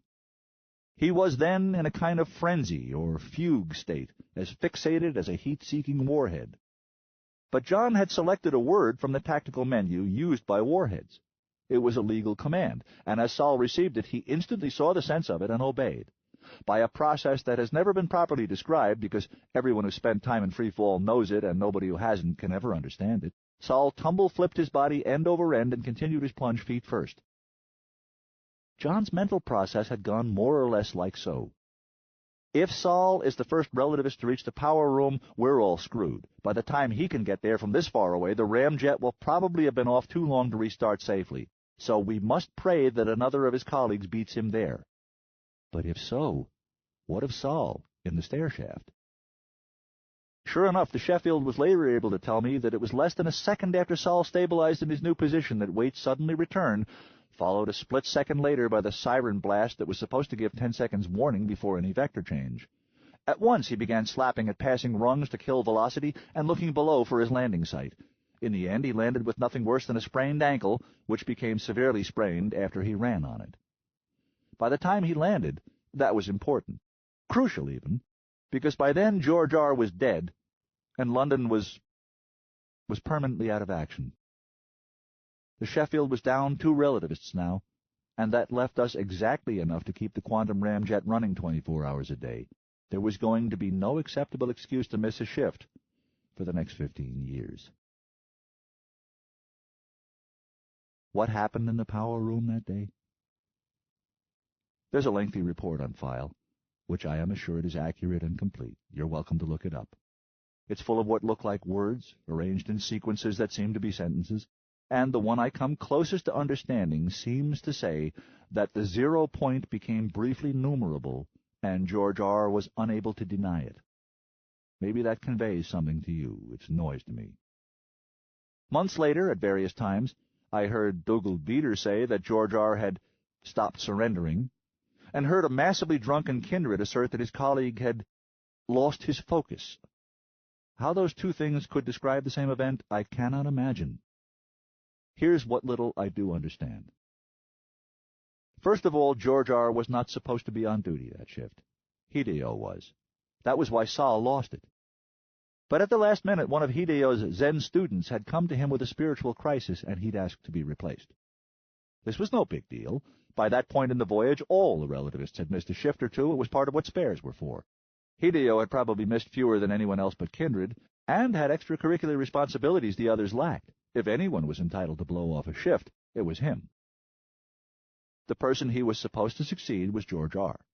When his request showed up on George R.'s board, George R. should have messaged backup, confirmed availability, and then let Hideo know he was off the hook, a total of 3 keystrokes. He did only the third.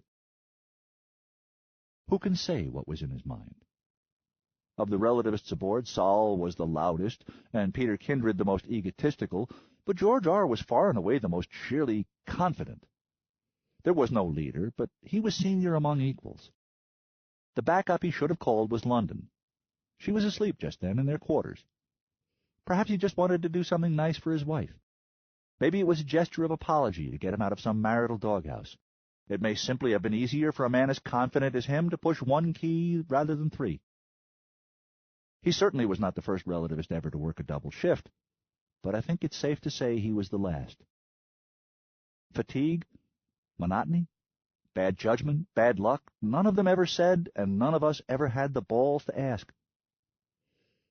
Something horrible happened in there, that's all.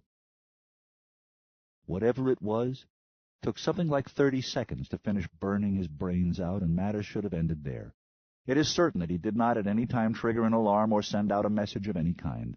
The ramjet should have failed, and then whoever won the race to the power room should have yanked his smoking body out of the way and hopefully restarted it. I do not know how London got there before he finished dying. She knew exactly how dangerous it was to try and go in there just then, and never hesitated. Whether she believed she could save him or simply didn't care to outlive him is not for me or anyone to say. If it was a mistake in judgment, she paid dearly enough for it, with her eyesight, most of her hearing, and about 85 IQ points. A rain of shit can take time to stop.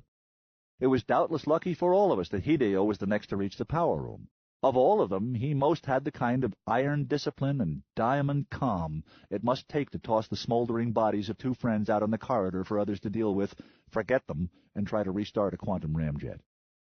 I honestly think any of them could have done it, but I'm glad it was Hideo who got the job. But when he emerged, and had been thanked in turn by Captain Bean, Governor Roberts, Governor General Codd, and Coordinator Grossman, Sol and Dr. Amy had to take him aside and tell him that the student he'd blown off his original shift to council had pieced events together and committed suicide from guilt. A poor reward for heroism. He'd blown off his original shift to council, had pieced events together and committed suicide from guilt. A poor reward for heroism. 16. During this period, Tesla spoke out vehemently against the new theories of Albert Einstein, insisting that energy is not contained in matter, but in the space between the particles of an atom. Tesla, Master of Lightning, PBS TV documentary, December 12, 2000. The next few weeks were dark. Disaster on that scale can demoralize a community, or draw it together. The crucial factor seems to be, how fast does the fear ease? It was touch and go. Dr. Amy and her 3 other healers had their work cut out for them. Coordinator Grossman and the Zog, Governor Roberts, Governor General Codd and his partner, Chief Engineer Cunningham, even Captain Bean himself, all made a point of wandering around the ship with cheerful, optimistic expressions fixed on their faces. It did help a little, but only a little. How do you tell someone falling through the universe at nearly the speed of a photon there's nothing to worry about? When the most valued, pampered members of the ship's company can die and worse than die, who is safe? I don't think any of us had really expected any dying to begin until we got to Bravo. Now, all our lives and plans and hopes depended on 4 particular people remaining not only alive but healthy enough to work for every day of the next 15 years. And that was the heart of our darkness. Theirs. "Thanks for coming in ahead of schedule, Joel," said Dr. Amy. "No problem," I said, settling into my chair. "To tell you the truth, though, things haven't been too bad lately." "I'm glad to hear that," she said. "I mean, I know you must have your hands full. That's what I want to talk to you about this time." "Crave pardon?" "I'm going to be more blunt and candid with you than I have been with the rest of the colony, Joel." Yikes. "Okay. This ship is in trouble." I nodded. "I know. The morale crisis is not responding to anything we can do. I think you know why." I nodded again. "The relativists. The rest of us, colonists, administrators like you, crew, none of us can begin to heal until they do." All 4 stalked the corridors like golems now and were given as wide a berth by all they passed. All 4 had politely declined to speak to a healer, as was their right. They didn't even seem to crave each other's company. They spoke as little as possible at shift change, and less at any other time. Her turn to nod. "They do their duty, they keep the engine running, but that's the absolute limit of their strength right now. They're the heart of the ship, and they're heartsick." I have to say I can't blame them a bit, I said. One of the best of them died, another wasn't as lucky, and it could happen to any one of the rest at any time. It can't be easy healing if every day you have to spend 6 straight hours utterly devoid of all emotions in the presence of the force you most fear and hate. I'm amazed they can function at all. Nobody blames them, Joel. No, but nobody has the hairs to tell them to suck it up and let you healers help them. Her shoulders relaxed. Exactly, you do understand. Well, that much. What you can do about it, I have no idea. A year ago, I'd have said have Matty James talk to all of them. She nodded.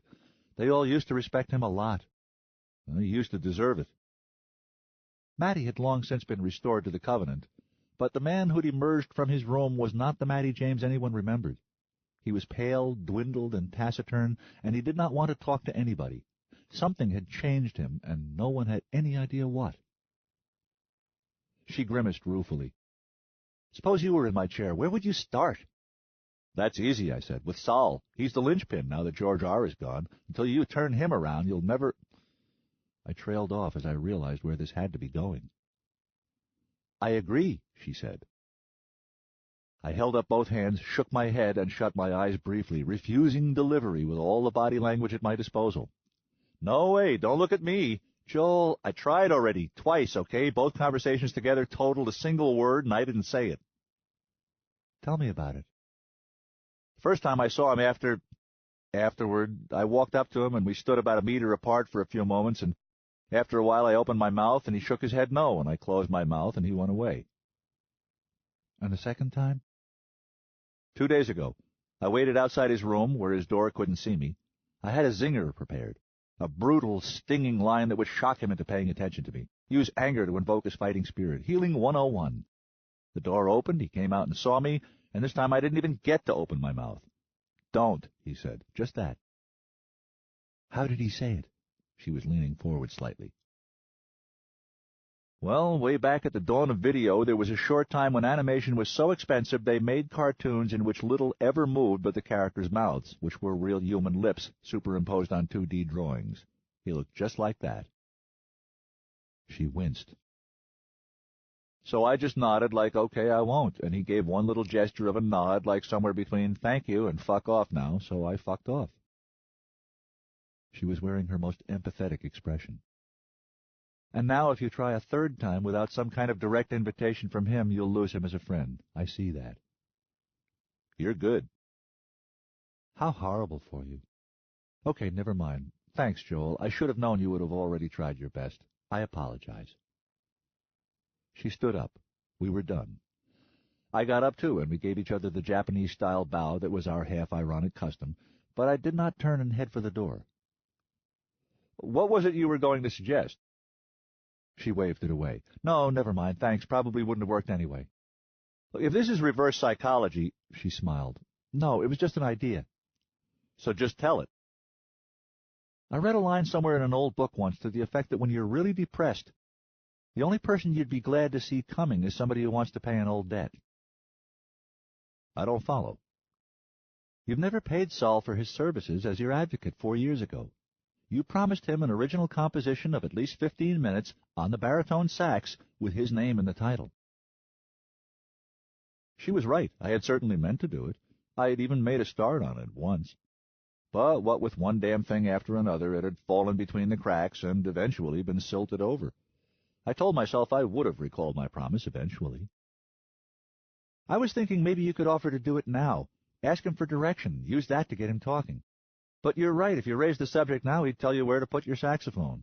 Don't worry. I've got a few other approaches I can try. Thanks for sharing your insights with me. I left. But when I got back to Ruptui, I stayed only long enough to grab my Yanagisawa B9930 and then headed for my studio. Now that I was a rich man, I was renting a soundproofed cubic on the lower of the 2 VIP decks so I wouldn't have to inflict my saxes on my roommates. When I got there, I had enough forethought to phone both the Zog and Jill and Walter at the Horn of Plenty and beg off my upcoming shifts at both jobs. Then I sealed the door and shut off phone and mail. 3 days later, I switched the phone back on, called Dr. Amy, and outlined what I had. It was she who figured out how to try and put it to use. Coming off shift, Solomon Short craved only oblivion. If he could manage to sleep 12 hours, and he could easily, that left only 6 to fill. Same amount of time spent in and out of the hole each day. When he entered his quarters and found the sitting room full of people, he simply backed out again before the door could shut behind him. At least he tried to. It didn't work. He encountered someone coming in the other direction, found himself back in the sitting room, heard the door dilate behind both of them. He didn't bother to turn and find out who it was, didn't even bother to take note of exactly which assholes were cluttering up his parlor with his moronic intervention attempt. Like a soldier removing the muzzle cap from his assault weapon and jacking one into the chamber, he slowly opened his mouth and took in air. A face was suddenly decimeters from his own, an angry, brutal, stupid face. Its mouth was already open and had already taken in lots of air. "Shut the fuck up!" Richie bellowed at him. His own mouth slammed shut. "Sit down there." Sol sat. Richie sat down to his right. The man behind him, Jules, took a seat at his left and shifted his drink to his left hand. Proctor DeMann stepped across the doorway and dropped into parade rest, then softened it by taking one hand from behind him and stroking his gunfighter mustache in the manner of one who wishes he still smoked a pipe. And before Solomon could get himself planted, let alone prepare his first withering wisecrack, I began to play. At first he was so pissed off he didn't hear a thing I was playing. That was okay. I'd expected that. I kept on playing. He tried to stop me by talking over me. That was okay. Nobody can talk over a baritone saxophone. Not my Silver Anna. Not even Solomon Short. I kept on playing. With elaborately insulting body language, he stuck a finger in each ear, screwed his eyes shut, and stuck out his tongue. That was okay. The sound struck him with renewed force again. At the same instant, muscle-bound arms were flung across him from each side, pinning him in place, so he opened his eyes just in time to watch his own fingers jammed up his nose. They released him at once. Richie leaned into his field of vision, shook his head no very slowly, and sat back. I kept on playing. He tried making faces at people, clearly hoping to escalate to mime. He tried everyone in the room. That was okay. Nobody would play along. I kept playing. Finally, he fell back on his last line of defense and met my eyes, wearing an expression that said, "I don't care if you are the reincarnation of the Yardbird himself playing me a previously unknown Beiderbecke masterpiece. You aren't getting in as deep as the layer of moisture on the surface of my eyeballs, motherfucker." Most musicians have seen that look, and it is indeed demoralizing, and Sol did it better than most. But that was okay, too, because by the time he had it fully in place and the mortar had set, it was already beginning to show tiny cracks, because I kept on playing. And kept on playing. It took longer to penetrate than it would have in his normal mindset, but eventually, even in his depression, he couldn't help but notice that I had been playing for something like a minute and a half by now, without stopping to breathe, even once. A fellow amateur historian of music, he caught on to what I was doing faster than most would have, and in spite of himself, he started to grow interested. The technique known as circular breathing is in fact nothing of the sort, but it looks like it to a civilian. If you're doing it right, this is vastly easier said than done. I hold with the school of thought that says modern music, as they were now calling it again, copied it from the Aborigines of the continent Australia on Terra. So it could be as much as 47,000 years old, a little under 1,000 generations. The Australian didgeridoo is an immensely powerful but intrinsically limited instrument. Like haiku, it finds enormous beauty within severe constraints. Denied the endless variety offered by pitch, however, it finally began to lack the bandwidth to carry concepts as sophisticated as those that some didgeridoo players wish to express. There were only so many things and combination of things you could do before you ran out of air and had to start a new phrase. So they abolished breathing. Obviously, they did nothing of the sort. What they did was improve it. All the necessary parts were right there. All they had to do was train and exercise them. Not to say that was easy. What I actually do when I circularly breathe is to use my cheeks as a storage bellows. It's a 4-step process that begins during exhalation. 1. As I start to run low on air, I puff my cheeks as far as possible, a configuration called a dizzy for more than one reason. 2. I slowly contract my cheek muscles, using the air trapped in my cheeks to keep the sound coming out the other end of the pipe, while simultaneously inhaling through my nose. Very like learning to wear a Mars mask, and no harder. 3. If I've timed it right, my cheek bellows empty out at the same time my lungs fill up. My soft palate closes, and once again it's my lungs pushing air out the horn. 4. My cheeks return to normal embouchure until my air starts to run low again. Repeat from step 1 above. During all this time, of course, my fingers are busy doing even more difficult things to turn all that air into pleasant sounds. They say that anybody can learn to do it, with enough beatings. Anyone who's studied the saxophone has heard about circular breathing, and most of us have attempted it, and a few have persisted long enough to get it. 6 months of daily practice minimum, and then played around with it a little. Hardly anyone keeps it up once they've proved to themselves that they can do it. There's little point. The number of compositions in the database that call for it can pretty much be counted on the fingers of one foot.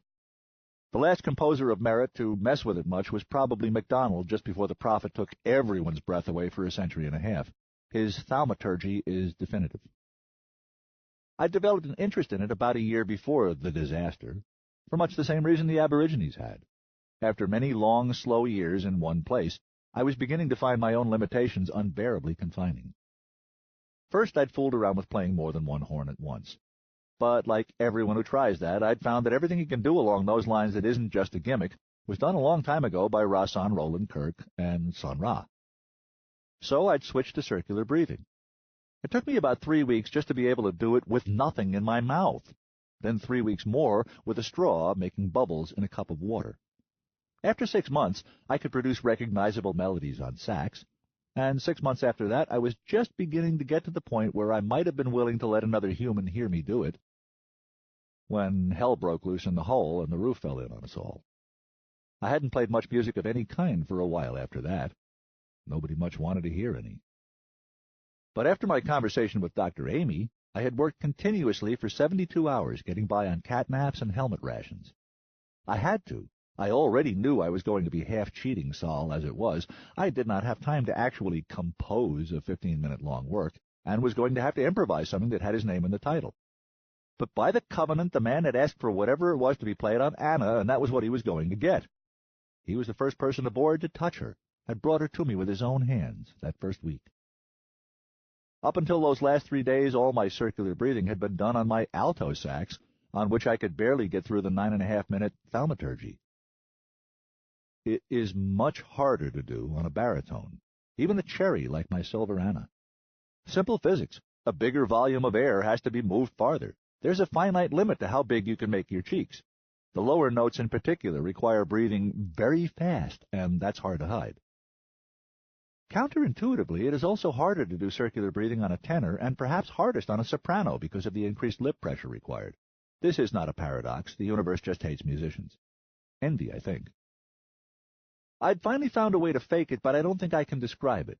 What it feels like I do is to use my sinus cavities as auxiliary bellows, somehow isolating them from the nasal inhalation pipeline. But Dr. Amy assured me that's just not possible. I asked how I was doing it then, and she said she'd need to saw my head in half while I was doing it to tell me would I care to book an appointment. So I had his attention, finally. Sol was knowledgeable enough to recognize circular breathing, and he was sophisticated enough about the physics of wind instruments to realize how insanely hard it must be to do it on a baritone. And he loved Anna's voice as much as I did, and its sheer power in such a small enclosed cubic was enormous, and I was playing my heart out. I simply overwhelmed his indifference shields, denied him the power of denial, forced him to listen to what I was playing. I was playing phrases that did not end. We call them phrases because there's only so long they can be. Some go so far as to say that the pauses between the notes are the most important parts of the music. Sooner or later, even the most complex phrase dies, to be Phoenix reborn a moment later in the next phrase. This happens even with instruments not constrained by breath or any other limitation. Most music unconsciously echoes the generational nature of human creation, death at either end of every life, an instant of silence before and after each new melody. I played melodies and themes and motifs that did not end, but flowed endlessly one into the next without pause, without rest, without hesitation. At first I underlined that by playing what first seemed to be conventional sequences building naturally toward inevitable ending places that always took an unexpected left turn just before they got there and turned out to have actually been lead-ins to some different familiar series. Once I saw in his eyes that he got it, I abandoned all convention and just played. I forgot everything I knew about composition, reattained what Zen people call beginner's mind, acquired once again the mighty power of ignorance. I shut down most of my brain, except for the part way back by the stem that knows how to make a saxophone work, and gave control of it over directly to my heart. I learned what I was going to play at the same instant Sol and the others did, as it emerged.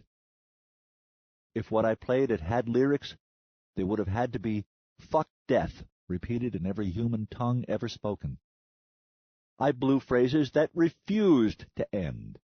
A structure that climbed as stubbornly and relentlessly and defiantly as the one at Babel rose up from the bell of my horn.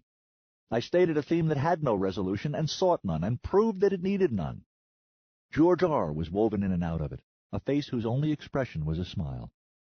So was London, the London we had known, whose laugh required a baritone sax to do it justice. So were both my parents. Machinist C. Platt made an appearance. Einstein said, "People like us who believe in physics know that the distinction between past, present, and future is only a stubbornly persistent illusion." I dispelled it.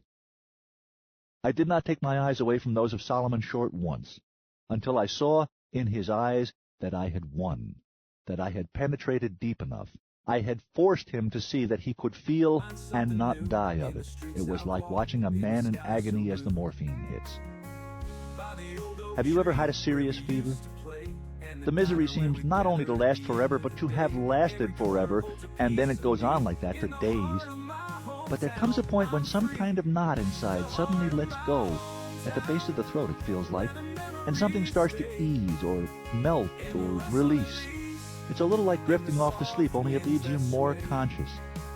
At first you can't believe it, and then for a time you're tearful with gratitude, and about 10 minutes later you're demanding food and the remote control.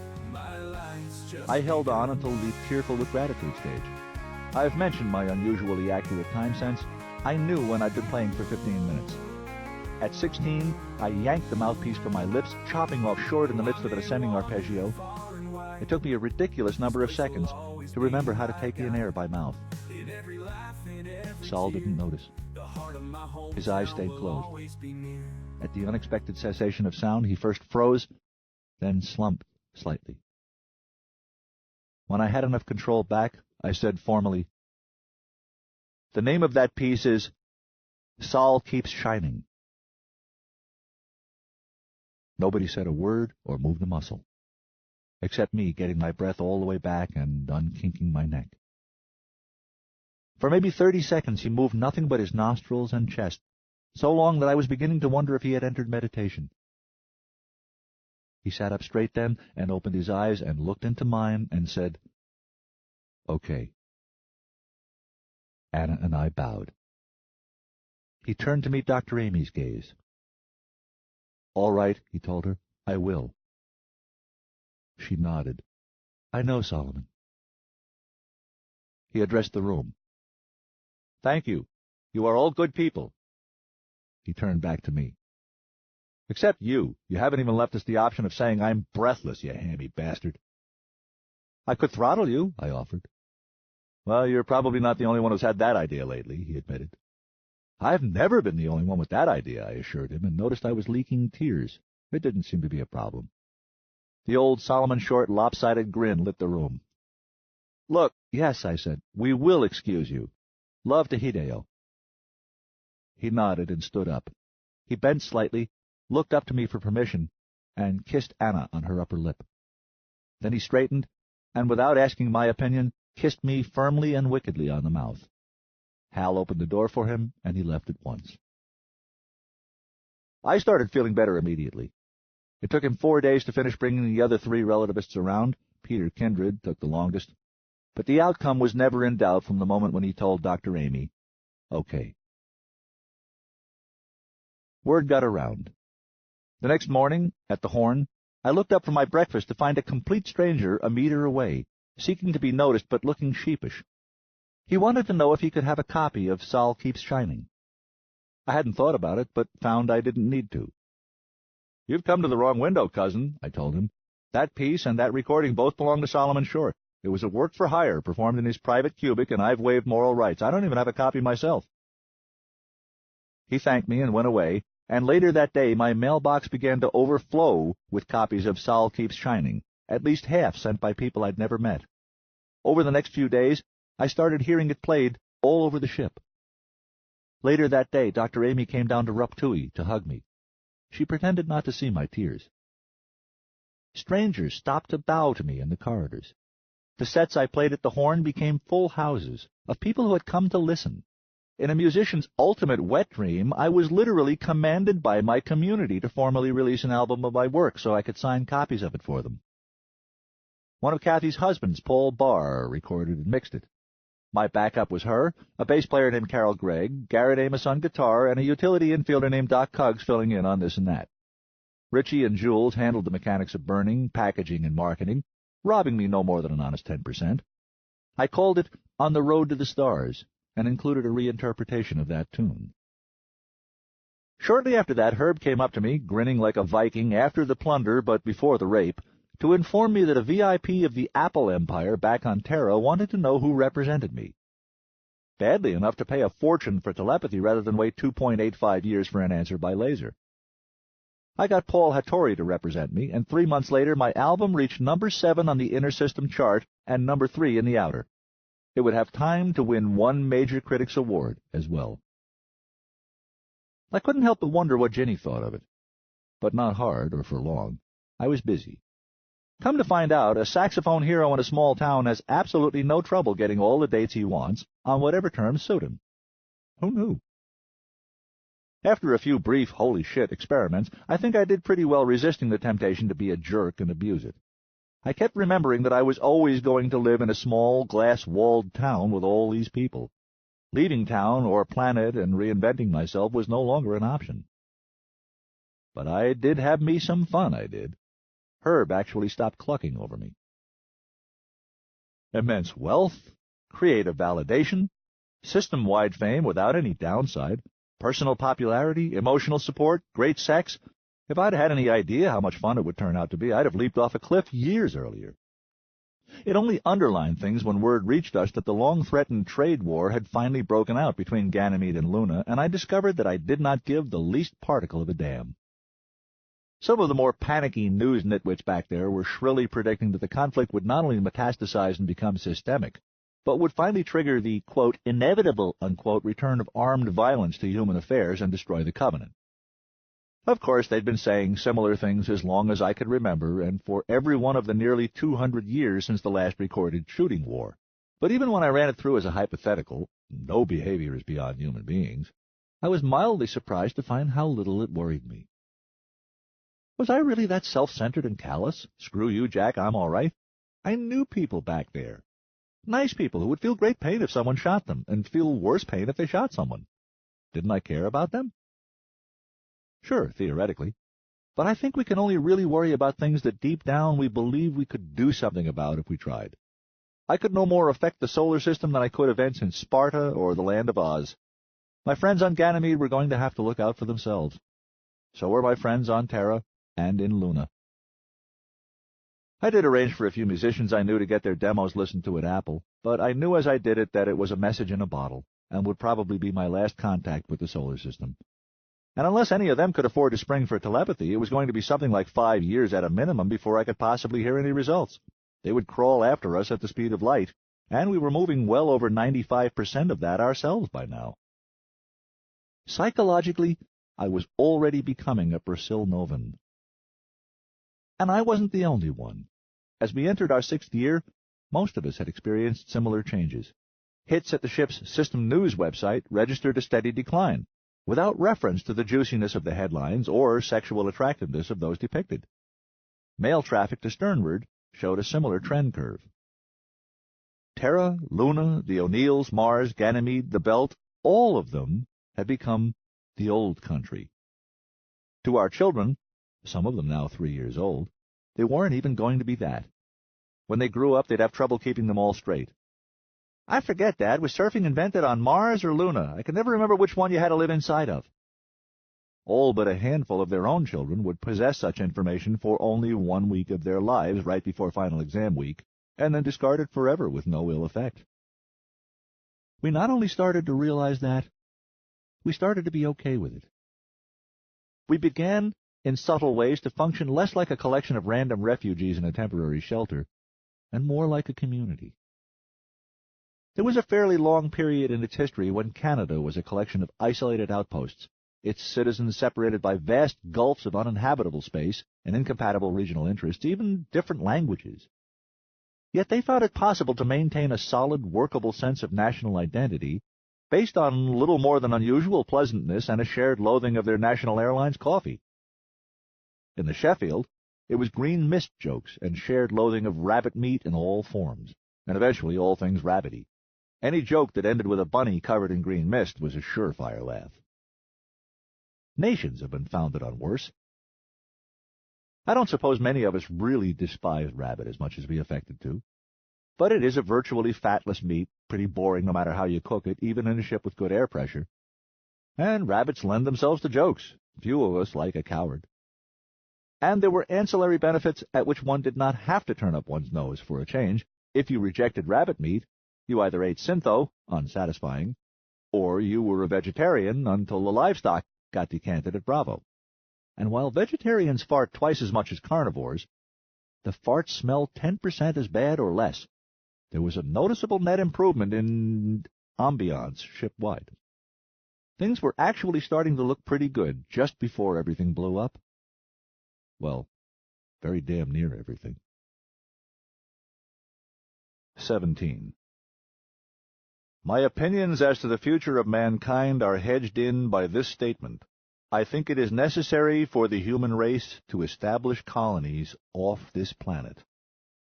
Admiral Caleb Saunders in an interview in Butler, Missouri, USA, Terra, July 7, 1987, Anson MacDonald Day. You know the date. Everyone does. Everyone always will. If we're lucky. Everyone everywhere has their own story. For me, this is the way the world ended. Not with a whim, but with a banker. Paul Hattori was a closet soap fiend. We had dozens of them aboard, I had been surprised to discover. But I guess Paul felt an addiction that silly was beneath his dignity as colony banker. I only knew about it because I spent more time than anyone else in Herb's company. The phenomenon was perfectly predictable when you thought about it. I simply never had until I encountered it. Imagine you are a devoted fan, a much politer term than addict, of a daily soap opera. One of the real classics, let's say, Corey or The Sands of Mars. And you happen to be on a starship boosting at a steady 1/3 G. After an arbitrary time, let's pick 6.41 years. After 6 years and 150 days of such acceleration, you are traveling at 0.976 C. Naturally, you are impressed. But you're also frustrated, because while it's been 6 years and change for you, 13 years have elapsed back in the system. A full 6 years and 215 days of Kari episodes, representing more than the total time you've been traveling, exist, are in the can, and have been seen by billions of people. But you are going to have to wait forever to find out what has happened to all your favorite imaginary friends. You're out racing the news. Unless you know a telepath you can go lean on. He's your one and only source of series cheat sheets. Paul arrived at Ruptui that afternoon just as Herb was saying goodbye to navigator Mort Alexander and roboticist Guiatari, who were collaborating on a book and had sought his professional counsel. It had boiled down to, don't, but they left undiscouraged. Paul got there in time to hear Herb's final words of advice. If you really don't mind doing twice the work for half the money, we should all get together for poker sometime. Weren't you a bit hard on them? Paul asked as the door dilated behind them. He took a seat near Herb's desk and facing my bed, where I sprawled in lazy comfort reading a biography of Johnny Hodges. We nodded to each other, and I collapsed the display and sat up. I had come to like Paul. Herb said, anyone who can possibly be discouraged from writing should be. He shuddered slightly. Besides, the idea of sharing a keypad freaks me out. I'd rather share a toothbrush. I feel the same about my saxophones, I said. I feel the same way about money, Paul said deadpan. Philistine, I said.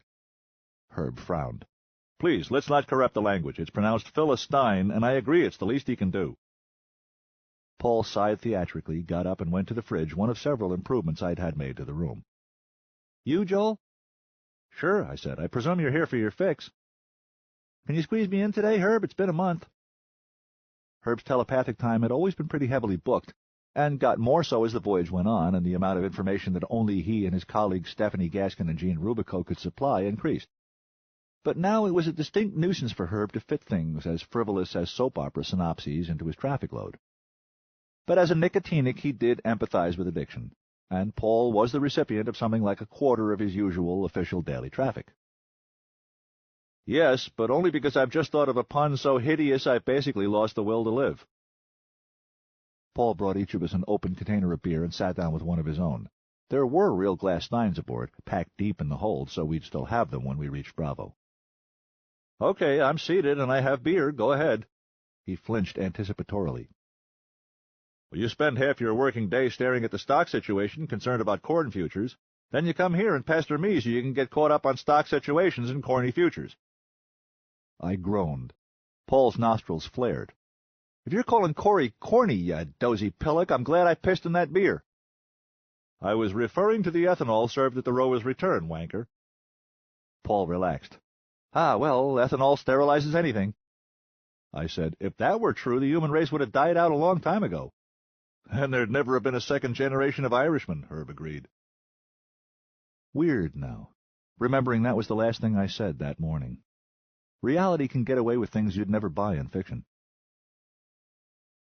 I really appreciate it, Herb, Paul said. How late should I come by tonight? Herb checked the time. Stick around, you can take it with you. I was just about to log on. I always put private stuff first, so if anyone runs out of time, it ain't me. Are you sure? Paul said. I wouldn't want to intrude. You can't. We'll distract, then. Extra work. You got your keypad on you? Sure. He took it from his belt and opened it. Give it here, Herb said. I'll type the data into it, then just toss it to you and keep going on my own. No extra mousing required. Okay, thanks. He opened the display, accessed his mail account, collapsed the display again, and tossed the keypad to Herb. Herb set it on his desk without bothering to reopen the display. He reconfigured his chair for maximum long-term comfort, and placed his beer where he could reach it with his weaker typing hand. You sure my being here won't, disturb your concentration? I snickered. Not if you set yourself on fire, Herb reassured him. Be alert, this keypad is just going to suddenly come flying in your general direction, and I can't predict vector. This is really nice of you. Yeah, well, remember that when I'm on my knees begging you for a loan, Herb said. See you later, gentlemen. He found home row on Paul's keypad, closed his eyes, and went away. An indescribable series of expressions passed across his face in only a few seconds, ending in a wry grin. He began typing so rapidly, it was as if the inefficient QWERTY layout were the only thing keeping him from typing too fast for the electrons to keep up and jamming the machine. We watched him together for maybe half a minute. God, look at his face, Paul whispered then. Transcendence. I'd give anything for his gift. That was the last thing he said, I swear. I was going to tell him that he didn't need to whisper, that he could sing it at the top of his lungs while I accompanied him on tenor. But just then, we both saw Herb's face change, saw the transcendence start to drain out of it. First he frowned, then he stopped typing, became still. He started to inhale. His jaw dropped, slowly and steadily. His eyebrows lurched upward, in stages. Surprise. Amazement. Astonishment. The rising brows dragged open his eyes, and they widened in more rapid stages. Alarm, dismay, fear, panic, terror, horror, disbelief, awe. It took a total of maybe 10 seconds, maybe less. I will never forget a picosecond of it. Paul and I knew something was terribly wrong. The color had drained from his face. Veins writhed on his forehead like cooking pasta. Cords of muscle stood out on his neck. My only wild hypothesis was that he was having a stroke. By now his gaping mouth had sucked a huge volume of air into his lungs. I was afraid it might never leave. And then was horrified when it did. It may have been the worst sound that ever left a human throat. and he had very big lungs. The devil himself would take pity on a man who screamed like that. Perhaps he did. The room's microphones all blew out after only a second or two, and that scrambled the video feed as well. You've seen and heard the surviving footage, and you know how indelibly soul-searing those couple of seconds are. It went on for a good 15 seconds. I heard the whole thing, live, 4 meters away in an enclosed cubic, and it did not deafen me near as much as I wished it would. It started out as a scream of pain, very quickly escalated to mindless agony, stayed there for what seemed like 1,000,000 years, mutated into despair, and then, in its final seconds, added in powerful undertones of unimaginable heartbreak, unendurable regret, insupportable grief. I had absolutely no idea what had happened. I just knew it was the worst thing ever. And it was. We weren't the only ones to hear a scream like that either. Not even the only ones aboard. By the time it dawned on me that Paul could help me carry Herb, I'd left him way too far behind. "Call Dr. Amy!" I brayed and lurched on. From Ruptui to the elevator, nearly the ship's radius. Black spots. Upward 5 decks at the speed of capillary action, ears pounding. From the elevator to the infirmary, only about half a radius, but with a complicated route. Bad design. Red spots now. Got lost and had to backtrack. Made mental note. Sobbed the moment you could spare the air. Spotted big red ER and Red Cross ahead just as vision began to dither out. Kept going, confident door would get out of my way. I presume it did, but something hard just beyond it did not. I felt the impact, realized I'd lost my horizon somewhere, let go of Herb, bawled, "Take him!" and waited with mild interest to learn whether I would injure my face or the back of my head. The answer was both, but I did not find out for some time. It was the back of my head that hit first, and it hit hard enough to bounce. That was unfortunate because just then Herb landed on my face. They say my skull made a much louder sound the second time. I want to be clear. The problem was not shortage of autodocs. The Sheffield stocked 200, which someone had calculated should last 500 people until they could build their own. It wasn't even a shortage of autodocs warmed up and ready to use. 4 casualties at one time didn't even begin to strain the resources Dr. Amy had in place. And while many parts of the Sheffield's infrastructure were underspecified or even shoddy, she had made damn sure medicine was not one of them. Those were docs fit for the prophet's generals. It was nobody's fault. It was confusion, that's all. Everyone in that room was probably as saturated with excess adrenaline as I was or more, and most of them had more than a single emergency to deal with at once. Only one of them knew me well enough to even be in a position to infer how far I had probably just run as fast as I could, carrying a man who outweighed me by more than 35 kilos. And not only was she the busiest person in the room, she already knew, as almost no one else did, what had happened to cause all this. It is remarkable that she was able to function at all, and she dealt more than competently with the 3 acute patients she knew about. Nobody noticed for a while that I had died, that's all.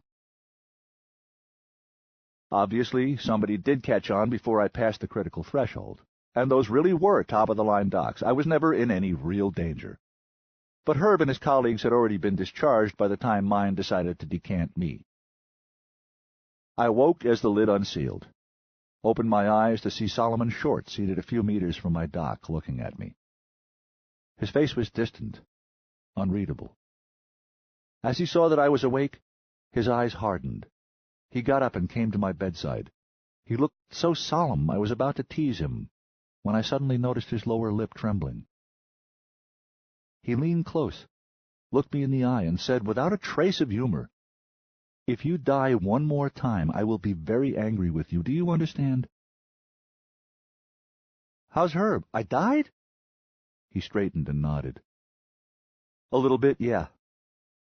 "Wow! He's all right physically." An LCD lit yellow next to me on a panel inside the dock. "And otherwise?"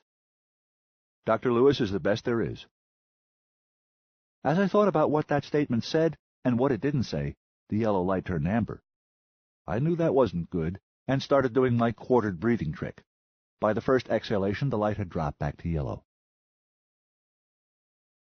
"Lee died, didn't she? His twin? While they were in rapport?" The light went out. "Everybody did," Sal said. "Almost." He turned away and began pacing slowly around the room. I assumed he spoke metaphorically. All of us aboard shared Herb's pain. His voice was as odd as his words. Covenant, how horrible for him! Involuntarily imagining what it must have been like for him to share his twin sister's death, turned my panel light yellow again. I focused on my breathing, tried to force the image from my mind, but the light stayed on. What did she die of? He hesitated a moment, his back to me. Let's talk about it later. That bad? Worse. He resumed his pacing. It was beginning to dawn on me that Solomon Short had spoken 7 sentences in a row to me without a single funny thing. Sol, what's wrong? Is her brain dead? Did somebody else aboard die? No one on this ship has died, physically or mentally, he said. Okay, what is it then? Why are you acting so weird? Let's talk about it later, he said dully. Why? Look at me. You're not ready. I sat up on that one, yellow light or no yellow light. I'd like a second opinion on that, I said. Come to think of it, where the hell is Dr. Amy anyway? Why isn't she here? She is, he said, and pointed. I followed his finger. Dr. Amy was in the auto dock next to mine. I had never before seen anyone in a dock with any sort of facial expression whatsoever. Hers looked as if it weren't working, as if she were in serious pain in there. That was silly, and a glance at the monitors confirmed it, but still. Prophet's dick, Solomon, what's wrong? What's going on? I want to know now. Yellow became amber. For the first time he smiled, and I was very sorry. It was a ghastly parody. Of course you do, he said softly. He came back to my bedside, and to my astonishment and alarm, reached into the dock and took both my hands in his, captured both my eyes with his. This will sound crazy, because it is. I swear to you it's true. Okay. Sol is gone. Was he telling me that he had gone insane? Or that he was an alien who'd taken over my friend's body? Did it make a difference? Had he put Dr. Amy in that auto dock? All that went through my mind in the second that it took him to see my incomprehension in my eyes, and to realize that for the first time in his life he had failed to notice an obvious pun. Not me, he said. My namesake. The star. He wasn't helping. What the fuck are you, Joel? Sol has exploded. It's gone. The whole system is gone. What isn't annihilated is sterilized. I must have gaped at him.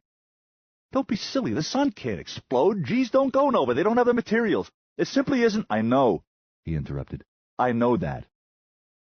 But then, what are you saying? Did a black hole or a neutron star or some extra soul? That's silly. It would have been detected. We'd have known about it long before it got to... I trailed off, confounded. I'm telling you Sol exploded. I know it can't happen. It did anyway. What? I'm telling you everyone we left behind us is dead. Clear out to the Oort cloud by now. All that's left in the universe of the human race is 19 colonies. Excuse me, 20. I was forgetting the new frontiers. By now the literal meaning of his words at least had reached me. You're serious. You can't be serious. The sun blew up? He could shrug with just his face. The one we used to use, yeah. Bullshit! How can I possibly be? It has to be the most studied star in the universe. How could they conceivably fail to notice an instability so... I was distracted by a pulsing in my peripheral vision, took my eyes from his, and saw that my panel light was now bright ruby red and blinking. Sol said, I see only 2 possibilities. First, it could be there is some fundamental and monumental mistake in our understanding of stellar processes. A true scientist never says, that cannot have happened. The most he can say is, this is the first instance of that I have observed, and I cannot account for it. He let go of my hands and spread his. Maybe G2s do explode sometimes. This one did. Sol, we've been looking closely at the stars for half a fucking millennium, he nodded. And it is perfectly possible that G2s explode at a rate of 1 a millennium or less. That may turn out to be the clue that leads to an explanation one day. What does Matty say? He pointed farther down the row of autodock capsules. He's over there, sedated. prophet! He said he's been half expecting it for 6 years. Something about observations he made as we were leaving the system that nobody would have believed without backup and nobody else was in a position to repeat. That's what's been chewing his guts? It'd chew mine. My mind rejected Mattie's problem. I could tell it was going to take a lot of time to imagine what it must have been like to have known about this for years and been unable to do anything about it. I was busy now. You said 2 possibilities. What's the other one? His face became as perfectly expressionless as Dr. Amy's should have been, except the eyes. They looked as haunted as hers.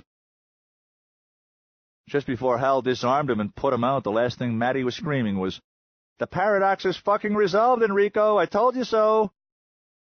What? His meaning slowly percolated in. Enrico Fermi asked, "Where is everybody?" If intelligent life can arise once, it must arise more than once. There must be other star-going civilizations, lots of them. Where are they all? Answer. Maybe laying up in the tall bushes, behind cover, wearing camo gear and face paint, slowly and methodically quartering the battlefield through sniper scopes, looking for game big enough to be tasty, but stupid enough to step out on the plane and start yelling, "Yoo-hoo! Anybody out there?" Every millennium or so, one gets lucky. I rejected the question as I had Mattie's torment. The emotional impact was just beginning to arrive then, to start arriving. It started to sink in that everyone I knew who wasn't aboard this ship was dead. Irretrievably, beyond any resuscitation, even if anyone were left to resuscitate them. Everybody, from Terra to Pluto, everyone from the Secretary General of the system down to whoever ranked lowest in Coventry, hell, down to the last virus. Dead and already cremated. Tens of billions of human beings. Martians, Venerian dragons, all animals of all planets cooked, all birds baked in a pie, all fish fried, uncountable lower life forms gone extinct ahead of schedule. Lucky humanity, the cockroach did not outlive it after all. We had none aboard. I started to ask how we even knew what had happened when death must have arrived out of the sky before any possible warning could be given or received. But before I got the question completed, I knew the answer. 2 of the system halves of the Sheffield's 3 telepath pairs had, for obvious reasons, been well paid to locate themselves equidistantly around Terra. One of them, Herb's sister, must have chanced to be on the night side of Terra, perhaps with several minutes of useless warning before the wave of superheated steam arrived at well below light speed. I glanced down. There were 3 lights on the panel now, all ruby red, all flashing. And the 3rd system twin, I recalled, had lived at the North Pole of Ganymede, which could easily have been in the blast shadow of Jupiter. I found myself trying to picture what Jupiter must have looked like from behind as she was being destroyed by her bigger sister. The nature of the cataclysm must have been as unmistakable as it was inconceivable. And the precise relative timing of the 2 telepathic reports would have nailed it down. At that point, it started to sink in that everyone I cared about who was not aboard this ship was dead.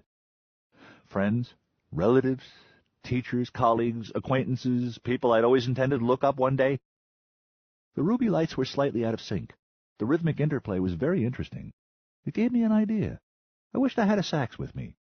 I looked up at Solomon with the vague intention of asking him to fetch me one, and the moment I saw his face, the final punch arrived. The others had all been solid, bare-knuckled lefts, but this was the big right hand, square in the heart. Ginny was dead. Not dead to me. Not hypothetically dead at some future time. Dead. The moment I'd stepped aboard a relativistic starship without her, I had known and accepted that I would now probably outlive Ginny by many years. When I arrived at Brasil Novo, still just on the sunny side of 40, 90 years would have elapsed on Terra, and Ginny would be... Absurdly, my brain actually did the math. Ash, 79 years cold. If she had taken me up on my offer, my plea, and come aboard with me to Homestead in the Stars, she'd have lived. I discovered that Solomon was holding my head against his chest. I hadn't even noticed him approach.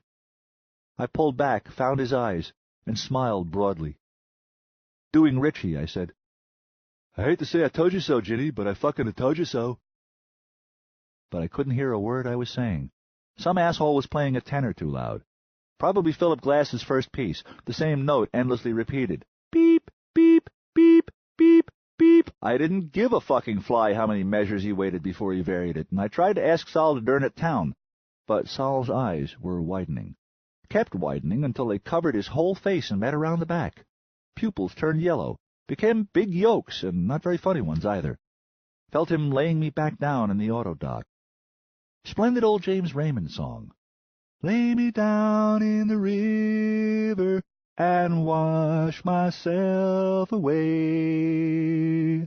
Break me down like sand from a stone, maybe I'll be whole again one day. Lay me down. The lid of the auto coffin closed over me and washed myself away. 18. We need to have as many baskets for our eggs as possible, even if we don't manage to ruin this planet ourselves. Natural disasters or changes, even changes in our star, could make it impossible to live on this planet. Philosopher Anson MacDonald, radio interview in Butler, Missouri, USA, Terra, July 7, 1987. Anson MacDonald Day. When I did emerge from the infirmary, nothing had changed, and everything was different. I had once read a whole book, about what it was like to be in New York City during the week following the 2001 terrorist attack. So none of the things I saw surprised me. I just never expected to see them with my own eyes. Not everywhere I looked. I suppose by definition there had never been a more emotionally traumatized bunch of people in history before. We were the first sons and daughters of Terra, grandchildren of Sol, who had ever literally lost everything but what we were carrying.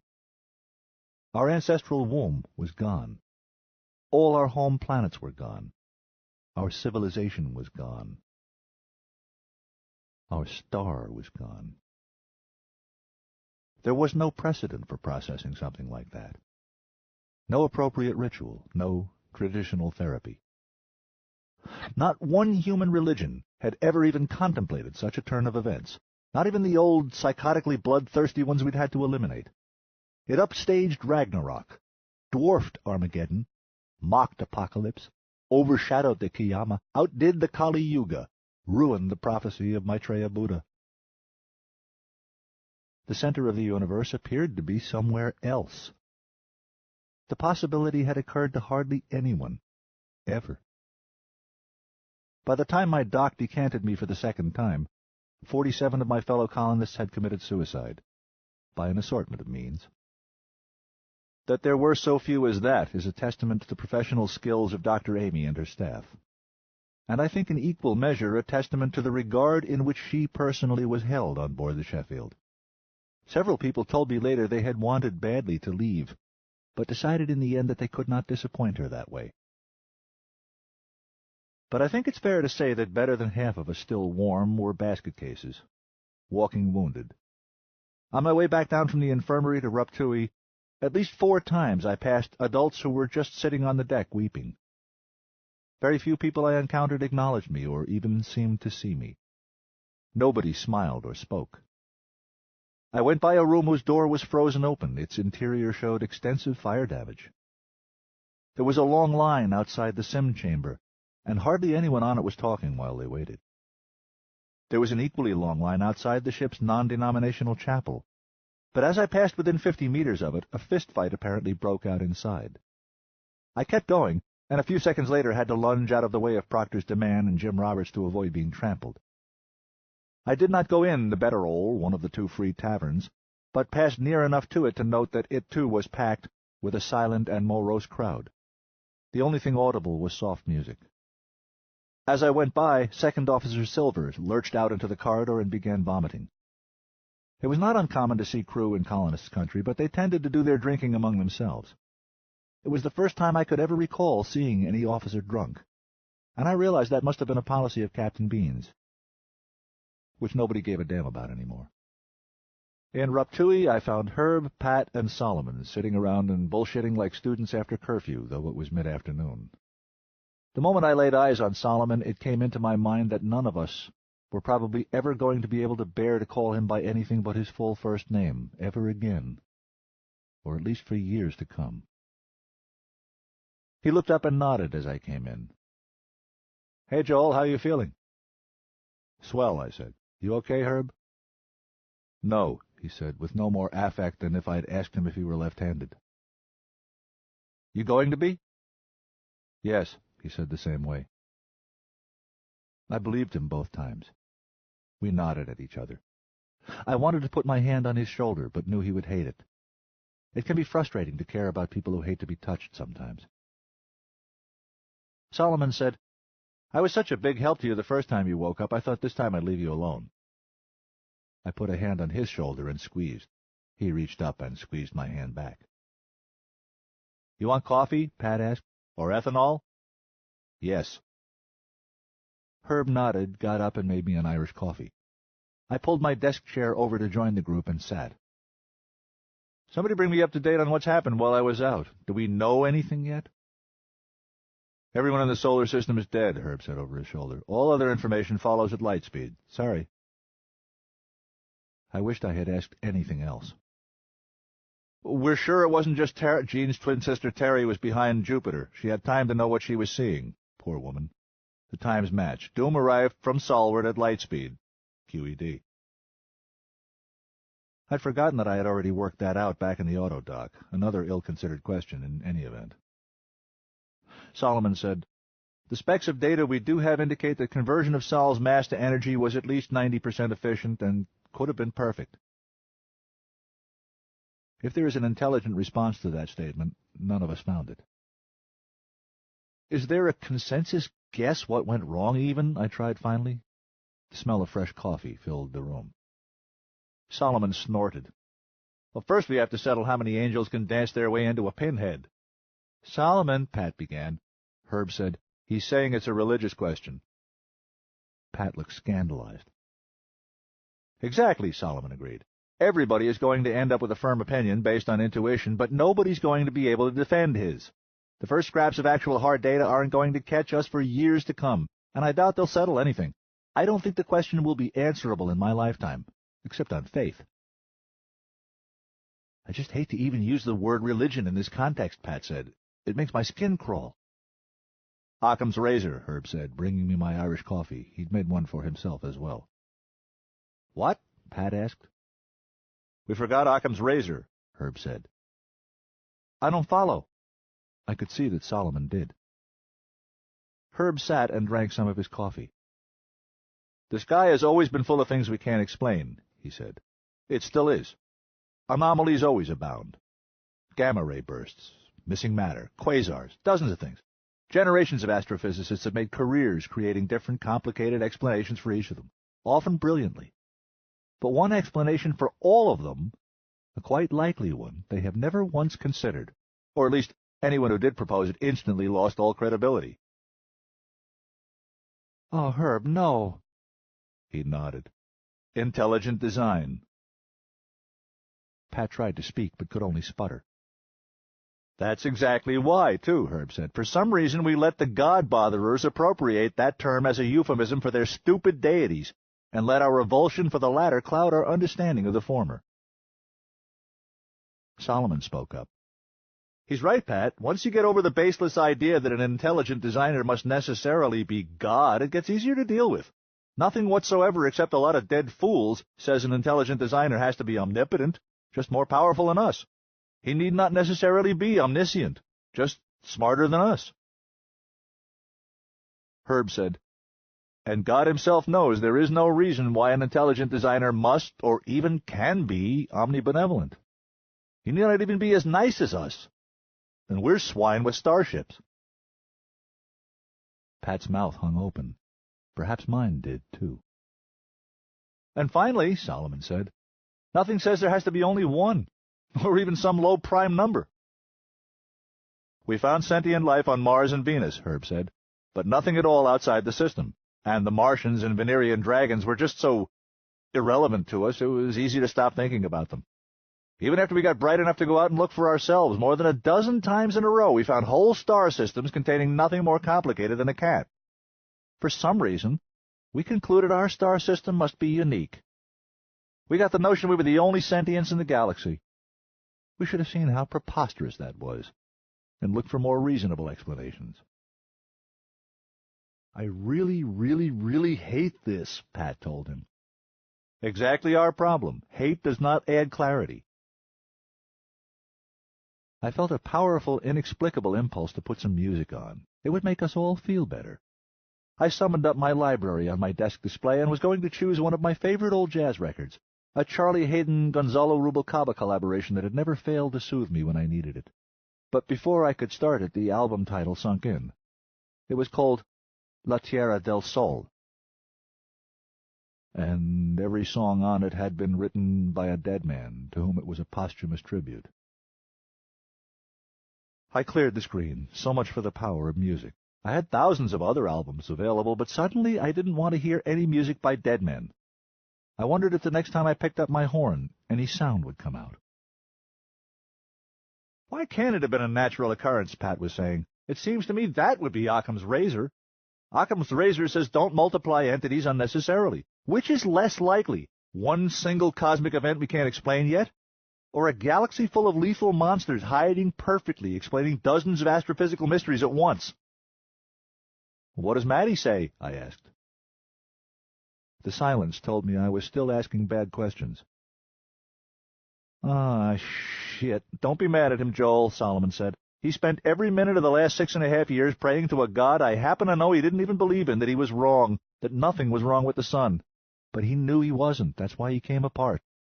The measurements he lucked onto as we were leaving told him something unprecedented and scary was going on. He was too good at what he did to be wrong. Having it confirmed was just too much. He was right. Maddie had hinted about this to me more than once. Something about a perfect solar eclipse by Terra occurring as we'd left the system, and something wrong about the predicted displacement of some stars behind Sol. Whatever had happened or been done to our star had taken 6 or more years to finish happening. The few subtle signs had been visible only to someone outside the system. One day our descendants might find that a useful clue, if we had any. Oh, no wonder Matty had gone to pieces. Not that he could conceivably have done anything to prevent the tragedy. With no one else in a position to replicate his data, until whenever the next starship containing a good astronomer was built and launched to a point where it happened to see a perfect solar eclipse from the right distance, he could not possibly have gotten anyone to listen to him in time to do the slightest good. At most, he might have created a disastrous system-wide panic. He probably had more people he cared strongly about back in the system than anybody else aboard, Pat said, except maybe Dr. Amy. No, she's all right, he added hastily, seeing my expression. But she's hurting. I closed my eyes for a moment. Might as well get it over with. Who else that I know is gone? Another awkward pause. I should probably never ask another question again. Solomon answered. Balvavats, for one. What? I was stunned. One of the last people I'd have guessed would ever suicide was Balvavats, that cynical, fun-loving old loony. But then as I heard that last word in my mind, I started to understand. His tragedy was impossibly even greater than that of most of the rest of us. Everyone he cared about back in the system had lived in Luna. It was the preposition killing him. All the other planets mankind had used, it had lived on the surface of. Even the Marsmen had been above ground for over a century now. Only Luna was too small to terranize. Loonies had still lived almost exclusively underground, some of them quite deep. By now, if there were any solids at all among the particles expanding from the place where the system had been, they would probably be only a pair of smelted lumps, formerly known as Jupiter and Saturn. Even they might not still exist if the destruction had been as complete as Solomon believed. But some loonies might conceivably have lasted whole seconds, broiling in lava, before it became too hot for even lava to exist. Everyone you or I knew back home is surely dead, Herb said. So is everyone Balvavats knew, but his were among those who suffered worst. I rejected the image and the thought. I knew I was going to miss Balvavats badly. I had liked him a lot. Loved him. Okay, you said for one. Who else is gone? Diane, Herb said, and Mariko. Mariko Stoppel was the girl I'd used for consolation for a few weeks after Diane Levy had taken my virginity, glanced at it, and returned it. I wondered how close Diane had come to achieving her goal of sampling every male aboard. I found that I hoped she had. Anyone else? Nobody else you know well, I think, Pat said. None of your lot, Solomon? Not even kindred? None of us has the luxury of that option, Solomon said dully. I don't follow. We have no way of knowing exactly what happened to Sol, so we must assume worst case, total destruction. It took a second or two to hit me. If all or nearly all the mass of the sun had been converted to energy, a wave of lethal gamma rays was even now racing after us, faster than we were going, or could go. I said, Sorry, Sally, I'm not doing it all well on thinking things through today. He nodded. Happens to me, too, every time I've been dead. If even one relativist became incapacitated, sooner or later the ramjet was going to go out and stay out. The Sheffield would never make port. She could remain self-sustaining for a maximum of 3 or 4 generations, but that didn't matter because we wouldn't have anywhere near that long to live. We were only traveling at 0.976 C, and death was chasing us at sea. Will we be able to outrun it, do you think? By the time the wavefront catches up, will it still be... Are we dead? Herb gave me a baleful look. How long is a piece of rope? He's right, Solomon said. Tell me exactly what happened to the sun, what percentage of its mass was converted to what forms of energy, and what proportion by the explosion, and perhaps a horseback guess could be made by somebody as smart as Matty was. But we know hardly anything beyond the bare fact of humanity's annihilation. It could easily have been a violent enough event to fry us even as far away as Bravo. Indications are it was. We may be as dead as those poor bastards in Luna, just on a longer string. Jesus Christ, Pat said at the same time I said covenant in the same tone of voice. I'd never heard him say that before, and took it as a clue to why discussion of religion upset him.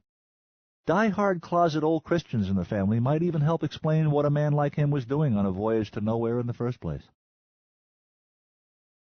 If the explosion was that powerful, Herb said, we'll never reach Amiga, will we? At no time will we exceed the speed of light, and the wavefront is only 6 years and change behind us. 10 years and change, Solomon corrected. We've been traveling for 6.41 years, but we passed half the speed of light in the first year, and by now we're making more than 97% of it. Lorentz time contraction. It adds up. So will it catch us along the way or not? I can't believe it's taken me this long to think of the question. I'd always prided myself on being quick on the uptake, but I decided to give myself a pass this time. Solomon shrugged. I can't believe I don't have the exact answer ready for you. Al Mulheron's been crunching away at it, but I haven't checked since yesterday. We've all been thinking of other things than survival, that's all. Give me a second. He began tapping on a keyboard.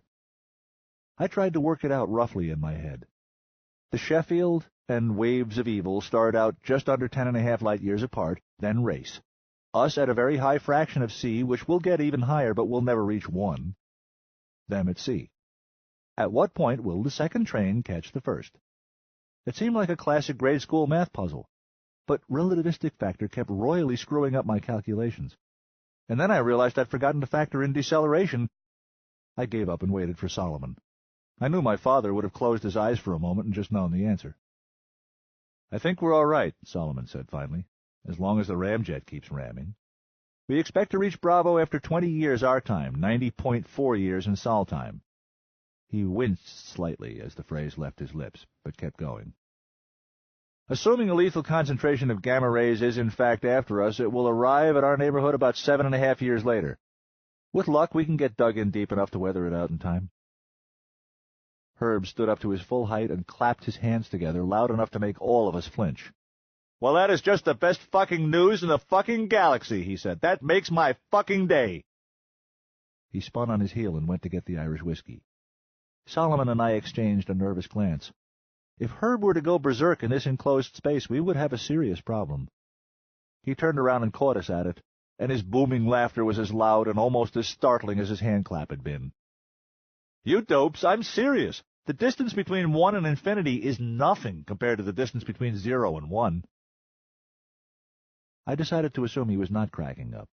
What do you mean, Herb? Think it through. There's one and only one reason we know for sure what's happened behind us. Chance dictated that 2 of our 3 telepaths in the system were in blast shadow. For my sister, hell didn't arrive at light speed, but at something closer to the speed of Terra's rotation. She had time, barely, to hear and comprehend what was coming at her. Get him off this subject. Okay, I don't take your point.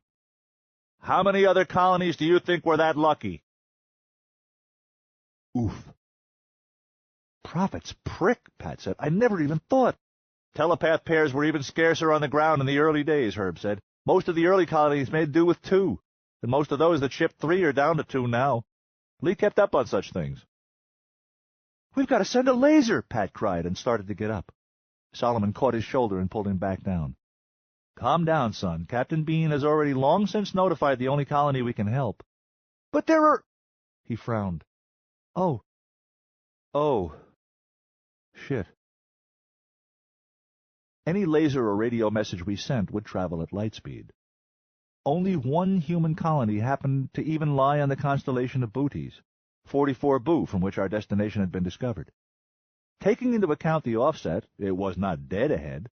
It was something like 35 light-years ahead of us by laser, and Doom would arrive there in 41 years. That was the one and only colony we could possibly hope to warn, and we could give them an absolute maximum of 6 years in which to prepare. That had already been done. Any other colony lacking a telepath whose partner had chanced to be in apposition at the moment of explosion, and thus needing us to warn it, was screwed. Hellfire was coming for them at the speed of light, and we were powerless to alert them in time. Between us, the Sheffield and 44 Bootes probably now held the very last surviving fragments of the human race. All the rest would probably be gone within 65 years. We had to get to Bravo. We had to survive. It was far more than just our own lives at stake now. It was our species. We were the last of the Solarians. I remembered a spiritual book Dr. Amy had me read the year before by a man named Gaskin. I had been easy to persuade because the farmer in me had resonated to its title, This Season's People. It turned out to derive from a famous saying of the Jewish mystic Shlomo Carlebach. We are this season's people. We are all the people there are this season. If we blow it, it's blown. I was the guy who had been trying to run away from all responsibility, and found just that. I often wish I could believe in a deity, so I could compliment him or her on his or her sense of humor, and then go for his or her throat. How long, Sol? Herb asked. Solomon winced again to hear his own name. How long what? Blue sky it with me here. Optimistic assumptions throughout. I just want to get a vague sense of how far away the payoff is. I'm still not understanding you. Assume all goes as well as we can reasonably hope from here on in. The folks at 44 Bu dig in successfully and survive with 0 fatalities. We make it to Bravo, dig in successfully, and also survive with no further fatalities. Round our numbers off to 500 for convenience, and assume 44 Bu has twice that population by this point. Sol nodded. All right. The human race now numbers 1,500 total, plus an indeterminate number of frozen ova. It's in 2 pieces, 40-odd light-years apart, with no telepathic links. That's our starting gene pool and situation. We have specs for virtually every piece of proven technology the system had when we left, 44 Bu nearly the same, and we'll both get better and better at making our own parts, so again, let's simplify and just say we'll be able to build new relativistic ships again in a single generation. Sol was dubious. That's a damn big simplification. On the timescale I'm talking about, it'll disappear in the noise, Herb insisted. Go on. Here's what I want to know, and I'll settle for a very rough approximation. How many centuries will it be, do you suppose, before we have rebuilt and protected our civilization sufficiently so that we can track down those shit-sucking, back-shooting, baby-burning vermin and blow up their fucking star? His voice rang in the silence that followed. Standing there tall, with a fifth of whiskey in his hand and death in his eyes, he had never looked more like a Viking chieftain. How many generations? Herb continued. A lot, I know, but roughly how many do you suppose? How far away were we ourselves from having the power to make stars go nova? I repeat, Sol began, I really think we should be careful not— You're right, sorry, Herb conceded impatiently. A nova is a natural phenomenon, and we know this was probably not. G2s don't nova, that is a point worth remembering. So, how far away were we from being able to make stars go boom? How far do you suppose we are now from being bright enough to reverse engineer it once we start getting some hard data on exactly what was done? It won't even start to happen in our lifetimes, Solomon said. I know that. I'm not talking about me. I'm talking about the human race. It numbers 1,500 people, and it has only 2 tasks. Hide and hit back. I'd like to try and get a loose sense of how many centuries it's going to be before there's likely to be any good news again. My intuitive feeling is on the order of 500 years. What's your guess? The idea was breathtaking. Heartbreaking. I had vaguely understood that a very long, very hard task lay ahead of me. Until now I had not grasped that it probably lay ahead of my remotest descendants. Nobody had an answer for him. I stood up and went to him. Unhand that bottle. He passed it over, and I topped up my Irish coffee, which had been down to its last inch. I tried it, and it seemed the right concentration for the moment. Damn it, Pat said. Damn it to all hells at once. We managed to evolve beyond war. Why couldn't they? He shook his fist angrily in the general direction of the hull and the stars beyond it. We didn't evolve beyond war, Herb said, just beyond violence, and we've only been free of that for a whole whopping century and a half. You still know how to shake your fist. There was a trade war going on back in the system last week, remember? The first. Who knows how far it might have gone? Even if that's true, we were getting better, Pat cried. Are we really going to have to go back to thinking and acting like the prophets and the crazy terrorist nuts and the Cold War nuts before them, just when we were finally starting to grow up? There was a truly depressing thought. I remembered Solomon's dichotomy of the thrilled and the threatened. Was the human race really going to have to spend the next half a millennium or more being as conservative, as paranoid, as utterly pragmatic and cynical and ruthless as Genghis Khan or Conrad of Conrad? What is thrilling if entities that can burst a sun want you dead? Anything beyond simple survival itself? Would any human above the age of 6 ever again look up at the stars in the night sky in simple wonder? For that alone I wanted revenge. Never mind billions of unearned deaths by fire. I went to the star chamber, alone. I couldn't talk any of the others into coming along. Solomon nagged me into taking a sandwich along. Autodocs feed you well, but do not fill the stomach, he pointed out. I had to admit that something to soak up all the Irish coffee did seem like a good idea. The star chamber might seem like a pointless waste of cubic, but few aboard the Sheffield ever thought so. Sure, the sim-illusion you get with naked eyeballs in that huge spherical room is nowhere near as convincing as what you can get while wearing the rig. How could it be? And there's only the single illusion. But you can share it. In conventional sim, in a tiny cubicle, wearing all the gear, you can have people around you, totally convincing ones, but you never really forget they're not real, and only partly because the smells are never better than close. But in the star chamber, you could look at the stars in the company of other human beings. Just then, I could not have borne to look at them by myself. As I'd expected, it was just as heavily in use as the rest of the sim suite. I had to wait a while for a space to become available. An argument was going on behind me as I reached the head of the line. I know G2s can't go nova. I never said it was a nova, someone kept repeating. What I said was, and is, there could be some equally natural process other than the nova mechanism by which a star can explode. Obviously it would be an exceedingly rare event. I'm not a fool. It was only when a bystander interrupted, You play one brilliantly, citizen, that I realized the speaker was Robin, my oldest living girlfriend. We all took your point the first 3 times you made it, he went on. And I imagine my great-grandchildren will both be the first to know whether you're right or not, and the first to give a damn. But right now and until the day they're born, could you possibly shut up?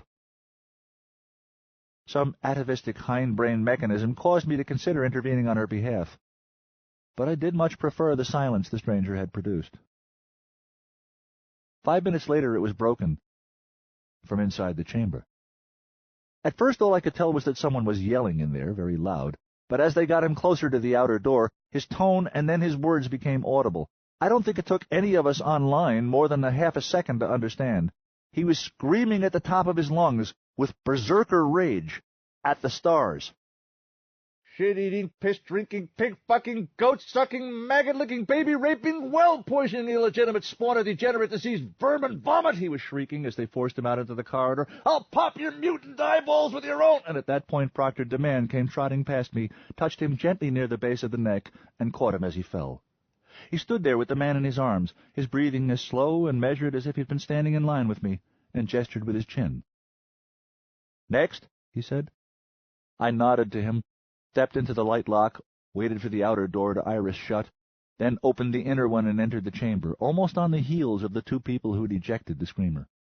I stopped and waited for my eyes to adjust, and for the self-appointed bouncers to resume their seats, so I could tell which was the empty one.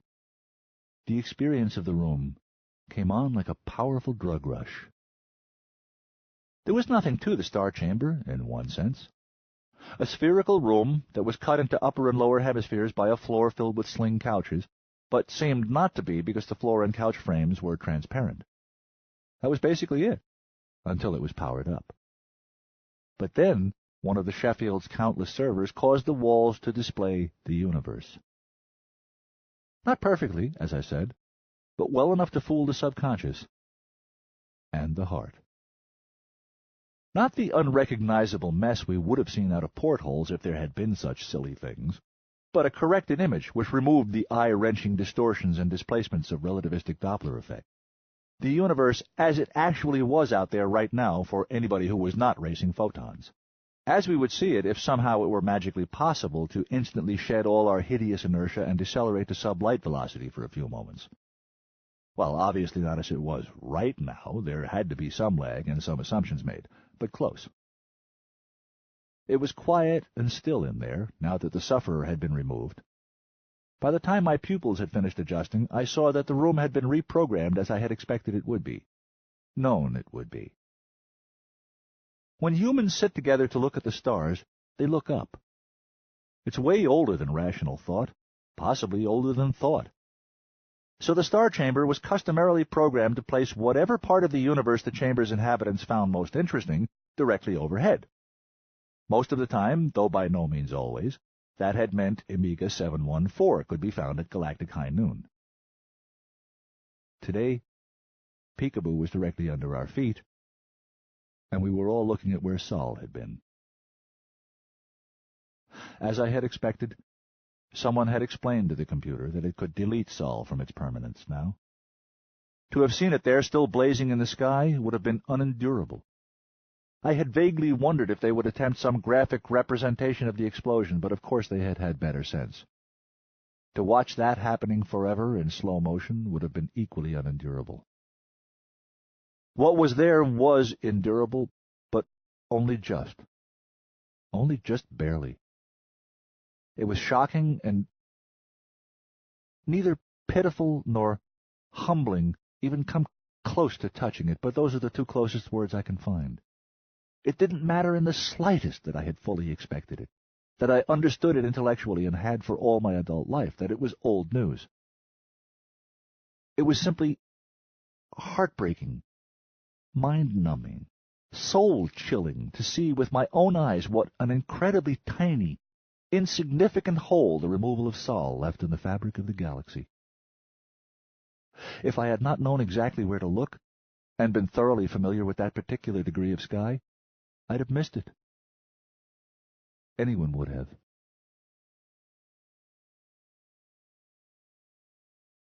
As I stared, mesmerized, it came to me for no reason at all that the very first cinematic work to take starflight seriously had been titled Star Wars. The irony was mind-melting. I thought I felt a great disturbance in the force, as if millions of voices had cried out as one, and then were silent. Billions, you say? Hell, son, suck it up and walk it off. For a second there, I thought you had a problem. Try 47 billion. That was why I had come here, I realized. I'd had to see it with my own eyes. Among other things, I needed to put my brain more in sync with my mind. My mind understood all about the universe and its correct scale and mankind's terrible insignificance in it, intellectually. It always had. But my brain had always seen things differently. To it, the solar system was practically everything there was, and tiny, hypothetical little Brasil Novo was the rest, and in between the two lay nothing but a gap in the map, one wildly out of scale.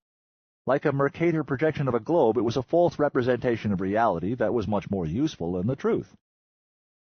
Until now. For humanity, the whole universe right at this moment consisted of 19 tiny colonies, at least 2 of them believed to be slowly dying, many of the rest doomed. All of them many, many light years distant from one another, communicating by laser or radio. Even if any of them should survive this, it would take us many decades, maybe centuries, merely to finish hearing what each of them would have to say about this shared catastrophe when they found out, and as long again after that before we could possibly hope to hear a word of response from anyone to anything we might say.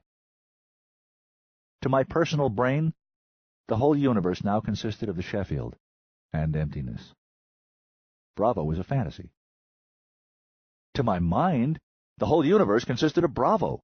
The Sheffield was now just an antechamber with a time lock on the door.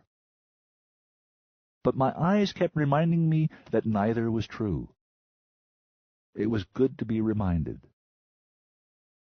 Because sitting in a chair spoils the illusion somewhat, the star chamber restores it and reinforces it by always drifting slightly while keeping the focal star overhead. It works quite well. The universe as it actually is blazed all around me, and I floated in it so convincingly I felt the first faint symptoms of psychosomatic drop sickness. But it no longer held the beauty, the majesty, the grandeur, the glory that it had always held for me before. For no reason I could name, my mind leaped back more than 6 years to the night of my prom. Ginny and I orbiting each other like halves of a binary star.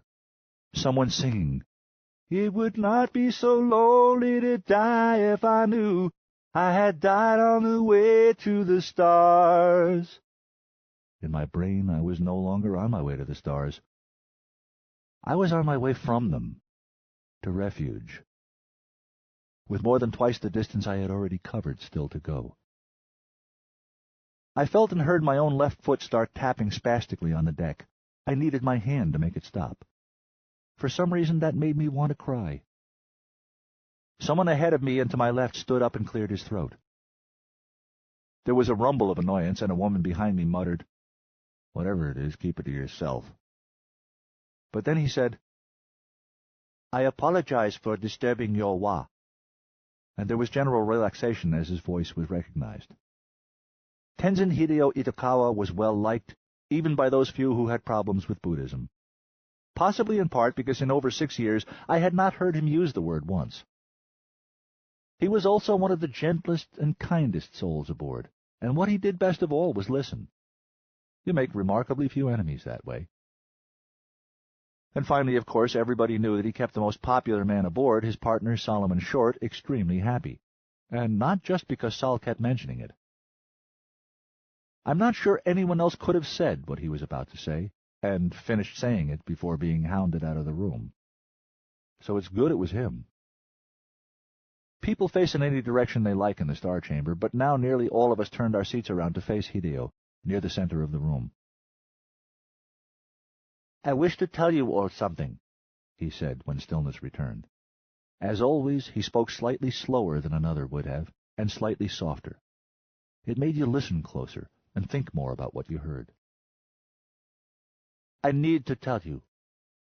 You need to hear me. But it will be hard to hear. Shikaraganai.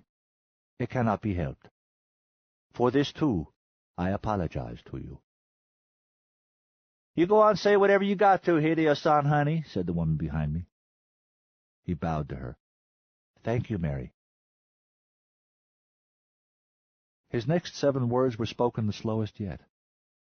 2 slow pairs and a slow triplet, with pauses 2 or 3 full seconds long between them, maximum emphasis and earnestness. The time for fear is past now. Everybody spoke at once. Not all were angry, but everybody spoke at once.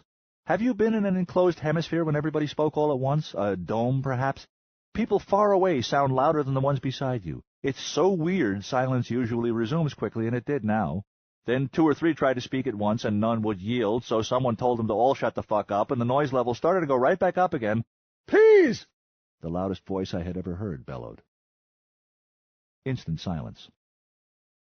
Even when I was sure, it was hard to believe that much sound had come out of quiet little Hideo.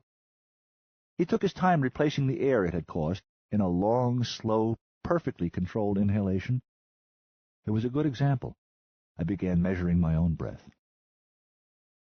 I promise I will hear what each of you wants to say, he said, until you are done speaking. Please wait until I am done speaking first. It may be that my meaning will require more than a single sentence to fully express.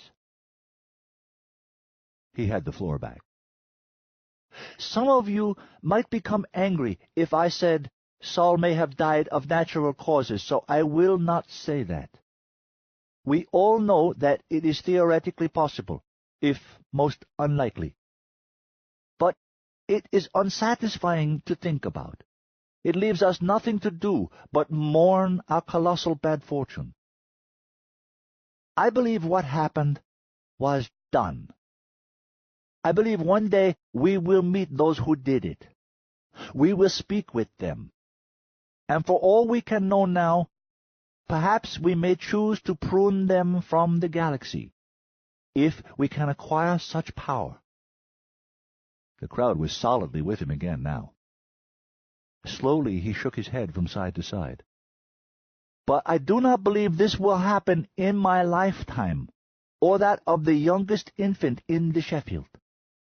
I suspect it will not happen in her grandchildren's lifetime. Everything we learned and built in 10,000 years of painful evolution was insufficient. It will take us many generations just to restore that, if we can. Murmurings of dismay. Argument. Again his voice drew power from some unsuspected source, not as loud as his earlier roar, but enough to override the impolite. But of this much I am certain. We will have those generations. Silence again. I have heard many of you express deep fear that our enemy might even now be hunting the Sheffield. Pin drop silence. This is not rational. If it were true, there would be none to think it. They're 6 years behind us, a deckhand named Hildebrand yelped. How do we know they're not hot on our trail? Reason with me, Dan, Hideo said calmly. If I build a machine that makes stars explode without warning, is it not certain that I must be able to reach stars other than my own? Had I but the one star, such a machine would have no sane function. Agreed? Hildebrand reluctantly grunted agreement. If I can travel the stars so easily that I develop reasons to blow some up, can I possibly be constrained by the cosmic speed limit humans must presently obey? What?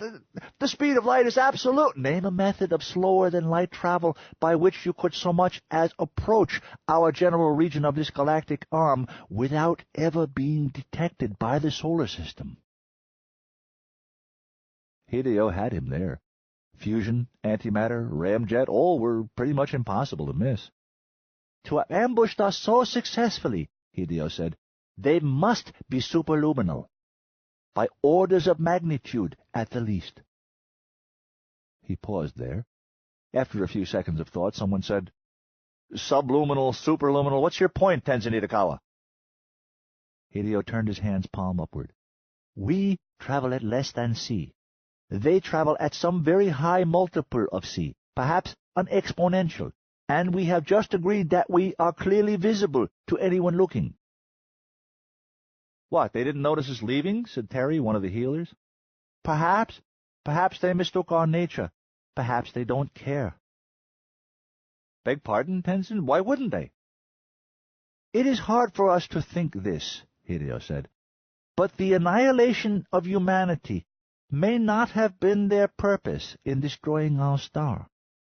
For all we can know, it might be merely collateral damage which they deemed either insignificant or acceptable, as we accept the deaths of millions of microorganisms living on our skin and in our hair each time we choose to bathe.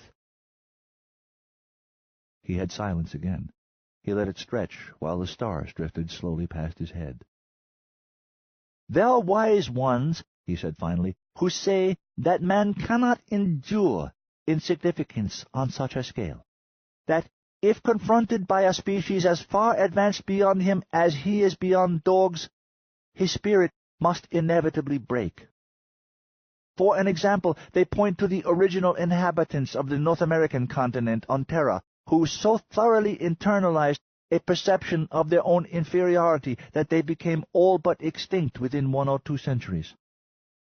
Somehow they missed the counter-example of the original inhabitants of the South American continent, or of the Africans chained and sold by other Africans to the Europeans, even then conquering both Americas.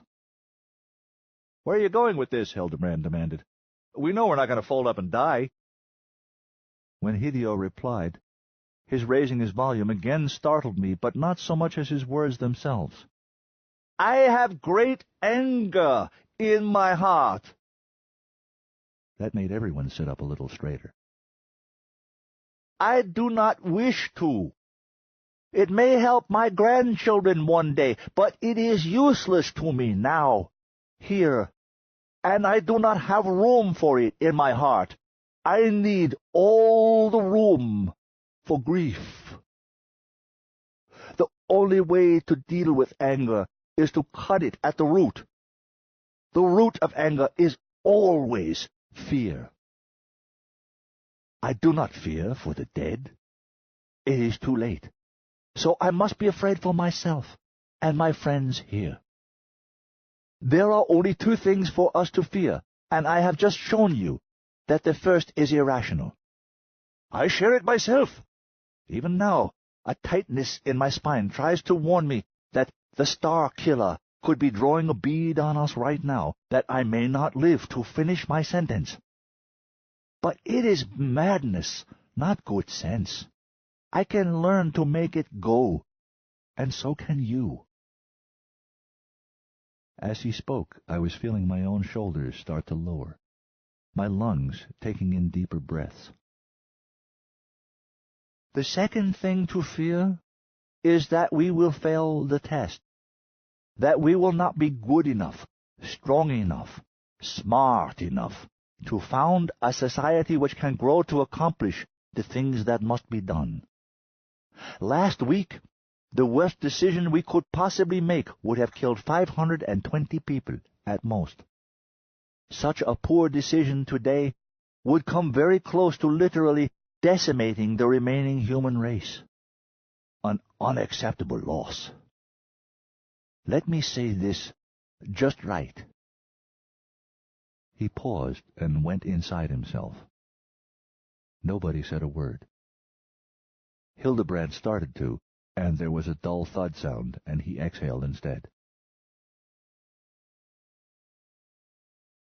Both fear and its cover identity, anger, are notorious for producing spectacularly bad decisions.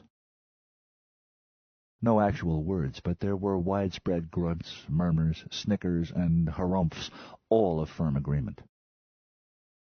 I will offer only a single example: the terror wars that led inexorably to the ascension of the Prophet. Shortly after Captain Leslie LeCroy returned home safely from the historic first voyage to Luna, fanatical extremist Muslims from a tiny nation committed a great atrocity against a Christian superpower. Suicide terrorists managed to horribly murder thousands of innocent civilians. The grief and rage of their surviving compatriots must have been at least comparable to what we all feel now. Intelligently applied, that much national will, economic force, could easily have eliminated every such fanatic from the globe. At that time, there were probably less than 100 that rabid, and by definition, they were so profoundly stupid or deranged as to be barely functional. It was always clear their primitive atrocity had succeeded so spectacularly only by the most evil luck. We all know what the superpower chose to do instead. It crushed 2 tiny bystander nations, killing some dozens of actual terrorists, and hundreds of thousands of civilians as innocent as their own dead loved ones had been. The first time it was suggested that nation's leaders had perhaps known about the terror plot and failed to give warning. The second invasion didn't even bother with an excuse, even though that nation had been famously hostile to terrorists. Both nations were Muslim, as the 19 killers had been. That was enough. The nation nearly all of them had actually come from remained inexplicably almost the only Muslim ally the Christian superpower had in that region. The generation of a large planetary web of enraged Muslim extremists was so inevitable. It is difficult for us now to conceive of the minds that did it. They were some of the most intelligent and humane people in the history of the planet. What could they have been thinking? Of course, they were not. They were feeling. They were a superpower and monotheist. No one had ever hurt them remotely that badly, and they were utterly certain no one had any right to hurt them at all. They reverted to tribal primate behavior. Beaten and robbed of your banana by a bigger ape or a more clever chimp, you find some smaller, stupider primate, beat him, and steal his banana. So doing, they ignited a global religious war that threatened to literally return the whole world to barbarism.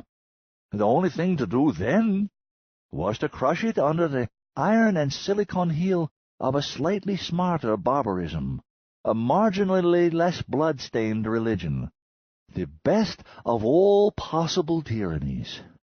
Nehemiah Scudder became the holy prophet of the Lord, smote the false prophets, and darkness fell. He paused and turned slowly around in place.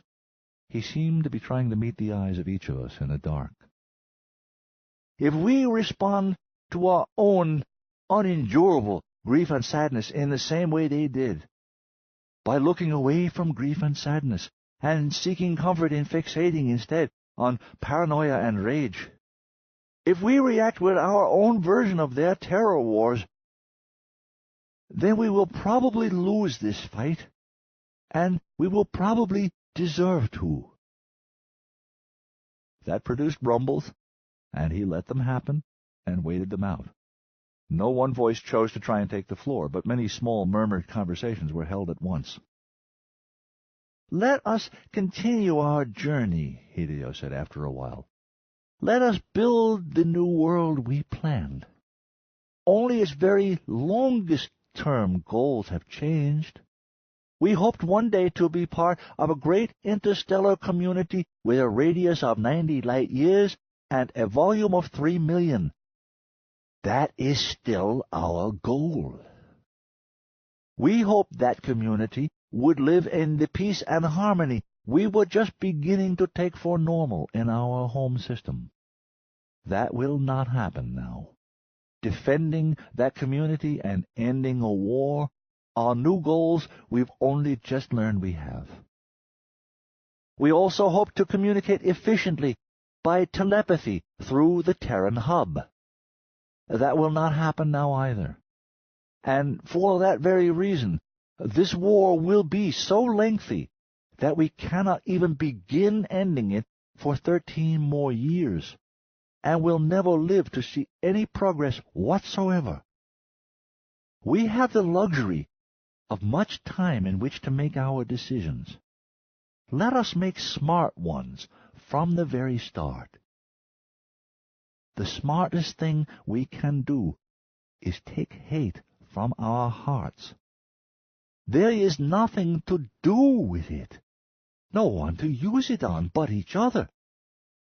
Thus we must banish our fear, lest it grow cancerous tendrils around our hearts. When a child hits his thumb with a hammer, if he is alone, he will say to his hammer, "Look what you have done." If he is with another, he will say, "Look what you made me do." A few parents chuckled. When we become victims, we want to victimize so badly that if no victim presents himself, we will settle for an inanimate object rather than have no one to hate. It is nature. We must be wiser than that child. There are no persons here but ourselves. There are no inanimate objects here we do not need. Be sad, citizens.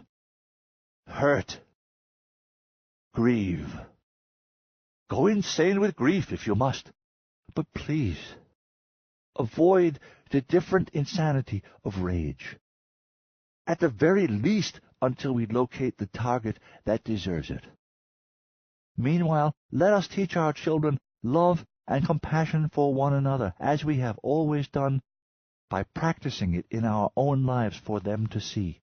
Let not this inhuman enemy have taken our humanity from us. The applause startled him, but after a moment he sort of leaned into it like a stiff breeze he was sailing through. He bowed then and headed for the door. People made way. Some touched his shoulder or arm or face as he passed, and he acknowledged each. When he got to the door, he stopped and turned. We waited for his coda. "Many of you know I am a student of Zen," he said. "All my life I have belonged to the Rinzai sect. Long ago it was the Zen of the samurai, warrior Zen." He took a deep breath. "I have changed my affiliation. As of today, as of now, I am a student of Soto Zen, like Huitsu Ikimono Roshi, who discovered the relativistic engine. Soto is the Zen of the peasants, farmer Zen." He looked around at all of us one last time and made a small, wry smile. "As of today, it is the more useful to me. And now you must excuse me, for my shift is soon to begin." He was gone. The light lock cycled behind him. The silence he left behind him went on for several minutes before anyone tried to say anything, and those who did were politely asked to say it somewhere else. And after that it lasted, well, I don't know, but at least until I left, a couple of hours later. Word of what Hideo had said spread throughout the ship. The Sheffield had recorded every word, and he readily granted permission for its uploading. It was more words than he had spoken in the entire voyage until then. It didn't produce any miracles. But over the next few days, it gradually started to seem possible to us all that we might heal one day. Not soon enough, surely. But one day. We had a shot, anyway. It seemed that way, right up until 4 weeks after the day when relativist Peter Kindred was found dead by suicide in his quarters. He had taken massive lethal overdoses of a stimulant, a depressant, an analgesic, and a powerful entheogen, using care and a lifetime of extensive experience to time it so that they all peaked at once. I imagine he went out feeling just like the energy being depicted in Alex Gray's Theologue, burning with universal fire. The first witnesses on the scene described his expression as transcendent and blissful, until Solomon Short arrived and caved in half his face with a looping overhand right that began and ended at the deck, blasting Kindred's corpse and the chair holding it 2 meters across the room and breaking 5 bones in Solomon's hand. Despite the pain he must have been in, he stayed enraged long enough to find the suicide note Kindred had left and delete it unread. By the time the Proctors arrived, He was calm, docile, and dry-eyed, ready to be escorted to the infirmary. Their relief was obvious. If he'd still been crazy enough to assault them, they'd have had to let him beat them up. He and Hideo-san and Dugald Beater did their best for us, and managed to hold out for longer than anyone thought they could. The first time the drive went out, a week later, Hideo got it restarted in a matter of minutes. 4 days after that, it failed again, for the last time, on Solomon's watch. Nothing we could possibly do would ever allow us to drop below 95% of the speed of light again now. We were going to reach Brazil Novo at something ironically very close to the time we'd expected to, and sail right on past too quickly to do much more than wave goodbye to our dreams. In theory, we could then persist for another 3 or 4 useless, pointless generations. But a century after our departure from the solar system, when we were 444 light-years from where it had been, the gamma rays from its annihilation were going to catch up and complete the job, sterilize the Sheffield. Mankind was down to 18 scattered outgrowths, and we weren't one of them. That old song was wrong. We were going to die on the way to the stars, and it was lonelier than I had thought it would be. 19. We have learned now that we cannot regard this planet as being fenced in and a secure abiding place for man. We can never anticipate the unseen good or evil that may come upon us suddenly out of space. H.G. Wells, The War of the Worlds. Existence had lost all point. For the first time ever, it was not hyperbole. It really had. Fine, tell that to the goats. Their existence had a point, being fed and milked. It seemed enough to them. Tell it to the rabbits. Their existence had all the purpose it would ever need. Fucking. The chickens thought the point of existence is hatching eggs. The rooster held a different opinion, but both were convinced. The vegetables did not even dignify the question with an asking. Being around that kind of naive certainty was soothing, and I had made a deal with those critters. It did not contain an escape clause letting me off the hook in the event of solar disruption or even disappearance of local gravity. They had kept their end, so far, by living. Also, I needed to be somewhere that was not Ruptui. I had been sleeping like a baby there lately. Alone, waking up wailing every few hours, wetting the bed. Not a good thing in free fall. So I was on the Bravo Ag deck. I'd thought of going up to the Horn and playing Anna for whoever was there, but I decided that if somehow I did succeed in blowing everything that was in my heart out the end of my sacs, I might fail to inhale again, and so might my listeners. By now I found the steamy smells of Bravo, or what we had imagined they might be like, conducive to inhaling. It would have been a terrific planet if we could have gotten there, I remember thinking. But of course the smells were much less intense and local than I was used to. Now that the Sheffield was in free fall again, we were back on free fall air conditioning. That translates to constant heavy airflow in any cubic where humans spend time. It has to. In 0G, unless the air is kept very well stirred at all times, the carbon dioxide you exhale tends to form a sphere around your head and smother you. The mood I was in, I'd almost have accepted that to have the good Bravo smells back rich in my nose again. But of course I never would now.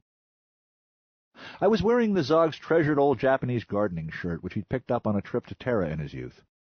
Tiger Kotani owned a similar one.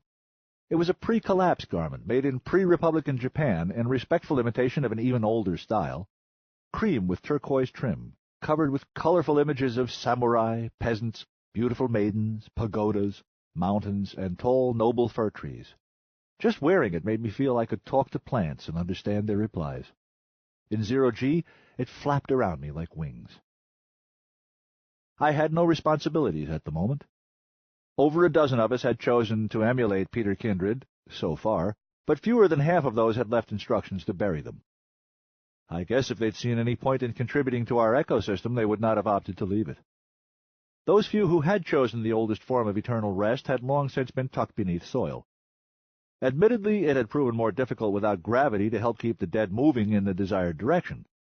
I decided to see how the goats were doing in their improvised 0G enclosure. I had a pretty good idea I knew what the rabbits were doing. "Citizen Johnston," the Sheffield said softly, "Captain Bean requires your presence on the bridge immediately. Acknowledge, please." Requires? Of a free citizen? I thought about how much the captain must be in the mood for back talk right about now. That he was still functional at all was a miracle. He had expected to carry the heaviest of responsibilities for another 14 years. Now he had none.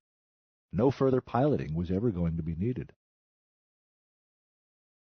"I'm on my way."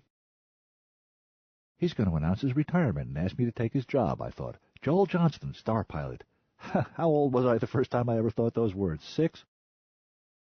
It was the first even mildly humorous thought I could recall having in some period of time. That couldn't be good, could it? Along the way, I checked both the official news site, Sheffield Steel, and the barely tolerated unofficial one Jules ran, despite Richie's help, The Straight Shit. Neither had word of anything unusual or even interesting. In fact, each had barely been updated since the day before Kindred had wasted us all. Who cared anymore if RUP-0 sector got their plumbing problem under control, or young Sparks Riley succeeded in adding another 1,000 digits to pi?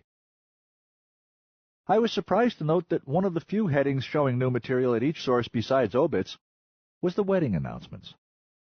The same news that had triggered 15 suicides had also apparently inspired 19 couples, 1 triad, and 1 quartet to get off the dime and make a commitment for the future. Since there wasn't going to be one, it seemed incredibly sad to me. What shall it profit a man if he gaineth his soul, yet he loseth the whole universe? How could you have children now?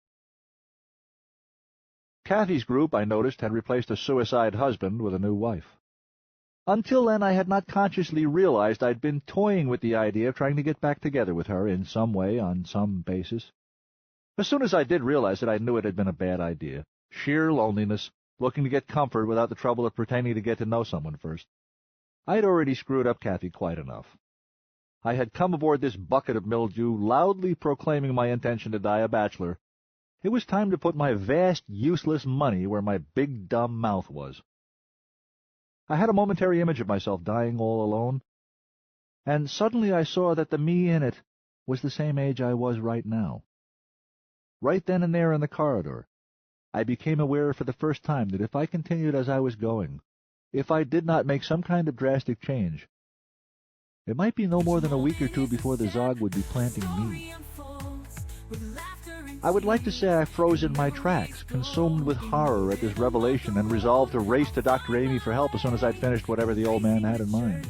It did disturb me, but I didn't break stride, and I was pretty sure I'd already seen Amy's best move.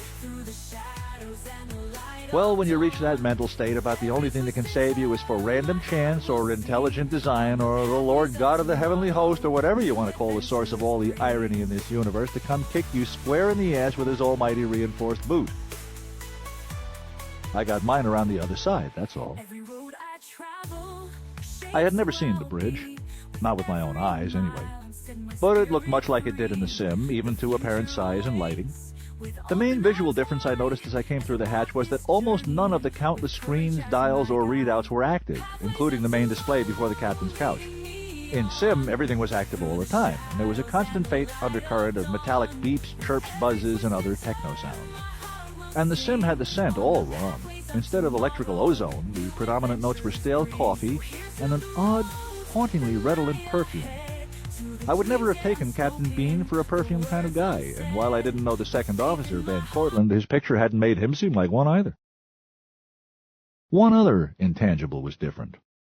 Here I was somehow acutely conscious of the stupendous thickness and weight and ingenious design of all that shielding above my head, and of the fact that our speed was so horrendous, some dangerous stuff was getting through anyway. The hazard was low, but I would definitely be safer when I got back down as far as the ag deck or Ruptui. Terrific. All these things registered on the subconscious level in the time it took me to complete a preliminary census. Big as it was, one big open area, the bridge deck was considerably more crowded than I had expected it to be. I counted 14 people total, began ticking them off. Because of the higher-than-normal airflow, all were displaying a tendency to drift away from their handholds. A slight majority were facing my way, so I started with them, left to right. Governor-General Cott and Perry Jarnell, both imposing as hell in full formal attire, including ceremonial swords, and drifting tall, arm in arm as if they were posing for a sculptor, Jarnell grasping a chair to anchor them in the steady breeze. Solomon Short, wearing only a dirty breech-clout and an expression it took me a moment to be sure was a broad grin, since he was upside down with respect to everyone else. Second Officer David Van Cortlandt, tall and portly, with a flowing white walrus mustache, a receding mane of white hair, and extremely well-developed smile wrinkles, which he too was exercising. Odd. Captain Bean, wearing the kind of pepper-and-salt Van Dyke beard, heavy on the pepper with slight mustache twirls that has been the most common choice of skippers since the age of sail, was more what I'd been expecting. His expression was the one on my mental picture of Magellan the day he realized he wasn't going to make it home. To his left, Third Officer Bruce looked madder than a wet hen, ready to peck somebody and then lay a bad egg. Completing the array on my extreme right was, to my mild surprise, Paul Hattori, in his best business attire.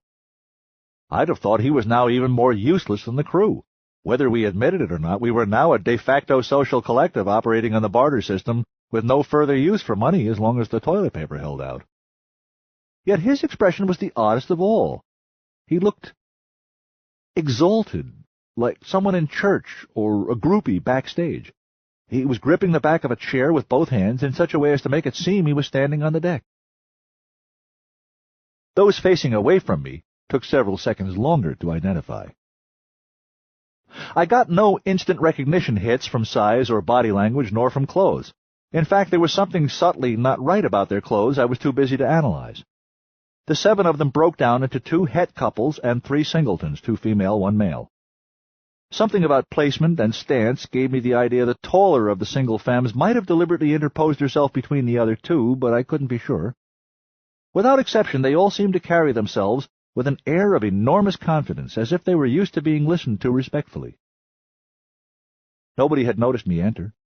I hadn't identified any of the ones facing away yet, and some instinct or insecurity made me keep my handhold just inside the door until I had. So I went with my strengths. 4 people were talking at once, and none would yield. Probably anybody else would have called the result noise. I chose to treat it as a quartet, and used my composer's ear to pick out the individual horns by their timbre and range rather than the mangled notes. Whatever they were saying could be repeated to me later. Now I wanted to know who was saying them. The enhanced free-fall airflow worked for me now, bringing me their voices with unusual clarity. 3 of the instruments I knew at once, would have even if I could not have seen them being played. Captain Bean, Jarnell, and Lieutenant Bruce, working as a trio, alto, trombone, and trumpet. That 4th horn doing the counterpoint, the baritone. Damn, it was strange. It teased at the edges of memory. Long-term storage. Whoever he was, I'd met him briefly years ago, probably shortly after we'd left, and hadn't encountered him since. I hadn't liked him much for some reason. The penny resolutely refused to drop farther. Another voice entered, causing the others to fall silent. A clarinet, but with the quiet authority of Goodman. This one I was sure I didn't know. Its timbre was so unique I knew if I'd ever heard him speak I'd have tried to get him to sing for me. His couple partner remained silent, contributing no harmonies. He stated a brief theme. Captain Bean picked it up and restated it 3 times, changing it slightly each time. The 3rd time the clarinet joined in unison to tell him he had it right. Lieutenant Bruce began a counterstatement, but had traded his trumpet for a kazoo. In compensation, he blew so hard it broke. The baritone entered again, but allowed itself to be interrupted by a cello in its lower register. I didn't know this voice either, I was sure of it, and I didn't much care for it. It had an undertone of menace, of unstated threat. My strangeness meter was beginning to max. In a small town of less than 500, there can be 1 or 2 people you've just never chanced to run into, but 3 of them that you're sure you've never even passed within earshot of? I had to be mistaken.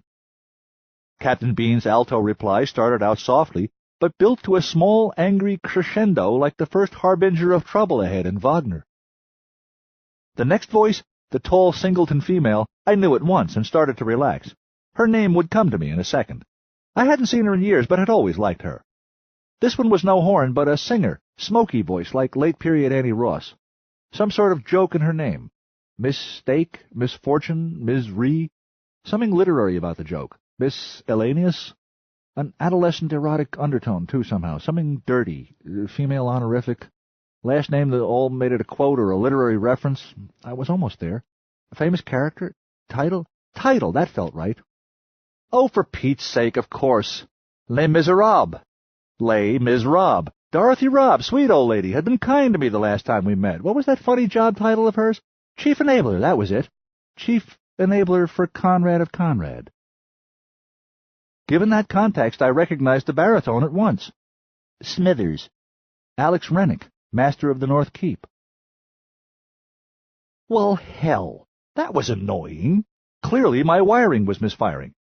Not that I blamed it, given the events of recent weeks, but I could not even override it. No matter how hard I assured my ears that they were mistaken, they both stubbornly insisted we were all hearing Dorothy Robb together. Slightly older, perhaps, but her. All right, this did not necessarily mean I was losing it. People can have vocal doubles. I'd have remembered a colonist in her 90s, but it was not impossible this woman was imitating one for some... Once, while colossally drunk, Herb had spoken of himself as hanging by my fingertips for my own anus to keep from falling out. I was in that mindset, clutching for dear life. Then, from the couple with the cello female voice came the unforgettable, unmistakable, inarguable, utterly impossible voice of Conrad, and I lost my grip. But I was in zero gravity. I didn't go anywhere.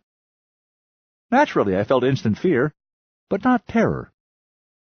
When the impossible happens, when a planet moves beneath your feet and won't stop, when you look up on a gorgeous morning and see something huge fly majestically into the side of a tall building, when a man you buried shows up at your door with a six-pack, you're supposed to feel a primal terror, a superstitious dread. It's in all the books. You pass out, or vomit, or your bowels and bladder void, or you howl. If the universe is prepared to cheat, you're screwed, right? The only alternative is to decide it's all a bad dream or sustained hallucination and just go with it. I didn't do any of those things. I can't say why not. Maybe I was simply too far gone.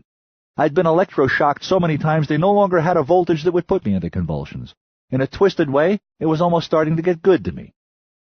The fabric of the universe itself was coming apart? Fine, bring it. Fucking thing hadn't turned out all that well anyway. The dead were rising, time itself flowing back up over the dam? Great! Gee, if I unaged slower than normal because I was on a nearly luminal starship, I might finally get to meet my mom. Go on, disintegrating reality, give me your best shot. It is never a good idea to say that. It seemed perfectly clear to me that I had fried my operating system. Deep down, I knew I had.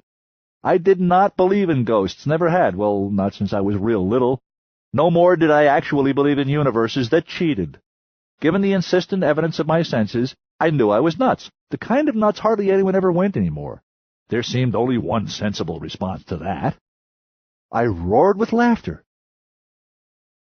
In a timeless instant, I saw my life as a whole, saw the shape of it, and the flavor of it, saw that it led inexorably from hope and great promise to gibbering madness and a doom can full of tragedies 10 light years from the hole where the human race used to be, haunted by the ridiculous shade of the evil old bastard who'd forced me onto this donkey ride to heaven in the first place, all because some nameless, unknowable alien vigilante other had concluded that mankind was not a feature but a bug in the galaxy, and there just wasn't anything else to do, not to do about it, but just to do, except to laugh my ass off. Part of me was aware the captain had wanted my participation in an important meeting, but since he wasn't going to get it anyway, why not disrupt the silly thing? I didn't even try to hold back. I laughed like a buffalo, like a bull ape, like a brontosaur. They might all be extinct, but by God, they were still funny. Naturally, everyone stared at me as if I had lost my mind. I thought I had, too. Especially when the people facing away from me started turning around. Yep, that was Dorothy Robb, older but still as vital as I remembered. Yes, that was Smithers, his hairline strangely receded. Yes, indeedy, absolutely beyond question, the man in the center was Richard Conrad, Conrad of Conrad, and he still didn't look the part. He still looked like some sort of gruff, lovable academic don, now well past retirement age but quite vigorous. His companion was a short, compact woman I had never seen in my life, and I was oddly grateful for that. At last, a hallucination with a trace of creativity. She seemed my age or a little older, remarkably fit, and as focused as a comm laser. On Conrad's other side was another total stranger, about 10 years older than me. This one was more interesting. His short stature, pale skin, and overdeveloped limbs told me he was a Terran.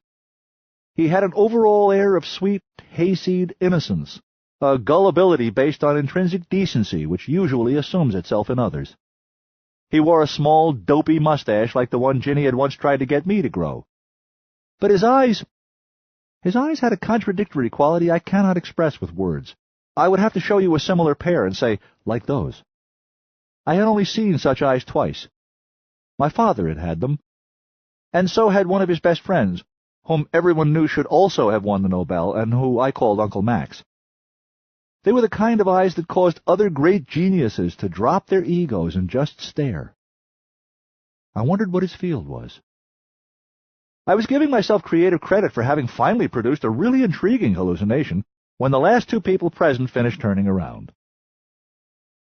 Given the mental state and emotional shape I was in right then, and the seeming theatricality with which they had both turned so slowly, I was actually fully expecting one of them to turn out to be Ginny. I was not expecting both of them to. The one farthest from me, standing beside the man with kaleidoscope eyes, did not look like Ginny as I remembered her. What she looked remarkably like, I realized, was the mental picture I had always had of fellow orphan Ginny's imaginary dead mother, Mrs. Maureen Hamilton. This one convincingly appeared to be, the real, actual Ginny Conrad. If she were alive, she would have been about 13 years older than when I'd last seen her. If this was her, she had apparently lied to me about her age.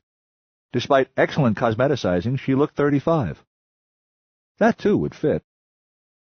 But it was difficult to focus analytical thought on anything at all, let alone a psychotic puzzle like this, because the other Ginny was so much closer to the Ginny I still carried in my heart's memory that it threatened to stop my heart.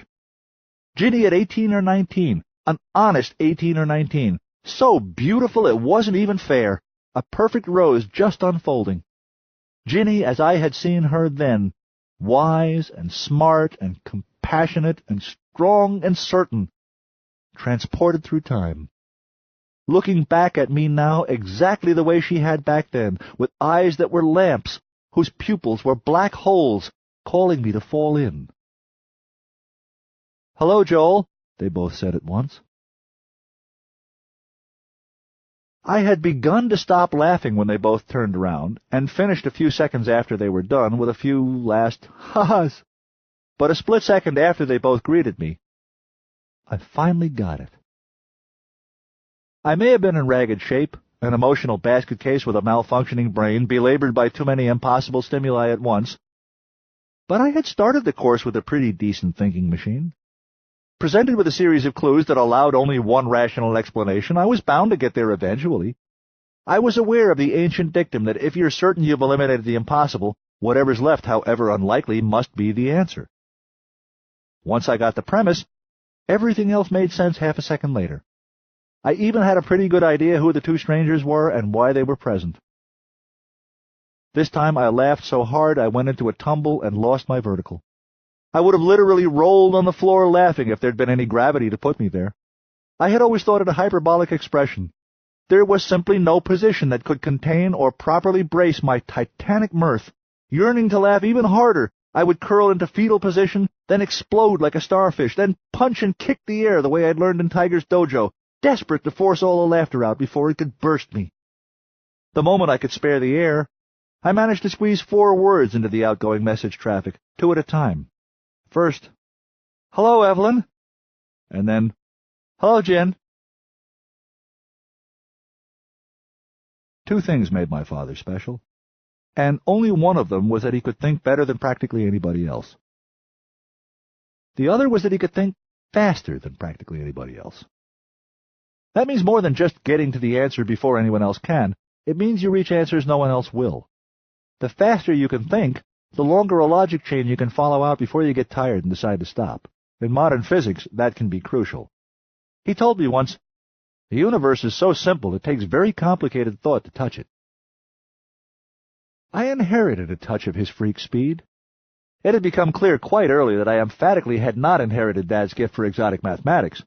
But it was just as clear that he genuinely did not give the least sub-atomic particle of a damn about that, and maybe that indicates genius of another, completely different kind on his part. But I had mastered the alto sax at 7, playing with a speed that had literally frightened my first teacher, Francis Lane, who himself was called Fast Lane. In my secret heart of hearts, I had always honestly believed I was one of the best composers alive, and one of the best saxophonists, too, although I had expected it to be decades before there was much agreement on that. Now, of course, I had it in the bag. But I had also noticed quite early that I was usually faster on the uptake than most people. Unless the subject was me, anyway. I spent the better part of most conversations waiting for everyone else to catch up. Patterns form and combine in my mind like crystals reproducing at fast forward, sometimes so fast that even to me it seems like I skip whole steps in my logic process and just thumb to the back of the book for the answer. Telepathy is literally instantaneous. Maybe sometimes other kinds of thought are too. I saw the people present. I knew who all but 2 of them were, and it seemed that the instant I got over disbelieving the evidence of my eyes, I knew who the 2 strangers had to be, and how all of them must have gotten here, and why each of them had come, and what their presence could mean. The actual deduction and induction itself didn't require genius, really, merely a willingness to think the unthinkable. I'd been doing that for weeks. I had most of it worked out by the time I'd stopped laughing. Ginnia Conrad, when last seen, had been in the market for a new promising young genius carrier.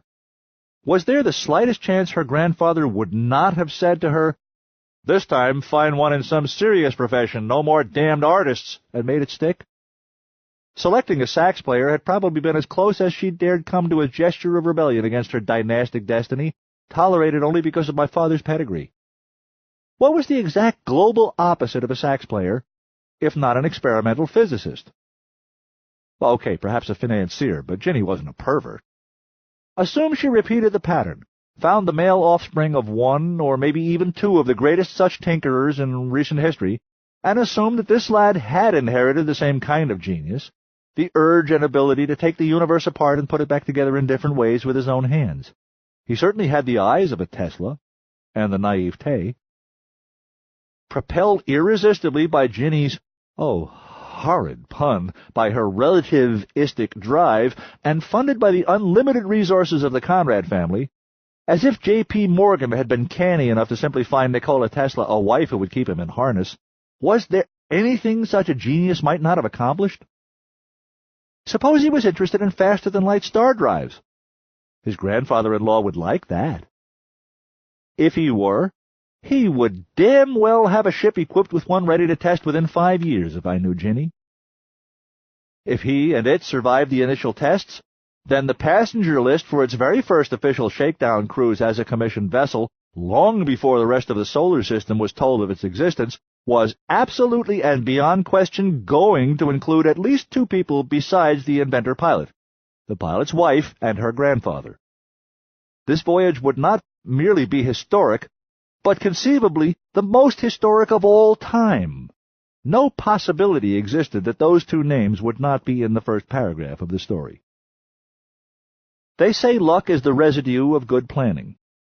If the most paranoid man that ever lived ends up being the only one in a position to escape the end of the world with a few playmates for company, can you even call that luck? They must have been on the dark side of Terra, or some other large planet, when it suddenly began to glow around the edges. If Conrad of Conrad was aboard a small vessel, a minimum of 3 others were too. First, and most essential to that paranoid old villain, a very, very good and very, very, very reliable bodyguard. She would be the one I had mistaken for a companion, the cello voice, with menace in its undertones. No wonder she looked fit. She could probably fight us all with one hand while using the other to hold a shield over her employer. If you're compelled to try and screw literally everyone you'll ever meet, you need a strong condom. Second, Rennick. Pan-trained stooge, speaker to peasants, flapper, flunky, and designated fall guy should one ever become necessary. Don't leave the castle without one. Third, Dorothy Robb. His walking desk, database, secretary, researcher, and necessary impertinent. licensed to sass him occasionally. She had the courage to be willing to pretend every day that she did not fear his terrible power, and the wisdom never to go so far that he began to suspect she really didn't. Something about their respective positioning and zero-G kinesthetics gave me the sudden insight that Ginny's mocking nickname for Rennick had indeed been aptly chosen. His loyalty to his boss was charged with, if not based on, suppressed eroticism. His body language said his subconscious absurdly considered even 90-year-old Dorothy Robb a potential rival. Given the not terribly surprising existence of young Gyro Gearloose, if any of them were here he had to be, I fully understood at once the presence of Ginny and her grandfather and all three stooges. The one I had the most trouble explaining to myself was the person I still thought of as Little Evelyn. Little she no longer was, but it made little sense that she should be here. If the Conrad superluminal yacht had an extra seat, why hadn't it gone to some closer relative of Ginny's than a mere cousin? Why not one of her own parents? Or if they were dead or the old man loathed them, Evelyn's. All I knew was that her presence was the single most wonderful phenomenon in the galaxy at that time. I was absolutely certain of that.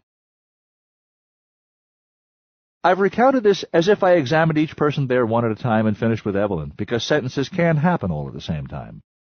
It wasn't like that. Start to finish, she occupied a huge fraction of my attention and processing time. All the others I saw with peripheral vision. It was my day for clichés come true, and I literally could not take my eyes off her. The resemblance to Ginny at her age was striking even given their kinship, enough to be eerie, but the differences were just as striking to me now that I looked, and very dear. This face was at least as strong as Ginny's, as determined, as proud, but it was not ruthless. Its eyes were fully as intelligent and alert, but nowhere near as calculating. It was every bit as heart-stoppingly beautiful as Ginny's face had been at 19, and more because it didn't care. It did not think of its own beauty as a tool or a weapon. For the first time, I realized the imperfection in Ginny's beauty that had always escaped my notice somehow, the missing note in the perfect chord. Compassion. Evelyn believed other people were real, even non-Conrads, and liked them. Her eyes said in part that she had hurt others in her short life, and that she regretted more about that than the increased difficulty of getting them to accede to her whims. As I was watching her, she did a little zero-G move too complex to describe that caused her to look ridiculous for a brief moment, because if she had not, she would have bumped into Jarnell. She did it unconsciously, and I knew in a million years Ginny would never have done such a thing. Jarnell would have ended up apologizing to her. This was a version of Ginny who could never play me the way the original had, no matter what the reasons. As quickly as I absorbed all these things and reached all these understandings, I also saw just as clearly a couple of things that only two others present had fully realized yet, two of the most important facts in this whole equation. Richard Conrad was not only still a very wealthy man, he was vastly wealthier than he had ever been, was now, in fact, without a doubt, the wealthiest human being in the universe. But his inconceivable fortune consisted of two assets, and he only had one bodyguard. 20. The butterfly counts not months, but moments, and has time enough. Rabindranath Tagore.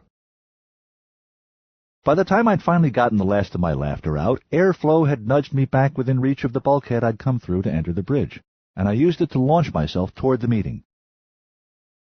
I tried to talk myself out of it all the way there.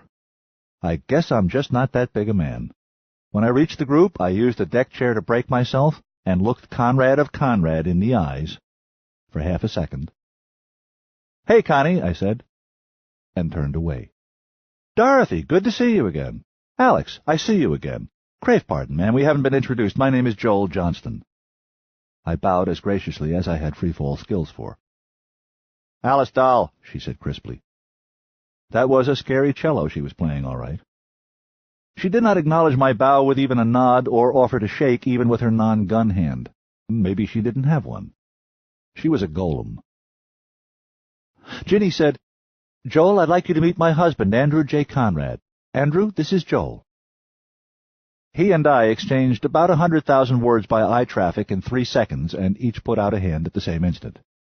I liked the man. The mustache looked silly, but I knew it had not been his idea. "It is an honor to meet you, Captain Conrad," I said. "Congratulations on your historic achievements, and I speak for the moment only of the latest ones. First man to exceed C. First master of a transluminal passenger vessel.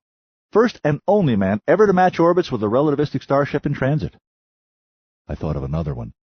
"And one of only 7 creatures we know of who've ever been in the close vicinity of an exploding star and lived to tell about it. Welcome to our covered wagon. We hope you'll find our technology quaint."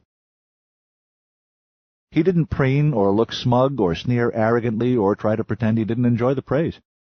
He nodded and said, "Please call me Andrew." "Thank you, Joel. I'm glad to be here." "You're welcome, Andrew." "Ginny told me you're a quick study. I can see she's right. You seem up to speed. We're all lucky to be here." His face clouded. "And I can't hope to tell you how much I wish I'd built the Mercury years sooner. Centuries ago. Even last year."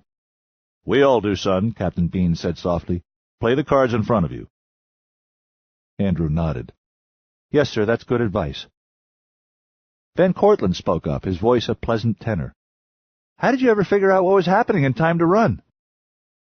"We were fortunate enough to be in Terra's shadow when she lit up." "And you're sure destruction was complete?" "We reached Ganymede with a 33-minute lead over the wavefront and spent 5 minutes talking to telepaths on the ground there. They were just receiving information consistent with the annihilation of Terra. We jumped again, and 30 minutes later, telepaths on Saturn confirmed the destruction of Ganymede with timing consistent with a solar explosion. At that point, I gave her the gun." "Andrew's quick reaction saved us all," Ginny said proudly, and his shoulders widened. "What can you tell us about her drive?" I asked. Solomon spoke up.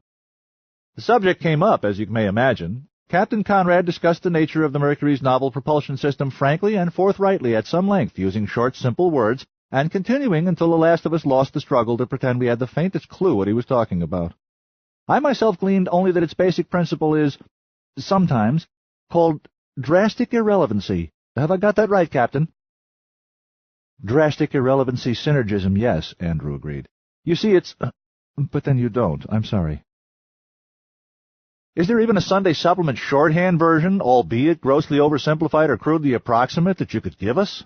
Lieutenant Van Cortlandt asked. Andrew pursed his mouth and thought a moment. "I'm sorry," he said. "In a week I could probably provide Relativist Short with enough tools to begin thinking about the first part of the answer you want. There are a lot of parts. Yourself and a few others here, a month would probably do it. For sure," he amended, seeing Van Cortlandt's expression. Richard Conrad had put up with the unnatural state of being ignored for as long as he was prepared to. 10% louder than anyone had spoken so far, he said, "We've failed to cover this already. Can we, for the love of privacy, just accept for now that the Mercury is towed by a fleet of hyperphotonic swans under an enchantment and move on?" He was now merely a man like any other, without a multi-planet empire behind him anymore, and everyone in the room probably knew it. But he was also Conrad of Conrad, and had been all his life. We all flinched at his whip-crack interruption and fell silent, and the first one of us who felt capable of obeying him did so. Captain Bean said to Andrew, "Captain, I have a confession to make. While I'm no mathematician, I've always thought myself capable of simple kitchen arithmetic, at least." Both his lieutenants made brief nasal sounds. "And ever since I received your hail— amend that, ever since I convinced myself your hail was not a hallucination, I've been using part of my mind to try and calculate what speed you were making. But there are a few more variables than I can handle, and I keep losing my decimal point. Curiosity trumps pride. Will you tell us your top speed?" Conrad of Conrad— there were just too many Conrads present. I was going to have to start thinking of him as Richard somehow— started speaking at the same instant Andrew did, obviously trying to cut him off. I was surprised when Andrew didn't yield. Then again when the old man did. "It's not possible to answer your question in the strictest sense," Andrew was saying, "but I'll do my best. You've traveled roughly 10.4 lights in a little over 6.41 years. Your years, I mean. 13 years for us back home. We caught up in a little over 6.5 weeks by your clock." He sensed that he was taking too long. But in the terms you're using, our equivalent of a maximum real-world velocity works out to be on the order of 19.6 c. Several of us either sucked in air or expelled it noisily. You could almost hear a whining sound as many mental calculators began operating at full capacity. How far away was Novo at 20 c? I could make a stab at it in terms of objective years, what Andrew had called real-world time. But when it came to how much time it would seem to take for a passenger, I lacked a basis from which to even guess. Screw that. The answer was a hell of a lot closer than it had been, whether he was speaking subjectively or objectively. And real-world years, out there in the subliminal universe, had more than academic importance, too. They were the measure of how long we had to warn the rest of the colonies before all their skies turned to fire. And we'd have been here nearly a day ago if you people hadn't been silly enough to shut off your drive. We were lucky to find you at all. Rennick's voice and ill-mannered irritation were like a cold water bath. I saw Captain Bean, Van Cortlandt, and Solomon all open their mouths to retort. But Dorothy Robb beat them all to it. Alex, if you actually believe anyone voluntarily shuts down a quantum ramjet, you're sillier than that would have been. None of these people have been rude to you yet. The hesitation between those last two words was perceptible, but so slight there isn't a punctuation mark subtle enough to render it. Van and Solomon savored Rennick's facial expression, so it was the skipper who spoke next. Rennick, the Sheffield has had the great misfortune to lose 3 of her relativists, the last just over a week ago. Heroic effort by the surviving 3 proved insufficient to overturn the laws of physics for more than a few days. Our drive shut itself off, sir. Mr. Rennick intended no offense, Captain Bean, Richard Conrad said mildly, and Rennick went from a blush to dead white. There was a short silence in which everyone tried to think of something to say or ask next that might not sound stupid in retrospect. It was pretty fast company. Nobody was in a big hurry to be first. I was mildly surprised at who turned out to be bold enough. It was Paul Hattori, who cleared his throat and said, I crave pardon if this question is impertinent, but curiosity overwhelms my manners. May I ask the passenger-carrying capacity of the Mercury? Again, that ultrasonic whining sound as a dozen minds radically shifted direction and then reaccelerated. Richard Conrad spoke with maximum force. Captain Bean, I must insist we adjourn this discussion to your quarters or a place of equal privacy, now. I quite understand the natural curiosity of all present, have indulged it as long as I deem prudent, and will continue to address it as time permits, but there are matters that must be discussed first only in private and among those of the highest rank. Matters of extreme importance. There is no time to lose. When the skipper did not answer instantly in the affirmative, he forced the issue by rotating in place and launching himself toward the hatch. Will you be kind enough to direct me? He called over his shoulder as he floated away, and I haven't given that a question mark because he didn't. Most of the rest of his party began to trail him out of sheer instinct, like pilot fish who go wherever the big shark goes. Captain Bean was visibly angry, but he wasn't the kind of man who would make a scene for no better reason than to establish his authority on his own ship. This party was going to follow Conrad, and the only people who considered me of the highest rank were music lovers. I felt sharp dismay. Conrad rotated to face us again on his way to the door. Alex, ladies, he called. Perhaps you'd be willing to answer any questions the rest of our hosts may have, insofar as you are able. Ginny, Rennick, and Robb were already in transit, but all 3 immediately rotated themselves so they could rebound and rejoin us once they reached the hatchway. Evelyn had not yet committed herself to a launch, and stayed where she was, using a large unused monitor for a handhold. Solomon, Van, Mr. Cott, come with me, please. Mr. Hattori, your input could prove useful as well. Bruce opened his mouth, but Captain Bean continued, You have the con, mister, and he closed it again. The rest of you may remain here under Lieutenant Bruce's command until I return, if you choose.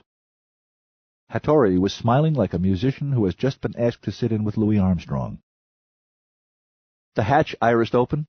Alice, the bodyguard, made Solomon and Andrew exit first, followed by herself, and then Conrad, with Hattori taking up the rear. She either rated the banker as zero threat, or hoped he'd stop bullets. Lieutenant Bruce began a speech. I can't recall a word of it. It was flowery, trite, pompous, smarmy, obsequious, and self-aggrandizing all at once. Ginny endured a sentence or two, and then said, without discernible reference to anything he'd been saying, Thank you very much, Commander, you are gracious. He was so pleased he shut right up. If she understood brevet rank, then she knew what a high-ranking fellow he was, which was all he'd wished to establish to begin with. Very kind of you, ma'am. Yes, The last thing I would wish, Commander, would be to distract you from your heavy responsibility. I am myself married to a pilot." I did not catch her moving any of her limbs, but suddenly she was in motion, floating slowly away from him and us. "The other ladies and I can converse with Joel over at this end of the bridge without disturbing you, I think, if we are quiet. And Mr. Rennick will keep you excellent company. Thank you, Alex." Both Evelyn and Dorothy had started moving on the third word. I was slower off the mark, so I got to savor the expression on Bruce's face. Rennick showed no reaction, and I savored that, too. "You'll forgive me, gentlemen," I lied, then picked a docking spot and jaunted after the ladies. It was a short jaunt, but I'd done it slowly, so I had several seconds to think on my way. When I was near, I said to all three, but looking at Dorothy Robb, "Time has been extremely kind to all of you." One corner of her mouth turned up. "I love a liar," she said. She studied my face and raised an eyebrow. "You've had less of it, but I can see you used your time well." I nodded. "I tried," I agreed. "Ginny, it is nice to see you again. You look wonderful." Her eyes lit with pleasure at being addressed next, age before beauty. An instant later she realized second was not the optimal position in a group of three, and the light went out. I noted it, but was busy with the sudden realization, maybe it was more of a revelation, that what I had just said to her was strictly accurate. It was nice to see her. And that was all it was. Yes, this woman had chased me out of the system with a crushed heart, and yes, she had haunted my days and stalked me in my dreams. But not for 5 years or so now. "Evelyn, I can't tell you how good it is to see you again. Your letters have meant a lot to me. I knew you would be beautiful, but apparently I have a very feeble imagination. I hope you will let me play my saxophone for you one day." It felt awkward saying all that in front of Ginny, but I didn't have any choice. "If I can sit in on keyboards," she said. I stared with my mouth open. "I have a new arrangement for Sol Keeps Shining I want to show you, and a couple of other tracks from Stars." Can an ego have an orgasm? Something made my heart pound. "Perhaps we could postpone the soundtrack until the film is done," Ginny said coldly. "We do have important things to talk about in little time. Grandfather doesn't have anything like the patience he used to." "We do indeed," I said. "How many passengers will your husband's vessel carry?" 10, she said. Damn! I felt sharp disappointment. I'd been hoping against hope for some vastly higher number. 21C was definitely an impressive velocity, but even at that barely imaginable speed, Peekaboo was nearly 4 years away. I doubted we'd be able to get 400-and-something of us to Brazil Nova before the stellar shit rain arrived, even with a magic carpet to help. I wasted a few seconds trying to work out how many of us could be saved, and how many would die of old age aboard the derelict Sheffield before a seat became available for them on the shuttle, and how they would be chosen.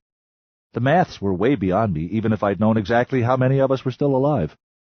And so were the ethics. It was not just a terrible letdown. It was also puzzling. "What is it, Joel?" Evelyn asked. How to put it? "I'm a little confused," I admitted finally. "We're all confused," Dorothy said. "Which confusion troubles you now?" If there was a way to say it pretty, I couldn't find it. "There really isn't any way you can be of much help to us with a 10-seater, even if it is 20 times faster than a speeding photon, is there?" Dorothy began to say something, but was overridden by Ginny. "There is a plan. As we speak, Grandfather and Andrew are discussing with your Captain Bean and his own advisors the feasibility of—" "You're forgetting something," I said. "What?" "Ginny Hamilton," I said carefully, "you are one of the best. But I know exactly how you look and act and sound when you are lying." Her control was excellent, but she could not stop her skin from reddening. She started a bluff, but got only 2 chilly words in before giving it up and doing an instant 180, so that the sentence came out, "How dare, all right, damn it, I was trying to keep this focused on the positive."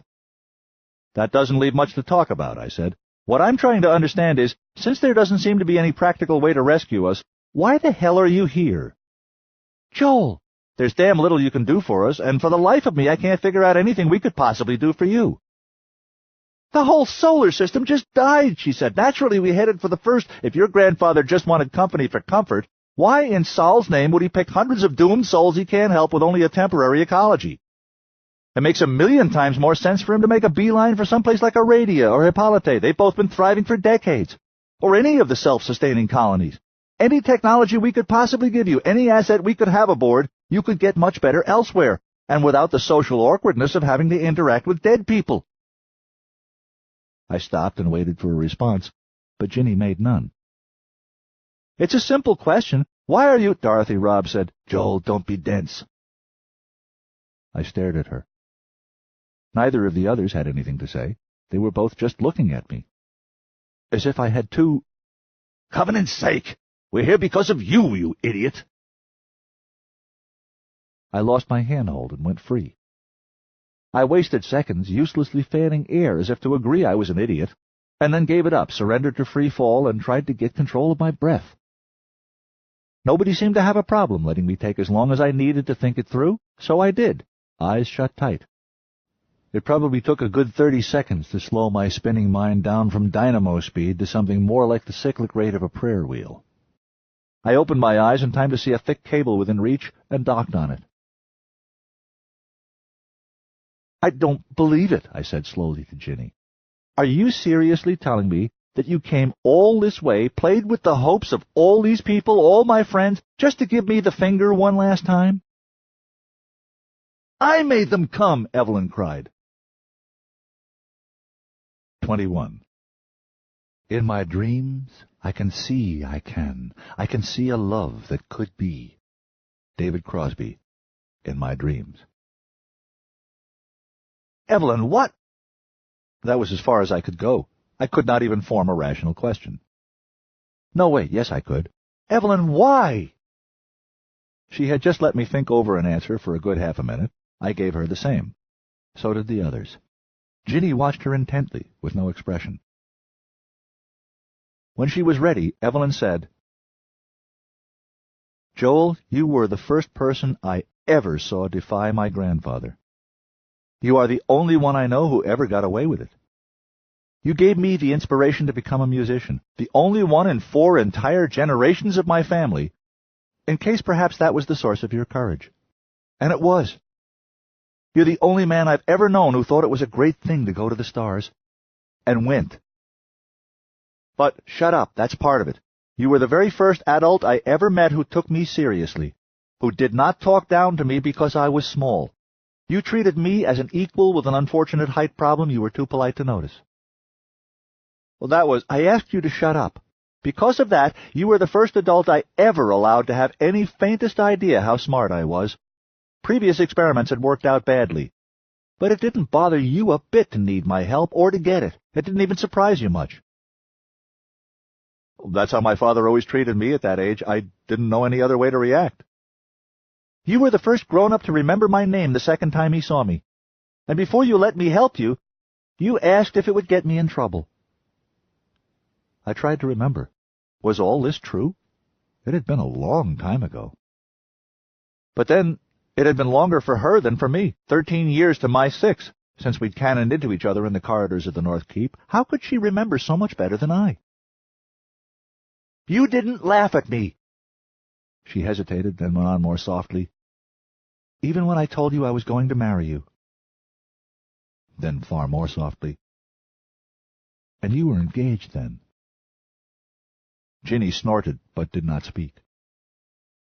Evelyn made a small, measured movement and began to drift toward me. Snow used to fall at about that speed in the low gravity of Ganymede once.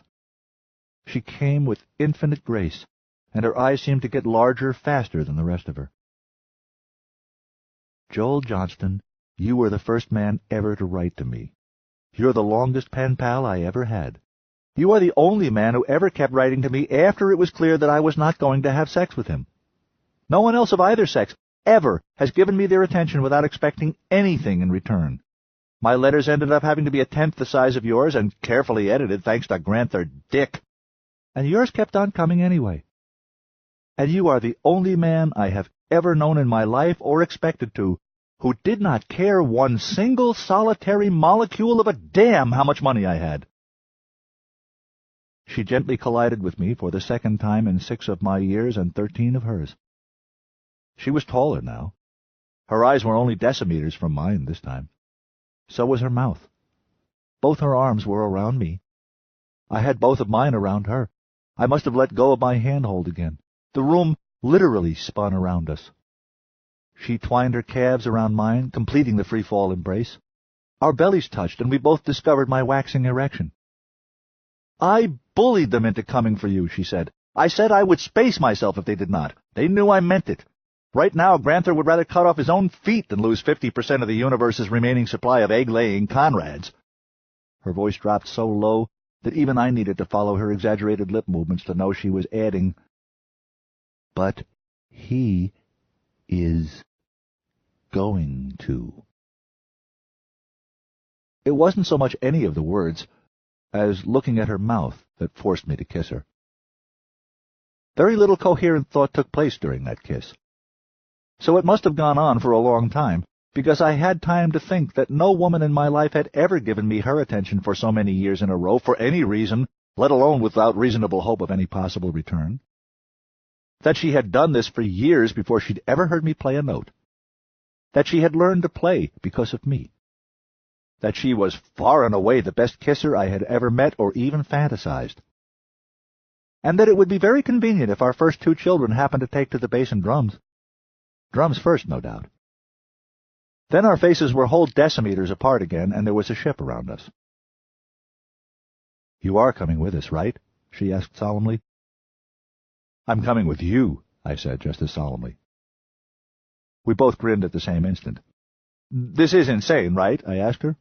"Believe it," she agreed. "Oh, thank heavens, for a second there I was afraid I was going sane." "Little danger of that," Ginny said from across the room. I glanced over at her, found her expressionless. I realized that not once during that timeless kiss had it even momentarily occurred to me that Ginny was watching us. It made me want to grin even wider, but it seemed politer not to. The disease had come close to killing me, but the cure was now complete. Andrew, poor bastard, was welcome to her. I wished him well, hoped he was genius enough to hold his own with her. He had licked Lightspeed, maybe he could. My heart suddenly sprang a leak, and joy started to leak out into reality. It began to sink in that I had no clear idea what was going to happen next, what I was going to do now, or how I was going to live with myself afterward. I wanted with my whole heart to go with Evelyn wherever she might go. But how could I leave so many of my friends, any of my friends, behind to die in the Sheffield? If I stayed, I could save at most one other life. If it hadn't been for me, nobody would have lived. Those and a dozen other rationalizations raced through my mind, but were of no help whatsoever. Evelyn saw the change in my face. From her distance, she could scarcely have helped it. "Joel, what's wrong?" I sighed. I really hate with my whole heart the idea of leaving anyone at all to die of old age in this bucket. I don't know if I can. I don't know how to. I did not even know how to express my dilemma, even to myself. Dorothy Robb spoke up. "Am I the only one here comfortable with arithmetic?" Everyone turned to stare at her. She was frowning mightily. "Admittedly, the math does become hairy, but surely someone must know how to operate a calculator." "What do you mean, Dorothy?" Evelyn called. She replied, "Joel, how many passengers does the Sheffield now carry?"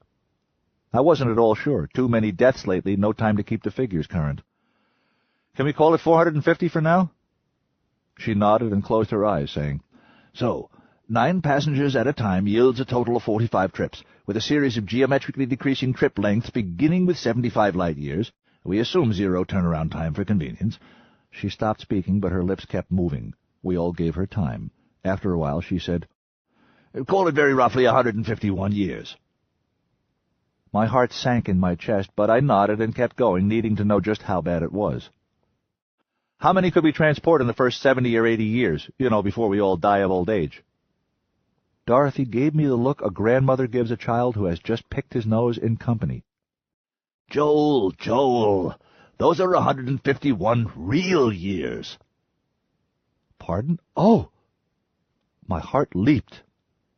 "Since this ship is doing nearly 98% of the speed of light, that works out to, have a tick now, a bit under 33 local shipboard years."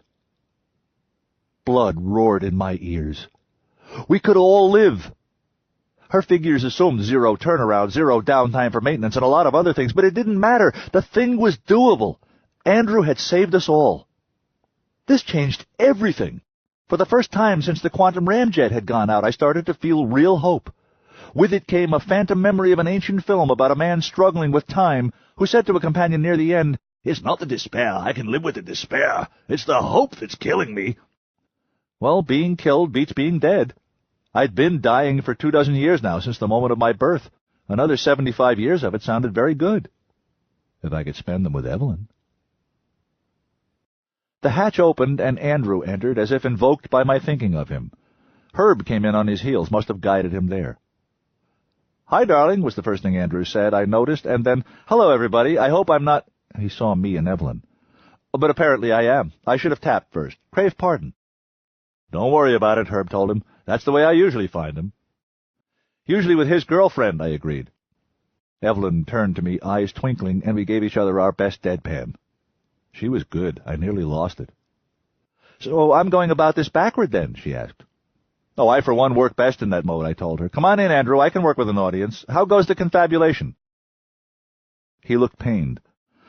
"Well, they're still discussing what should be done to evacuate the Sheffield as efficiently as possible. Your grandfather's come up with the seed of a very interesting plan, actually. Several problems still to be solved, of course, but look, could we talk about it on the way? Richard sent me to tell you he'd be pleased if we all returned to the Mercury right away and began preparing for an immediate launch. It's very important to lose as little time as possible, obviously, since every loss will cascade down through the whole sequence, and he's determined to hit the ground running." Evelyn and I exchanged a glance and adjusted our position until we were side by side, each with an arm around the other's waist. "They're that close to agreeing on a plan?" Ginny asked. Her husband shrugged.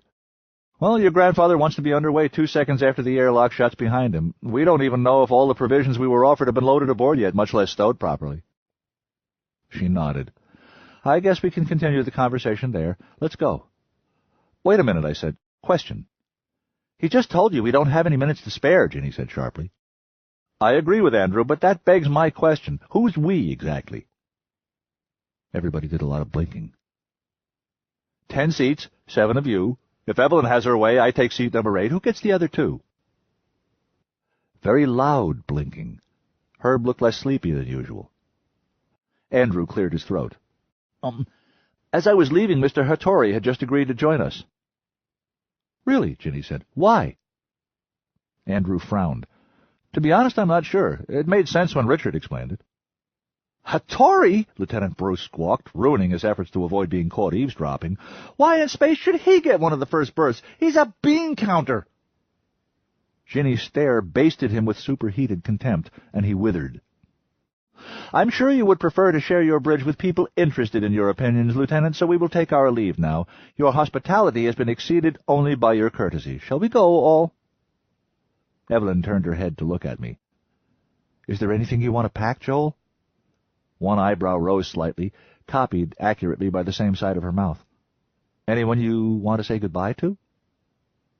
I had absolutely no idea where we were going to go, or what we intended to do when we got there, or what, if any, contribution I could make. I raised my voice a little. "Herb, say goodbye to everybody for me, will you? You know how to say it pretty." "If I don't get the 10th seat, sure," he called back. "Don't bother leaving me your porn folder. I hacked into it years ago." "Captain Conrad," I said at the same volume, "would my baggage allotment aboard your ship accommodate a baritone saxophone?" "Anna?" Evelyn asked. I smiled. "You read liner notes carefully." "Yes, my Yanagasawa." Andrew called, "If it didn't, I'd tear out a couple of instrument panels or something." He and I exchanged a look. "I'll meet you all at the airlock with my saxophone, then," I said. Andrew pretended to clear his throat. "Joel, I hope you will forgive my presumption. I took the liberty of asking that your silver baritone be loaded aboard the Mercury shortly after our arrival. Evelyn said that was the one you'd want." His eyes went back and forth between Ginny and Evelyn twice. "It seemed the prudent course." I knew what he meant. Ginny and Evelyn were twin forces of nature. If one of them said a man was coming aboard, the smart money said to save time and start loading his luggage. "I'm sure it was," I agreed, and a silent understanding passed between us.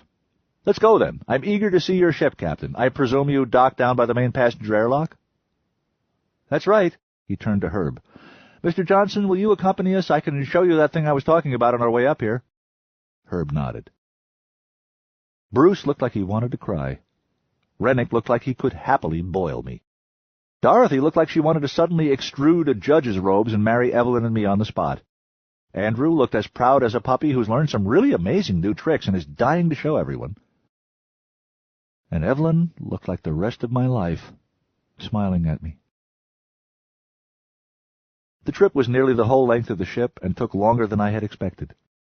We did not pass a lot of people I knew well. We passed few people at all. It seemed a lot of us were waiting in our rooms to be told what the hell was going on. But of the few friends we did encounter, there were none that either Herb or I could bring ourselves to simply float past without a word of personal leave-taking. We also wanted to make sure the news spread as quickly as possible throughout the ship that everyone was going to get out of this alive sooner or later. I never did find a really satisfactory way to say it in a few sentences. Herb did much better, of course. All but one of the reactions I got were positive, supportive. The one, Richie, just gaped at me, then turned and jaunted away without a word. We had gotten all the way to the airlock antechamber before things started to shift around in my head. I found myself thinking over everything that had been said since I'd gotten to the bridge, and who had been saying it. Everything made sense, everything added up, except for a single term in the equation. It nagged at me, gave me a faint, sick feeling in the pit of my stomach that I could not seem to either justify or explain away. I was so preoccupied I was barely paying attention to Andrew's eager babbling about his discovery, even though I did very much want to hear it. It was the genuine secret of the ages he was telling me, but I was distracted, and it didn't help that hardly anything he said conveyed much meaning to me. Then all at once, 3 words leaped out of the noise, burrowed into my consciousness, and there exploded with great force. I lost my grip on my pea suit and didn't bother jaunting after it. "Andy," I interrupted rudely, "did you just say irrespective of a moment ago?" He was struggling with his own pea suit, trying to get his feet in. He had the clutchiness of the true super genius. "Excuse me? Yes, Joel, quite irrespective. As I was saying, the basis of the DIS principle—" I stepped on him again. "Evelyn, do you understand Andrew's drive? Has he explained it to you?" She paused in her own suit-up checklist procedure. "He tried to," she said, puzzled but game. "It didn't take. I'm afraid I don't have anything like your background in physics." I nodded. "Dorothy?" She shook her head. "I was handicapped by my background in physics. It kept turning out that everything I thought I knew was wrong. I gave up listening at about the 4th sentence when I seemed to hear him telling me that all mass is infinite in the first place." "It is, in a sense," Andrew tried to explain. "You see, Andrew, my new friend," I told him, "we don't. Very likely we can't. But I want to be as certain as I can of at least one datum, so I'm going to ask you one more time. Have I just understood you to tell me that the DIS effect functions under any circumstances irrespective of mass? Do those 3 words mean to you what they mean to us, or is this some sort of semantic confusion?" "No, you're correct," he said, puzzled. "Mass really is imaginary, you know, like inertia. What you need to understand—" I turned to Evelyn. "Do you get it?" She was frowning hugely. Her own pea suit drifted away from her hands, forgotten. I saw understanding wash over her like a wave of ice water. "Oh, no. Oh, no! Joel!" Now the equation solved itself. The dubious term had been defined, and others adjusted themselves to match with the inexorable beauty of math working out. "What are you talking about?" Ginny asked. My stomach lurched. I turned and stared at her. "You know, don't you?" "Of course you do." "I have no idea what you're talking about," she said. "What does she know?" Herb asked me. I could see from Dorothy's face that she got it, was thinking it through, and becoming as angry as I was. I could also see that Rennick had known all along and was not even faintly surprised. He started edging toward the hatch that led back out into the rest of the Sheffield. Uptake. Uptake was going to be important now. I spoke quickly and in my loudest talking-to-the-audience voice. "Everyone here has a mental picture of Richard Conrad. Can any one of you really picture him spending the next 30-odd years rescuing a few hundred farmers?" General consternation. Rennick made it all the way to the door and put his back to it. "But he himself wouldn't," Jenny began. "Do you honestly think he believes that would be the best use for his one and only superluminal starship during these next crucial empire-building decades?" "He wanted to own the entire solar system," Herb said. "Now he'll have to settle for what's left. But I think he would consider that the absolute minimum acceptable." My grandfather is with your own captain this very minute, trying to— Your grandfather is lying his aristocratic ass off this minute, I said, trying to persuade Captain Bean he's ever going to see him again after the Mercury leaves. That way he can consign more than 400 people to death with an absolute minimum of harsh words or other unpleasantness, and we can all depart without Alice Dahl having to hold a gun on anyone. You're insane, Ginny snapped. If he really wanted to help us, all he'd have had to do was order his grandson-in-law to unship his DIS drive from the Mercury and install it in the Sheffield. Andrew just got finished telling us the silly thing doesn't believe in mass. Ginny gasped in shock, but not as loud as her husband. Coventry, what was I thinking of? Andrew said, his face stricken. I'd have destroyed the Mercury in the process. I guess that's why it simply never occurred to me, but— Yes, damn it, the seven hells. There's no real reason in the universe why I couldn't recalibrate and ramp it up to make the field large enough to enfold even a ship this large. I could have it done in a few weeks. I think— Don't destroy the Mercury, Herb advised. Just bring it aboard. It's about the size of one of our landing craft. That would work. I heard earlier it took you 5 or 6 subjective weeks to overtake and match orbits with us, I told Ginny. The Mercury was a private yacht on its shakedown cruise when Sol exploded. Even given Conrad family paranoia, I'd be surprised if she carried more than a few months' worth of provisions for a crew of 7. My guess is your ship's just about out of food, water, and air by now. Andrew's groan told me my guess was accurate. That's why the old bastard really let himself be talked into picking us for his first destination. He needs to be fully reprovisioned before he reaches an established colony planet so he can deal from a position of strength. To him, we're no more than a supplies cache en route, disposable. We're the smallest number of people that stand between him and self-sufficiency. And the easiest to con, Herb said, because we're scared and tired and vulnerable. And we have evidence other than Conrad's word that Sol has been destroyed and hellfire is coming. Oh, Grandfather, Evelyn groaned. Oh, this is awful. She started for the exit. Joel, you're absolutely right. We have to— Rennick reached into his blouse and produced the smallest hand weapon I had ever seen, the size of a stylus, waved it across us all once. You have to stay right where you are, he barked. Evelyn, I mean it, don't.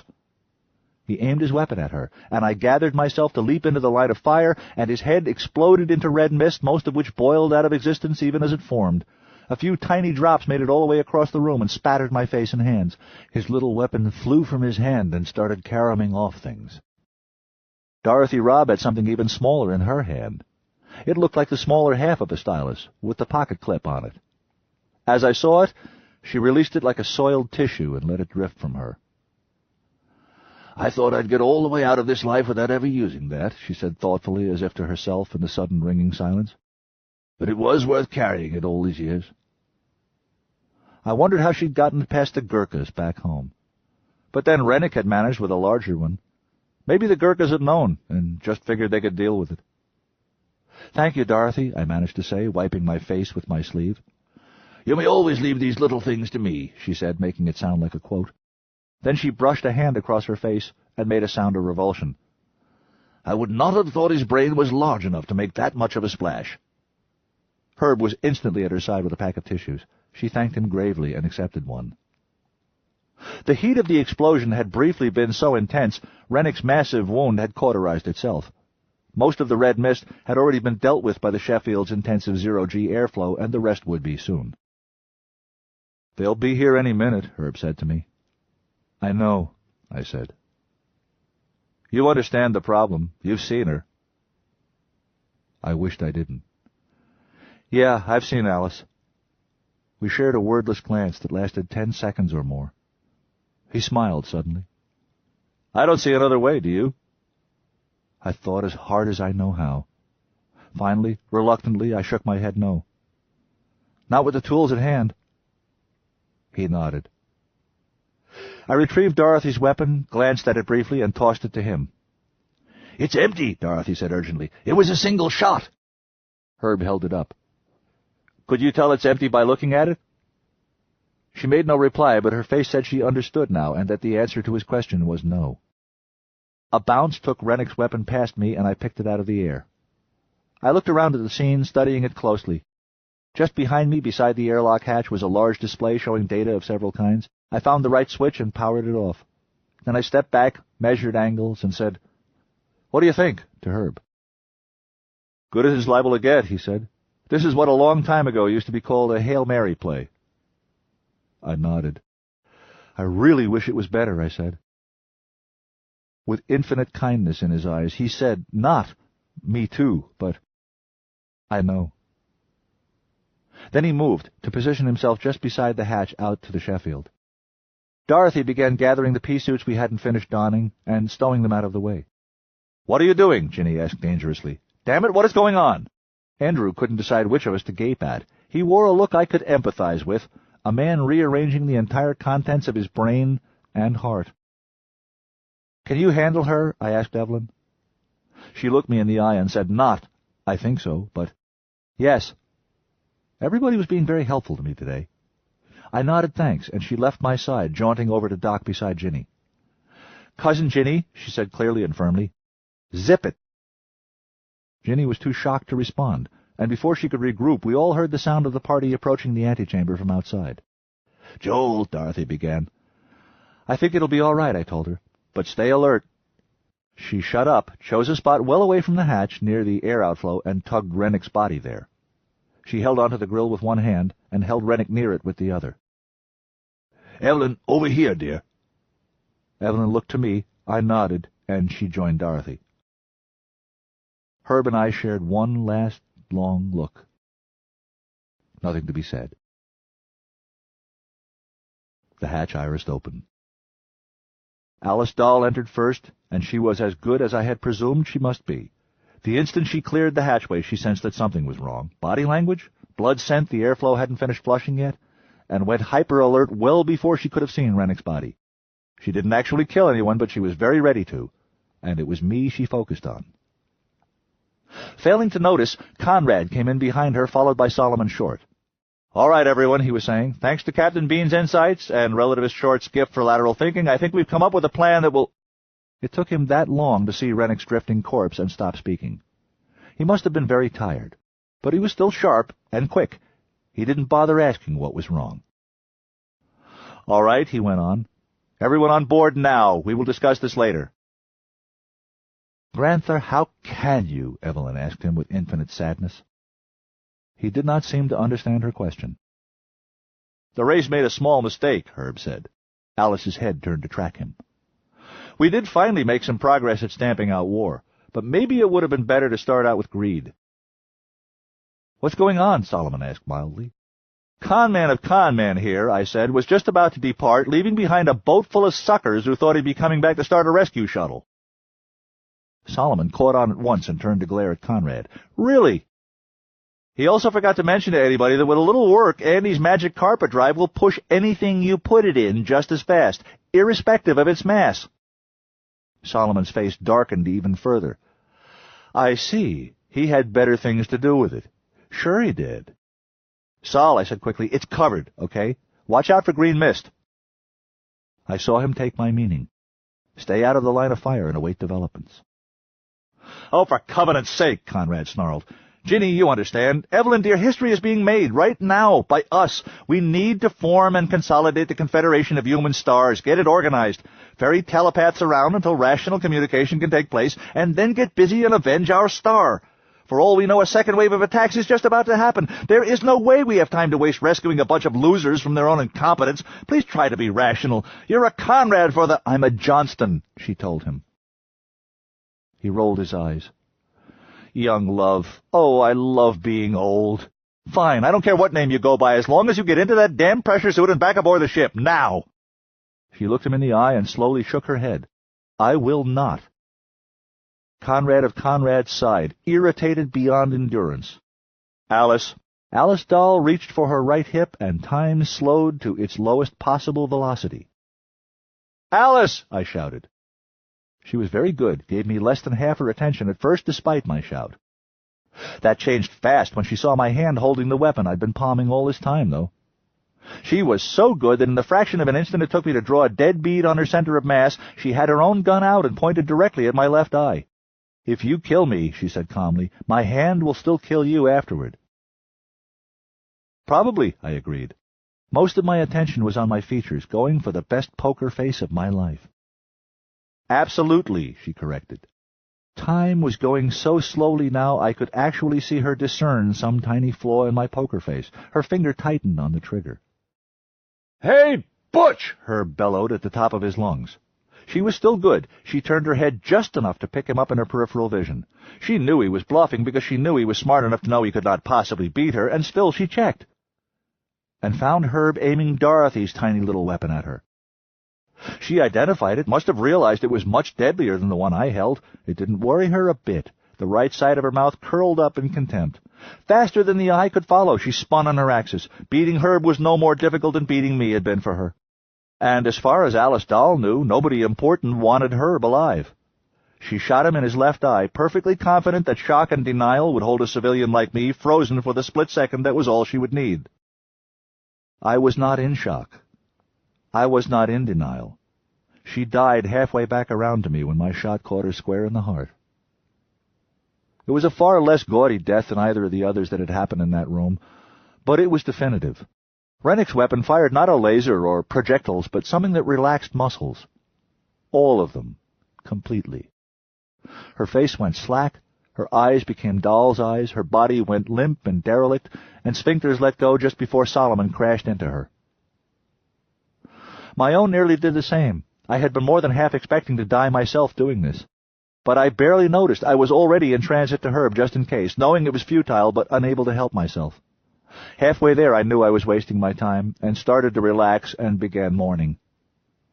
An unexpected noise behind me scared the living shit out of me. I wrenched my body around and just had time to realize Ginny had launched herself after me, hands curled into claws, when Evelyn slammed into her so hard her vector won the argument. They both drifted away from me, but only Evelyn was still conscious. I collided with Alice's body myself, glanced off, and grabbed a handhold. Now my attention was fully on Andrew. He couldn't take his eyes off Ginny. He was staring at her, as if she had just morphed into some loathsome insect, or perhaps a demon with fangs. I felt truly bad for him. I knew exactly how he must feel. The same as I had when I'd first learned she wasn't who I'd thought she was at all, that she wasn't who she had told me she was, that she was capable of enormities I could not have imagined and would not have believed until forced to. Nobody that beautiful should be capable of that much guile. It was too unfair an advantage. She was everything her grandfather had hoped for, and little else.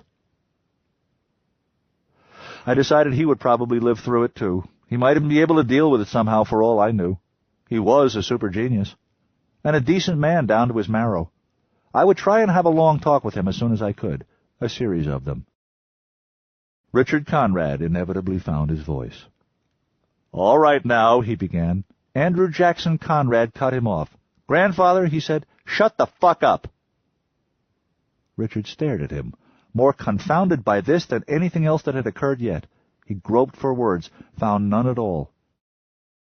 "If you say one more word," his grandson-in-law said to him, "I will come over there and shove it down your throat."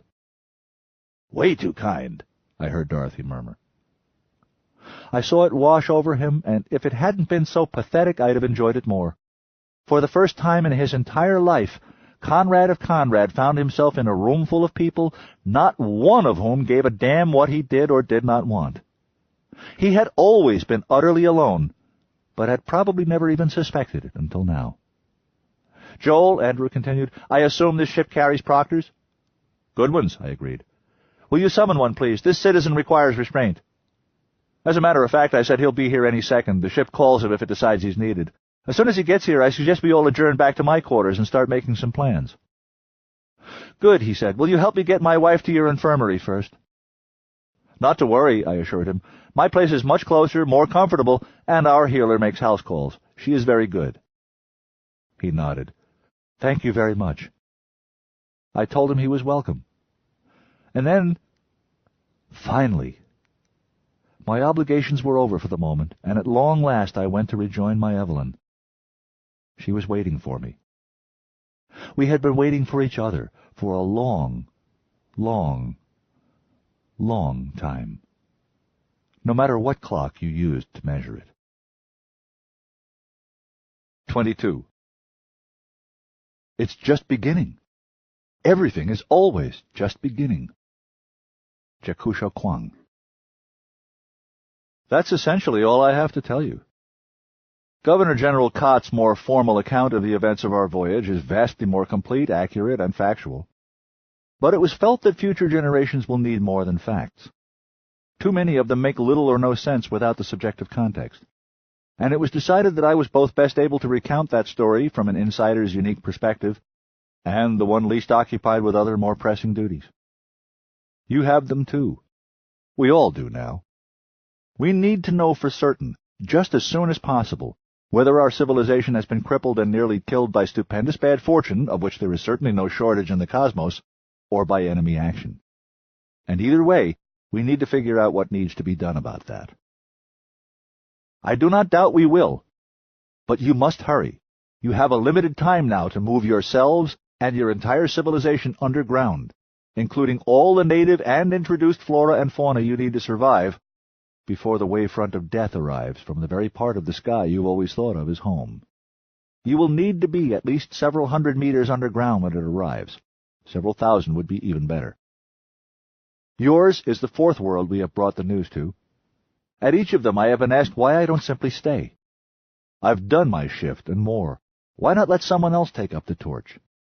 Having miraculously managed against incredible odds to set my feet on solid ground once more, why would I ever contemplate leaving it again? Evelyn and I have a child to raise now, after all. The best I can explain it is, I've lost my taste for living on planets. It always was overrated.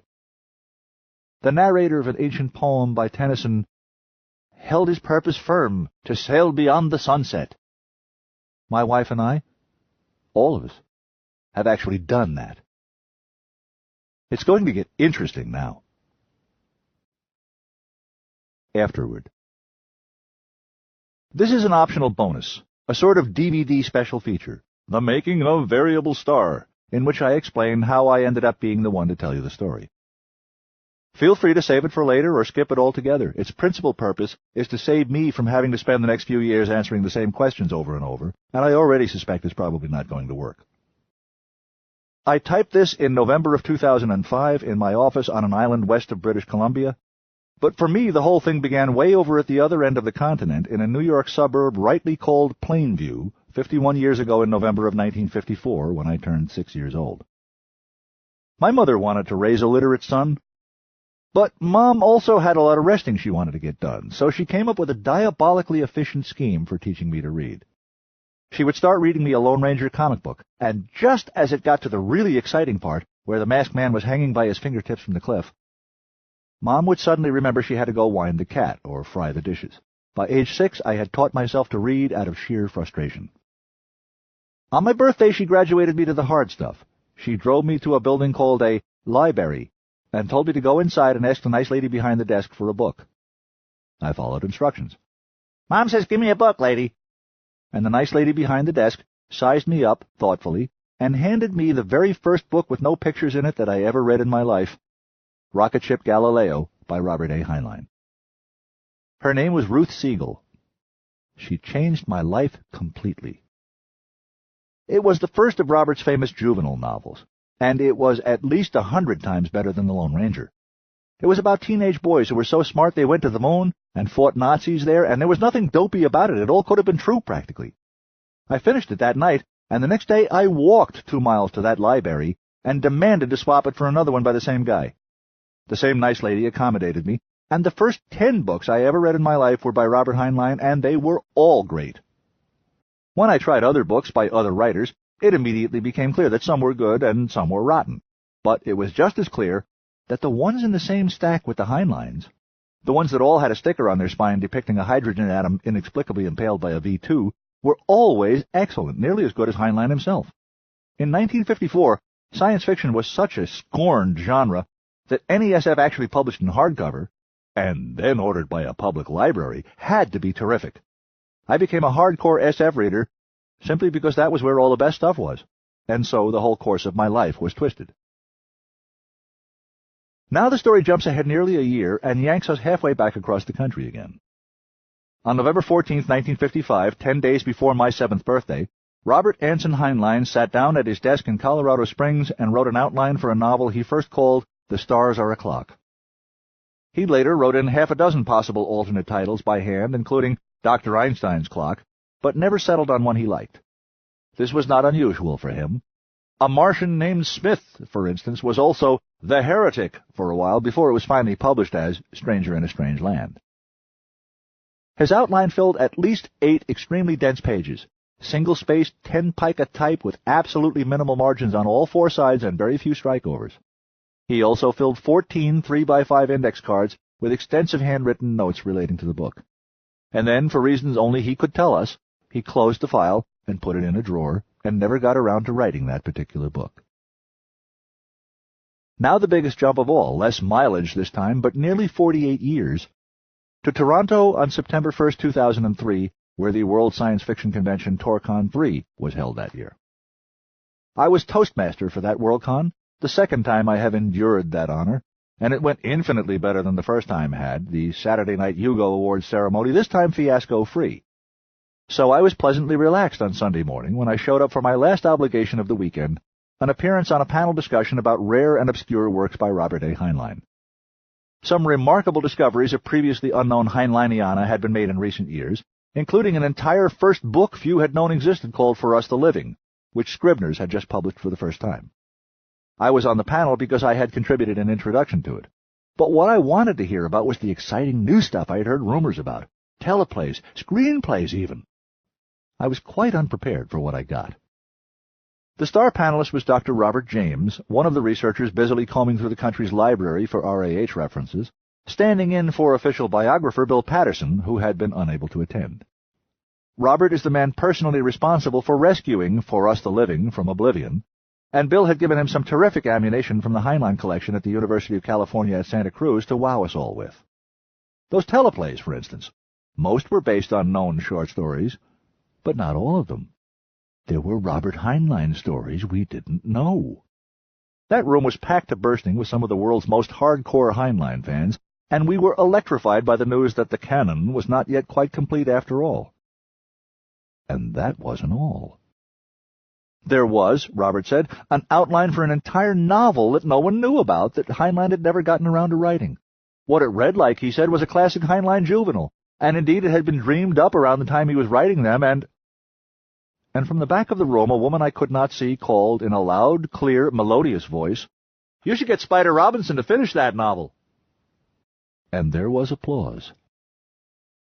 One of the other people on that panel was Eleanor Wood, literary agent for the estate of Robert A. Heinlein, and also, as it happens, for me. Another was Art Dula, trustee for the estate and its $500,000 Heinlein Prize Trust. See www.heinleinprize.com for details. And Robert's literary executor. Glances were exchanged. Immediately after the panel ended, words were exchanged. I was, please understand, profoundly terrified that this cup might actually come to me. It was quite literally the most difficult and intimidating challenge that could possibly be handed a science fiction writer, a red flag to critics. It was like a musician being asked to write, score, produce, perform, and record an entire album based on a couple of John Lennon demo cassettes. In boxing, it's called leading with your chin. But I was 55 years old, just in the mood for the challenge of my life. Most of all, I wanted to read a new Heinlein novel so badly I didn't care if I had to finish it myself, didn't care what kind of grief it cost me to do so. Once again, a woman I didn't know had changed my life. I'm delighted to report that she did not remain anonymous. I sent this afterward around to some of those mentioned in it for corrections, and one of them was David M. Silver, president of the Heinlein Society, www.heinleinsociety.org, who was also on that panel. He was able to identify my benefactress as a member of his esteemed society. Thank you from the bottom of my heart, Kate Gladstone. Shortly after I returned home from TorCon 3, I received Robert's outline and permission to write 2 sample chapters and a proposal for Art Dula. If he liked them, the gig was mine. Wild with exultation, I fell upon that outline and read it 3 times with extreme care. And then I began banging my head on my desk. Gently at first. You may recall I stated earlier that Robert's outline ran at least 8 pages. It may have run 50 for all anybody knows. What we do know is 7 of them survive. They established a ficton, Robert's term for the time and place in which a story is set. They create vivid characters and their backstories, especially Joel, Ginny, and her grandfather. They describe the basic antinomy that impels Joel to emigrate, discuss the economics of interstellar colonization, and sketch in some of his early adventures after he leaves. and then they chop off in mid-sentence and mid-story. My God, I said to myself the first time I finished reading the outline, there's no Verschlugginer ending. It could go anywhere from here. God, this is great, I said to myself the second time I finished it. I not only get to write a book with Robert, I get to pick the ending. Dear God, I moaned to myself after the third reading, what the hell am I going to do for an ending? I holed up in my office for a week and stared at those 7 pages and 14 quasi-legible index cards and asked myself that question until beads of blood began to form on my forehead. Barring another miracle of forensic scholarship, this was going to be the very last Robert Heinlein novel ever. No ending I thought of seemed adequate. Twice a day my wife poked food in with a stick and retired to safety. I played my entire iTunes music library in search of inspiration, staring at its hypnotic visual display on my PowerBook screen, thinking like mad. And one afternoon, iTunes finished playing the last Ray Charles album on my hard drive and defaulted to the next artist in alphabetical order. Robert Anson Heinlein. Half a dozen short MP3 audio clips of him being interviewed on radio in his hometown, Butler, Missouri, on its first ever Robert A. Heinlein Day back in 1987, a year before his death. I'd listened to all those clips often, but the first one in line made me sit bolt upright in my chair now.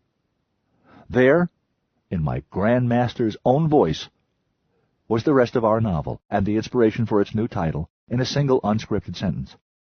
2 clips later, he said it again in different words. Suddenly, I recalled Robert griping to me once in a phone conversation about a story he'd always wanted to tell that John W. Campbell had argued him out of writing.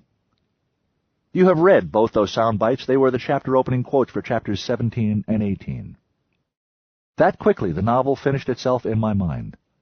All that remained was the comparatively trivial business of writing those first 2 sample chapters and a proposal, winning Art's approval, marketing the novel, selling it to Tor Books. Oh yes, and then typing 115,051 words, configuring them into sentences, arranging those into paragraphs, and separating them into chapters. Every waking moment of 2 years of my life tops. 2 Novembers later, the task is completed to the best of my ability. And well beyond. Fortunately, I had help. Even more so than any of my previous 32 books, I could not conceivably have completed this one without the generous and patient assistance of many people far more knowledgeable and intelligent than myself. We have come now, in other words, to the closing credits. My principal consultants and unindicted co-conspirators were the gentlemen who have assisted me with all of my recent novels, the Vancouver Lunar Circle, particularly engineers Guy Amiga and Ray Maxwell, physicist Douglas Beater, and astronomer Jamie Matthews. Once my colleague and friend Alan M. Steele, www.alansteele.com, and noted rocket scientist Jordan Kerr had helped me decide what kind of starship I wanted, Guy, one of my oldest friends, designed the Sheffield with Doug and Ray for me, treating the Ikimono drive I handed them as a black box. Guy and his daughter Claire created Brazil Novo together in the course of a bedtime story they spent several years telling themselves, calling it Jungle World, and latterly Jamie added a few refinements to help it retain its atmosphere.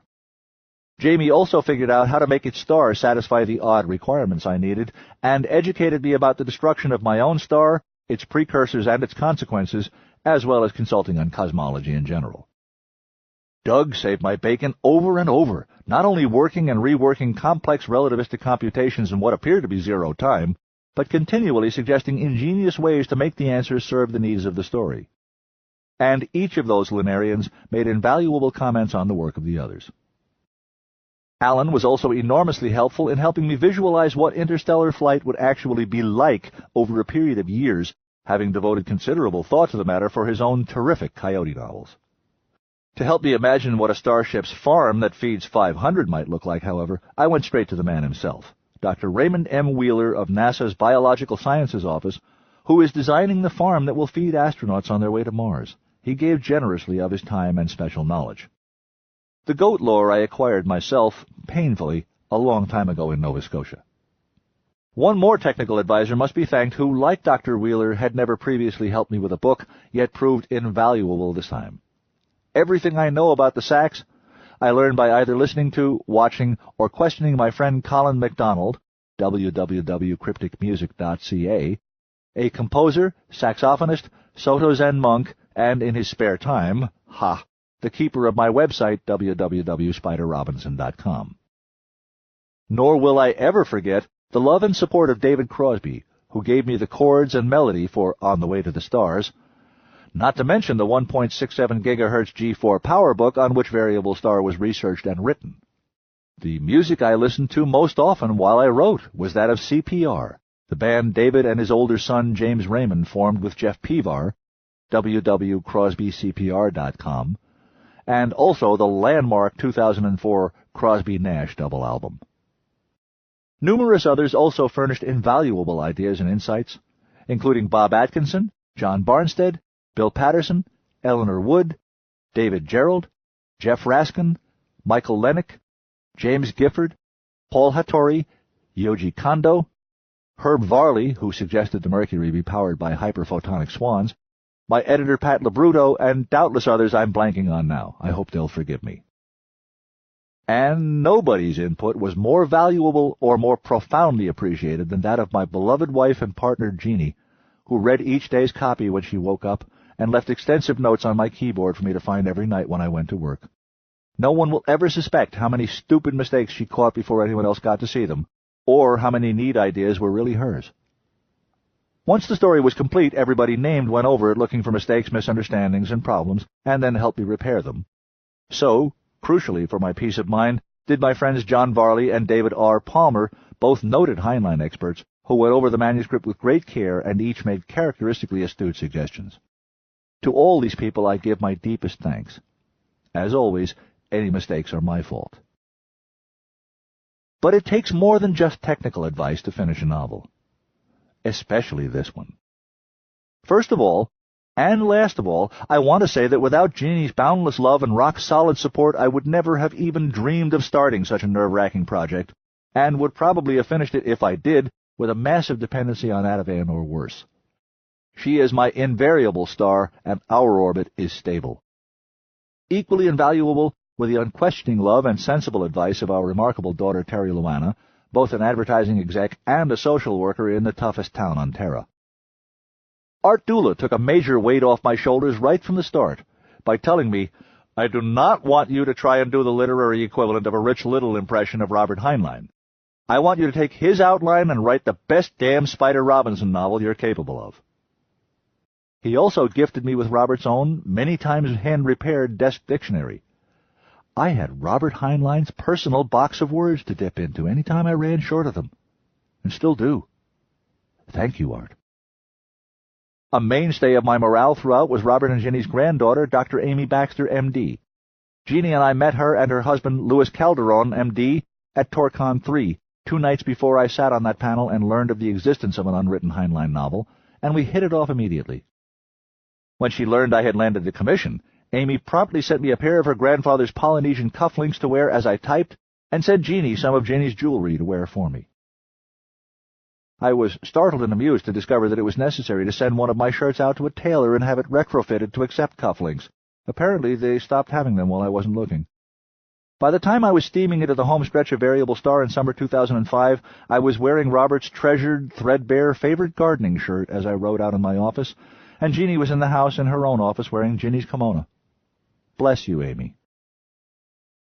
Other moral support and/or morale support, sometimes inadvertent or unsuspected, was provided by Daniel P. Gautreaux, Alex Morton, Anya Coveney Hughes, Andrea MacDonald, Greg McKinnon, Bob Atkinson, George R. Martin, Paris McBride, Alex Gray, Joe and Gay Haldeman, Lawrence Block, Tom Robbins, Robert Cray, Donald E. Westlake, Amos Garrett, Greg Carroll, Holger Peterson, Paul Pena, Seth Augustus, Moses Neimer, Keith Henson, Paul Krasner, David, Jan, and Django Crosby, James Raymond, Graham Nash, Jen Stark, Gabrielle Morissette, Rob Bailey, Kerry Yakuboski, Damian Broderick, James R. Cunningham, Brad Lineweaver, Robin W. Bailey, Steve and Lynn Fonstock, Will Soto, Evita Karlik, the Heinlein Society, www.heinleinsociety.org, Charles, Mary, and Jim Robinson, innumerable kind members of the Usenet group, Alt Callahans, and whoever I've forgotten to mention. Finally, all the Portuguese names for Brasil Novo and its moons, were furnished by my son-in-law, Heron Gonçalves da Silva of Niterói, Brazil, a classic young Heinlein hero, if there ever was one, who came to New York a few years ago without a dime, a reference, or a word of English, and is now studying electrical engineering at the same university I got my own degree from. Obrigado, meu genro. Writing Variable Star has involved more work, more pressure, more fear, and above all, more sheer fun than all my other books put together. I hope it will be given to me to write another 33, but I doubt if any of them will come close to this. Every time I've ever sat down to write anything, I've had Robert looking over my shoulder, of course, because he is my first template for how this thing should be done. But this time around I felt his presence far more powerfully than ever before. In general, it had a calming effect. Only twice did it actually get spooky. The first time I frightened my wife badly when she discovered me heading out to my office with the vacuum cleaner. She was vastly relieved to learn I was not going insane, but merely being haunted. In fact, she roared with laughter when I finally admitted that Robert had stubbornly insisted he was not going to work in that goddamn pigsty until I mucked the place out. The second time, it was me who got the willies. A friend had sent me the URL for a particularly thrilling NASA QuickTime movie, a full 360-degree true-color view of the surface of Mars from Sojourner. Google it for yourself. I was mousing my way around in a circle in wild exhilaration like a drunken dervish, intoxicated by what I was doing, thinking to myself how thrilled Robert would have been to see this. "Check it out, Robert," I cried in my mind. "A robot on the red planet named after Miss Sojourner Truth. I'm sitting at my desk using my mouse to pan around Mars. Can you believe this?" Just then I moused past a series of surface irregularities, just odd enough to catch my eye. A string of roughly spherical depressions in the coppery sand, separated by intervals of about the same distance. I wondered idly what they were. And at that moment I heard a voice, an actual physically audible voice, the well-remembered, unmistakable Missouri voice of Robert Heinlein say, I swear to you, these two words: "Willis tracks." Well, those bumps in the sand did indeed look just like the tracks that might be left by a Martian bouncer, such as Willis, the star of Robert's classic juvenile novel Red Planet, now that I thought about it. But I hadn't been thinking about it. The hair stood up on the back of my neck, and I nearly crushed my mouse, if you'll pardon the expression. That is my only actual ghost story, I'm happy to say. And I admit I was not cold sober that night. Nonetheless, I report that from start to finish, writing Variable Star has left me feeling Robert's presence and spirit far more strongly than I had since he caught a starship for parts unknown back in 1988. I sincerely hope it has done the same for you. Bowen Island, British Columbia, 24 November, 2005. This concludes the reading of Variable Star by Robert A. Heinlein and Spider Robinson. Copyright 2006 by the Robert A. and Virginia Heinlein Prize Trust and Spider Robinson. This book was read by Spider Robinson. The song On the Way to the Stars, contained in this book, is copyright 2006 by Spider Robinson and David Crosby. This unabridged recording was published by arrangement with Tor Books and was produced in 2007 by Blackstone Audio Incorporated, which holds the copyright. Neither this recording nor any portion of it may be reproduced or used for any purpose without prior written authorization from Blackstone Audio Incorporated.